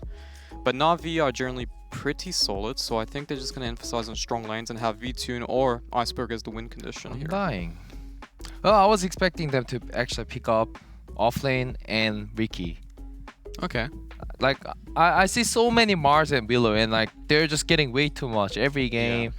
They try to use PL, like since Lifestealer and Juggernaut is banned, like Ricky's just the best one. Like Ricky always beats Mars just because of the base armor and base regen, and like you just can't trade. And Willow is like another one who just pokes him, but Ricky just has like a good base armor and good regen again. So. So you feel like Ricky is one of those heroes that can just deal with this Mars Dark Willow lane and make sure that Roger as well as General don't have that great start that they had in that first game? Yeah, like the laning wise it's not an issue, but like Ricky has to be aware like what sort of like carry enemy picks. Okay. And Na'Vi can pick Terrorblade, Spectre. Anti-Mage might not be that good, but like still Anti-Mage is like okay, PA is like okay. There's like many good carries that's good against Ricky as well. But like if you don't want to just lose against Mars and Willow like last game, right? Like we play Savannah and then you just anti-mage. Yeah, I mean Vtune normally they pick a hero that's going to be good for the game, not necessarily just for the laning phase. And I'm sure Na'Vi feels comfortable regardless of anti-mage having a little bit of a tough time. But that being said, they already know it's going to be most likely a tiny snap fight, right? So, well, you know, which one of these heroes is going to be the core, right? These first 3 heroes is going to be like, you know, maybe something like an Undying offlane. We've seen BSJ do that before, you know. Yeah, but none of them actually affects the anti-mage. Like, anti-mage just doesn't care, right? So he's just going to drain the mana, salve up for the trade or for when he went for the low right clicks. So, I mean, in the end of the day, anti-mage will always win out. How the lane progresses, the Phoenix can just pull as well. So it's not going to be easy to bully out the anti-mage, and they already have superior teamfight to begin with, so it's going to just be one of those games where even if Vtune starts slow, he can just recover, he's going to jungle, and just push the side lanes, or the dead lanes, I guess you could call them, while the rest of the team is just going to play really quick. And I think that's when Na'Vi really needs that Iceberg tempo pacer for the mid lane here. Terrorblade against Mars, okay. And Phoenix they don't have Willow. any saves as well. Yeah. Maybe they're trusting like Undying. Yeah, I was gonna say like surely Undying feels like a pseudo save, right? Like, you know, the soul rep can be okay. It's more about the laning phase, right? Undying will just completely bully out the Mars. TB gets a free lane. But Willow actually bothers like Undying, like a lot. It's unignorable. Like the Willow does too much against Undying. I feel like just Undying as a hero, I just don't like it because it doesn't have good purpose except for laning. Yeah. Unless you actually use it for clearing these ancient stacks, like with the cores, like so you can give them like extra bonus. And in teamfight, it has to be useful, but it's not as useful as like how it used to be. So a bit confusing for me. But if Cyber Legacy somehow managed to get this mid-game control, then they can take all the towers against anti-mage. Like that's a one big part when you're doing TB versus anti-mage. I just feel like it's kind of hard. Yeah. Yeah. Alright, last picks here for both teams. I mean, for Na'Vi, like I said, I want a tempo pacer, someone who can run around and also fight. I think for Iceberg would be Void Spirit. You think Void Spirit's going to be good enough here? Do we also, you know, obviously what QA touched on before is like, you know, if Cyber Legacy do get that early start, they can start to take these towers. Do you want to have somebody who's got a little bit more D-push coming in from Iceberg, just in case that does happen? They have to go a little bit on the defensive here for Natus Vincere. Yeah, I think you can't never pick a hero like that just D-pushes against TB. You have to just kill him. You have to be jumping on him. So just more disabled heroes, like creating chaos in the middle of the team fight, so the TB doesn't just right click the building. The Coddle, like all these heroes doesn't do anything. Coddle mid? Oh yeah, Coddle mid? Yeah. QA said it first. Nah, it doesn't do it. Well, the good thing about Navi's lineup is they got last pick as well, so they're going to have a favorable matchup for Iceberg here, which is really important because the middle lane in this game is what's going to kind of set the pace of the game. Obviously, both teams have hard carries, and TB scales in the sense that it does better against anti-mage, but whoa. Let's see. So is that a Snapfire Tiny mid? Or tiny mid, I guess. Tiny mid? Too. I'm sure Magical loves playing that. I think it's tiny mid. I think I've seen Magical do that quite a lot. Yeah. And I guess kind of some of these... Oh, I've seen Abed playing Snapfire mid. Yeah, that's what I was wondering as well. The Axe Rush as well. Do you think it's good though, QO? I mean... Or do you think it's just because it's Abed It playing was Snapfire? 10-0. I think he was 12-0 or something. Okay. It was pretty impressive. What about for Na'Vi, those lads? What do we need here? You said that this is going to be Iceberg's hero. I'm sure that they're probably expecting a tiny mid as well. All the good mid lane heroes are banned too. Like Ember's gone, like Storm's gone, Magnus is gone, Invoker's gone, Lina is gone. I really like the Void Spirit still. It's like, it just suits the chaos, fighting, running, starting the fights as well. You're not going to be the primary guy who starts the fights. You got the Mars as well, so you got a lot of follow-up as well with the Yeg as well as the Dark Ruler ultimate. I mean, besides that...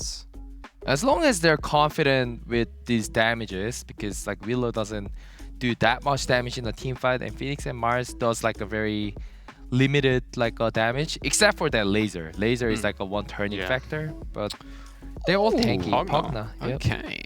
So a hero that is good enough at killing the Terrorblade when the situation does arise here. So as the players are starting to pick their heroes, I'm going to give you guys a couple of seconds till I force you guys to get your predictions, because Matt, as he was leaving today, was kind of grumbly that sometimes some of these predictions were going a bit wrong because he didn't see who was picking what. So it looks like it will be a tiny mid as well.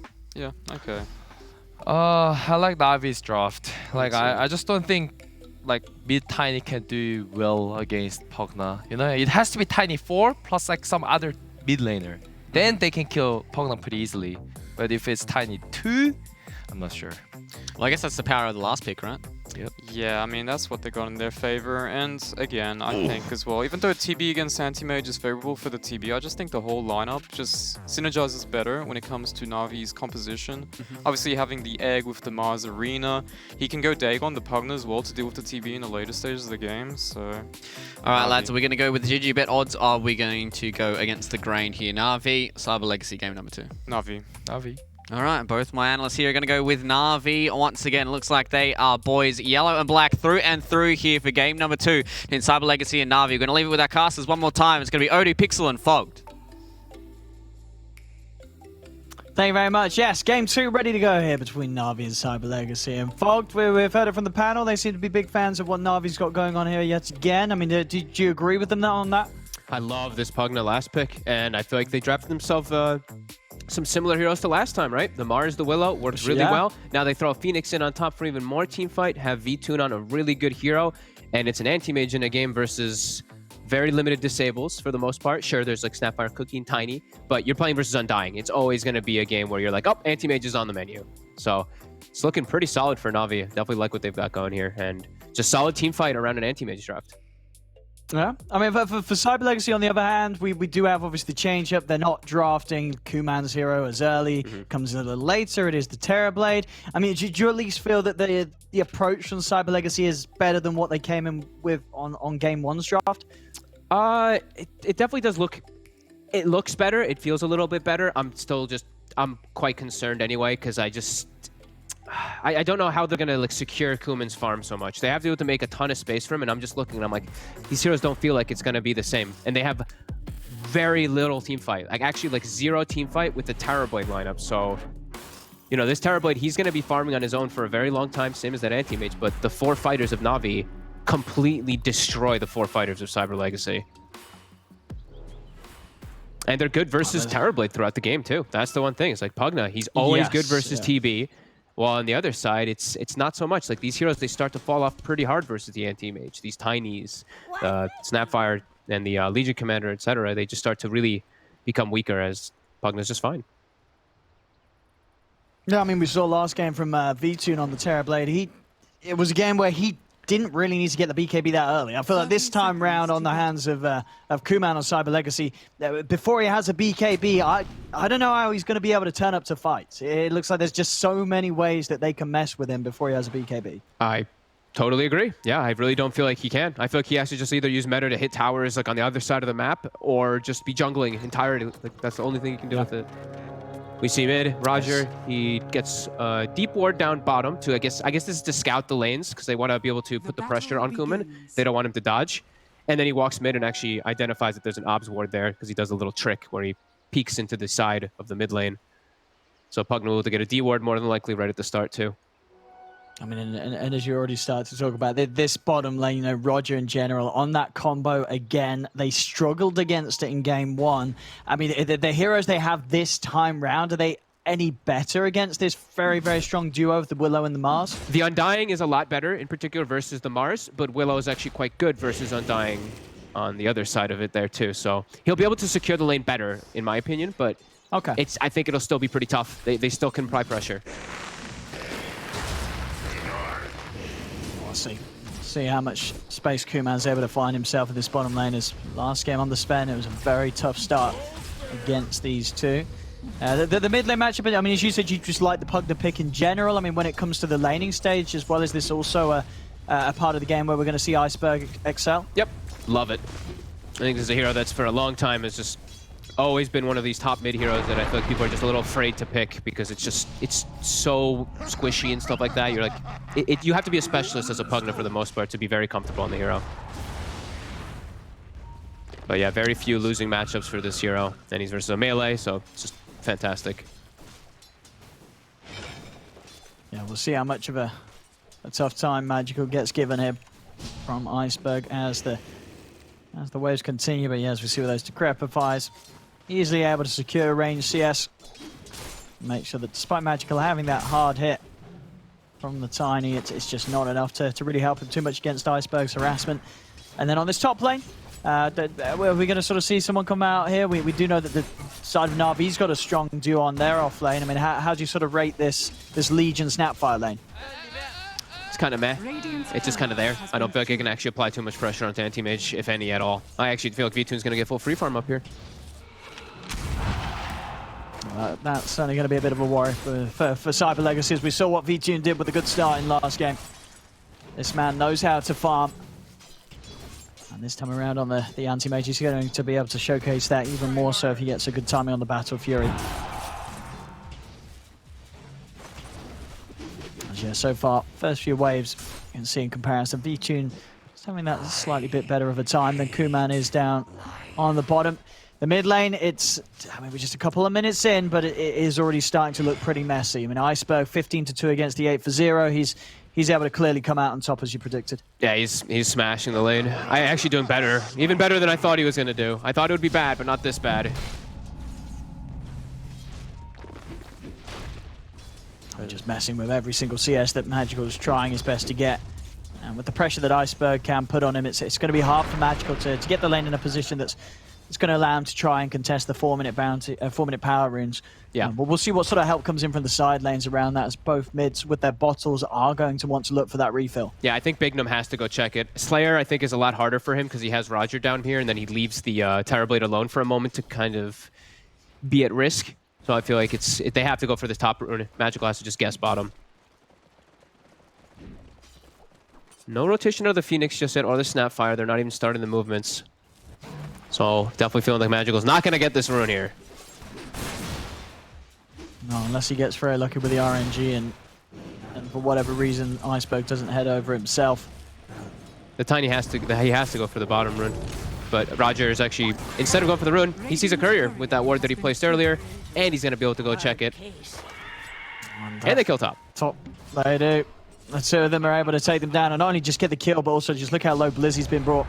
Only just relying on the two tangos. 4-minute rune coming in. It's going to be on the bottom half. So Slayer is able to keep it safe, but is going to be forced to have to pick it up as Roger heads over. So Magical not able to find the grab. Does manage to find the courier of Iceberg. So Brown Boots will be put to the side for a bit of time.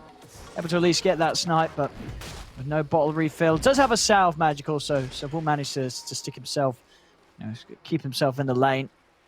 Yeah, and because Slayer leaves bottom, immediately V2 had popped the Metamorphosis to be able to actually last hit versus General and be a little bit safer. So doing a good job to at least give the space this time for Kuma, and he's not suffering as he did on the Sven. It's the one thing that the Undying does provide for you versus Strength Heroes. Yeah, it's definitely looking like a night and day, the comparison between the laning stage of game one and game 2 from down here. But Slayer, he's got the Soul Rip heal. So they've got enough damage. One more decay as he turns around, but they're going to have the hit for the Shadow Realm. Got 6 stick. Should do it. Oh, you're right. The stick charge is keeping him fine. And Slayer will live. We'll take the walk back to base, and it is around these 5 minutes runes, so with that pressure, Roger will be able to grab the one down on the bottom half. Looks up top though, Cyber Legacy will be able to secure the two themselves. Magical heads over for the bottle refill and... Wait, what? Dude, does this guy... What's he doing? Does he think he's Harry Potter? What am I? He's got 2 sticks. No. He's got 2... What's he doing with 2 sticks? Oh no. Well, he's magical, right? So... I mean, I guess. What's he doing? Oh... Well, okay. 2 sticks in action. A new build for the Tiny. V-Tune and Big Num are kind of going at it. V-Tune. We'll be able to get away. Got him. Oh, kill on the carry. I mean, that's 200 gold down the drain for Magical. I mean, he could sell it. He can sell it. It's only 100 gold. He could get a little bit of a refund. Yeah, it's only 100. He could get a little bit of a refund. But now because Slayer actually went mid to refill that bottle, bottom dies, and now Slayer almost dies to the life drain too. But yeah, Terrorblade finally getting punished because that Undying ended up moving from lane. However, though, the good news, at least for Cyber Legacy, is that V-Tune is being slowed down a little bit. Not a whole lot, but at least a little bit. Top lane. Lizzie trying to get in onto to always want to fly. Very hard now with the level 4 on the Phoenix. It's level 2 Fire Spirits. And he's able to slow down the attack, so the two of them allow V-Tune to get in, burn that mana from Blizzy. Actually, he hasn't got mana to play with. As over on the side of Cyber Legacy, it's got to the point where, yeah, Kuman's just sticking to the jungle. Doesn't want to go down to that bottom lane now that the levels are there. General's hit the scripts. Much too scary of a position for him to head out into, so it's going to be full jungle mode for now from Kuma. They got to pull the creeps though. Slayer's trying, but he's just going to get caught by an ult by the Mars, and General also finds a courier. With the wards on too. Very nice there from General. I mean, just Power's going to dying. show it's... I mean, they're going to keep this pressure on. I mean, Magical might be able to take the pressure off. He's going to head down towards the bottom lane. And they have to rotate the Snapfire mid, because otherwise Pugna's going to take the mid tower. So good moves there, good preparation by Cyber Legacy in these first 7 minutes. Even though it's 3-0, doing the nice little move around the map that they need to do to protect their towers. Roger just messing with Kuman in the jungle here. Taking some CS, taking some XP. I mean, it's certainly going to slow him down a bit. I mean, they do need to slow down Kuman, because Kuman is, as you say, he's doing well on the CS. He's got the one meta illusion still up. And it's gone now. I mean, they're pinging Iceberg, and Roger want to try and kill him. They can want to try and get in it. They have a ward placed perfectly too to see everything. Yeah, Kuman's already starting to back. He's not even sticking around to hit the neutrals. He knows they're hunting for him. Has to spend this time just avoiding this movement from Iceberg and Roger. They get a hold onto him. They're able to blow him up very easily. Yeah, he's going to have to play kind of sneaky to be able to find his farm. I feel like now is where Iceberg, you shouldn't really go for those dive plays in the jungle. Push the tower. This is the biggest element as a Pugna here, is taking out that mid tower as fast as possible. It's 8 minutes and he's barely hit it, actually. And he's actually just running to go look for the hunt again. He's just looking to try to stop Kuman. Bit surprising to see him do that. And Slayer, they're able to get always want to fly there. They get in aggressive. The few of them. V-Tune trying to turn and take out the mana of Blizzy. He actually finds Iceberg after Kuman gets the D-ward. Iceberg gets the free kill because of it. Okay, I mean, I'll take back what I said. If he's able to just walk in. I mean, also while Kuman was trying to TP out, so a death and no quick way to return to the map on respawn. Is going to have to take the walk to the jungle. I can't believe he's able to actually just walk in. There's no vision covering the bottom side, even though he had his ward taken on Iceberg. Iceberg's like, whatever, I know where he's farming. So, okay. General continuing to just free farm bottom. Radiant's bottom tower is under attack. I mean, Magical's still looking to try and make something happen with these movements. You know, came down bottom, tried to hold onto that tower for a little bit. Now with him leaving Generals, yeah, as you say, he's finished it off. Magical's headed over to the top half. We'll see what he's able to do. Look at Iceberg. Is he gonna do it again? Kuman, he's going for it again. Is he gonna get him again? Oh, it's close. It's very, very close. But still, just time that Kuman's having to spend walking back to base. I mean, what was he able to find? He was able to get out of the base and I guess just start to hit on that one camp before Iceberg was heading over and pushing him back to base yet again. He's ruining him. All right, well, I guess don't take the mid tower. Just know exactly where your enemy is going to go. You know, just read his mind. Top lane. They're trying to get always on a fly with these body blocks, but it's not going to work. There's the counterplay. General's in with the arena. Spear down onto Blizzy. Blizzy is running into the wall, taking a bit of extra damage here as he looks to get away. Iceberg heading over the Decrepify to slow down Blizzy. Life Drain in the blast takes out the Legion Commander. They were able to snipe Always Want to Fly, but they're going to lose 2 heroes for this. It's not only Blizzy, but Slayer as well in trouble. Iceberg with the double. He's making some very nice moves on the Pugna from just beating this terribly back to the base and then responding top and cleaning up a couple of kills for his team. This is concerning, Owen. Very concerning. As the Sand teammates, like we said, if he's not shut down in the laning phase, you know, the game looks really good for him. And his team is able to fight so well as for Always Want to Fly top. He's going to be spotted, though. They've got him. They catch him mid-dive. Of course, not quite 6 yet. Now, as you look at towards General, they had the 4 of them here. General pretty tanky. No arena for 30 seconds. Iceberg's they are in the looking area. Towards him.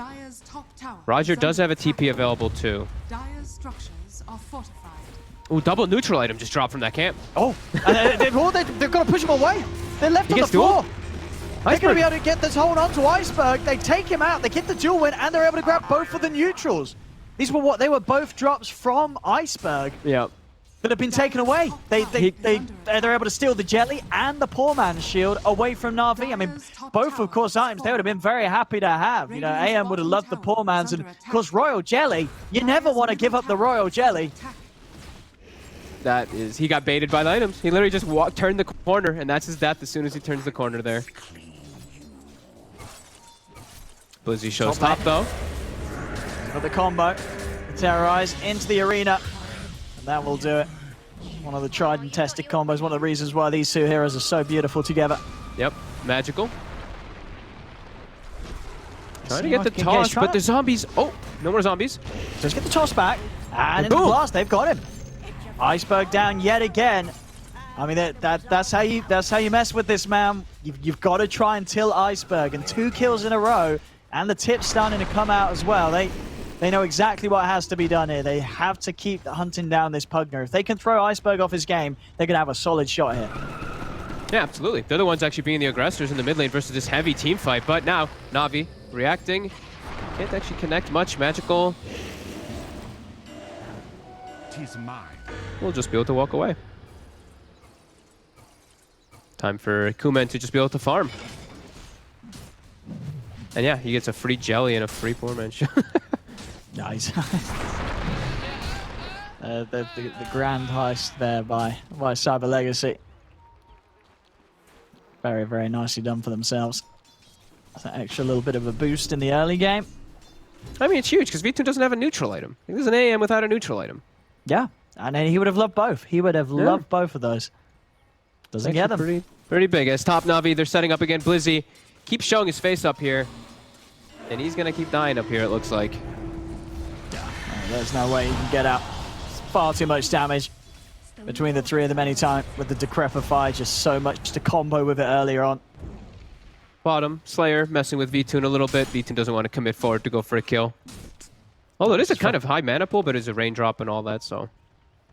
Yeah, just focus on getting his Battle Fury done, which should be out in good time.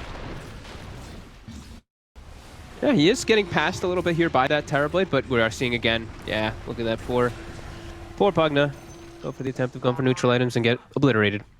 So that's always something they will have. That Mortimer Kisses versus Pugna will always be great to be able to bring that skeleton boy down. General's playing it Once again, very nicely as the Mars. I mean, 3-0-3 this game. He had a great showing in game 1. Like, he just always finds the ways to start the fights. Just straight in. He also just uses the ulti, like, no hesitation, I've noticed. Like, it's up and he just uses it. He finds a target to go for rather than, like, sitting, like, a minute with it off cooldown. He's just very active, which I love to see. Just solid trust in his teammates. I mean, every time we're seeing either Roger or Iceberg be behind him and just able to offer up that damage. He traps someone in the arena that they're going to have the damage at this point of the game to get the kill. Yeah. Looks like they want to get active again here. Smoke is available. They're going to go for it. Iceberg, they're set up around mid. I'm popping the Metamorphosis for this push. General to show. Iceberg starting with the blast. Kuman has to be careful. Take him out with the spell. They've got him! Oh, they've got him! They can't even save him in time. It must have been just enough damage, that spear damage being amped up by the Decrepify.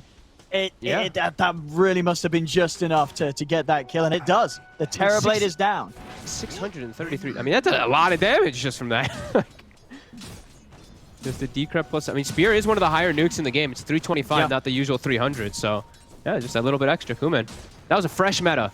Just popped it as he walked up. It was as well, wasn't it? Yeah, you're right. Let's see if they can get a kill here. They're trying with the duel, but the Supernova's out. He's very, very tanky. The Fear's going to push them away. The arena's down. He's going to trap the 4 of them. The Supernova hitting onto at least 3 of them with that stun. Magical trying to burst General down. The decay's there. It's not enough. General's going to live. He's going to be able to walk away, and it's 4 dead on Cyber Legacy. And they finish off the Na'Vi with a phenomenal team fight around this mid lane. I mean, it always looked a bit risky, right? You're stepping up. You're dueling this Mars.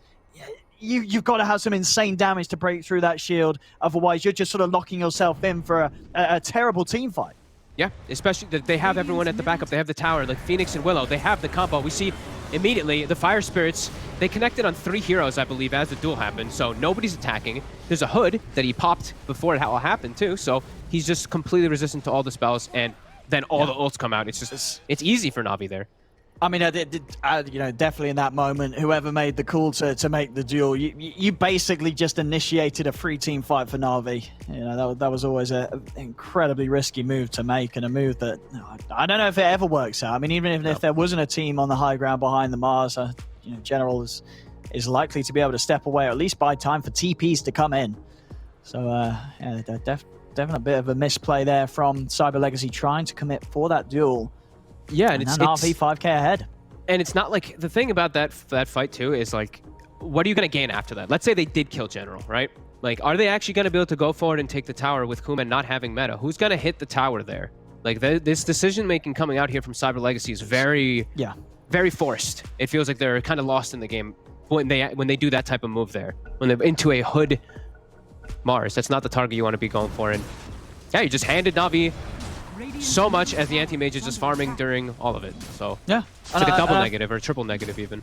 And I think so that moment was maybe more of an exaggerated example, but I think just looking across the game, it's not an easy game for the Legion, right? You know, anytime you're committing with the duel, there's going to be a Supernova, Decrepifies, Terrorizes, arenas, just so many ways for Na'Vi to mess with any duel attempt that Cyber Legacy try and take when it's not one of Na'Vi's members getting caught out alone.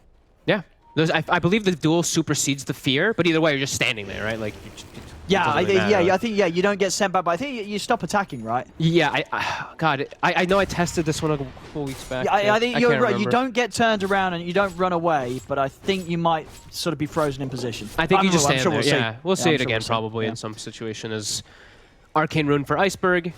They're looking for a fight again. They know that they have just infinitely stronger team fight at all stages of the game compared to Cyber Legacy, and they get a ward. Oh, look what they found! They found Kuman straight away. In they go. Cyber Legacy is going to try and commit though, despite losing their Terrorblade. They are able to blow up the Phoenix. Okay. Can they get anything more out of this already? On the high ground, Iceberg doing the damage to Blizzy. Blizzy is able to step away. They're killing off the Tombstone first. Mortimer's Kiss is committed by Bignum in an attempt to look towards General. Magical is able to get him with another jump onto Iceberg. Iceberg getting low, but he's out of the range of the Kisses. Turns around with the Graphite blast onto Slayer. They've killed off the Undying. General, he's looking for more. The Blink body blocks onto Bignum. Bignum slowed down by the Decrepified. General continue to block him off, but Bignum is able to jump away with the Cookie. He will manage to break himself away from Na'Vi. So a little bit of an attempt there from Cyber Legacy to turn things around. They get the Phoenix kill, but still they're losing 2 for it, and And of course, just losing Kuman at the beginning of it all, just caught at the front of that movement that Na'Vi catch him off with. Yeah, I mean, it's really feeling quite impossible here for Cyber Legacy. They just have no fight. Like this Mortimer Kisses and this Tombstone just feels like it does nothing versus this team at all. And then, yeah, that's kind of their biggest team fight. The Mortimer Kisses just feels like it's not doing that much because it's always General just taking the majority of it with a hood.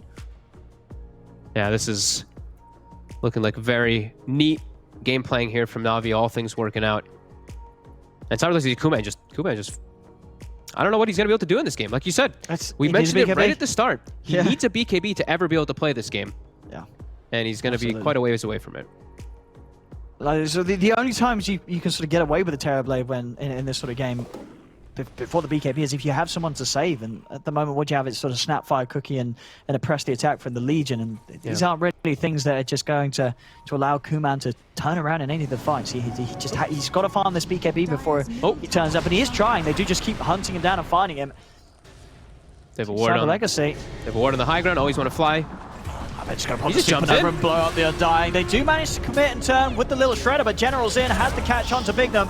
Again, sure, they're losing, always want to fly on the Phoenix, but they'll take that trade every time. It's just a support Phoenix going down, and Na'Vi continuing to just get the favorable trades. They find 2 kills. B-Tune's farm continues to remain in a great place. He's just about 1,200 away from having the Manta on top of the Battle Fury. Yep. 9k lead for Na'Vi. It's just not looking to get any easier for Cyber Legacy. No, and it's, you know, it is going to progress to just being this absolutely free anti-mage game, and as we keep reiterating, it's not a free Terrorblade game. He has so many counters that he has to worry about. Cyber Legacy is setting up bottom. They do know where V-Tune is positioned. They might be able to actually get him here on this creep wave. Let's see. Let's see. They need the combo from the Tiny. They're going to toss in the Legion to find the duel. Have they got the damage? They do. They do. They do indeed. They will be able to find it. It works out. Wasn't a victory for that duel. I don't believe, at least. I didn't see the victory. Was it not? I didn't see the thing come up. But I didn't see what other duel he won. I'm trying to think if he had 20 before. Or if no, I really wasn't paying attention. I didn't see the victory pop up, and I feel like I would have heard double, right? And he didn't get the press attack bonus. But anyway, General, jumping in.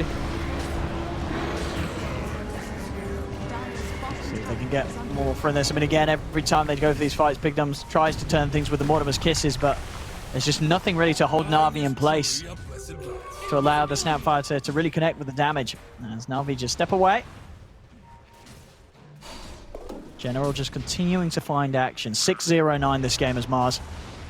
Excellent game from him so far. Excellent series, as we've been saying. I mean, it definitely feels like a bit of a rough drafting decision to sort of let Na'Vi get the sort of Mars Willow combo twice in a row. And this time, not only the Mars Willow combo, as you say, just having it being complemented by a Phoenix as well. It just seems that Na'Vi is just that good at playing with this style of hero. Especially when they open with the Phoenix, too, so they end up getting everything they really wanted to kind of set up for themselves. Yeah, their drafting definitely seems just a little bit better overall over Cyber Legacy. And you can see as well in the farm, sure, Kuman's farm, it's still up there, but both Magical and Blizzy, they're starting to fall behind. Yeah, and this Terrorblade is, like we keep saying, you know, he's versus counters, he's versus a lot of heroes that just mess with him, and yeah, his illusions too. They're always, the illusions is one thing I always definitely look at, is that they're just gonna melt so much AoE damage. It's just always gonna be out inside the fights too. So Dire's top tower is under attack. General even now, they gave him the Nether Shawl for even more magic resist. So pipe plus a Nether Shawl on this Mars. Lovely, 64% magic resist. I'm just starting to eye up some of the tier 2s. It's Na'Vi. Sure. Pushing it. More than happy for Cyber Legacy to turn up if they want to. Doesn't look like Cyber Legacy will. They themselves trying to get some pressure on this tier 2 tower top. Kuman still struggling towards the BKB. He's nearly got it, about 600 gold, and it will be there. He's gonna try to beat on this top tower. I think this is a kind of scary movement here. I feel like Na'Vi could look to set up around here. Do they have TPs available? They actually do. Yeah, General's definitely going to go up there. You see Kuman without a BKB. This is like a free kill. Kuman he's going to die, surely. He's going to get the Sunder off, but the Submarine and the Terrorize, Kuman's just dead. Na'Vi protect the tower, chase them down, Supernova out, they're trying to turn, they do manage to find Iceberg at least with a successful duel. But again, it's just the numbers favoring Na'Vi in each of these fights as it's looking to be a 3-for-1. As Na'Vi, they finish the tier 2 tower top, they're back in time to defend, and again, just the vulnerabilities of this Terrorblade. And an easy jump for General starts off another excellent fight for Na'Vi. I also can't believe the positioning he's honestly in. Like, he's playing near Blizzy, but they're so far deep, like toward the tower rather than on the left side, like playing in like a normal position to be able to hit the tower. So he's just, like, as soon as General ports, he's dead. There's no way of the Mars ulti and reset the fight completely. That's just feels like a very weird choice for them to go for there. It's been a rough series really for Kuman. I mean, last game again just sort of 4-5-2. This game 1-5-0 so far. As the Terrorblade, and as we said, you know, in the draft, I believe what the Terrorblade was picked up fourth. It wasn't a position where you would imagine they would have had some sort of greater idea of how to get the game in a place where their carry's actually able to play Dota. Because at the moment, he's hitting the creeps, but not at a rate that's allowing him to keep up with the anti-mage. And even with the creeps that he's hit, the items that he's got, I mean, BKB is still not quite there. He's 200 gold away from it. But even now, when that's done, you know, it's not like it's going to really change too much. Sure, he's not going to get blown up immediately, but I mean, there's still the chance they get the jump on him before he's able to pop it. So Kuman's got to be very prepared when they do find him in these fights. And he's a full item behind the anti-mage too. It's like he's got the BKB, but now anti-mage is going to have Scotty finished up pretty soon. And then once the like, if he gets Basher, it's like this Terrorblade. They need to win the next fight pretty much on the side of Cyber Legacy, or they're out of this game. It really feels like the anti-mage is just going to be able to do whatever he pleases with this next item. They're going to try and smoke. They want to try and do something with this BKB pick up on Kuman. Okay. They got the meta back up in 5 seconds. But Na'Vi's got the full team fight. All else ready to go. Na'Vi Are they going to try to high sneak ground. this? Maybe this is what they're trying to do. Just sneak a Roche? I mean, when you're behind, it's these sort of moves that you have to go for. It's hard to take a team fight, but the question is if Na'Vi are going to check this out before it goes down. It doesn't look like it. Cyber Legacy, they're getting away with this move. Na'Vi are not going to suspect this in time. This is going to be a Roshan by the looks of it. They're starting to head over now. Are they actually going to be able to make the jump in time? It's getting low, but no. Ooh. Cyber Legacy, they've already got it. Now Na'Vi will still continue to look to take the fight, though, happily, as they kill off Blizzy. The Aegis immediately taken out of the hands of Kuman. They're going to look for a second round upon him. Can they kill him off? He's going to go for the BKB TP out. They've got nothing to stop it. So Kuman will make it out of there. Slayer will not, though. So they do get Roche and the Aegis, but the Aegis immediately taken away. 2 heroes losing their life as well. It was something, but it's not a lot for Cyber Legacy. What the heck was that? You see that up top? So what did he do? He mana voided super He just early? blinked. He blinked, mana voided the Tiny at full HP, full mana. I think he was trying to. I think he was trying to stop the blink. He's trying to stop the blink, right? Yeah, so that the guy could not blink TP, but then he just literally TP'd right in front of his face. I'm sure Vincire's probably not too worried. He probably feels that he's got this game in the bag. He's like, whatever, we didn't kill the Tiny. I've got my Skadi. It was just funny the way I well. saw him use the spell. Like, he literally just blinked on him and just mana voided with full HP. Yeah, still in a super comfortable position, and like you said, sure, Roche dies, but Aegis is gone, and they forced the first BKB use from Kuman, so down to 9. And a Scotty on V-Tune, and a DD in the bottle. More than ready to fight, and they are going to find the fight, it seems like. First they find Slayer. Roger wants more. So if they can find Blizzy or Magical, Roger's trying his best to hunt. I mean, Magical's still here in the trees, but unlikely that they find him. Yep.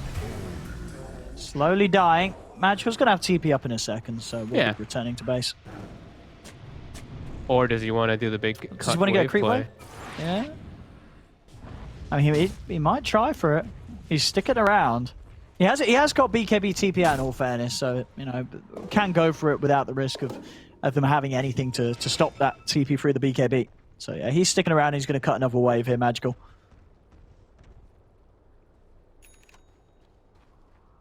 They're just not getting much on the map at all. Kuman is Okay, he's gotten the Eagle Song at least farmed up. He found a little bit of space, but yeah, look at those other cores. The Tiny, the Legion Commander finding little to nothing. And the two supports, these two supports are also quite deprived. Bignum almost has the Aghanims finished up though, which can be kind of nice. All right, and then what's the plan? You sort of what, shoot the Legion in for a duel? Hell yeah. Yeah? Shoot him on the Pugna. I mean, that'll do, yeah. If they're able to get in on top of him straight away with the duel. And they are likely to have good damage to take out Iceberg. He's decently tanky though, does have the Sanj, of course, and that Kaya Sanj. We'll see. Maybe that's going to do something. This Axe on Snapfire. Very close to having it done. They're gonna hope. They're gonna have to hope for some type of miracle inside of the fights. They can't. They still just can't do a 5-on-5 fight though, by any means. They have to kill somebody before the fight starts. Even honestly, I might even say they might have to kill 2 heroes before the fight starts because of how weak they really are. Yeah, V2 pretty much with a full back after the Skadi. Yeah, he can just stand toe-to-toe versus the Terrorblade in all situations now at no fear. And Blizzy's going to show top, but General's here. Not going to go hunting in the trees for him, though. With the Spear already used, Blizzy is very likely to be able to TP out of this. Yeah, down bottom, Magical. He's right up to the tower. V2's going to jump in on him. Magical popping the BKB. He's got no TP. It's also on cooldown for 20 seconds. The Avalanche will stop the dive. He's dead, isn't Magical, he? he's got no escape from this. No escape whatsoever. At the slowdown of the Skadi. V2 coming in to finish off the job with the Mana Void. Yeah, having a bit too aggressive of a poke to that tower without the suitable backup available to save him.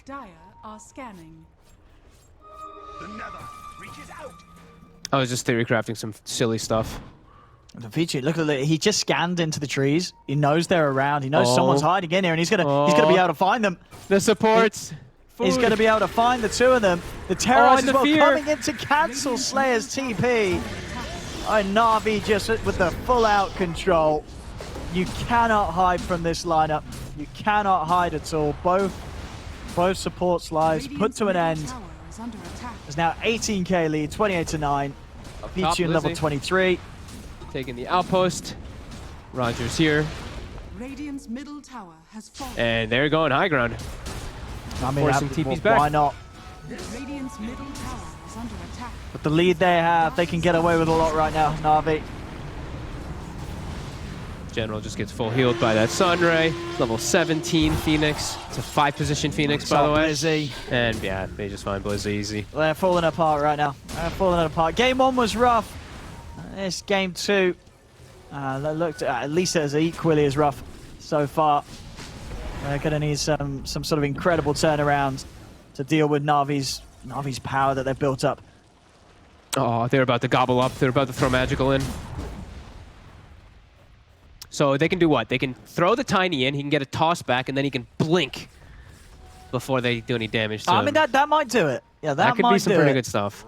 Gobble into the toss back. Maybe.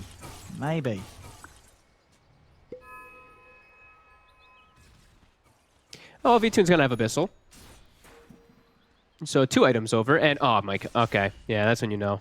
Yeah, General wants to join. General got a Dagon. Yeah, they're having fun. Well, actually, here's your actual analysis. Dagon one-shots illusions. So no split pushing for those Terrorblade illusions. Very true. And also, you do have to Decrepify and pin it up. So, you got to be careful on this TB seeing low HP. Oh, here we go. Magical is going to get shot in onto General. But it's General. General doesn't seem to care too much. The Supernova's going to come out. BKB committed as well as Kuman's trying to finish off the egg. Can he do so? He can't hit it. He can't. He couldn't get the egg. He's going to get stunned by the Supernova. They've lost 2. Kuman gets exploded by V2 with the Mana Void, and it's another cleanup by Na'Vi. They couldn't kill the egg. He put the BKB, tried to step out, and they're going to call it. They know this game's over. GG as Na'Vi. A pretty easy 2-0 for them today here against Cyber Legacy. Yep. They did not seem to struggle too much whatsoever from the draft to the play. Na'Vi just showing that they're on another level here. Yeah, I do think one thing you do want to definitely address taking out from these two games is General's Mars. I think he's just, he's so damn good on it, so damn comfortable, and it kind of gives them everything they need inside of these drafts to be able to play super aggressive because of this team fight.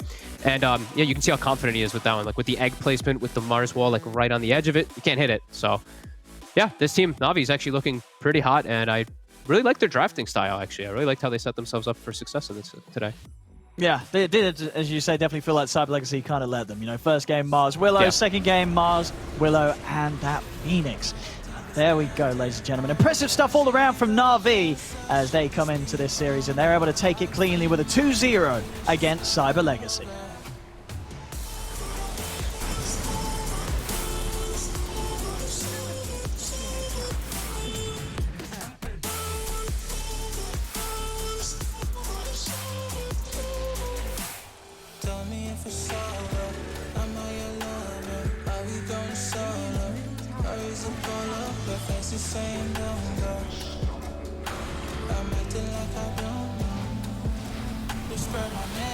Say what you want, show me your touch. I do the same. My brother in that color, so it hurts. Feelings in the grave. It's still the same. Tell me if it's over. Come a little closer.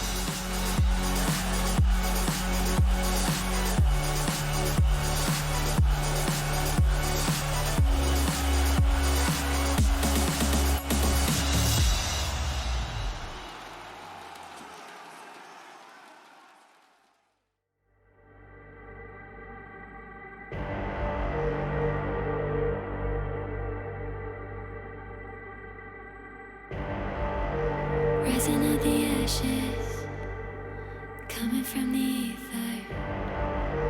All I hear is static. Breathe a little deeper. Fallen, broken, a million light years away from home. My eyes opened, and now I've come to claim life. Never letting go. These wings carry me. Live this fantasy. Running through the fire, fire. Gonna let it burn. I am the Messiah. Gonna let it burn. Running through the fire, fire. Gonna let it burn. I am the Messiah, Messiah. Gonna let it burn. Gonna let it burn. Gonna let it burn. Gonna let it burn. Gonna let it burn. Found me in the darkness. Now they see me shining. Calling me a goddess. Thunder and the lightning. I'm falling, I'm faster. Making my way back, I'm close to home. I'm fighting harder because I've come to claim my throne. Never letting go. These wings carry me. Live this fantasy. Running through the fire, fire. Gonna let it burn. I am the Messiah. Gonna let it burn. I'm running through the fire. Gonna let it burn.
Hero synergies, player comfort, and pure domination there from Natus Vincere in game number 2 up against Cyber Legacy as they clean out the series 2-0. Now, as we get ready for our Game Fuel post-match, my panel are super excited to show you guys why this CIS Rumble went the way of Na'Vi. Lads, back here on the panel, go.qo.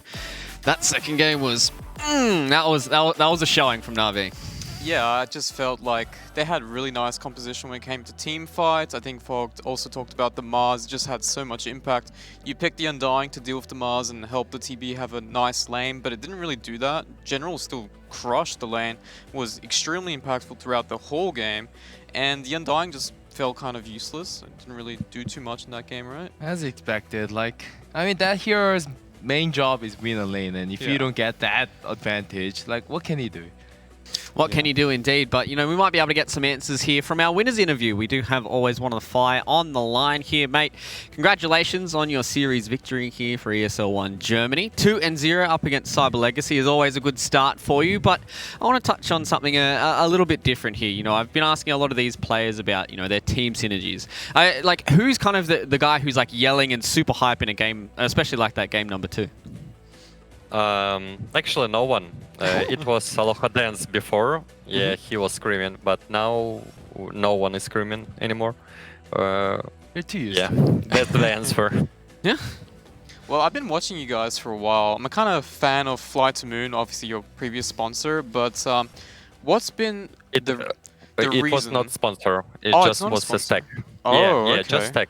Oh, fair enough. So what's kind of the growth or the reason why you guys have been performing so well in the past few months? Pretty good motivation for us. Everyone playing. We're playing without salary, without any sponsor. We just have good motivation. We have good synergy as a players, good chemistry. That's why we're playing still together. That's why we have confidence in ourselves, in our team. Yeah. Yeah, I want to ask, like, both game Bleezy got the last pick off lane, so we never know like what's gonna come out. But like, how was like a feeling like when he picked his hero, because he's obviously coming to your lane like to interrupt VTune and you. But how did you feel? If it was Liquid with last pick of lane, we will be a bit not scared, but we know that they last picking off lane and he can game change for them. But in this case, we just don't care a bit, because in first game draft was 60-40 in our, but in second game they gave us Phoenix, so we don't care about offlane. Yeah, so even if it's LC versus anti-mage, like it didn't really matter. Yeah. Don't care. Yeah, we make first blood, and we was pretty sure that we will win. Yeah. Yeah, well, you touched on the fact that you guys have a lot of synergies together, and we saw that with just the heroes that you guys picked and the way that you guys play these lanes. Is that something that you guys work on quite a lot, or is it just kind of natural with the players that you have on this roster? I think natural. It was magic, something magical in this team. So this laning practice doesn't matter for you. Like you guys don't. You guys probably never do it. I can feel it, Like since I'm also a player, like I can feel these guys just play with their heart. And we can see that. Well, I want to touch on something. You're right. Yeah. I want to touch on something a little bit more personal with somebody like Iceberg. Do you feel like coming into a lot of these games, he's not really scared in a lot of these lanes? Because we've seen it time and time again with somebody with that much mechanical skill, that's able to demolish these lanes quite a lot. Do you think that he carries that confidence in a lot of these matchups, when you try and draft him his heroes? Not enough, not so much. I think he just laughing in some games. He's bored a bit in games. So. Well, what about that situation? I'm not sure if you realize yourself, but maybe there was some comms from Iceberg where he blasted the creeps and there was 2 neutral creep items that drop and then he died. Was he a little tilted from that? He's not, but Vitun was tilted. He didn't write it was his item, Yeah. And the only thing he said that Jelly and Permanent Shield is the best start items for anti-mage, and he was like, okay. It's fine. Let me farm a bit more, like 5-7 minutes. And after that, I remember he respawned, came back mid, died again, and then they kept tipping Iceberg as well. Is he a type of player that would tilt, or was he just calm, collected, and no one really cared about it? A bit tilting, yeah. We're trying to fix this just in-game. Yeah. In-game, not after, not before, just in-game with fixing it. All right, well, it looks like you guys have an insane mentality. It looks like you guys have insane trust in all you guys, and I'm sure that's going to carry through for a lot of your series here for ESL 1 Germany. So good luck for the rest of the tournament, and I'm sure we're going to see you guys a little bit later as well. Thank you. Thank you so much. Thank you. Thank you. Bye. Oh, some of these I like interviews. this honest answer. Yeah. Yeah. Like, It's like when I asked him about like the synergies, you said it's just something magical. Like it feels like they've just clicked together, and we can see it in a series like that where, you know, the first draft, he said it felt like about 60-40 for them, but just going into a game here where it was a little bit more in their favor, and they just absolutely crushed it. And I think this confidence is going to be really good for them for the rest of the tournament. I think also because they don't play, they don't have salary, they're just literally just passionate about the game and they want to win. That's why I felt like it's magical. It kind of makes sense because they're really all on the same page in terms of just playing Dota, having fun, and trying to do their best to get good performance. you play better Dota when you're hungry. Yeah, that's true. That's what it is. Yeah. And we've seen that from a lot of these teams as well. You know, when we talked about the boys a little bit earlier on, the fact that, Yellow you know, Slama Jama, They're QR's boys here. We were talking in the green room before, and he's like, you know, I've got a little bit of feeling about this Yellow Submarine squad. They could be the neon here for Europe. So maybe if that hunger keeps them, you know, pounding forward and they can try and get a few more series victories, they certainly could, you know, provide an upset here in ESL 1 Germany. But this second game was pure dominance coming in from Na'Vi, and I'm sure that this confidence is going to be breeding through for a lot of these series they've got going forward. Yeah, I mean, this game, at one point as well, Iceberg is literally just chasing down this Terrorblade. It's like he's got map hack. I'm not sure. He's just going directly where he's farming, the Note Creep, really deep into the jungle as well, no fear. And it just completely slows down the impact or just the farming efficiency that you would want from playing a Terrorblade, and obviously allowing and relieving off pressure from his other teammates such as B2, even though he didn't get his PMS. You know? And, you know, we heard that in the interview where, you know, they were just like, you know, as long as you just tilt inside the game, just don't take it outside of the game, it's perfectly fine. But I want to switch gears a little bit here. I want to talk about Cyber Legacy for a little bit. Obviously, they didn't get the series victory here, but what can they, you know, learn from this series? What can they, you know, go back into their second series? What can they try and improve on to try and get another series victory for ESL 1 Germany? I'll say one of the big thing is a draft, and I don't personally recommend like them to just prioritizing Bleezy like too much, just because I really didn't like that Tiny had to be like a force to go mid and then picking LC because they pick anti-mage. Like, this is not a meta where you can just pick like you know, the counter, like one hero counter. Yeah. You have to also think about the support. So Yeah. I'll say that's one of the big thing that I will probably So you feel like trying to, you know, fall back onto what some of these other teams are going for and trying to make sure that your carry player kind of has those better lanes and those better games a little bit later on in the drafts. Yeah, I just felt as well, to what QA pointed, it's also not really what they normally do. They normally tend to pick synergy heroes in the first phase, and some of them are from the offlaner's perspective, like the Darkseer Tani I was mentioning. So it's kind of weird that they kind of just didn't go through that anymore. Felt it a little odd. Maybe they were not comfortable, or maybe it's just the first series, they're just kind of unprepared. I'm not too sure. So maybe a bit of, you know, first game jitters. You know, it is a big tournament, ESL 1 Germany, and it's a big proving ground for a lot of these European teams. So maybe just going back to the drawing board here for their second series. You know, going 0-2 now, going to that second round, they will be going up against a team that I'd imagine probably lost 1 and 2. I don't want to put any words in Eligot's mouth, but, you know, that potentially could be how the round is going to go. But with the conclusion of the first round, we do have our updated standings for you guys to have a peep at here. So our standings are sitting right here, right now. Team Secret, Ninjas in Pajamas, Liquid, OG, sitting at the #1 slot. Obviously, they're all 1 and 0. Alliance, Yellow Submarine, and Natus, Vincere, and Viking GG. So they are our top 8 right now. All the teams that went 1 and 0. And as we start scrolling through to the teams that unfortunately lost their series, we have Hellraisers, Cyber Legacy, Nigma, which a lot of people weren't expecting to be in this slot right now. EXTREMUM as well, unfortunately went 0-1 in their series up against Alliance. And then Windstrike, Mud Golems, 5 Men, and Tempo Esports. So lads, I was going to say, are you guys expecting is anything shocking coming in from these standings? I think the only thing is Nigma, right? Whoever's facing Nigma next round, like like out of the 8 standings, like because other like 8 standings seems reasonable except for Mod Golem and 5-man if I have to guess it. But I think like from the performance, it was reasonable. I think this like a team who won all this like 8-0. I think they were the one who deserved it. Yeah. Yep. So Yeah, I agree as well. I think 5-man was one of the teams that can do well, but they're kind of inconsistent as well. And Mud Golems is a new team, so obviously it's going to be hard for them to go up against in the first round, right? So they're versing the seed, which is kind of difficult.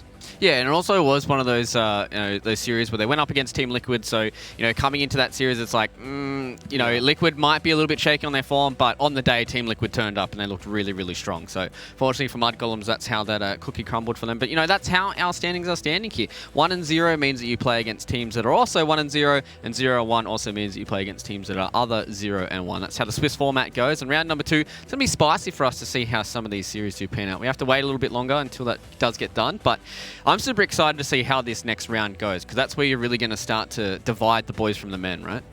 Yeah, I mean, what's the next series? What's coming up next? The next few games? I'm not quite sure.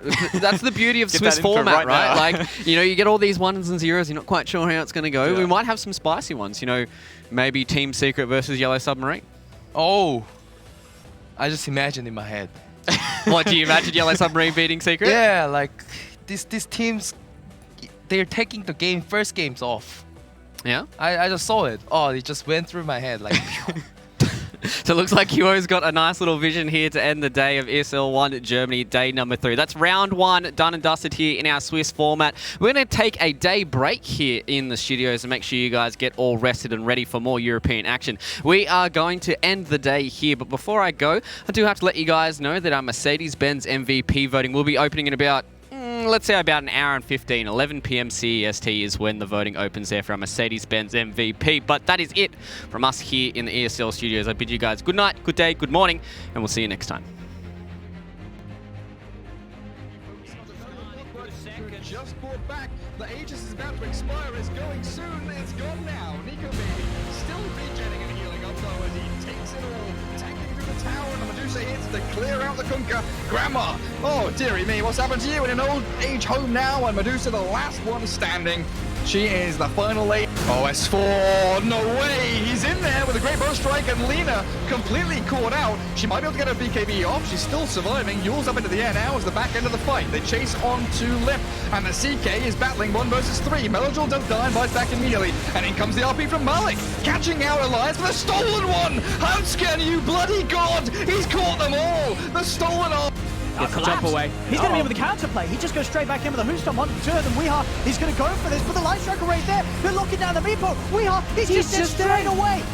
Big plays here from Yellow Submarine as they bait Nigma in to chase them. But again, the issue is, I mean, Shrek buys some time, but he's still going to take so much damage. He has to get back to the base. He's Spirit again, too. And yeah, the combinations here, the excellent plays from Yellow Submarine. Locking him down, he'll get the chance to double, but he's so low. The Tornado and the blast, Theo finishes him off. Weehar's able to jump out, but the Eon just saving his life. Putting down the Still almost dead. Yeah, the movement speech is cards to the side. Vincere, he's turning. The lifesteal, the fear, the terrorized from Roger, pushing back Kuman, allowing Vincere to once again stand his ground in the fight. Pick up a second, pick up a third, triple kill for him. There's 3 dead on Cyber Legacy, none of them with the buyback available. Magical outside of the base, he'll be cleaned up as well. They've got to push him away. They're left on the floor. They're going to be able to get this hold on to Iceberg. They take him out, they get the dual win, and they're able to grab both of the neutrals. These were what they were both. The Fear's going to push them away. The arena's down. It's going to trap the 4 of them. The Supernova hitting onto at least 3 of them with that stun. Magical trying to burst General down. The decay's there. It's not enough. General's going to live. He's going to be able to walk away. And it's 4 dead on Cyber Legacy. With a phenomenal...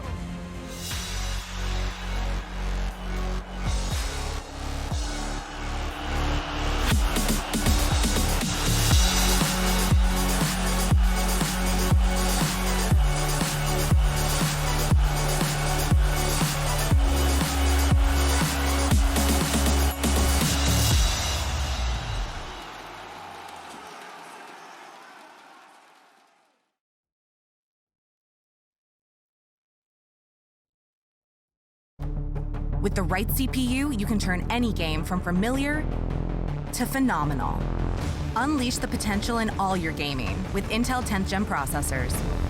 With its optimal balance of threads, cores, and frequency to deliver elite real-world performance, only Intel can bring Marvel's Avengers to life with in-game PC optimizations. Supercharge your Marvel's Avengers experience with Intel Core i5, i7, and i9 processors. What's your style?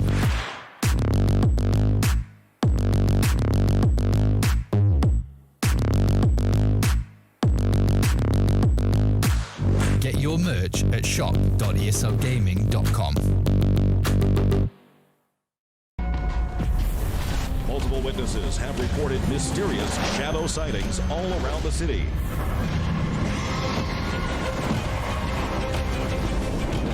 According to experts, the origin of these shadows is still unclear.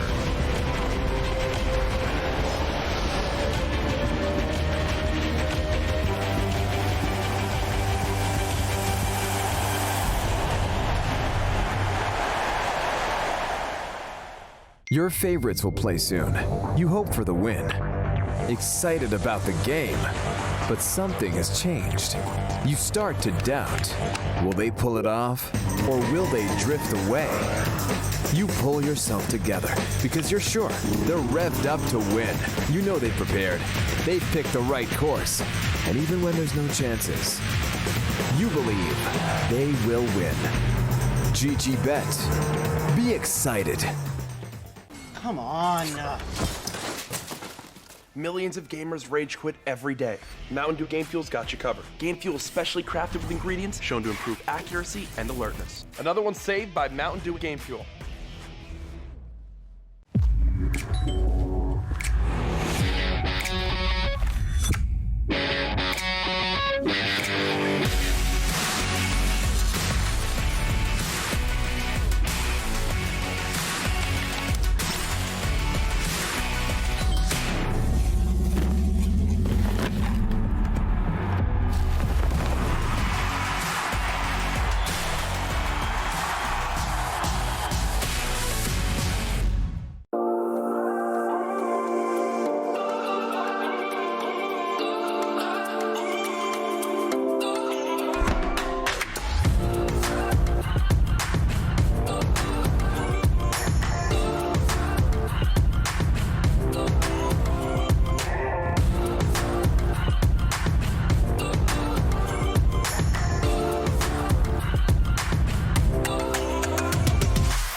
Bitburger 0.0.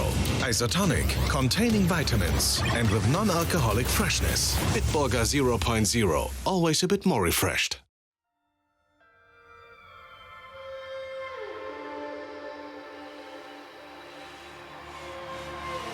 Clash of steel spills your blood. A whisper out fills your head, but you have to fight again. So take one step, take another. Find the strength for your brothers. Erase the doubt with your battle cry. With your battle cry. You feel the earth move to the drum of steel boots. Banish the fear inside. You're strong enough that you don't have to hide. No, you don't have to hide. You're strong enough with your battle cry.